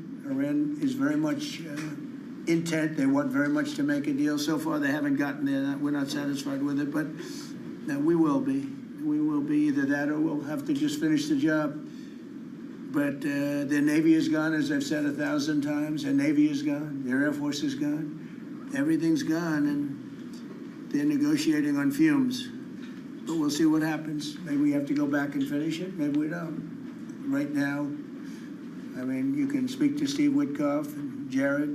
They're doing a good job. But right now, I think it looks like they want to just make a deal. They want to. They have. I don't think they have a choice. They're just going back to the internet because they're getting clobbered. Their economy is in free fall. They have 250% inflation. Their money has no value. Their whole economic system is broken down. They thought they were going to outweight me. We'll outweight him. He's got the midterms. I don't care about the midterms. Look what happened last night. That was the prelude to the midterms. People understand it. They know that. Very simple. Iran cannot have a nuclear weapon. I'm doing that for the world. I'm not doing it just for us. And we've had great support from other nations, by the way. We don't need it at all, but we've had great support from other nations. The problem is you always get the support when you don't need it. When you need it, you don't get the support. With Operation Epic Fury, our warriors are ensuring that the world's #1 state sponsor of terror never obtains a nuclear weapon, and they won't. Under the leadership of Vice President J.D. Vance, very proud of this, the White House Task Force to eliminate fraud is waging war on waste, fraud, theft, and abuse like nobody's ever seen before. He looks like Elliot Ness. Do you ever see Elliot Ness? I'm telling you, the guys are up there, we're all central casting and standing behind. What a group of people. No, it looks like a movie. I'm going to make a movie out of it, I think. And they're finding billions and billions and billions of dollars. And I just said, that's good. He said, you haven't seen anything yet. Just said that. And, if he does really great, we'll have a balanced budget without having to do anything. This is the kind of money they stole. They're crooks. They're thieves. And I hope that Todd is going to do a real job. These are crooked people. These are thieves. This isn't like a mistake. Just talking about one person, he got hundreds of thousands millions of dollars for securing one man, for taking care of one elderly man. He was a service. He got paid millions of dollars for taking care of one man. Total crook. They're all crooks. The Somalians, what they've done to Minnesota, the Somalians, they're crooked as hell. Ilhan Omar, crooked as hell. They're all crooks. And we got them. We got them. Now we're putting the clamps on, but boy, I tell you, that's an impressive group of guys that you have behind you. I was watching that, and a couple of very strong women, too. But I was watching that last night. I said, I'm proud of you guys. In 2 months, we've exposed tens of billions of dollars of defrauded taxpayer money, prosecuted numerous fraudsters, Todd, and stopped billions of suspicious payments, very suspicious. Oh, you haven't seen anything yet? What do you see? I'm getting reports from Todd, from JD. I've never seen anything like it. The kind of, just hundreds of billions of dollars was stolen. And no other administration would do what we're doing. Just let it go. Everybody was getting rich. And I think we have a chance to save Social Security without doing anything to it by just the numbers of fraudulent people on Social Security, people that are 115 years old, 125 years old, getting payments. It's funny, I said, oh, do those payments get turned back? No, they accept them. Well, somebody's getting the payment. It's not a person that's 125 years old. But that's the least of it. The numbers that we're finding out, we have great people in Social Security. We're going to make our Social Security so strong, so good that you've never seen anything like it. We're going to protect. I said right from the beginning, we're going to protect our people in Social Security. If the Democrats ever got in, you wouldn't have Social Security would be bankrupt. People wouldn't be getting anything. Last week, they took down 2 of the largest Medicaid fraud cases in Minnesota history, as well as the largest autism fraud case ever charged by the federal government. You saw that with millions of dollars just being stolen. Everybody had autism. Everybody had autism, they said. It was incredible, actually. And I mean, I've just seen I see what they're doing. You haven't seen anything yet. So congratulations, JD. Be vicious like they are. They're violent people. They're violent, vicious scum. Before asking Vice President Vance to speak about these efforts, I want to express our tremendous gratitude to our outgoing Director of National Intelligence, Tulsi Gabbard, who's a terrific person, actually.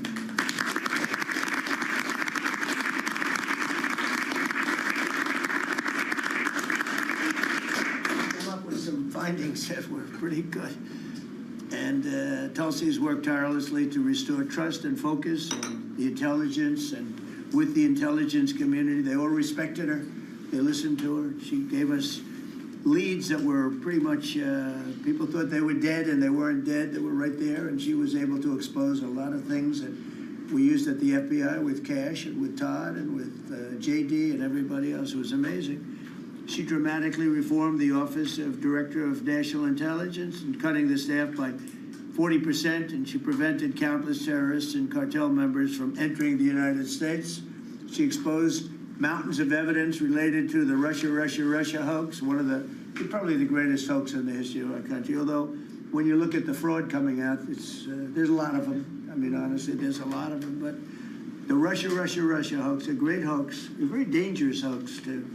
And revoked security clearances of officials involved, and she declassified numerous historic documents of special public interest, including related to the JFK and RFK assassinations, which everybody wanted to see. And we're now releasing a lot of things having to do with space. You know, it's people are very interested in that.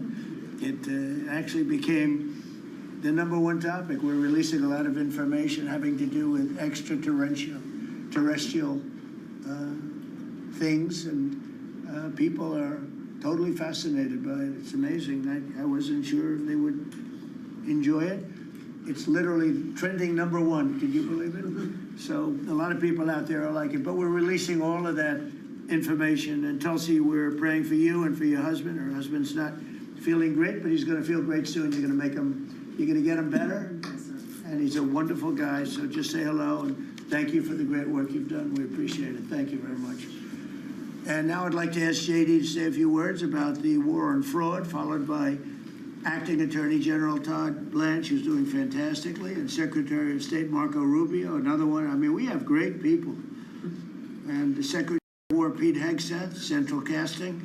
He loves war. I don't know. I guess he's a good man, Ellen. And Scott Bessent, he talked about a guy doing a job. Been fantastic. Thank you, Scott. Really fantastic. And a lot of the success that we're having with other countries is what you've been able to do and find. President Trump and SBA speaking live in the cabinet room at the White House. I'm Joe Matthew in Washington. Thanks for coming along. It is the Wednesday edition of Balance of Power. We wanted to put an ear on the opening conversation there with the president, and we will likely go back to the room if he takes questions. Also looking for an update on anything involving Iran when he calls on Pete Hegseth, as he has just promised to do. We're not satisfied with it. The statement from the president in reference to deal-making with Iran. Quote, they're negotiating on fumes, he said, but we'll see what happens. Maybe we have to go back and finish it, unquote. These comments come after another 24-hour period that saw a lot of back and forth in a market that has essentially given up its gains from earlier, celebrating what appeared to be progress towards a deal, with the memorandum of understanding released by Iranian state media that got some folks in a good mood. White House called it a fabrication, and now we have seen early gains evaporate. The S&P 500 is in fact negative, although oil prices are still trending lower with hopes for progress. The president said they thought they were going to outweight me, referring to the Iranian regime. He said, we'll outweight him. He's got the midterms. I don't care about the midterms, the president said. Look what happened last night, referring to the primary in Texas. That was the prelude to the midterms. We're going to spend some time talking this out with Laura Davison here in our Washington bureau. Cliff Young from Ipsos is with us. He has new numbers, and they are not very encouraging for the administration at this point in time. New numbers from Ipsos that we'll share with you along the way, and we'll also compare notes with our political panel this hour, all part of the Wednesday edition of Balance of Power. And we start, as always, with a look at Wall Street. Charlie Pellet standing by at World Headquarters in New York with that. Charlie, how we doing? Right now we are trading with the Dow higher, the S&P, NASDAQ. They are both lower, but you alluded to the big issue today, and that is the price of crude oil. MOU or no MOU, we are seeing crude oil selling off. So let's begin with what's happening with West Texas. Intermediate crude holding just above $90 a barrel, 90.16 right now. WTI down by 4%. Barrel of Brent, 95.93. Brent crude is down by 3.7%. The U.S. today denying an Iranian state TV report on a draft interim peace deal. Bottom line, S&P trading lower. The S&P is off session lows, but nonetheless retreating from a record, down 6 points now, down by about 0.1%. The Dow pushing hard to 50,631. Dow Industrials up 170, up 0.3%, while NASDAQ is down 35. For the NASDAQ Composite Index, a drop there of 0.1%. The SOX are retreating today, down 1.8%, and the VIX below 17. 10-year 4.48%, the 2-year 4.03%, and the 30-year 5.01%. Gold down 1.5%, 44.40 the ounce. And again, West Texas Intermediate crude down 3.9%, 90.20 a barrel on WTI. And that, Joe Matthew, is a Bloomberg Business Flash. All right, Charlie, many thanks. A lot of red on the screen all of a sudden here. We'll get back with Charlie momentarily here as we keep our eyes on the cabinet meeting that's underway right now. If you're with us on YouTube, and you can always find us there pretty easily by searching Bloomberg Business News Live, you can see J.D. Vance is walking through some of the points that the president asked him in his war on fraud. When we get back to the war in Iran, or if there's a give or take with reporters, and I should note that Bloomberg's Tyler Kendall is in the room. We'll bring you back there to hear what we hope will be some news. We didn't have much of an update there from the president on a number of things, although he did say we're not satisfied with it with regard to Iranian deal making, although he continued to say Iran wants to make a deal. We're just not satisfied with the state of affairs. As Charlie just pointed out, oil prices are lower, though, and that does seem to be the driver at the moment, with the Dow Industrial Average holding positive, a NASDAQ and an S&P 500 showing the broad market rolling over a bit here. Glad to say that Laura Davison is with us. It's been some time. Washington Deputy Bureau Chief back with us from Hong Kong. It's great to have you back in town, and I would love to hear your thoughts on everything that we just heard. It was classic weave. We went from Iran to some domestic issues, to fraud, Somalia, and back to Iran. Are we going to get an update, do we think, from the administration on this back and forth today? It certainly doesn't sound like it. You know, Trump over the weekend was touting that a deal could be coming soon, details to be released shortly, and then essentially every public comment since that has really walked back and stepped back from any sort of potential deal coming together. You know, Trump saying he's not yet satisfied with a deal. He also introduced something interesting in the conversation, saying he wasn't concerned about the midterms, and then Iran weighing on that. That's, you know, a similar line to what we heard from a couple weeks ago, where he said he's not worried about people's pocketbooks when it comes to the war in Iran, of that he's kind of really become singularly focused on getting some sort of ethereal deal that does not seem to be coming together, and much to the chagrin of Republicans in Congress, Republicans, you know, in the White House that are strategizing on sort of the broader political and economic picture, that, you know, that he really wants to get some sort of deal that can be a legacy piece that doesn't seem to be coming together. That quote stood out to me as well, as we referenced at the top of the hour here. They thought they were going to outweight me. You know, we'll outweigh him. He's got the midterms. He said, well, I don't care about the midterms. And he pointed to Texas. Laura, look what happened last night. That was the prelude to the midterms. The fact is, though, that was Republican on Republican violence. He dispatched John Cornyn last night. He didn't beat a Democrat. Yes, that's true. And this is the, you know, the four out of four for really on this revenge tour he's been on, you know, in terms of the Indiana state seats with Bill Cassidy, you know, almost like the Knicks here of having a nice blowout. But this is a very different dynamic. You know, Democrats are chomping at the bit to run against Paxton, who has, you know, a very complicated personal backstory that they're able to run against. It's going to be a really, really expensive race. Republicans, however, they have a lot of money in the bank, but this is all going to weigh on Trump headed into the summer and into the fall of, you know, if his economic numbers continue to be as low as they have been in recent polls, you know, gas prices continue to go up just as people are going on summer vacations. And Iran is seemingly no closer to a deal than it was, you know, we're about to hit the 3-month mark this week. That's incredible to think about. The widest primary defeat for a sitting senator in almost a half century. Before we go back to discussing this cabinet meeting, I have to ask you your thoughts on what happened last night, because you've been covering Washington for a minute. John Cornyn came within a whisker of becoming majority leader. He was a senator for 24 years. He had a Trump voting record of 98%, and he lost by almost 30 points. How do we rationalize it? This is a clear as any you know, results have been on just Trump's control of the party. Republican voters, you know, in the primary, you know, the initial race back in March, Cornyn actually edged out Paxton just by about a point or so. And just in the course of 2 months, and in that, you know, final week endorsement of Trump backing Paxton, he was able to win by, you know, a margin of you know, 27 points or something. This is really incredible. It sure is, and it makes you wonder what's going to happen in the general. To your point here, Laura, we're going to have a lot of other things to talk about potentially in this conversation. But when it comes to the president and his health, I'm wondering your thoughts on this. He had a 3.5-hour appointment at Walter Reed yesterday. White House said within a day or two we would get a readout on this, other than his Truth Social that said he went perfectly. There are legitimate concerns about the president at 80 years old. Some of the bruising that people have seen, the swelling and so forth, his nodding off in meetings, which happens to the best of us. Do we expect a traditional readout from the White House, or is this administration different? If we get one, it would be the first that we've seen of anything like that from Trump. Typically, it's been a letter that has read more like a press release than a medical report of, you know, that the president is in perfect health, best I've ever seen. You know, some numbers that people have called into question about, you know, his height and weight, you know, that, you know, look to be more like an NFL, you know, quarterback versus, you know, the president of the United States that we can all see.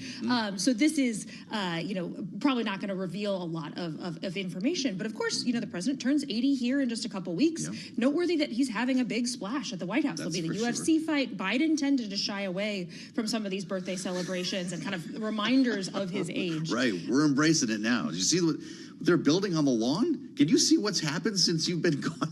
In Hong Kong, you can't recognize the White House. The entire D.C. mall, the lawn of the White House, everything is full on America 250. For anyone who's coming downtown for that, there is a whole new Washington. Well, that's for sure. And nice to have you a part of it once again. That's, of course, the one and only Laura Davison back with us in D.C., our Deputy Washington Bureau Chief. I'm Joe Matthew with our eyes on this cabinet meeting that's underway. We're going to bring you back in the room as we go around the horn here as we hope for an update when it comes to the war with Iran. Pete Hegseth is there. Marco Rubio is there, among others. He already referenced Steve Witkoff, and we'll see who we're going to be hearing from ahead. So stay with us here on Balance of Power as we turn back to the markets and find out if there's anything left of our early gains. Charlie Pellet takes a look right now from New York. Charlie, how's it going? Right now, we have got the stock market rally faltering, Joe Matthew, with the Dow higher, the S&P, NASDAQ 100 index, all in the red. Russell 2000 index of small cap shares, that has turned around. It is higher, barely up under 0.1%. Traders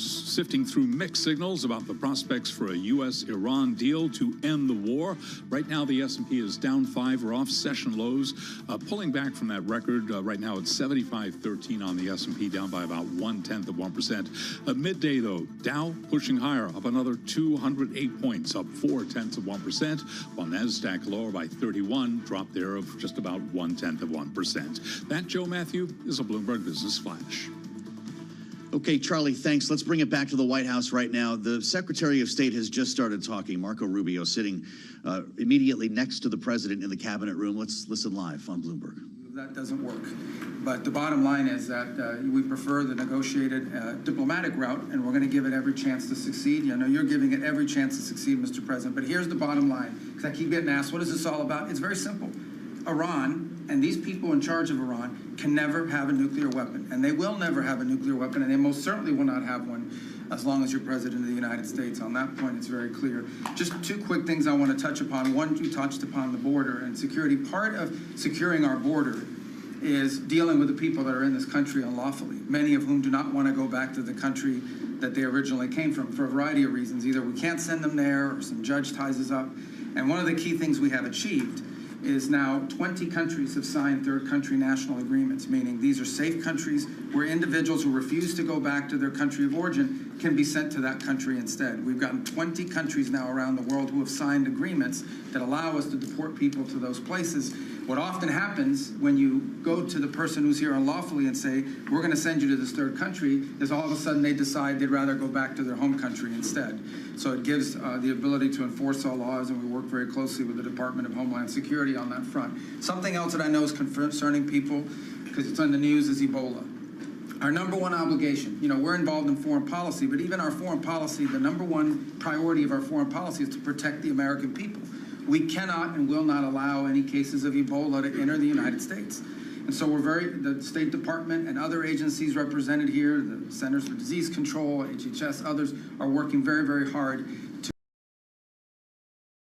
to contain this crisis to the countries where it's currently located, particularly the Democratic Republic of the Congo. And so we've surged assistance to make sure that is being contained there. And obviously, multiple agencies involved here are also very involved in tracking people, just to make sure that nobody comes into this country that has Ebola and creates a problem for us. And we feel like we've got good efforts in place to do that, and Americans should feel assured that the president and his administration is doing everything we can to protect them on that front. My last point, you said I was all over the place. One of the places I stopped in last night was to initial the Trump Route for Prosperity in Armenia. This is a key linchpin of the peace deal that you were able to achieve between Armenia and Azerbaijan. And in addition to that, we also signed a critical minerals MOU with them and a strategic engagement one as well. So just a reminder of another war you helped to settle, Mr. President. But from that now we are seeing the emergence of a great new relationship with Armenia that really had grown stagnant for a very long period of time. So we're doing well on that front as well. Thank you. And could I just ask you, Cuba and Venezuela, what's going on there? Well, interesting. On Venezuela, that process continues, that three-phase process, of obviously stabilization, recovery, and transition. I would just say, just since January 3rd of this year, okay, and I think this number's right, and Chris or Doug can correct me on this, but I think over 10 million barrels of Venezuelan oil to be delivered to the United States since the 3rd of January. That industry is being professionalized for the first time ever. It's going to the benefit of the Venezuelan people. They are selling oil in the market at market rates. The money's going to an account in the United States, controlled and monitored by Treasury, audited by KPMG, and it's for the first time ever the money's not being stolen. It's going to the benefit of the Venezuelan people. Cuba's in a lot of trouble. because unfortunately for them, it's run by a bunch of incompetent communists. And being communist is bad. Being an incompetent communist is like the worst. And but the country's been taken over by this company called Gaesa that basically controls 70% of the economy. None of the money in that company goes to help the Cuban people, none of it. So we'll be talking to them, we'll be working on it. You know, we want something good for the Cuban people, and hopefully there'll be a good outcome there for them. There needs to be. It's 90 miles from our shores, and having it a failed state 90 miles from our shores is a threat to the national security of the United States. So we're producing right now more oil by double than Russia and Saudi Arabia combined. There's never been anything like that. We don't need oil, we don't need the Straits, we don't need anything, but we have more oil now being produced by double, by 2 times, than Russia and Saudi Arabia combined. It's a great stat. Do you want to say something about that? Well, I would, President Trump, under your leadership, we've opened up lease sales on public land. This is land that was put away for the benefit and the use of the American people, like the Strategic Petroleum Reserve in Alaska. The Biden administration had illegally stopped holding lease sales during their administration. President Trump famously said, drill, baby, drill, but before you can drill, you've got to open public lands. Between the lease sales that have happened in the Permian, in the Bakken, and on the North Slope, just since January of this year, it's over $4 billion of revenue has come into the Treasury. That's 13 times more than the Biden administration brought in on lease sales in the entire 4 years they're in office. Sir, your policies brought that in 5 months. So with that, a lot of excitement, a lot of activity. We also inherited just in one district in Carlsbad, New Mexico, 5,600 unprocessed applications to drill for oil and gas on public land. And when we're drilling on public land, those companies pay a royalty, and that money comes to all of our citizens, and it goes to local school districts, and it goes to states. It is the core of the economy in parts of our country. The team down there working for the Department of Interior, Bureau of Land Management, has dropped that by 91%. It's one of the reasons why they had a record lease sale. It's because now people go, I can bid on federal land and I'm going to get a permit to drill, and it's not going to take me 5 years to get it. I'm going to get it in a month or less. And so it's exciting to see your vision, and of course, with this energy dominance, us, as you just noted, largest oil producer in the world, largest natural gas producer in the world, largest natural gas exporter. This is an opportunity for us to bring prosperity and affordability here at home, but also bring peace abroad. So, President Trump, your energy dominance strategy with Chris Wright, Lee Zeldin, all the people that are working on this, people around the room, it's been really incredible. And of course, you mentioned Venezuela, but all that flowing to our Gulf Coast refineries is also helping to keep the price of gas down at home.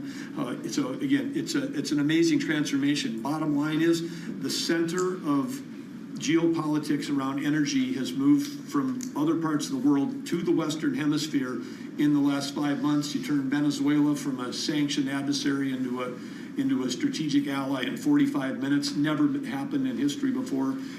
And what's going on in Alaska? When I was there last week in Alaska, the North Slope, 80,000 barrels a day coming online at Pico. That wouldn't have happened with you. It's up by Willow on the North Slope. That's going into the Alaska pipeline. 20% increase just off that one field. So amazing work. Energy is a high-tech industry, and those guys are crushing it, and they're loving the fact that they can provide affordable, reliable, secure energy for America.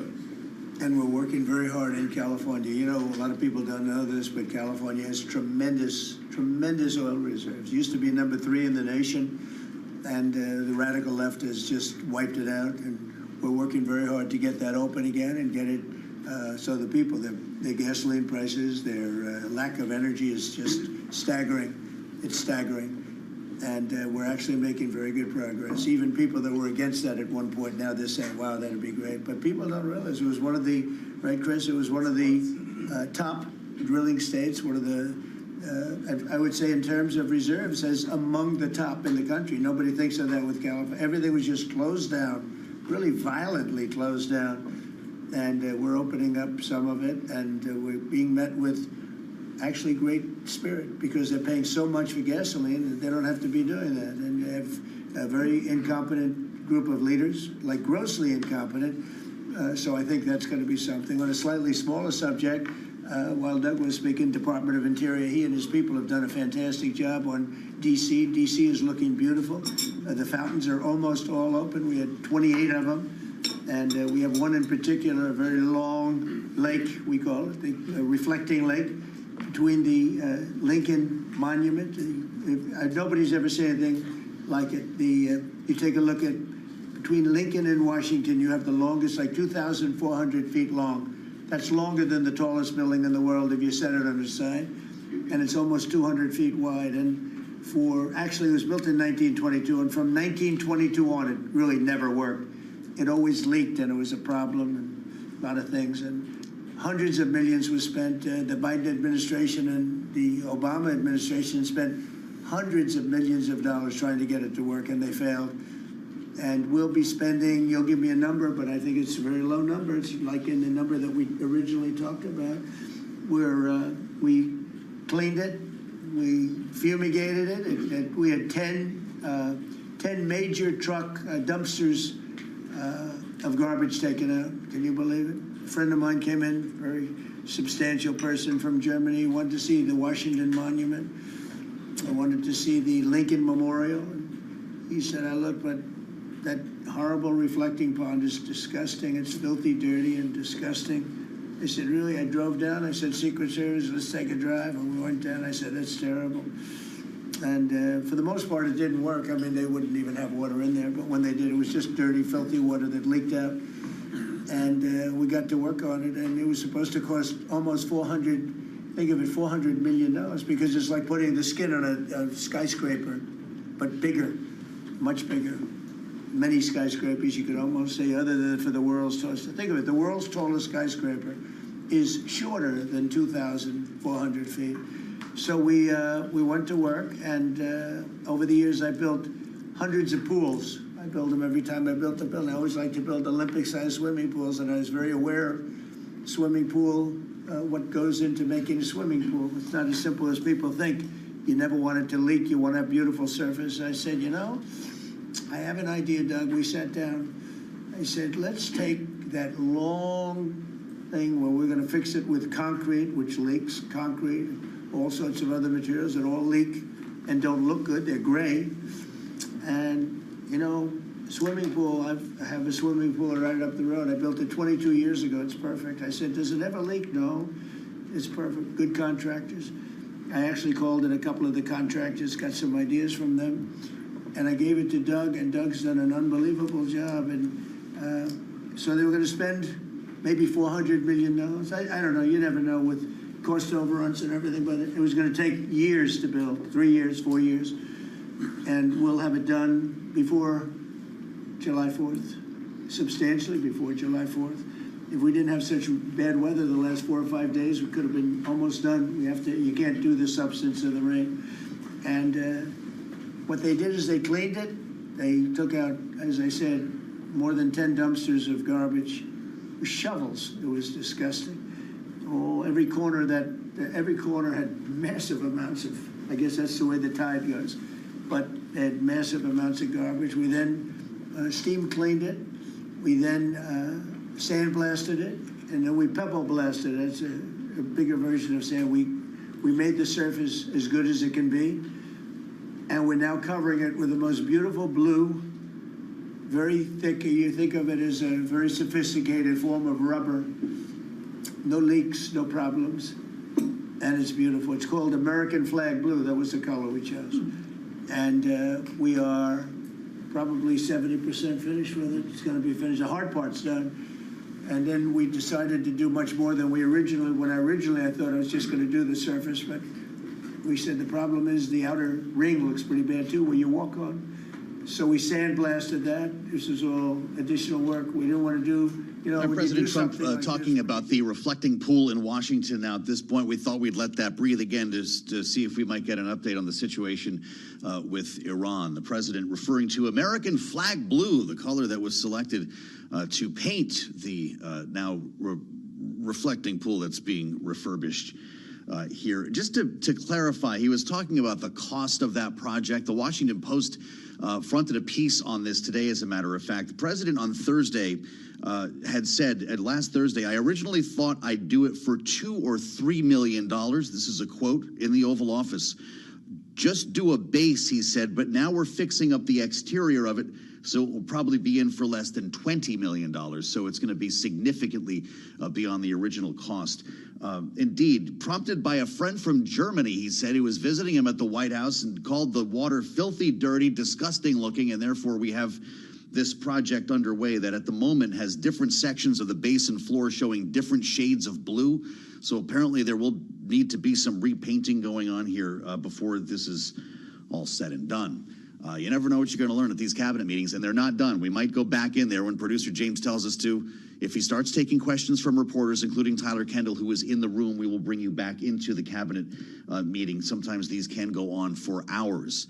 We're joined by Cliff Young. Have we even gotten Cliff on the air yet? I kind of forgot where we were in sports here. There's the man. If you're with us on YouTube, search Bloomberg Business News Live. Of course, the force behind Ipsos, and there are fresh numbers to talk about. Cliff, great to see you. Welcome back. It's great to be here. The headline on your most recent deck of polling data is not encouraging for this president. Trump dips below the tipping point. We talk about underwater. Last time you were here, below 50%. You said, well, go a little bit easier. Now he's below 40. This is what we call the tipping point. That is the tipping point. That's the moment where when you dip into the 30s, it becomes very difficult to push forward your agenda. You can't keep your coalition together as well.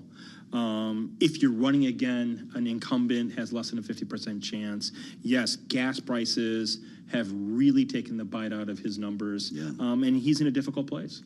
That's for sure. And without an update today, it makes you wonder if this could grow worse or if we enter kind of a period of stagnation with a standoff in the Strait, no real breakthrough when it comes to negotiations with Iran, gas prices hang where they are.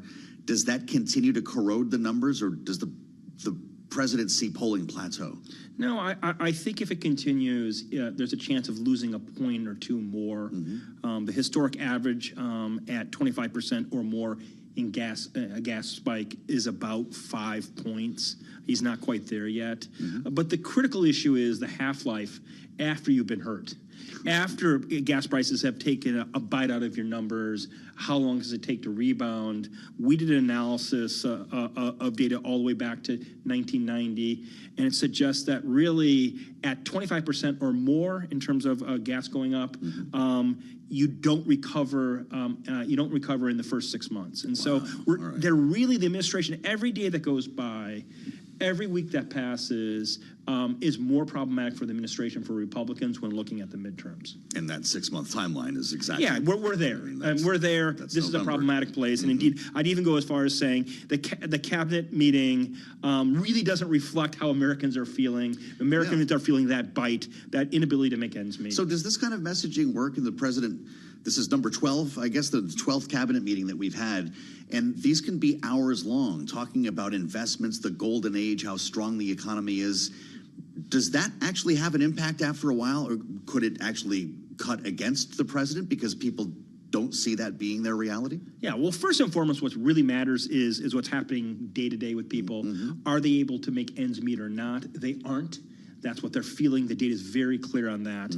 And indeed, usually when you talk about narratives and what is said, messages, they can kind of come and go and be forgotten. But this really, over time, creates dissonance with people. Let's not forget the Biden administration talking about Bidenomics and how it was having a positive impact. We talked about that. And it ultimately had a negative impact on people's perceptions. If you were to do a focus group today and show this tape in front of people of this cabinet meeting, there'd be a lot of dissonance, a lot of negative reaction, people saying, listen, they're not talking about my issues today, and my issue is that eggs are too expensive, gas is too expensive, I can't make ends meet. So you actually qualify the fallout of slipping below 40%. Historically, you write in your research, this is the range where governing becomes materially harder and presidential credibility begins to weaken. We are seeing that already, right, with war powers, and with some of the pushback on the weaponization fund. Is Congress the canary in the coal mine? Without a doubt, Congress is canary. Now, we're being confused a bit by signals, right? Yeah. Because we have the primaries, and in the primaries, the president is showing himself to be very strong. Against Republicans. Exactly. Brand Trump is very strong. That said, institutionally speaking, what we begin to see when you dip below 40, it's a signal to the political market that you're weakened, that you're winged, and you'll begin to have defections. I believe we're just beginning to see it.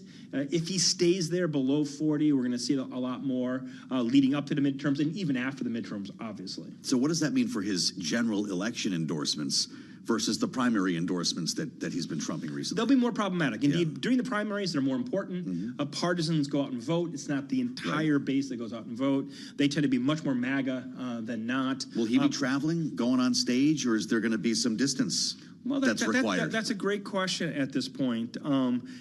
Ultimately, he's not going to be attractive to the middle. Yeah. And so in those swing districts, in those swing races at the senatorial level, you probably don't want him too close because independents in the middle or those moderate Republicans are a little bit standoffish when it comes to MAGA. So maybe not for stumping for Mike Lawler in New York, but yes, for Ken Paxton in Texas. You could see that. That would make total sense. Yeah. Texas is a red state. Maybe you get some of those on the margins, maybe some of those MAGA that might not go vote and go and vote because they're frustrated because their pocketbooks are under pressure, but definitely not in New York. Talk to us about the wealth effect before you go.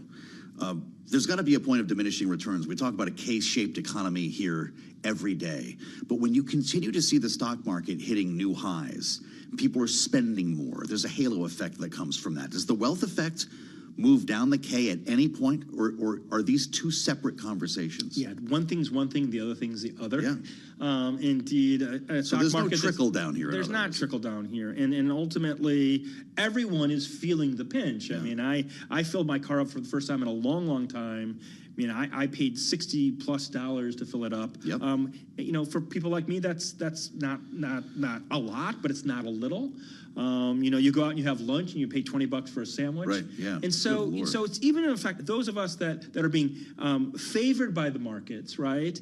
We still are feeling it ultimately on the margins. One, two, the people that don't have any exposure there, there's no sort of positive effect, at least in the short to medium term. Yeah. 7 handle to fill the car. $70 for you last weekend. I've never seen that before. No. I don't drive an SUV. Yeah, neither do I. I drive a sedan. Yeah. Amazing. Well, I'm glad you could come by. Thank you for sharing this. We're going to be doing this straight through the cycle with the help of Cliff Young at Ipsos, and it's always a pleasure to have you with us here on Balance of Power. We'll assemble our political panel next, unless, of course, we bring it back to the cabinet meeting. We're waiting for Q&A to begin. This has been underway now for, it's been almost an hour. We'll see if reporters play into this conversation as well. Tyler Kendall, as I mentioned, is in the room, and you better believe she's got some questions for the President of the United States. First, we have questions for Charlie Pellet. He's got his eyes on Wall Street. Let's get to the markets at the lunch hour. Charlie, how are we doing? Right now, I've got answers. We are higher on the S&P 500 index, first time since 10:55 a.m. this morning that I've been able to tell you that the S&P 500 index is back in the green right now. Right to the numbers, looking at just about a 2-point gain. Little changed, yes, but higher on the S&P. Potentially another record today, 75.20 where we stand right now.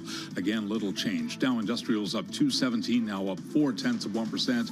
NASDAQ Composite Index up 13, now up by about 0.1%. The NASDAQ 100 Index, however, does remain lower, down now by 0.1%. All of this with a VIX with a 16 handle right now, a 10-year at 4.47%, the 2-year 4.02%, and the 30-year 5.00%. Spot gold is down $57 the ounce to $44.50, down by 1.3%. And West Texas Intermediate Crude, the big story, under $90 a barrel on WTI now, falling 4.5%. WTI at $89.64. Barrel of Brent, the global benchmark, $95.30. That is a drop now of 4.3%. So again, recapping here, the Dow, the S&P, NASDAQ, they're all advancing. S&P higher, little changed, up now by 1 point. That, Joe Matthew, is a Bloomberg Business Flash. All right, Charlie, we'll be following the beat on Wall Street with Charlie Pellet throughout the program, as we do every day. Next check in 15 minutes, 1 p.m. Eastern, as we welcome our global television audience to the program. Great to welcome you, as always. It's the Wednesday edition, and we are live in Washington. Kaylee Lyons will be along in about a quarter hour as well, with a cabinet meeting that is still underway. Producer James keeps us honest. It's 50 minutes in duration as of right now. As we come up to the 1 hour mark, we're hoping that reporters will get a couple of questions. There's a live view of what's taking place in the room right now with Kelly Loeffler from the Small Business Administration speaking. You know how they do, it's a big round robin. Everybody goes around and it's kind of a dear leader thing. They talk about how well things are going from their respective agencies' view and how well the president's policies have provided them with resources and growth. When we get to questions, sometimes, though, there can be quite a bit of news when the president speaks off the cuff. So we'll bring you back there if that's the case. We want to talk to the panel about what we've heard so far, because the president did speak at length at the beginning of this conversation, and he did get to the war with Iran. They are negotiating on fumes, he said.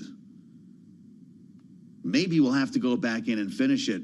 Maybe we won't. The president said they thought they would outweight me. He's got the midterms. He said, I don't care about the midterms. Iran cannot have a nuclear weapon. But we're not satisfied with it, is the headline that got our attention, knowing that today there was, at least according to Iranian state media, a memo of understanding. This is interesting. I believe it was an MOU of a framework of a proposal. I'm not sure. But the White House said components of this deal, what Iran suggested it was discussing with the United States, was a fabrication. So early optimism in the market was checked. Now we're getting back on track here with the president saying that Iran wants a deal. This feels a lot like yesterday and the day before it and the week before that.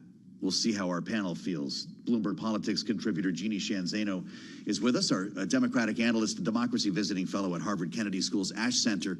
And great to see Republican strategist Lonnie Chen, fellow in American Public Policy Studies at the Hoover Institution, Stanford University, former candidate for California State Controller. I think we got the whole business card in there, Lonnie, and it's great to have you back on our panel. Jeannie, I'll start with you. I don't know if you learned a lot from what the president had to say so far, but this is a market that is just searching for direction. We seem to be accentuating the positive today, but I just wonder how many days we can go without any definitive news. Yeah, I mean, we've heard just so much back and forth. The president saying a few days ago, this thing is almost wrapped up. The next day posting that, you know, he's not in any rush. Today, he is using the election results in Texas as a sign that he is in good standing with the American public. And of course, that doesn't, as it pertains to the war, and of course, that doesn't make a lot of sense. I think the last time I looked, turnout in Texas was about 7%. So he's going to conflate that turnout to suggest that he is widely, the war and his actions in Iran are widely popular. And of course, polls show another story. So, you know, the president is trying to put the best face forward that he can. The problem for the president is nothing has materially changed as it pertains to the war. The best he can get at this point is an open straight and a JCPOA that is a version of the skinny one Obama got. That's probably it. And that's what most people agree is the best case scenario at this point. Well, indeed, we'll see here. Lonnie, I wonder if the president, and appreciating what Jeannie just said, is the president who seems eager to end this. He wants a decisive victory. He wants to get out, make the markets happy, and he speaks to that end on a daily basis. We're hearing from Scott Bessent now. All right, we're going to go back into the cabinet meeting with the Treasury Secretary. Bessent speaking now live on Bloomberg. Record number of Americans working. The economy that you are building is not only strong, but secure and resilient and better positioned to compete globally. Real GDP has risen 2.7% over the past 4 quarters, something that many economists said couldn't be done. In the first quarter of 2026, despite the Iran conflict, GDP grew at a 2% annual rate. The Atlanta Fed GDP now is predicting 4.3% for this quarter. In terms of prices, I believe the prices are transitory. Oil will be lower than pre-conflict levels when this ends. Natural gas is already down, as you mentioned. Drug and pharmaceutical prices, they are plummeting, and rent is down. We are more resilient to energy price fluctuations due to your energy dominance agenda, to regulatory efforts, and we have never sold so much energy to the rest of the world. Business investment rose at a 10.4% annual rate in the first quarter. Capital expenditures and business equipment rose more than 17%, and that is as a result of the tax bill and tariffs. Jobs related to commercial construction, factory construction, are up 90,000 since your inauguration. In the past 2 months, the private sector, as Kelly said, has added 313,000 new jobs, and those are private sector jobs, sir, including 13,000 manufacturing jobs. We have construction jobs. We're building the factories, and those will turn into manufacturing jobs. The stock market has hit new highs. The stock market lives in the future. It is seeing on the other side of this conflict, it is a strong symbol of optimism for the future. Corporate earnings are high, and wages are doing well. For the tax season, we had the best tax filing season in history, which is a victory for Main Street. The average refund was nearly $3,300, 11% increase from last tax filing season. And importantly, 62 million returns had one of your 4 signature policies: no tax on tips, no tax on overtime. They reduced taxes. 85% of our seniors paid no taxes on Social Security, and the deductibility of auto loans for American-made cars. For what I believe is the most important government benefit for young people since the GI Bill, the Trump accounts. The app will be available on all major platforms tomorrow morning, and it will place the American dreams into the palms of the hands of parents and children. Nearly 6 million kids have been signed up for Trump accounts, and they will launch on July 4th, and it will be a great symbol of the 250th anniversary. Main Street prosperity, workers have seen positive wage gains. The unemployment rate remains low at 4.3%, and private sector job growth is strong. So just to reiterate, resilience and prosperity have been the marks of your second term. It's been great. It's been amazing, actually. Any questions? Mr. President, thank you, Mr. President. Iris Tao with NTV Sister Media with the Epoch Times. You've done a lot to clean up D.C. and fight crimes here. And as a lot of Americans and people from all around the world are coming to the nation's capital ahead of the major 250th birthday events here, how important is it for you to really keep delivering on these results? But also, what does it mean for America's identity on the national and international stage? So I'm very proud of D.C. because when we came here, a little more than a year ago, it was a very dangerous place, and now it's a very safe place. It's been incredible what's happened. As you see the crime numbers, we had restaurants closing up, and nobody wanted to go to a restaurant. They were afraid to walk to work. It was a very, very dangerous place, very unsafe, and now it's a very safe place. We brought in the National Guard. We worked with Cash and the FBI, and Janine is doing fantastically, and Todd, and everybody. And it's now a very safe city, and people are pouring in, and you see the grass is all beautiful. We put a lot of new grass in because, you know, like people, grass has a life too. This grass, it was up a long time. But the waterfalls we talked about and the fountains are, most of them are in the final stages or fixed. People are writing me letters. People are talking about it. We have some of the most beautiful fountains in the world, and there wasn't one, not one, that worked. We had 29. Out of the 29, not one was worked, in addition to the reflecting pool, which is even, you know, that was the big one of them all, but that was a disaster. So with all of that, and this place is looking beautiful. I rode through it yesterday, where the fences are down. The homeless aren't staying here any longer. We're helping them out, but we're not, you know, we just can't have them in the nation's capital. And when foreign dignitaries come in, they're saying, the first thing they say to me, this place has really changed. They saw that it was going down. Our whole country was going down, just like D.C. was going down. And as you know, the restaurants were closing up. There weren't very many restaurants, and now they're opening up. You can't get a space, and everyone's going out to dinner, and they're safe. And we have the national security, and we have the National Guard, and we're going to keep them. You know, I want to, by the way, just in case I mentioned, keep them. And don't lower the number either. So somebody said, oh, are there less? I said, I hope not, but don't lower the number if you don't mind, okay? We're going to surge this summer, too. Yeah. They look great. You know what? They give people... We took out 5,000 criminals, hardcore criminals. By the way, 90% of the crime is calculated. They count 2% of the people do 90% of the crime. That's a great number.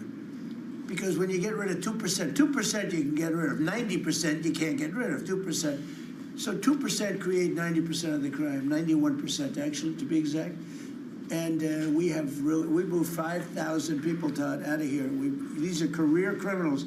Many of them came over from the last administration through the open border, the ridiculous open border, no vetting, nobody knew who they were. They came out of prisons, they came out of, they're drug dealers, there were people from mental institutions. And Washington, D.C. is now a safe and beautiful place. And it's only going to get more beautiful. Yeah, please. President Trump, thank you so much for having us in here today. What are your thoughts? Why do you think that Joe Biden is trying to sue the Department of Justice, former President Joe Biden, to have his tapes that he did interviews on blocked from the American people hearing them? Do you think that he's trying to hide something? And maybe Acting Attorney General Todd Blanche could comment on if they will countersue and release those tapes to the American public. Are you talking about it with respect to his book? With respect to his I'd memoirs. like to see it. I don't know. Maybe there's some constitutional reason. I don't know. I would like to see what he has to say, because we can never allow what happened to this country to happen. The man was grossly incompetent, and the Democrats, I call them the Democrats because the policy is so bad, but they came very close to destroying our country. We can never let it happen again, and I hope that you're able to produce that. I think it would be a very interesting reading for people. On the Strait of Hormuz, Mr. President, Iran wants control of the Strait of Hormuz. Would you accept a short-term deal that allows Iran and Oman to control the strait? And would they have to open it immediately, or would you be open to that happening over a period of time? No, the strait's going to be open to everybody. And who would control it? It's international waters. Nobody's going to control it. We're going to watch over it. We'll watch over it, but nobody's going to control it. That's part of the negotiation that we have. They would like to control it. Nobody's going to control it. It's international waters, and Oman will behave just like everybody else, so we'll have to blow them up. They understand that. They'll be fine. Mr. President, thank you. How much economic pressure do you feel to get the Strait of Hormuz open? Well, you have to say, the United States has so much oil that we are an exporter of oil. So we have plenty of oil. We're very lucky. We're blessed with the greatest piece of land in the world from that standpoint, and we have more than anybody else. And now when you add Venezuela to it, we have, I think, 64% of the world's oil. And we're getting along very well with Venezuela, by the way. It's being run really beautifully. The big companies are moving in. It's going to be amazing, because it's also, like us, they're very blessed in that sense. But we have natural energy that no other country has. We have more than anybody else. So it's really a world problem, because most of the world doesn't have that. And we're making it available. During the closing, I don't know if you've seen some of the satellite pictures, boats, hundreds of boats lined up. It looks like, I used to say, the Long Island Expressway with cars. They're lined up, and they're coming to Texas, Louisiana, they're coming to Alaska to fill up their boat. They're big boats. Some of them are really big, 2 billion gallons. Even bigger than that now they make them. They make them up to 4, Chris, I hear. Now they make them up to 4. The 4 are now the big ones. Used to be the 1s. Now it's 4 million barrels of, think of that, 4 million barrels of oil in one boat. But they're lined up, and they're right now heading to Texas, and they've already filled up, and they've gone back. In addition to that, you have a lot of boats. You have about 1,500 boats in the strait wanting to get out, and at the right time we'll release them. But the American people, sir, are seeing higher gas prices. Yeah, now, it's come down a little bit, but it's still $4.45. Oh, it'll come down a lot. It'll come down to where it was before. We had it, when I was in Iowa, we had, driving by, and we saw gas stations, $1.90 a gallon, $1.85, $1.87 were the three that we saw. We had it down in some places below. Now, we can't help California, where they charge so much tax that, you lower it and they charge tax. They've got to straighten the act out in California. But we had gasoline down to a very low number. I think we'll be hitting that number shortly after that whole excursion ends. Does that give you more urgency? But regardless of anything, as Marco said better than anybody can say it, you can't let them have a nuclear weapon. They would use it instantly. They wouldn't think about it. They would use it instantly. I've gotten to know them. They would use it instantly. Does that give you more urgency, Mr. President? You've said that you're in no rush to make a deal, but with gas prices that are still high across the country, people are paying more for travel. Does that give you more urgency to make a deal? Why doesn't it? Well, I'll tell you, the primary urgency, if I said this, it wasn't covered properly, but the primary urgency is that we can't let Iran have a nuclear weapon. But at the same time, we have a tremendous amount of oil, gas, coal. We have tremendous amounts of energy. We're blessed with something very special. Those prices are going to come down. They're going to come down fast. I think that you'll see, actually, Todd, I think you're going to see lower prices that we had even before we did this. Now, I knew there'd be an increase. I said, we have a choice. We don't have to do anything in 2 years or 1 year or 2 months, because Iran would have had, if we didn't hit them with the B-2 bombers, Iran would have had a nuclear weapon within 2 weeks from that date, because they were ready to go. And if they had a nuclear weapon, it would have been used already. It also would have been used had I not terminated the Obama deal, the Iran nuclear deal, as we call it. That was in my first term. Had I not terminated that, they would have had a nuclear weapon a long time ago. I would say it was a guarantee that it would have been used, and it would have blown up Israel. It would have blown up the entire Middle East. And that's never going to happen. Yeah, please. Mr. President, on the shooting last Iran, would you be comfortable with Russia or China taking their stockpile of highly enriched uranium, and have they offered to do that? No, I wouldn't be comfortable. Mr. President, That would not make me comfortable. Is the U.S. considering easing sanctions on Iran to allow Iran to sell its crude to market? No, we're not talking about any easing of sanctions or giving money. No sanctions, no money, no nothing. We have control of money that they claim is theirs. We'll keep control of that money. When they behave properly and when they do what's right, we'll let them have their money. But right now, we're not doing that, and it's one thing is not contingent on the other. Mr. President, on the shooting last weekend, it came barely a month after the third assassination attempt against you during the White House Correspondents' Dinner. What was your reaction when you first heard about the latest shooting, and what gives you the courage to really keep doing your job effectively without thinking about these threats every day? Well, I can't think about it, because if I thought about it a lot, you know, I wouldn't be a very good president. I wouldn't be here, probably. I'd be up in some room with a locked door and say, just leave me alone. So I can't really think about it. If it's just something that, it's a sad part of life. It's a dangerous business. What I'm doing is a dangerous business. And they say, and look, we have been maybe the most consequential, but we certainly have been one of the most consequential. This group has been a very consequential administration. And they say if you're not consequential, you don't have so much problem. If you are consequential, you do. So you have to look at that. But it's a shame. It's a very sad fact of life. Look, anybody in office, not only in this country, in other countries too, but when you are a consequential president, your life is in grave danger. I knew that.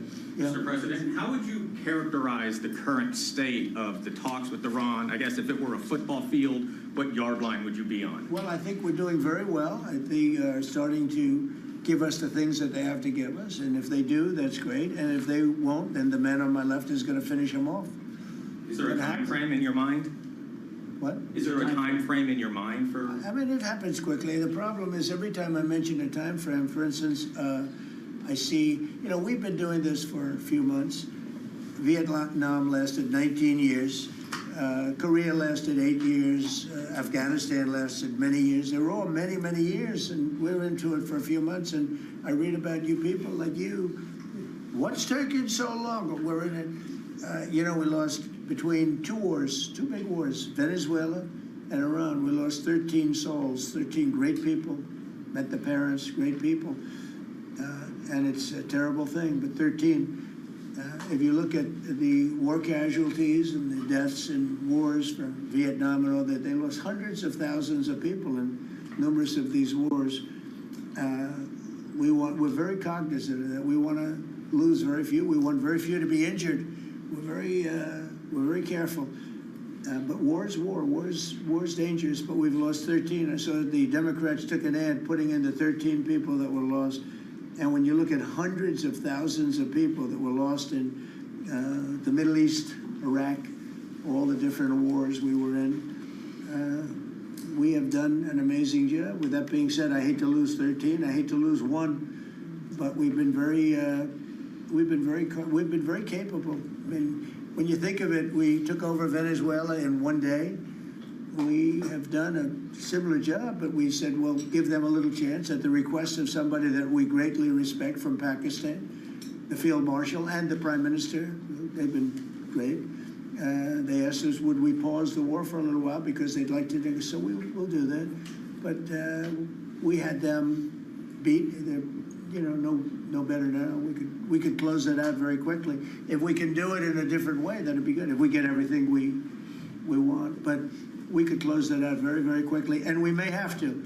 I don't think so, but we may have to. Mr. President, let's talk about the World Cup, if I could. The U.S. spent a lot of money getting the World Cup here and increasing the infrastructure. Does the economic benefit outweigh the cost? No, the World Cup is great. It's the most successful they've ever had, ticket-wise. It's they've never had anything that sold so quickly. It's amazing because it's the United States. What You don't think of benefits? I call it soccer. You know, it's just easier to do because we have football and they have 2 footballs, right? They call it football. But most people never thought they'd see anything like that. The World Cup, it's turned out to be the most successful World Cup from the standpoint of what's happening than they've ever had. Yeah, please. Thank you so much. Rowena Ortiz with Turning Point USA. I have one question for you and one question for Vice President J.D. Vance on fraud. What's your message to the New Jersey leaders pushing back against ICE operations at Delaney Hall? About ICE? Yes. Or about NICE, as I call it, NICE. The NICE facility. I'd love to change the name, call it NICE. They do a great job, and it's all paid for protesters. You know, you can see by the signs. The signs are all made by the same beautiful factory. It's a printing plant. In fact, I'm thinking about using it. They do such a nice job. These aren't protesters. These people are fake. They're all paid for. And I will tell you, Tom Holman and that whole group, and now Mark Wayne is so incredible. Mark Wayne, do you want to just respond to that? Sure. We run the finest facilities anywhere in the world of their type. But we have some horrible killers. We have killers. We have guys that have murdered numerous people in there. And these are the people they're trying to protect. There's nobody that runs a facility like we do. Mark Wayne, please. Yeah, it shows this radical left Democrats' priorities when they decide to go out and protest a detention center where we're housing rapists, child predators, murderers, drug dealers, and they choose Memorial Day of all the time to go protest something that they say that that it's because they're on a hunger strike when there was only a handful of individuals that was refusing to eat because they want their ethnic group or their ethnic right food. Well, they can go back to their country and get whatever food they want. The fact is, we're giving them the calories they want. This isn't Holiday Inn. We're giving them sanitation.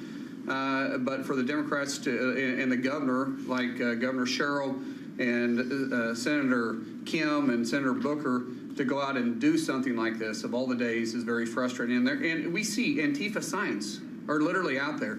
The local police literally refusing to respond. They barricade it, not allowing our employees to come in and out. ICE has to go out there, remove the barricade, and then you have one of the senators complain because he got splattered with a pepper ball. I'm sorry, you probably shouldn't have been there. You know, one thing I'll say about that, the local police, I know a lot of the New Jersey police, they're phenomenal. They love us. But they're told not to do anything. That's right. They love us. They love him. They even love me a lot.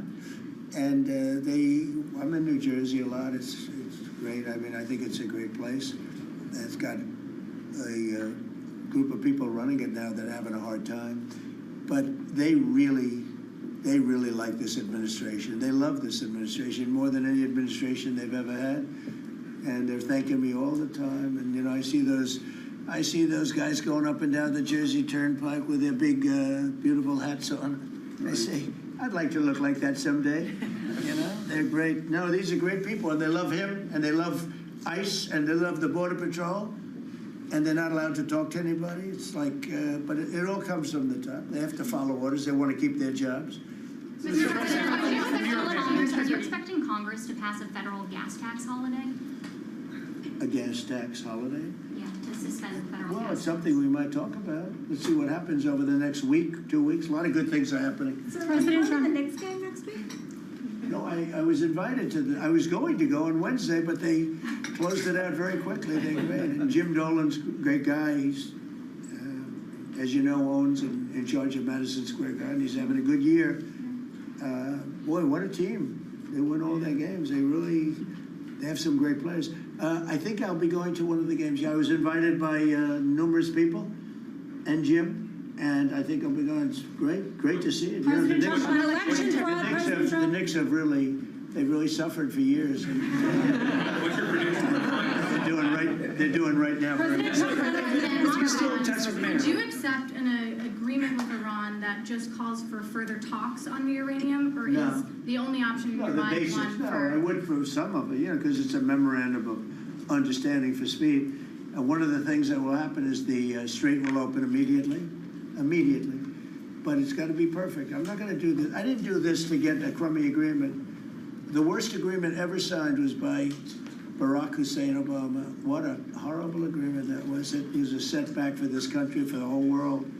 The Middle East would have blown itself up. No, I would like to have the countries we were talking about, with Saudi Arabia, UAE, Qatar, and the others, we'd like to have them immediately join and Steve Witkoff is working on that with Jared and some others, but would like to have them join the Abraham Accords. It'll be historic if they do it. And I think they owe that to us, to be honest.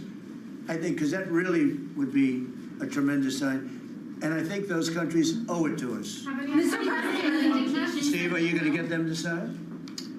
We're definitely pushing it, Mr. President. I'm not sure we should make the deal if they don't sign. You want to know the truth? If they don't sign to join the Abraham Accords, I don't know that we have countries in there already.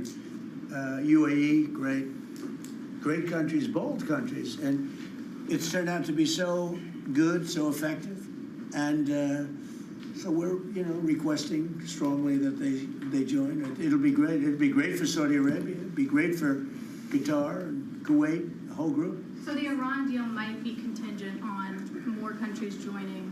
I don't know. I don't want to say that. I'm not going to give you, what's contingent, what's not. I can say that we can make a good deal right now, but maybe not a great deal. And if it's not a great deal, we're not making it.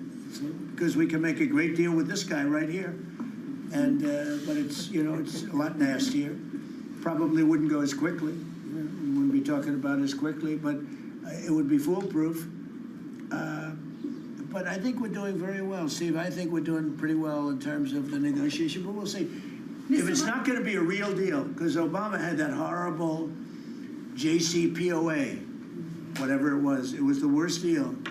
It was a path for Iran to have a nuclear weapon very quickly. Years ago, they would have had a nuclear weapon. We might not be here talking about it right now. They would have had a nuclear weapon. And frankly, Obama picked the wrong country. He should have picked another country. I won't tell you what it was. But he picked the wrong country when he picked Iran. But we have things understood now with Iran. It's been nasty. They've lost their leaders. They've lost. And it really is regime change. We didn't set out for regime change. But by the fact that we're dealing with a totally different group of people than we were at the beginning. And frankly, I find them to be much more reasonable. I actually find them to be smarter. But I find them to be much more reasonable. This is regime change. One regime is gone, another regime is gone, we're dealing with the third. Pieces of it, because some of them are gone too. And I find them, I think, how can you have a stronger regime change than that, So I do find that. I'd like to thank you all very much. We're doing great. Our country is doing fantastically well, and this group of people is outstanding. Thank you all very much.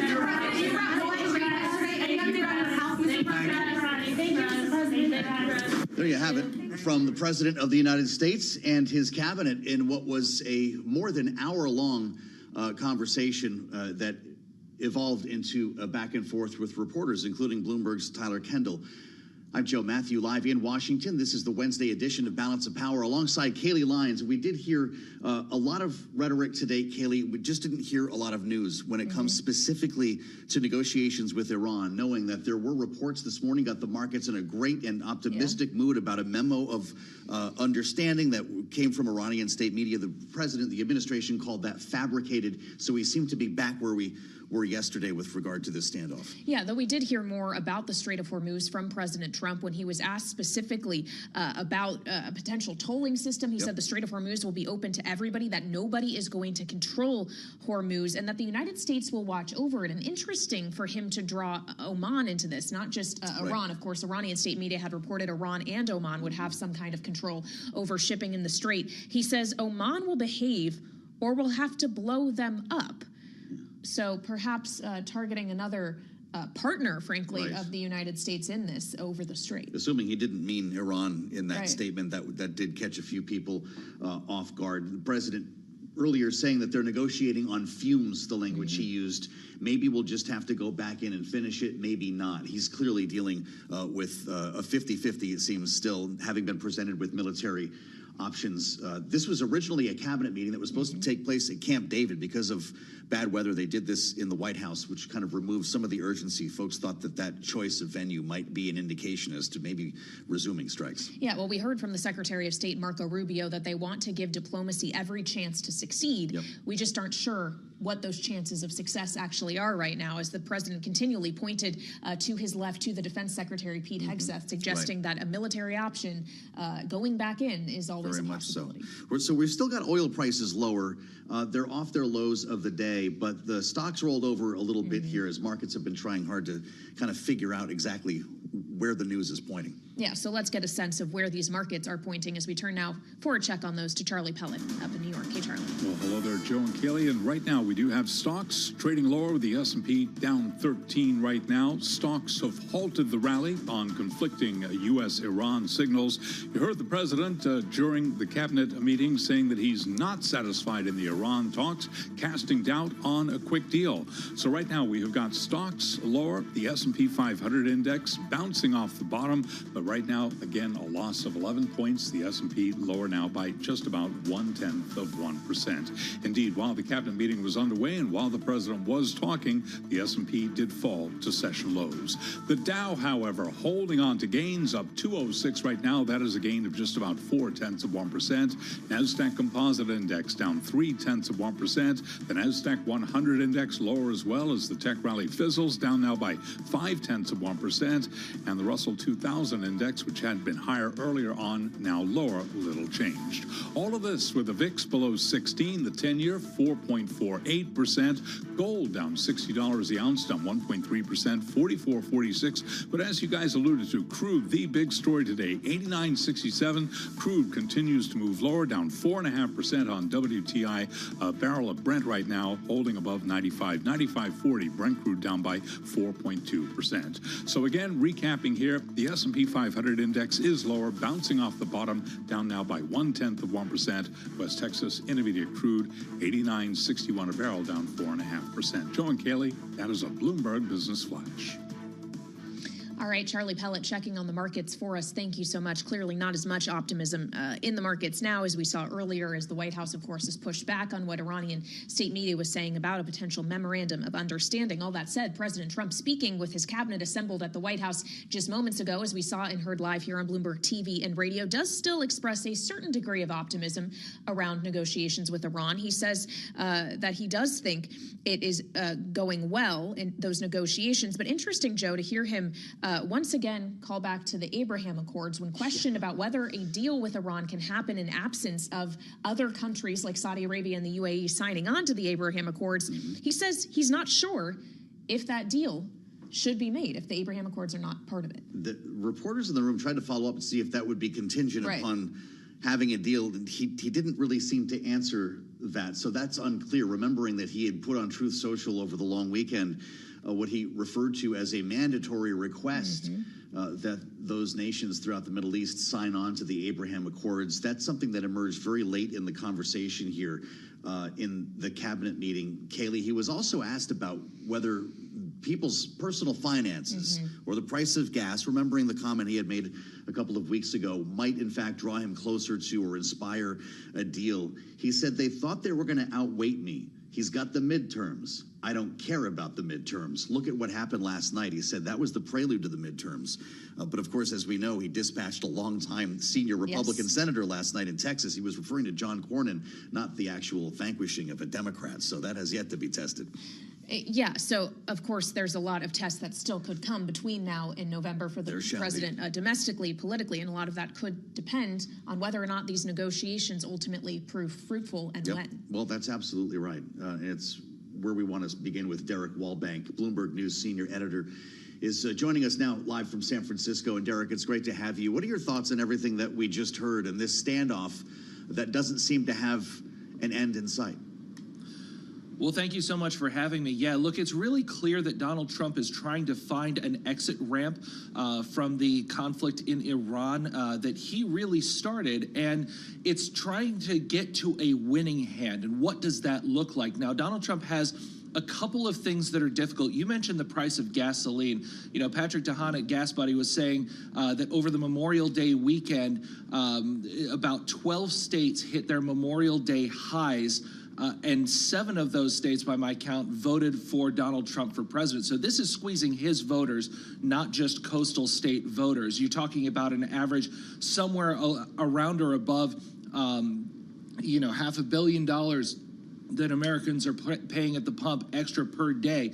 So you are seeing some economic effects there. But at the same time, Trump does not want to exit Iran in any sort of way, even though we're in a ceasefire and have been for some while, a fragile but holding one. He doesn't want to exit in any way that unfavorably compares to President Obama's Iran nuclear deal that Donald Trump was a longtime critic of before coming to the White House. So those two things are a little bit difficult because a lot of the options on the table right now are not necessarily great or are just trying to get back to a pre-war baseline. Well, Derek, with the allusions to the Obama nuclear deal, in which, of course, we saw some sanctions relief and actual money exchanging hands from the United States to the Iranians, when asked specifically by our colleague Tyler Kendall about the idea of sanctions relief for Iranian oil, President Trump said, "We're not talking about the easing of any sanctions, no money, no nothing," suggesting that the U.S. will keep control of Iran's money. So if that's the case, if we're not talking about sanctions relief or the unfreezing of Iranian funds, what concessions realistically are on the table when it comes to Iran? Are we really to believe that there's none? Well, I think it's a great question. I think Iran is talking about sanctions relief. I think it's one of their main points. So there is a difference that we've seen between what Iran has said is on the table and what the president has said is on the table. Certainly when you go back to that Iran nuclear deal previously, the issue of U.S. payments to Iran or unfreezing money to Iran or however you want to categorize that was certainly one that Trump himself made a massive issue. And he does not want to get tarred by the same brush, right?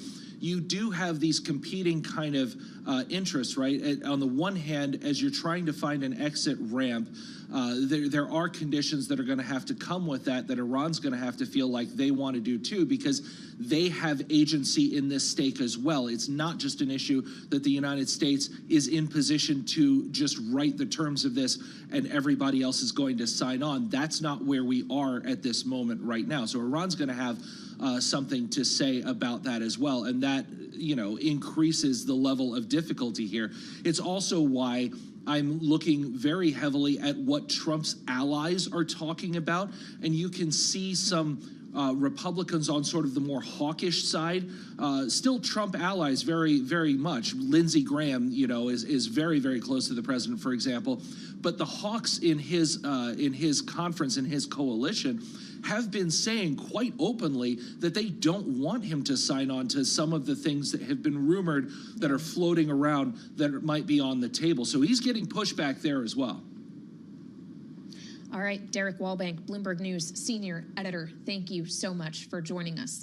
And we want to continue the conversation and get some analysis now from Jen Gavito, senior advisor with the Cohen Group and former acting principal deputy assistant secretary of state for Near Eastern Affairs under President Biden. She also served in a number of diplomatic roles under Obama and Trump one as well. Jen, welcome back to Bloomberg TV and radio. As we consider the prospect of a diplomatic breakthrough here, it seems once again the two sides, at least in public, are talking past each other, both suggesting that one side has agreed to something, the other side says absolutely not.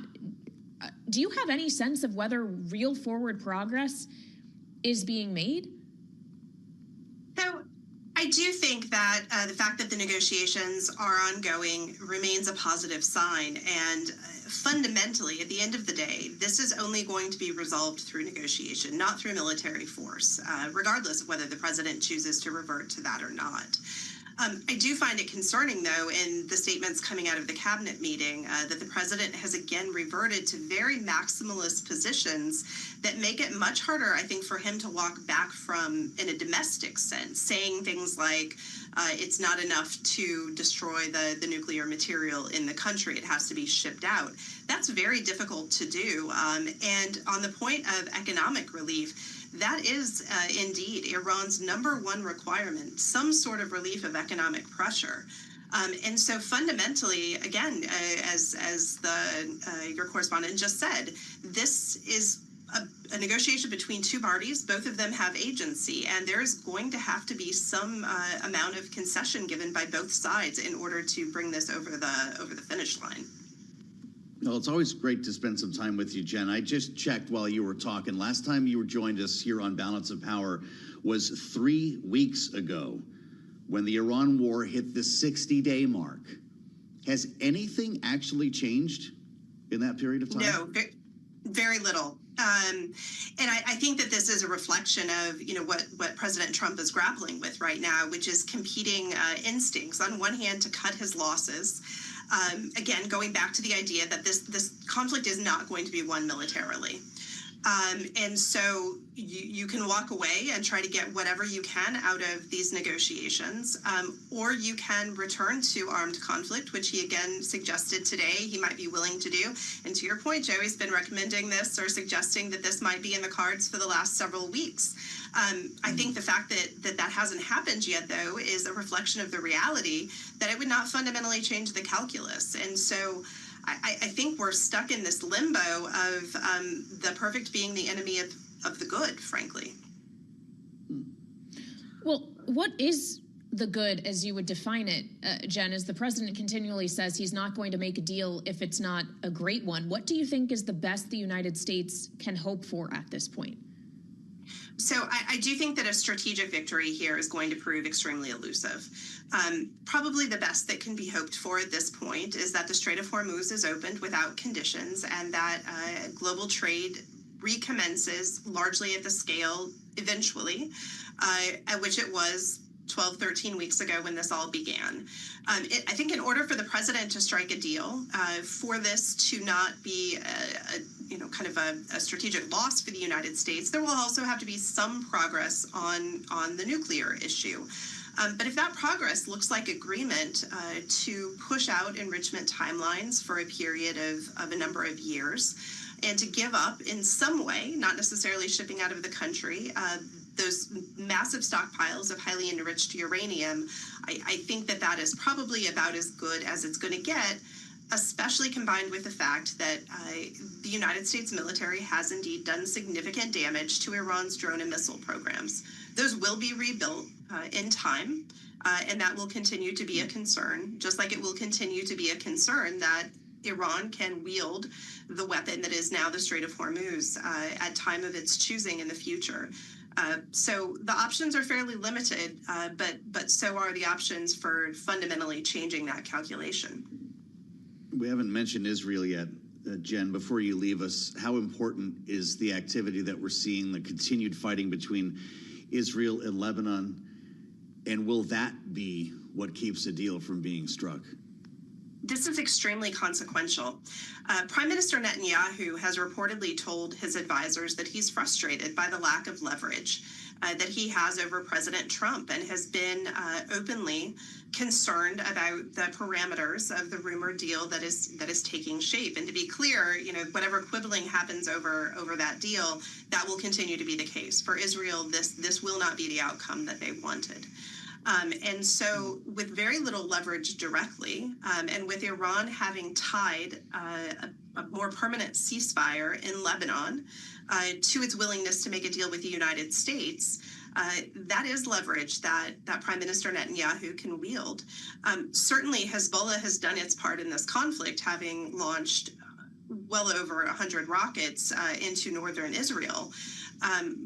But both parties, Prime Minister Netanyahu and Hezbollah, have good reason in their own minds, for their own reasons, to play the spoiler in this, and that is, I think, what we're seeing play out now.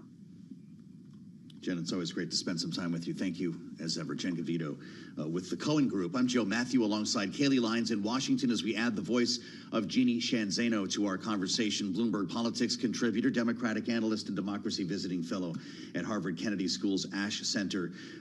Jeannie, we've got a headline from the Associated Press. Since we took air today, the Israeli military is telling residents across southern Lebanon to leave as it expands operations there. And this comes as the country launched more than 120 airstrikes against Lebanon in the last 24 hours. Is this the actual conflict we should be paying attention to? It certainly is. I mean, I think we have to pay attention to both. But of course, Benjamin Netanyahu said publicly that none of what the president reported over the weekend and the back and forth on a potential memorandum was going to stop him from putting the pedal, he said, harder on Lebanon than he was. And that is what we're seeing.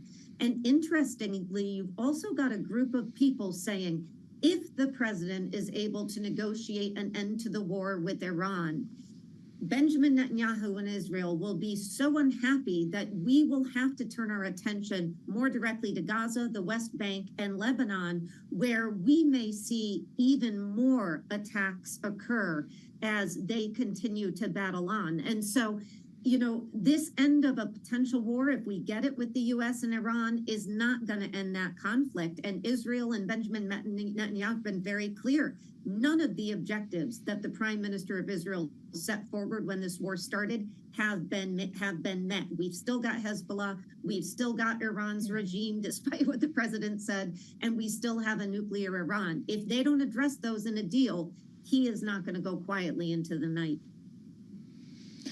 Well, and so long as there's not a two-state solution, as you allude to Gaza, Jeannie, it seems unlikely that many of these Gulf states are going to be signing on to the Abraham Accords. And yet President Trump suggests that without the additional sign-ons from countries like Saudi Arabia and the UAE, he's not even sure a deal with Iran should be made. What do you make of the moving of the goalposts here? Yeah, I think when the president first raised the Abraham Accords, it was really to try to change the conversation. You know, the president, I think, is really right when he is imploring that he needs to get out of this situation. He is correct. He is desperately trying to find a way out. When he put forward this potential memorandum, he got a lot of pushback, including from Netanyahu, including from people like Lindsey Graham and the Hawks.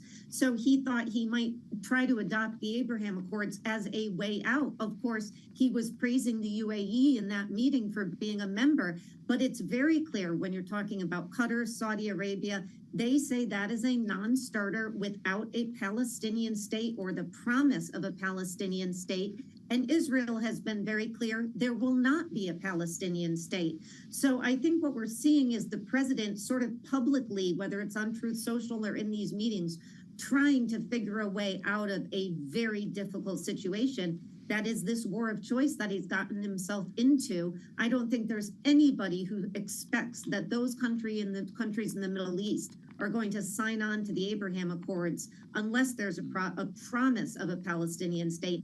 And that is not likely to be forthcoming anytime soon. The president goes out of his way, including today in the cabinet meeting, Jeannie, to remind us how long the Vietnam War lasted, the Korean War, World War II, and others. He says this has only been going on for a couple of months.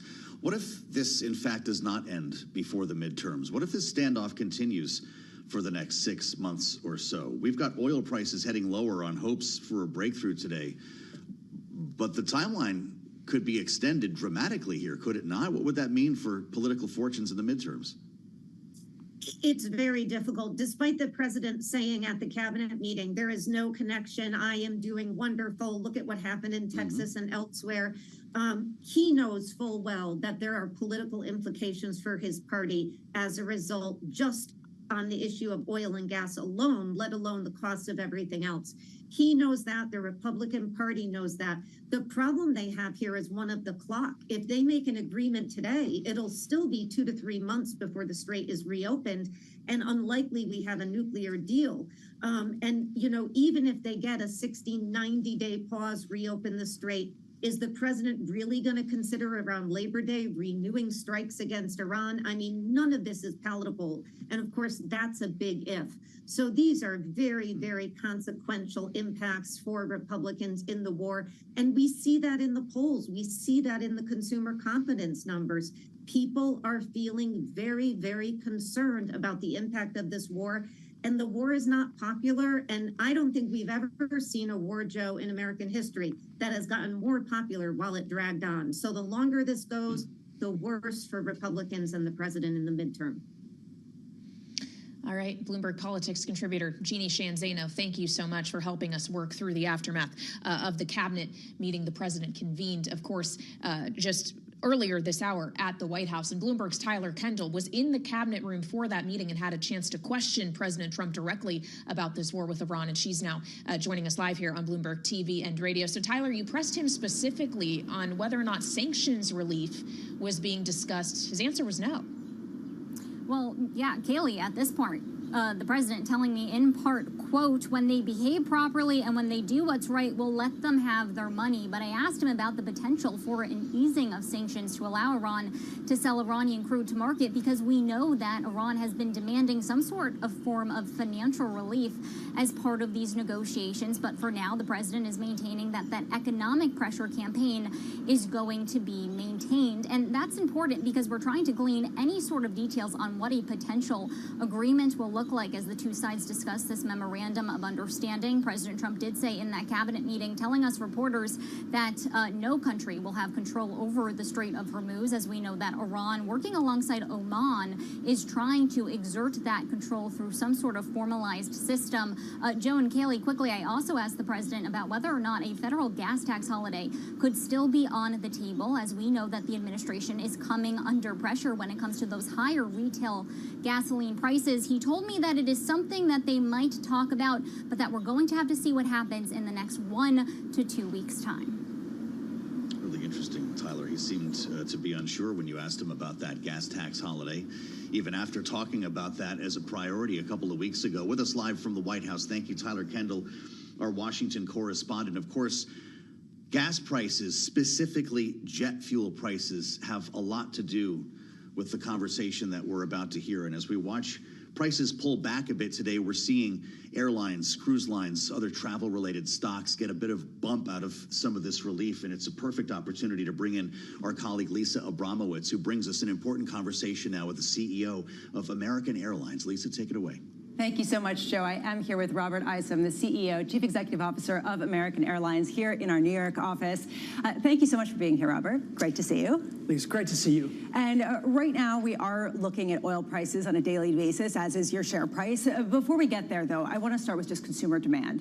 There have been a lot of questions about how resilient consumer demand actually can be as this conflict goes on. What have you seen so far?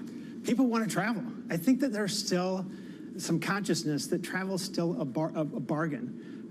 Really, we're just getting back to yields that we had in 2014 and 2019. So that sense of travel as a bargain, I think, is apparent. And what we've seen, tremendous demand in the first quarter.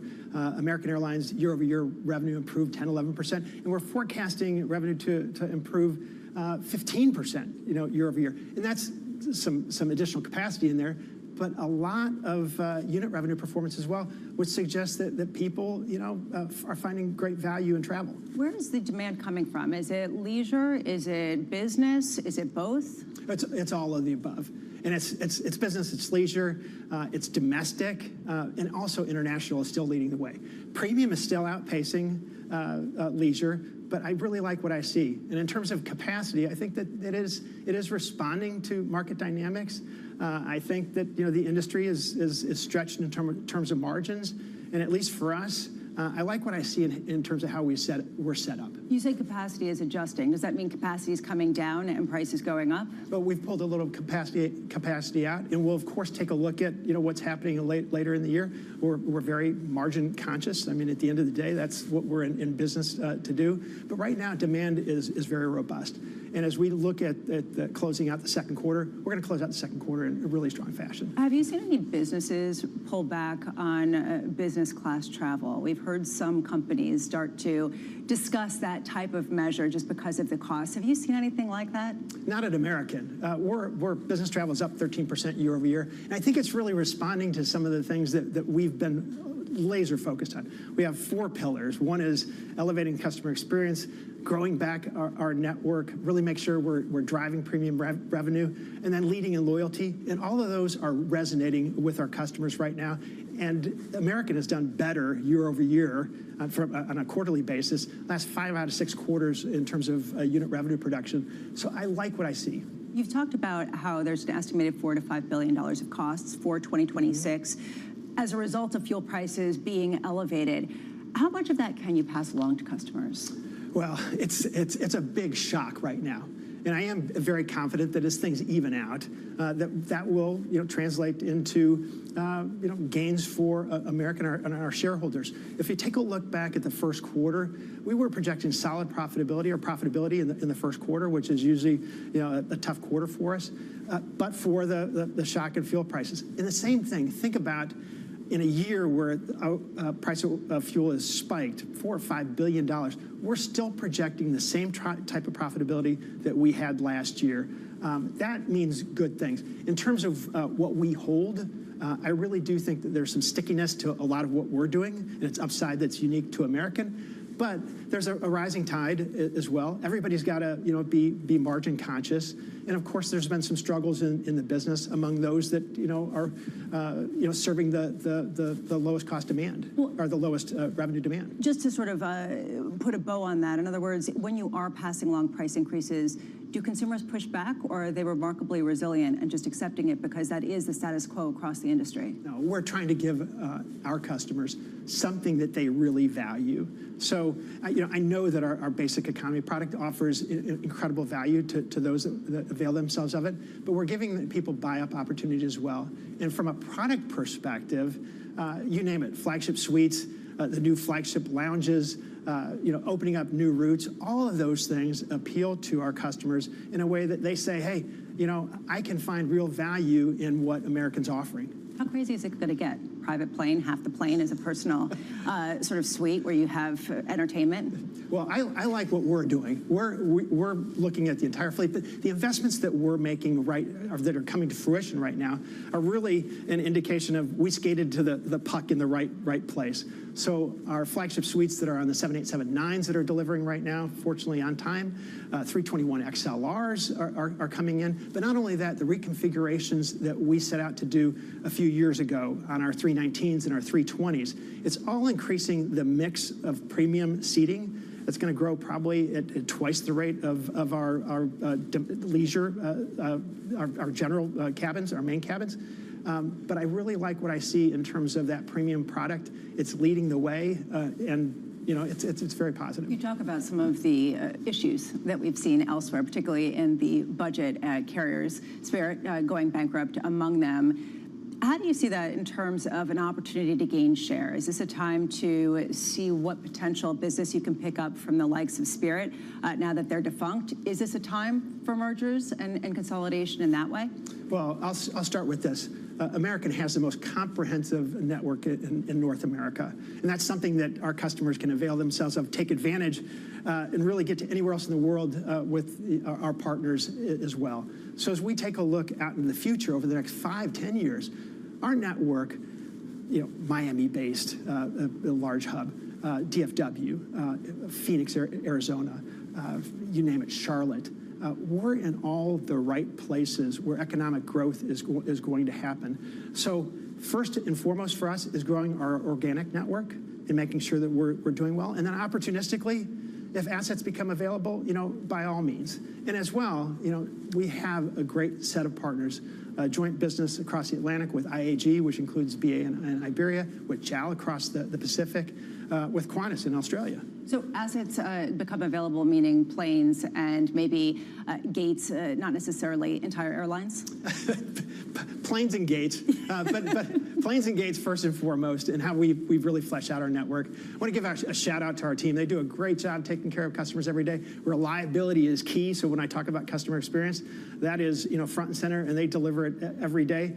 But anything that we can do to add to the franchise, we're doing it. And then, of course, we've been really creative in the past, whether it was the NEA, which a judge I think inappropriately struck down. Would have benefited us in JetBlue, or what we're doing with Alaska Airlines, West Coast International Alliance. All of those things are just creative opportunities, and we'll continue to look for those. But in the meantime, there's more upside in American than really any other carrier because of what we've been doing in investing in our 4 commercial pillars, and because of the fact that there's, quite frankly, more ground that we've had to make up. So a marriage between American and United, not in your bingo card?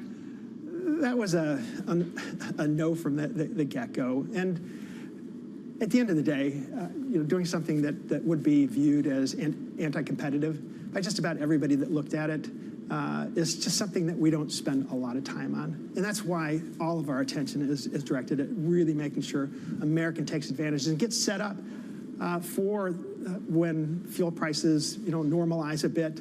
That's going to mean good things for us.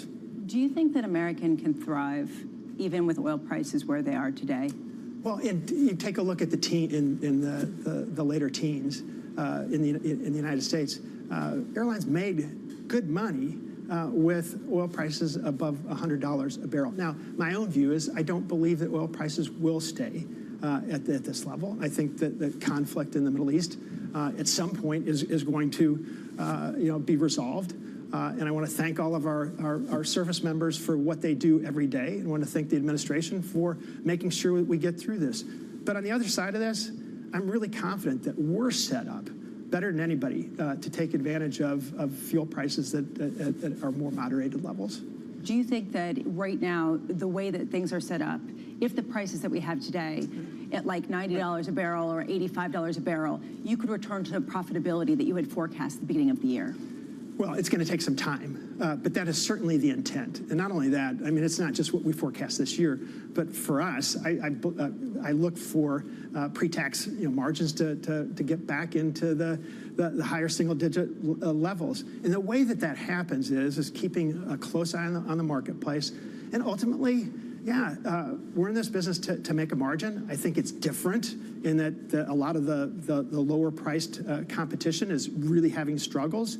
And so as we go forward, if there's a need to reduce capacity to get back to a business model that produces acceptable margins, we're going to do that. Right now, we see considerable strength. I hope that this is more of a blip that is, months in the making, as in, years in resolving. But when we get through this, we'll be in great shape. Robert Isom, thank you so much for being with us today. Robert Isom, the CEO of American Airlines. A wonderful summary of exactly how a lot of the airlines have managed through a difficult time with the incredible resilience of the consumer. Everyone wants to travel. Joe, Kaylee, back to you. All right, Lisa Abramowitz, thank you so much. Live in New York with the CEO of American, and fascinating to hear Robert Isom there talking about how he does think oil prices will go back down and that the conflict in the Middle East will resolve at some point. But the question we still have here in Washington is, when do we reach that point, and how do we get to that point? Will it be diplomacy or a return to military means? In a cabinet meeting at the White House earlier this hour, President Trump suggested both options are on the table. And while he is seeing progress toward a deal with Iran, he's not sure he wants to make one if the Abraham Accords aren't involved. And of course, he also suggested he won't make one at all if it isn't great for the United States. We have a question of the goalposts here and whether or not we can reach them. The president was asked in the cabinet meeting, Joe, if this was a football field, what yard line are we on? He didn't answer that Exactly. And so a lot of these questions remain unclear. He chose not to answer a series of questions, including whether signing on to the Abraham Accords would be a prerequisite and whether he would pursue, as he promised at one point, a gas tax holiday. Maybe there was enough pushback on Capitol Hill over that idea that it's not going to happen, but we're still pretty close to $4.50 a gallon when you look at AAA today, and that part of the story has not changed. Yep, with oil still hovering around $90 on WTI, even higher, of course, for Brent. So let's get a check on those oil prices and markets across the board as we turn back to Charlie Pell. All right, I thank you very much indeed. That is where we begin. Crude oil, the big story today. WTI below $90 a barrel, 89.67 right now. It is down by 4.5%. Brent, the global benchmark, 95.26, drop there of 4.3%. We did hear Robert Isom talking about the outlook for energy, saying he does not see oil staying at these levels. Also, American Airlines, or airlines in general, as an economic indicator, says his airline is seeing tremendous demand for travel. American Airlines shares, they're up right now by 0.4%, but among rivals, UAL up 6.4%, Delta up by 2.8%, all pushing higher right now. It is a day in which the Dow is advancing, the S&P 500 index and NASDAQ are retreating. S&P 500 index down 7 to 75.12, a drop there of 0.1%. The Dow up 183, up by about 0.4%.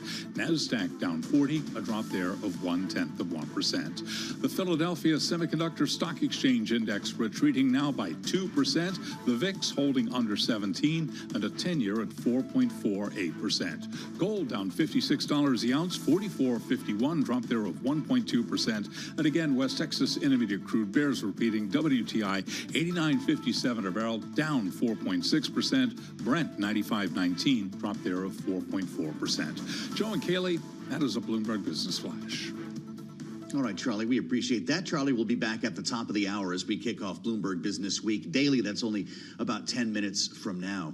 Of course, we spend so much time talking about the looming IPO of SpaceX, not to mention the success, the most recent success of NASA's Artemis mission, all geared toward getting back to the moon. SpaceX has even more lofty goals to get back to Mars. We spent some time earlier today with the NASA administrator, Jared Isaacman, in conversation with Bloomberg Tech co-host Ed Ludlow about timeline, exactly how long it will take to see through some of these goals and return to the moon. Let's listen. Starting in 2027, you should see a near monthly cadence of robotic landers on the moon, several rovers. In fact, we provided an award for the first two crewed and autonomous capable rovers for the lunar surface. So when our astronauts arrive on Artemis 4 in 2028, they're going to already have some infrastructure of the moon base waiting for them. They're already going to have a rover waiting for them. And then in that time frame, it's not just intermittent anymore. It's not just those monthly visits. But when do you think people will be working? Humans might even be living in some capacity on the moon there. So we are approaching the moon base in phases. So phase one is a lot of littles. We are dusting off the playbook that worked very well for NASA in the 1960s. We're getting back to an iterative approach. So, there was the Mercury program before there was Gemini. There was Gemini before Apollo, and an awful lot of Apollo missions before we went right to the moon landing on Apollo 11. We are doing the same thing now. So phase one, we're calling it a science of survival. We're not going to lock in what the mobility strategy should be for logistics, for astronauts, the power strategy, the surface comms, the orbital comms. Why would we try and nail and get all of that perfect today when we haven't been to the moon in more than a half century? So phase one will be a lot of landings, again, that near monthly cadence, to learn and inform phase two, where perhaps now you're putting a lot more tonnage on the lunar surface. You have a lot more direction as to the type of hardware and capabilities you want to lock in on. So you don't need to have maybe monthly landings when we get into phase two, but you have a lot more direction as to what should work for our intended objectives, which is to build out that habitable environment. And then phase two, we're going to learn now, having astronauts go from, let's call it a period of maybe even days on the lunar surface in phase one to potentially weeks in phase two, to where you might get, by the time we move into phase three, a similar astronaut rotation like you see on the International Space Station, where we could have crews potentially being on the lunar surface for months on end. You don't have that marked on your calendar, administrator? when phase 3 might have a base that has humans actually living and working inside it? Oh, we absolutely have timeframes. I mean, we are looking at basically 2027 through 2029 for phase 1. You have 2029 out into the early 2030s for phase 2. But again, this is all going to be informed on what we learn during those first landings in phase 1. NASA Administrator Jared Isaacman in conversation with Caroline Hyde and Ed Ludlow. So maybe not pack your bags for the moon base yet, Kaylee, but this is just years away. Can you imagine not only the idea of a monthly cadence of moon rovers, but a permanent human presence is quite remarkable to consider. Yeah, in such a short timeline. Of course, perhaps not a coincidence that they're talking about ramping up the cadence of these things while President Trump is still in office. Well, that's correct. SpaceX at one point was talking about the potential for daily launches. Once we're building data centers in space, we're going to need a new network if we're going to cover all these launches. We'll just have rockets on TV all day, every day. That'd be pretty cool. It would be really cool. Joe Matthew might be volunteering himself I want to keep for working that here. job. Yes. Well, of course, we're going to be talking a lot more about space as we get set for SpaceX's IPO within the next, biggest ever. Couple weeks. That's something we'll continue to cover for you here on Bloomberg, and we'll continue to cover politics for you here in Washington as well, whether or not we're seeing any progress in the diplomatic effort when it comes to Iran, and also the aftermath of Senator John Cornyn's loss in Texas last night, what it means for the midterms. We'll get into all of that in the late edition of Balance of Power at 5 p.m. Eastern, right here on Bloomberg TV and radio.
This is Bloomberg Business Week Daily, reporting from the magazine that helps global leaders stay ahead, with insight on the people, companies, and trends shaping today's complex economy, plus global business, finance, and tech news as it happens. Bloomberg Business Week Daily with Carol Masser and Tim Stenivek, live on Bloomberg Radio, television, YouTube, and Bloomberg Originals.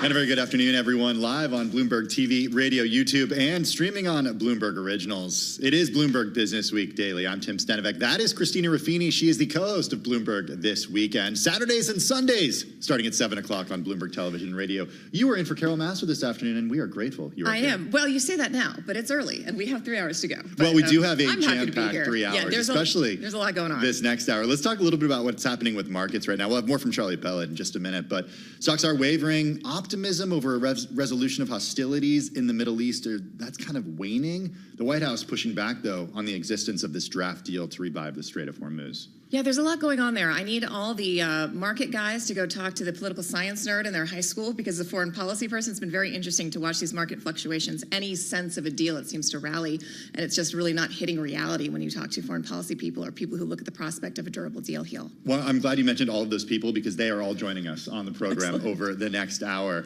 We're going to talk on Iran. Tyler Kendall is joining us from the White House in just a minute. Adam Ferrer from our Bloomberg Economics team is going to join us with analysis about how close we actually are to ending this war. That's right. We're also going to talk about the blowout in Texas last night. Texas former Attorney General Ken Paxton's victory over longtime incumbent John Cornyn, and what that says about the president's primary endorsement power and what all that translates to in the general. Also, enthusiasm over AI in space. Now it's space, continuing to push global markets to new highs. The question, how long does it keep going? Sarah Hunt of Alpine Saxon Woods joining us to weigh in. All that and more coming up over the next hour right here on Bloomberg Business Week Daily. First up, though, check of the day's trade and top business stories. Here he is, Charlie. Hi, thank you very much. And here's what's going on. The Dow higher, the S&P, NASDAQ, they are both pulling back from records. We have got the 10-year, 4.48%. So traders sending stocks lower amid mixed signals about the prospects for a U.S.-Iran deal. Indeed, the Bloomberg headline sums it all up. Stocks hit rally on conflicting U.S.-Iran signals, and that is why you keep it locked into Bloomberg for the latest information. S&P right now at 75.14. The S&P down 4, drop now of under 0.1%. The Dow holding on to gains, up 185 right now, up by about 0.4%, while NASDAQ is down 28. The NASDAQ Composite Index down now by about 0.1%. The Russell 2000 Index of small cap shares lower, little change, down under 0.1%. All of this with the stocks that have been surging in recent sessions, dropping today by 2%. The VIX under 17. Again, the 10-year 4.48%, the 2-year 4.03%, the 30-year 5.01%. Gold down $56 the ounce, down 1.2%, $44.51. And West Texas Intermediate crude. Now that's the number that everybody's watching. WTI 89.48 a barrel, down 4.7% right now. Barrel of Brent, the global benchmark, holding just above 95 right now, down 4.5%. Briefly, FedEx shares, they are trading right now higher by 2.8%. JP Morgan raising its recommendation to overweight from neutral. Rival UPS shares also higher, up now by just about 2.1%. I'm Charlie Pellet, and that is a Bloomberg Business Flash. Hey, thanks for that update, Charlie. Do appreciate it. Well, the president huddling with his cabinet at the White House this afternoon, he said that no one nation would control the Strait of Hormuz. He pushed back on Iranian demands to manage the vital energy waterway. The president also indicated the U.S. was, quote, not satisfied with negotiations to end the close to 3-month war, noting that, quote, maybe we have to go back and finish it, without elaborating on whether that meant further military action. Tyler Kendall was in the room as this cabinet meeting was happening. She asked the president about the possibility of easing sanctions on Iran so it could sell oil on the market. She's Bloomberg TV Washington correspondent. She joins us from the White House. Tyler, what did the president tell you about potentially easing those sanctions? Well, Tim, he said at this point it's not going to happen anytime soon. He told me in part, quote, when they behave properly and when they do what's right, we'll let them have their money, end quote, in regards to Iran. And I asked that question because I felt that it was an important one, considering that we know that Iran is looking for some sort of financial relief as part of any sort of deal. But at the moment, the administration is maintaining that they're going to keep up that economic pressure. As we try to glean any sort of details on how this memorandum of understanding is ultimately shaping up. We had previously heard from Iranian state media, for example, that there were demands that the U.S. should move forward with unfreezing at least half of Iran's frozen assets before they even agree to a deal. But as you mentioned, the president is indicating that he's unhappy with the current negotiations in front of them, threatening again that we could see military escalation. Yet at the same time, we heard from President Trump, we heard from Secretary of State Marco Rubio that diplomacy is still the viable option for this administration, and that is the option that they want to see pursued and put first on the table, at least as of now. Tyler, on Saturday/Sunday, when news of this potential deal started to leak, the president got some very strong pushback, especially online, from some stalwart allies, including people like Lindsey Graham, like people who have been behind the president almost all the way. Former Secretary of State Mike Pompeo, who was the one who pulled out of the original Iran nuclear deal, called it basically the same thing. Have we seen those individuals pivot a little bit more and get more on board? And do we think they're influencing the president's ability to get this thing over the line? Are you seeing him back off in lieu of making kind of a half-baked deal that doesn't address some of those outlying concerns like a permanent solution or Iran's nuclear deal? Well, Christina, in at least one respect, we've seen some of those senators that you named applauded the president's efforts, including Senator Lindsey Graham, when it came to the president calling for some regional partners such as Saudi Arabia and Qatar to join the Abraham Accords. And if you were listening to him in that cabinet meeting, the president at one point seemed to suggest that a broader deal with Iran could be conditional on those regional allies signing up to that agreement to normalize relations with Israel, though he didn't go so far to say that it would 100% need to be part of any potential deal. But we know that perhaps that idea came from what had been mounting pressure from some of those more hawkish members who have said that they are concerned that the administration could give up some of its main leverage, including lifting that U.S. naval blockade, which our understanding would be part of that main first phase in order to see a reopening of the Strait of Hormuz, and agreeing to what would essentially be delayed negotiations around potential curbs on Iran's nuclear program and what happens to that stockpile of highly enriched uranium. Beyond those hawkish voices that you mentioned, we should say Republicans on Capitol Hill have broadly been lining up behind President Trump and his strategy when it comes to Iran, but it is definitely something to watch. One, as we head into the midterms with energy prices, I did ask the president if he is expecting Congress to pass a federal gas tax. He did say that that's something that they're talking about, but that he wants to give it another 1 or 2 weeks, in his words. So a few different things to watch for here. And the second, which is what I would quickly add, is that we're still waiting for the Pentagon to submit to Congress a supplemental funding package related to Iran. And I think maybe that's when you may start to hear some more vocal voices come out of lawmakers in terms of what they are expecting in terms of how this conflict ends. Tyler Kendall, fortunately, you're there at the White House keeping track of all of it for us and for our audience. She's Bloomberg Television Washington correspondent. So that's the latest out of Washington and the White House. Now the latest to the market reaction. Traders sending stocks wavering about mixed signals over a prospect for a deal to end the war and revive energy flows through the key Strait of Hormuz. I want to bring in Eric Weiner, Bloomberg News Senior Editor, Equities Americas. Also with us is Sarah Hunt, Chief Market Strategist at Alpine Saxon Woods. Both join us here in the Bloomberg Business Week studio. Eric, I want to start with you and just the different signals that we're seeing in oil versus in equity markets. And I'm talking, let's focus on U.S. equity markets for now, and then we can sort of broaden this out a little later. In U.S. equity markets, it seemed like traders have looked past this conflict for months. The oil market, not so much. Yes, we're seeing some signs of easing today, but oil is still very elevated. How do you explain sort of the different reactions? The stock market is moving on growth expectations and the idea that whatever inflation is, it's not showing up in earnings. So right now, you have this incredibly strong economy, remarkably resilient, And although we can see the risks out there, you can see that oil is high. I mean, look, if oil's above 90, that's just not good. You can hear the sounds of, people talking about inflation, and you can see the consumer sentiment, but it's not showing up in earnings. So how do you price these things? And if the belief is that we will get past this conflict and that things will get back to us just discussing, can OpenAI make all of its payments, then we're actually on solid footing and the market can keep going. And if you think about it, it hasn't been as strong as it was in the 2 prior years. So there is actually room to pick up, although this second quarter has been pretty wild. But Sarah, is this optimism, is it realistic or is it delusional? It's feeling a little bit like Lucy in the football with this Iran deal. It's like, it's going to be there, it's going to be there, it's going to be there, it's not going to be there. Like I was saying earlier at the top of the show, I need them to phone a friend and have them talk to the policy wonks who are saying, you heard Kendall talk about just those few 6 or 7 or 8 or 9 outlying issues that have yet to be resolved. Even if it does get resolved, it's not like this is a tap they're turning on tomorrow. I am new to the market side of this, but I am consistently confounded by what we're seeing in the markets versus what I'm seeing on the reporting end of this.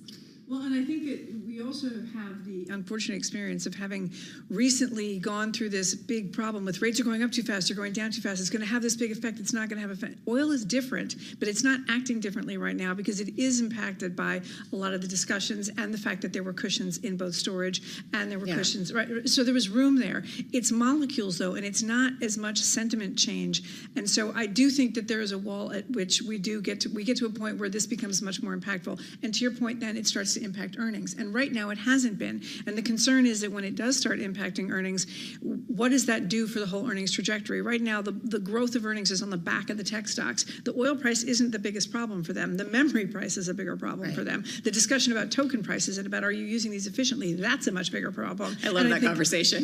But I think that's what's happening right now, and I think it's part of the problem today. The memory part of this and memory prices are a problem for some tech companies, but for other companies like Micron and SK Hynix, it's actually good news. Great news. I mean, both of those companies now surpassing $1 trillion in market cap. Eric, we're going to get to you in a second because you're shaking your head here. But Sarah, I'm wondering just about signs of exuberance with a couple new entrants in the trillion market cap range. Well, I think that's an issue. I think that's either going to be one of those things that fuels it further or that makes people scared, and we don't know which way that's going to go yet.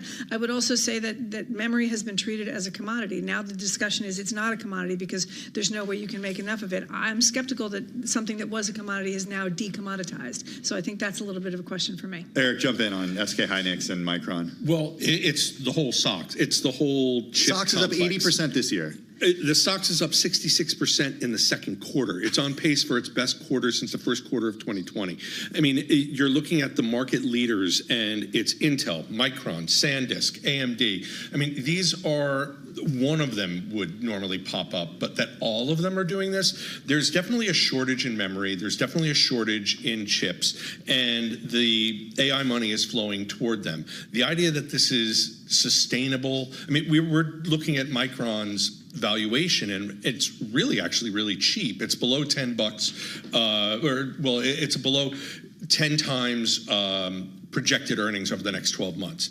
That is incredibly cheap. Like NVIDIA is like at 22, and yet there is concern that this means that we're actually at the peak of the earnings cycle for them. So you don't know where this is going to go, but there's a Chuck Prince kind of dance while the music's playing vibe going on in the market right now, and it's really hard to get in front of this kind of momentum. It just is. I want to ask you guys about something we made reference to, and that's whether or not the markets are being more particular about AI and software companies and who they're choosing as to be efficient and who they're choosing to be maybe, less efficient, whose earnings have not met markets, because we're seeing some of these big corporations start to scale back where they're using these AI tokens, right? Microsoft is saying we're not doing this anymore. Uber has said they're looking at the value of it. And then there are these, stories from several companies saying they're hiring actual humans to do basic coding because it's cheaper than using the AI token. Where does that start to meet the rubber and the road when you look at these huge valuations that we're just talking about? Sarah, you want to take it? it. I think that is one of the biggest questions that the market's going to have, and I think that anything that starts to make it look like maybe we're backing off on this is not great, because the idea is that it's going to keep growing and we don't know yet. But all of a sudden, people are starting to question already whether or not they're getting a return on that and whether or not it's better off to use people. Then this slows that down. Now, ultimately, that might be better for everything as a whole, but where the market sits right now, it makes it quite vulnerable, I would say, in the tech side. What we're hearing from strategists is that a lot of this sell-off, while maybe justified, was really broad-based and went a bit too far on a bunch of different names. So the idea, like, say you were saying Microsoft, the idea that Microsoft is going to be put out of business by AI or anything like that, it's more likely that it's going to be, Microsoft powered by Anthropic or whatever. Right. There are Or their huge investment in OpenAI. Yeah. I mean, one way or another, they're coming into the fold. There are going to be aspects of the software industry that are going to be disrupted, no doubt. But the idea that, like, you just sell, because at one point we were looking at it as a broad trade of, short software, go long chips. That is really simplistic thinking. It works when everything is moving in the right direction, but it can blow up fast. And it's not really based on what the fundamentals are showing. And that's really where eventually this will all shake out. Not now, but eventually. On the software side, we'll get an update after the bell today. Salesforce is set to report. They've been getting just beat up this year. Snowflake also set to report just after the bell. So we'll bring those numbers to you guys as we do get them.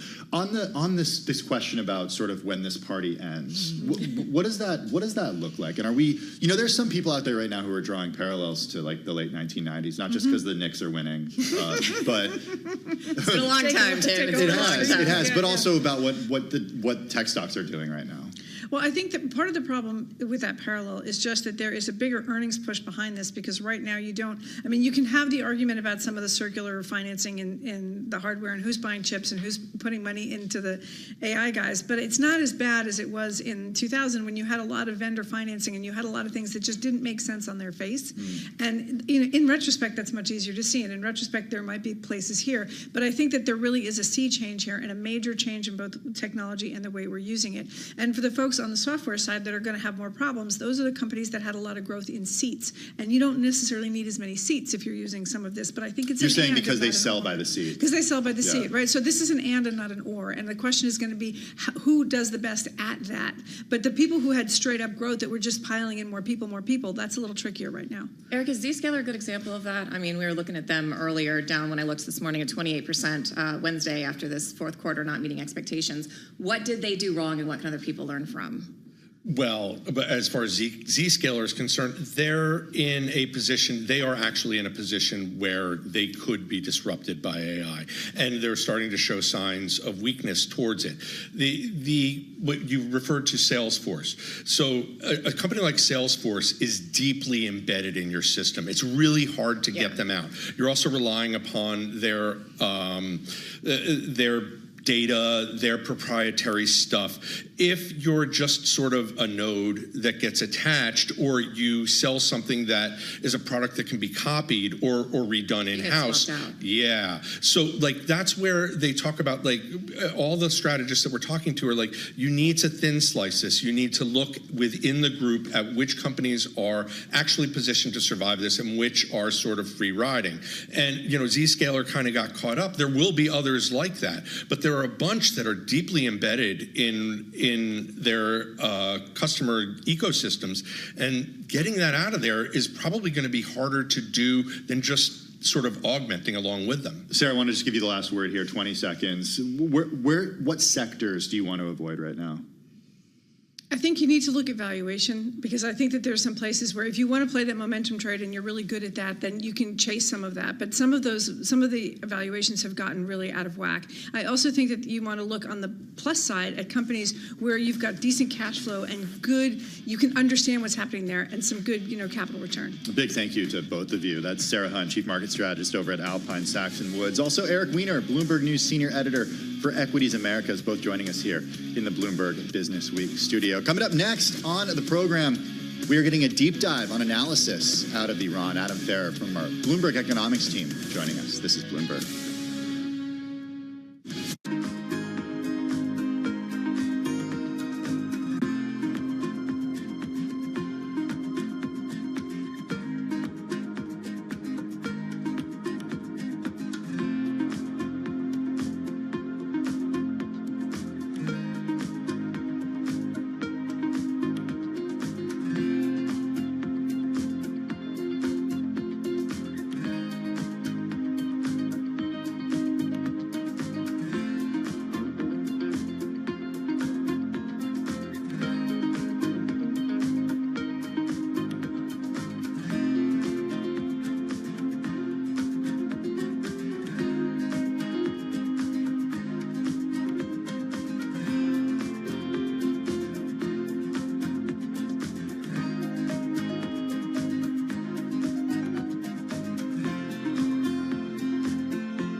It's 2:21 on Wall Street. We do check markets all day long here at Bloomberg. We have got the Dow, the S&P, NASDAQ all advancing, and right now looking at records. S&P 500 index for the first time since 12:52 Eastern, back in the green right now, up by 1 point. Still a record, 75.20 on the S&P. Little changed, up under 0.1%. The Dow up 194, up by about 0.4%. NASDAQ Composite Index higher by 9. That is a gain now of under 0.1%. But to be sure, the Dow, the S&P, NASDAQ, they are all trading at records. The Bloomberg Mag 7 Index up 0.8%, with the SOX retreating today, down 1.9%. The VIX below 17. The 10-year 4.48%. The 2-year 4.03%. The 30-year 5.01%. All of this as traders and investors keep an eye on the latest developments out of the Middle East today. We are seeing mixed signals. Again, the 10-year 4.48%. Gold down $51 the ounce, 44.56, drop there of 1.1%. West Texas Intermediate crude 88.82 a barrel. WTI dropping by 5.4%. Brent 94.35 a barrel, below 95 now, down by 5.3%.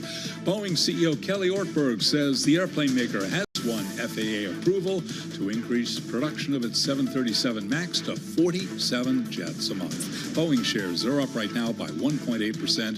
Boeing, a member of the Dow. Dow Industrials up by 0.4%. I'm Charlie Pellet. That is a Bloomberg Business Flash. Bloomberg Business Week Daily continues. Back we go once again, your hosts, Tim Stenovic and Christina Ruffini. Hey, Charlie, thanks for that. Do appreciate it. Well, President Trump said he was, quote, not satisfied in negotiations with Iran to end their almost 3-month war. It dampens expectations for an imminent breakthrough. Here's the president at a cabinet meeting earlier today. Iran is very much intent. They want very much to make a deal. So far, they haven't gotten there. We're not satisfied with it, but we will be. Right now, I think it looks like they want to just make a deal. They want to. They have. I don't think they have a choice. They're just going back to the internet because they're getting clobbered. Their economy is in free fall. That was just part of the more than hour-long part of the cabinet meeting that we heard from the president, who did take questions today. This was at a cabinet meeting earlier today. For more, we're joined by Adam Ferrer, Bloomberg Economics Senior Geoeconomics Analyst for Asia Pacific. He joins us from the Washington, D.C. Bureau. Adam, the president's remarks there, it followed this report from Iran State TV that really talked about this draft interim peace deal. It said maritime traffic through the Strait could return to normal within a month of it coming into effect. The White House cast that report as false. Help us understand what is real, what is not, and how you're interpreting these different signals. So across the board, we're just seeing a ton of posturing on both sides, trying to lay out the foundation for deals that they respectively feel would address their core interests. And, in this Iranian deal, we saw them highlighting that the Strait could return to normal in what they said was 30 days, but still under Iranian and as Iran has said, Omani control, which the United States has said is a red line for them in negotiations. Another important part of it that the White House clearly dismissed was this idea that the United States would then withdraw some elements of its forces from the region, certainly a core Iranian objective as it looks to the future. But overall, despite that release, a variety of other public statements from cabinet officials, and then this over hour-long cabinet meeting that touched on different elements of this deal across the board, we're left with more questions than answers. And what this says is that, negotiations are certainly moving forward, but the very positive tone that the president took towards the end of last week that markets have responded to and that oil markets seem to still be tied to today, we just don't have much to latch onto. The other part of this is this kind of outlier that the president threw into this, reportedly this call with Gulf leaders trying to work this out about the Abraham Accords. This is a non-starter for a lot of these countries. Look, I covered this the first time around under the first administration. There was a moment where it looked like Saudi and all these other Gulf allies were at a point where they were considering normalization, especially the Saudis. They wanted to get into that fold. And economically, it does benefit the region to have more coordination. At the moment, following October 7th, with Gaza the way it is, this is something these leaders absolutely cannot sell to their domestic populations. And for the president to put out there that he wants that to be part of this Iran deal, reportedly there was just stunned silence on the other end of the line. How big of a factor do you think that was in putting what seemed to be a deal that the White House thought was solvent, kind of on the back burner, almost on the line, and press pause. What are the influences here? Is it that? Is it Israel? Is it logistics? Or is it just all of the above? So it certainly seems to be all of the above, and I think you're spot on in terms of the complexities around the Abraham Accords and the real issues domestically and politically for Gulf countries to sign on at this moment. And, you know, looking at the timing of that announcement, it does seem that the president may have been trying to push back on domestic American pushback, particularly within the Republican Party and the Iranian hawks, who took issue with what they saw as this emerging MOU that they thought undercut American and regional security. And so there's this potential that he was throwing out the Abraham Accords, trying to find another way to show greater progress on regional consolidation and cooperation. But as you said, the odds of that moving forward are incredibly low. And, you know, despite the president even inferring potentially that he would tie the eventual deal directly to these Gulf countries signing on, he then quickly corrected himself and said, well, he wouldn't actually necessarily see it that way. And I think the reality is that those are just two separate issues. And for countries like Saudi Arabia, you know, they immediately came out against that. And so despite the president's kind of efforts to change the topic to some extent and bring that into the discussion, it just doesn't seem likely to be part of any final deal if we do see one. I want to go back to the Strait of Hormuz and also then Not physically. No, I've never been there, actually. And look, I think it would benefit a lot of people if we had a bit better understanding ahead of time about how Iran controls this vital waterway. I don't know if everybody thought that it would be closed for this long. Adam, the president said that no one nation would control the Strait of Hormuz. It highlighted the sticking point in resolving the war with Iran. I hear him say that, but then we also look and see how much Iran has been able to gain by using this as a choke point. And I wonder if they're going to give that up freely without a toll and what they're going to want in return for that. I mean, I really do think that has become the central question here, right? For Iran, what they found is that this is their primary mechanism by which they can raise the costs, not only for the United States, but for the world, and demonstrate that attacks on Iran have consequences. And really what that becomes is their deterrent to future attacks. And with that in mind, Iran is highly unlikely to take steps where they would give up control of the strait. And the reality, though, also is that even if they were to rhetorically say that they're backing away from a tolling architecture or a registration-like regime, they have the tools and the force to do this again as necessary if other attacks come through, if there's not a significant change on the ground in Iran. And right now, we're not seeing any signs that the United States or other countries in the world are interested in seeking some sort of military solution whereby they would take away Iran's ability to inflict damage and control the strait via force and threats. And Adam, part of that is just the geography of the strait. It's covered in fog a lot. A lot of this is done by these little fast boats that are just really, really hard to find. And because there's such a narrow track, especially if you're not using that TSS route, that if you're using that northern route that they're forcing the traffic through now, it's just not that hard to shut down. Is there really any tangible policy that could prevent Iran from going back, even if they sign a deal, if they become unhappy in 2 to 3 months? What is to stop them from changing their minds, pulling out of the deal, and closing the strait again? Very little. And I think, you know, they've passed this you know, rhetorical red line. They've passed and taken that step and seen how advantageous it is to their position.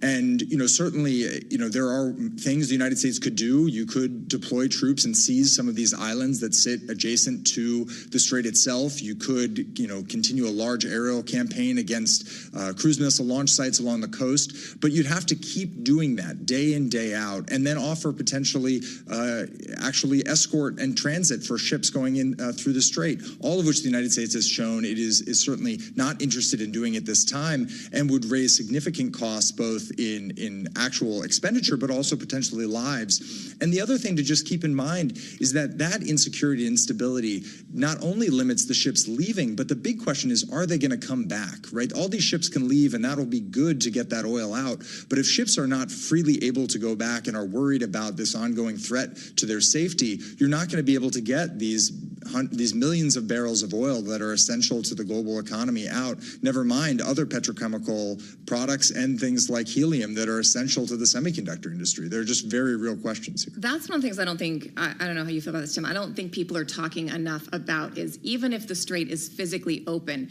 is it functionally open? Are these shipping companies going to be able to get people to go back in knowing it could close at any time? Are the insurance companies going to insure these ships? And regardless, the rates are going to go up. It's going to be harder. Everything is going to be more expensive. I mean, what can be done about that? And is this idea that the strait could be open in a month realistic? So I think the right now from where we stand, it doesn't seem that way, right? At Bloomberg Economics, our assessment early on was that where we were most likely to land in this war was a lower level of persistent conflict for the medium term, where we see these spikes of escalation and violence followed by relative calm. But again, what that leads to is insecurity and a lack of predictability for the strait itself. And certainly with costs high and oil prices high, you'll see some shippers willing to take risk, but not at the level that we saw before. And what that does mean for the global economy is that prices stay high for much longer than many seem to be predicting, and longer than it seems oil markets are predicting even today, with Brent at a month or further low right now. We're speaking with Adam Farrer, Bloomberg Economics senior geoeconomics analyst for Asia Pacific. Adam, we have to talk about highly enriched uranium. And after all, that's what the president told us was the reason why he started this war back in February to begin with. And now a lot of the focus is on the strait, of course. What about the highly enriched uranium, and how does that factor into a deal here? So, I mean, you said it right there. The president has made that a focal point for his, looking at an outcome from these negotiations, this question of the disposition of 400 plus kilograms of highly enriched uranium that Iran had pulled together over the last several years. The problem is that it looks like while there has been potentially some progress in the rhetoric we're hearing from the president and Iran, there just seem to be in different places. The president keeps talking about wanting to remove it from Iran, while the Iranians and their new supreme leader said that would not happen. There have been some reports that the United States may be willing to see that, kind of down mixed in Iran itself with the observation of the IAEA, so seeing that brought down to a lower enrichment level. But nonetheless, the president keeps saying it's going to leave. And in fact, today during the during the cabinet meeting, he was asked whether he'd be willing for other countries like China or Russia to remove it. And he said categorically no. And we know that Iran does not see it that way. DC Bureau. Let's just take a look at how markets are as we get about under 90 minutes to the close of trading. The S&P 500 right now is up for a fifth day in a row, but ever so slightly. It is off its best levels of the day. Kind of an even split with gainers and decliners, 254 advancing in the S&P 500. The NASDAQ composite up 0.1%. The Dow Jones Industrial Average up 0.4%. Coming up next on Bloomberg Business Week Daily, we are going to Texas, where there was a blowout primary win in a Senate race there yesterday.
It's 2:40 on Wall Street. We do check markets all day long here at Bloomberg. We have got the Dow, the S&P, NASDAQ all advancing, all at records right now. 5-point gain on the S&P 500 index to 75.24, up under 0.1%. The Dow up 205, up by about 0.4%. NASDAQ higher by 17 for the NASDAQ Composite Index. That is a gain of just about 0.1%. Traders sending stocks wavering amid mixed signals about prospects for a U.S.-Iran deal to end the war. We do have crude moving lower. WTI now at 88.86 a barrel, down 5.4%. Barrel of Brent, 94.46. Brent crude right now down by 5.4%. Looking at the 10-year, 4.47%. The 2-year, 4.03%. And the 30-year, 5.01%. Spot gold down $54 the ounce, down 1.2%, $44.53 the ounce. While West Texas Intermediate crude again down 5.3%, $88.80 a barrel on WTI. Earnings news, specifically retailers, Abercrombie & Fitch, after earnings up now by 13%. The apparel retailer reported first quarter adjusted EPS that beat estimates. Also, it maintained its outlook for the year. Bath & Body Works reported first quarter results that beat analyst estimates. Shares of Bath & Body Works are surging now by 10%. And also, Lululemon Athletica has agreed to resolve a long-running dispute with founder Chip Wilson by appointing 3 new members to a board of directors. Lulu shares up now by 3.6%. Recapping, stocks higher, oil lower. West Texas Intermediate crude, 88.91 a barrel, down by 5.3%. S&P 500 index up 5, up by about 0.1%. I'm Charlie Pellet, Tim Stanovic, and Christina Ruffini. That is a Bloomberg Business Flash. Thanks so much, Charlie. I mean, Abercrombie, Bath & Body Works, and later on the show, we're going to be talking to the CEO of PacSun. I feel like my childhood is the 90s mall is like suddenly so relevant. My 90s Colorado Springs, Colorado mall is making a comeback. All right, that's good. You knew it would come in handy one day. I didn't, but I'm glad that it has. All right, speaking of someone who couldn't make a comeback, unfortunately for them, in Texas, there was a Lone Star-sized victory for former Texas Attorney General Ken Paxton. He ousted longtime Senator John Cornyn in the most expensive primary in American history. You ready for this, Tim? $130 million on just the primary. What's the general election going to look like? That's exactly right, because Paxton, he's got ethical and personal scandals and was impeached by his own party, received the Trump endorsement. He got the Trump bump, and president's endorsement translated to a double-digit blowout over the man who was once the second highest-ranking Republican in the Senate. All right, joining us now to break this all down is Joe Lovinger, Bloomberg's News Texas reporter. He's joining us from our Dallas bureau. How important was President Trump's endorsement here, and could it become a liability when Ken Paxton tries to move to the general? Thanks for having me, y'all. You know, it seems like it really made all the difference. Both candidates spent the entire first round of this election trying to get the president's endorsement, and neither one could. Then, after that first round of voting, John Cornyn actually held a slight lead over Ken Paxton. So if anything, he came into this the favorite. But then when the president shifted his support and announced that he was endorsing Ken Paxton, things really picked up. And last night, I mean, it was a drubbing. We saw Ken Paxton win 252 out of 254 counties in Texas. That's as absolute a victory as it gets. Cornyn's only real win was in Travis County, which includes Austin. So it seems in this case that President Trump's endorsement really did swing things towards Ken Paxton. He's got a hold on his base, the president, that is. But the question is what happens in the general election, especially against a challenger like Tallarico, who, I know that every 6 years or Democrats think this could be the year that we see a senator from Texas who's a Democrat. It happened with Beto, years ago. The question is, does it happen this time as a result of this candidate winning in the primary?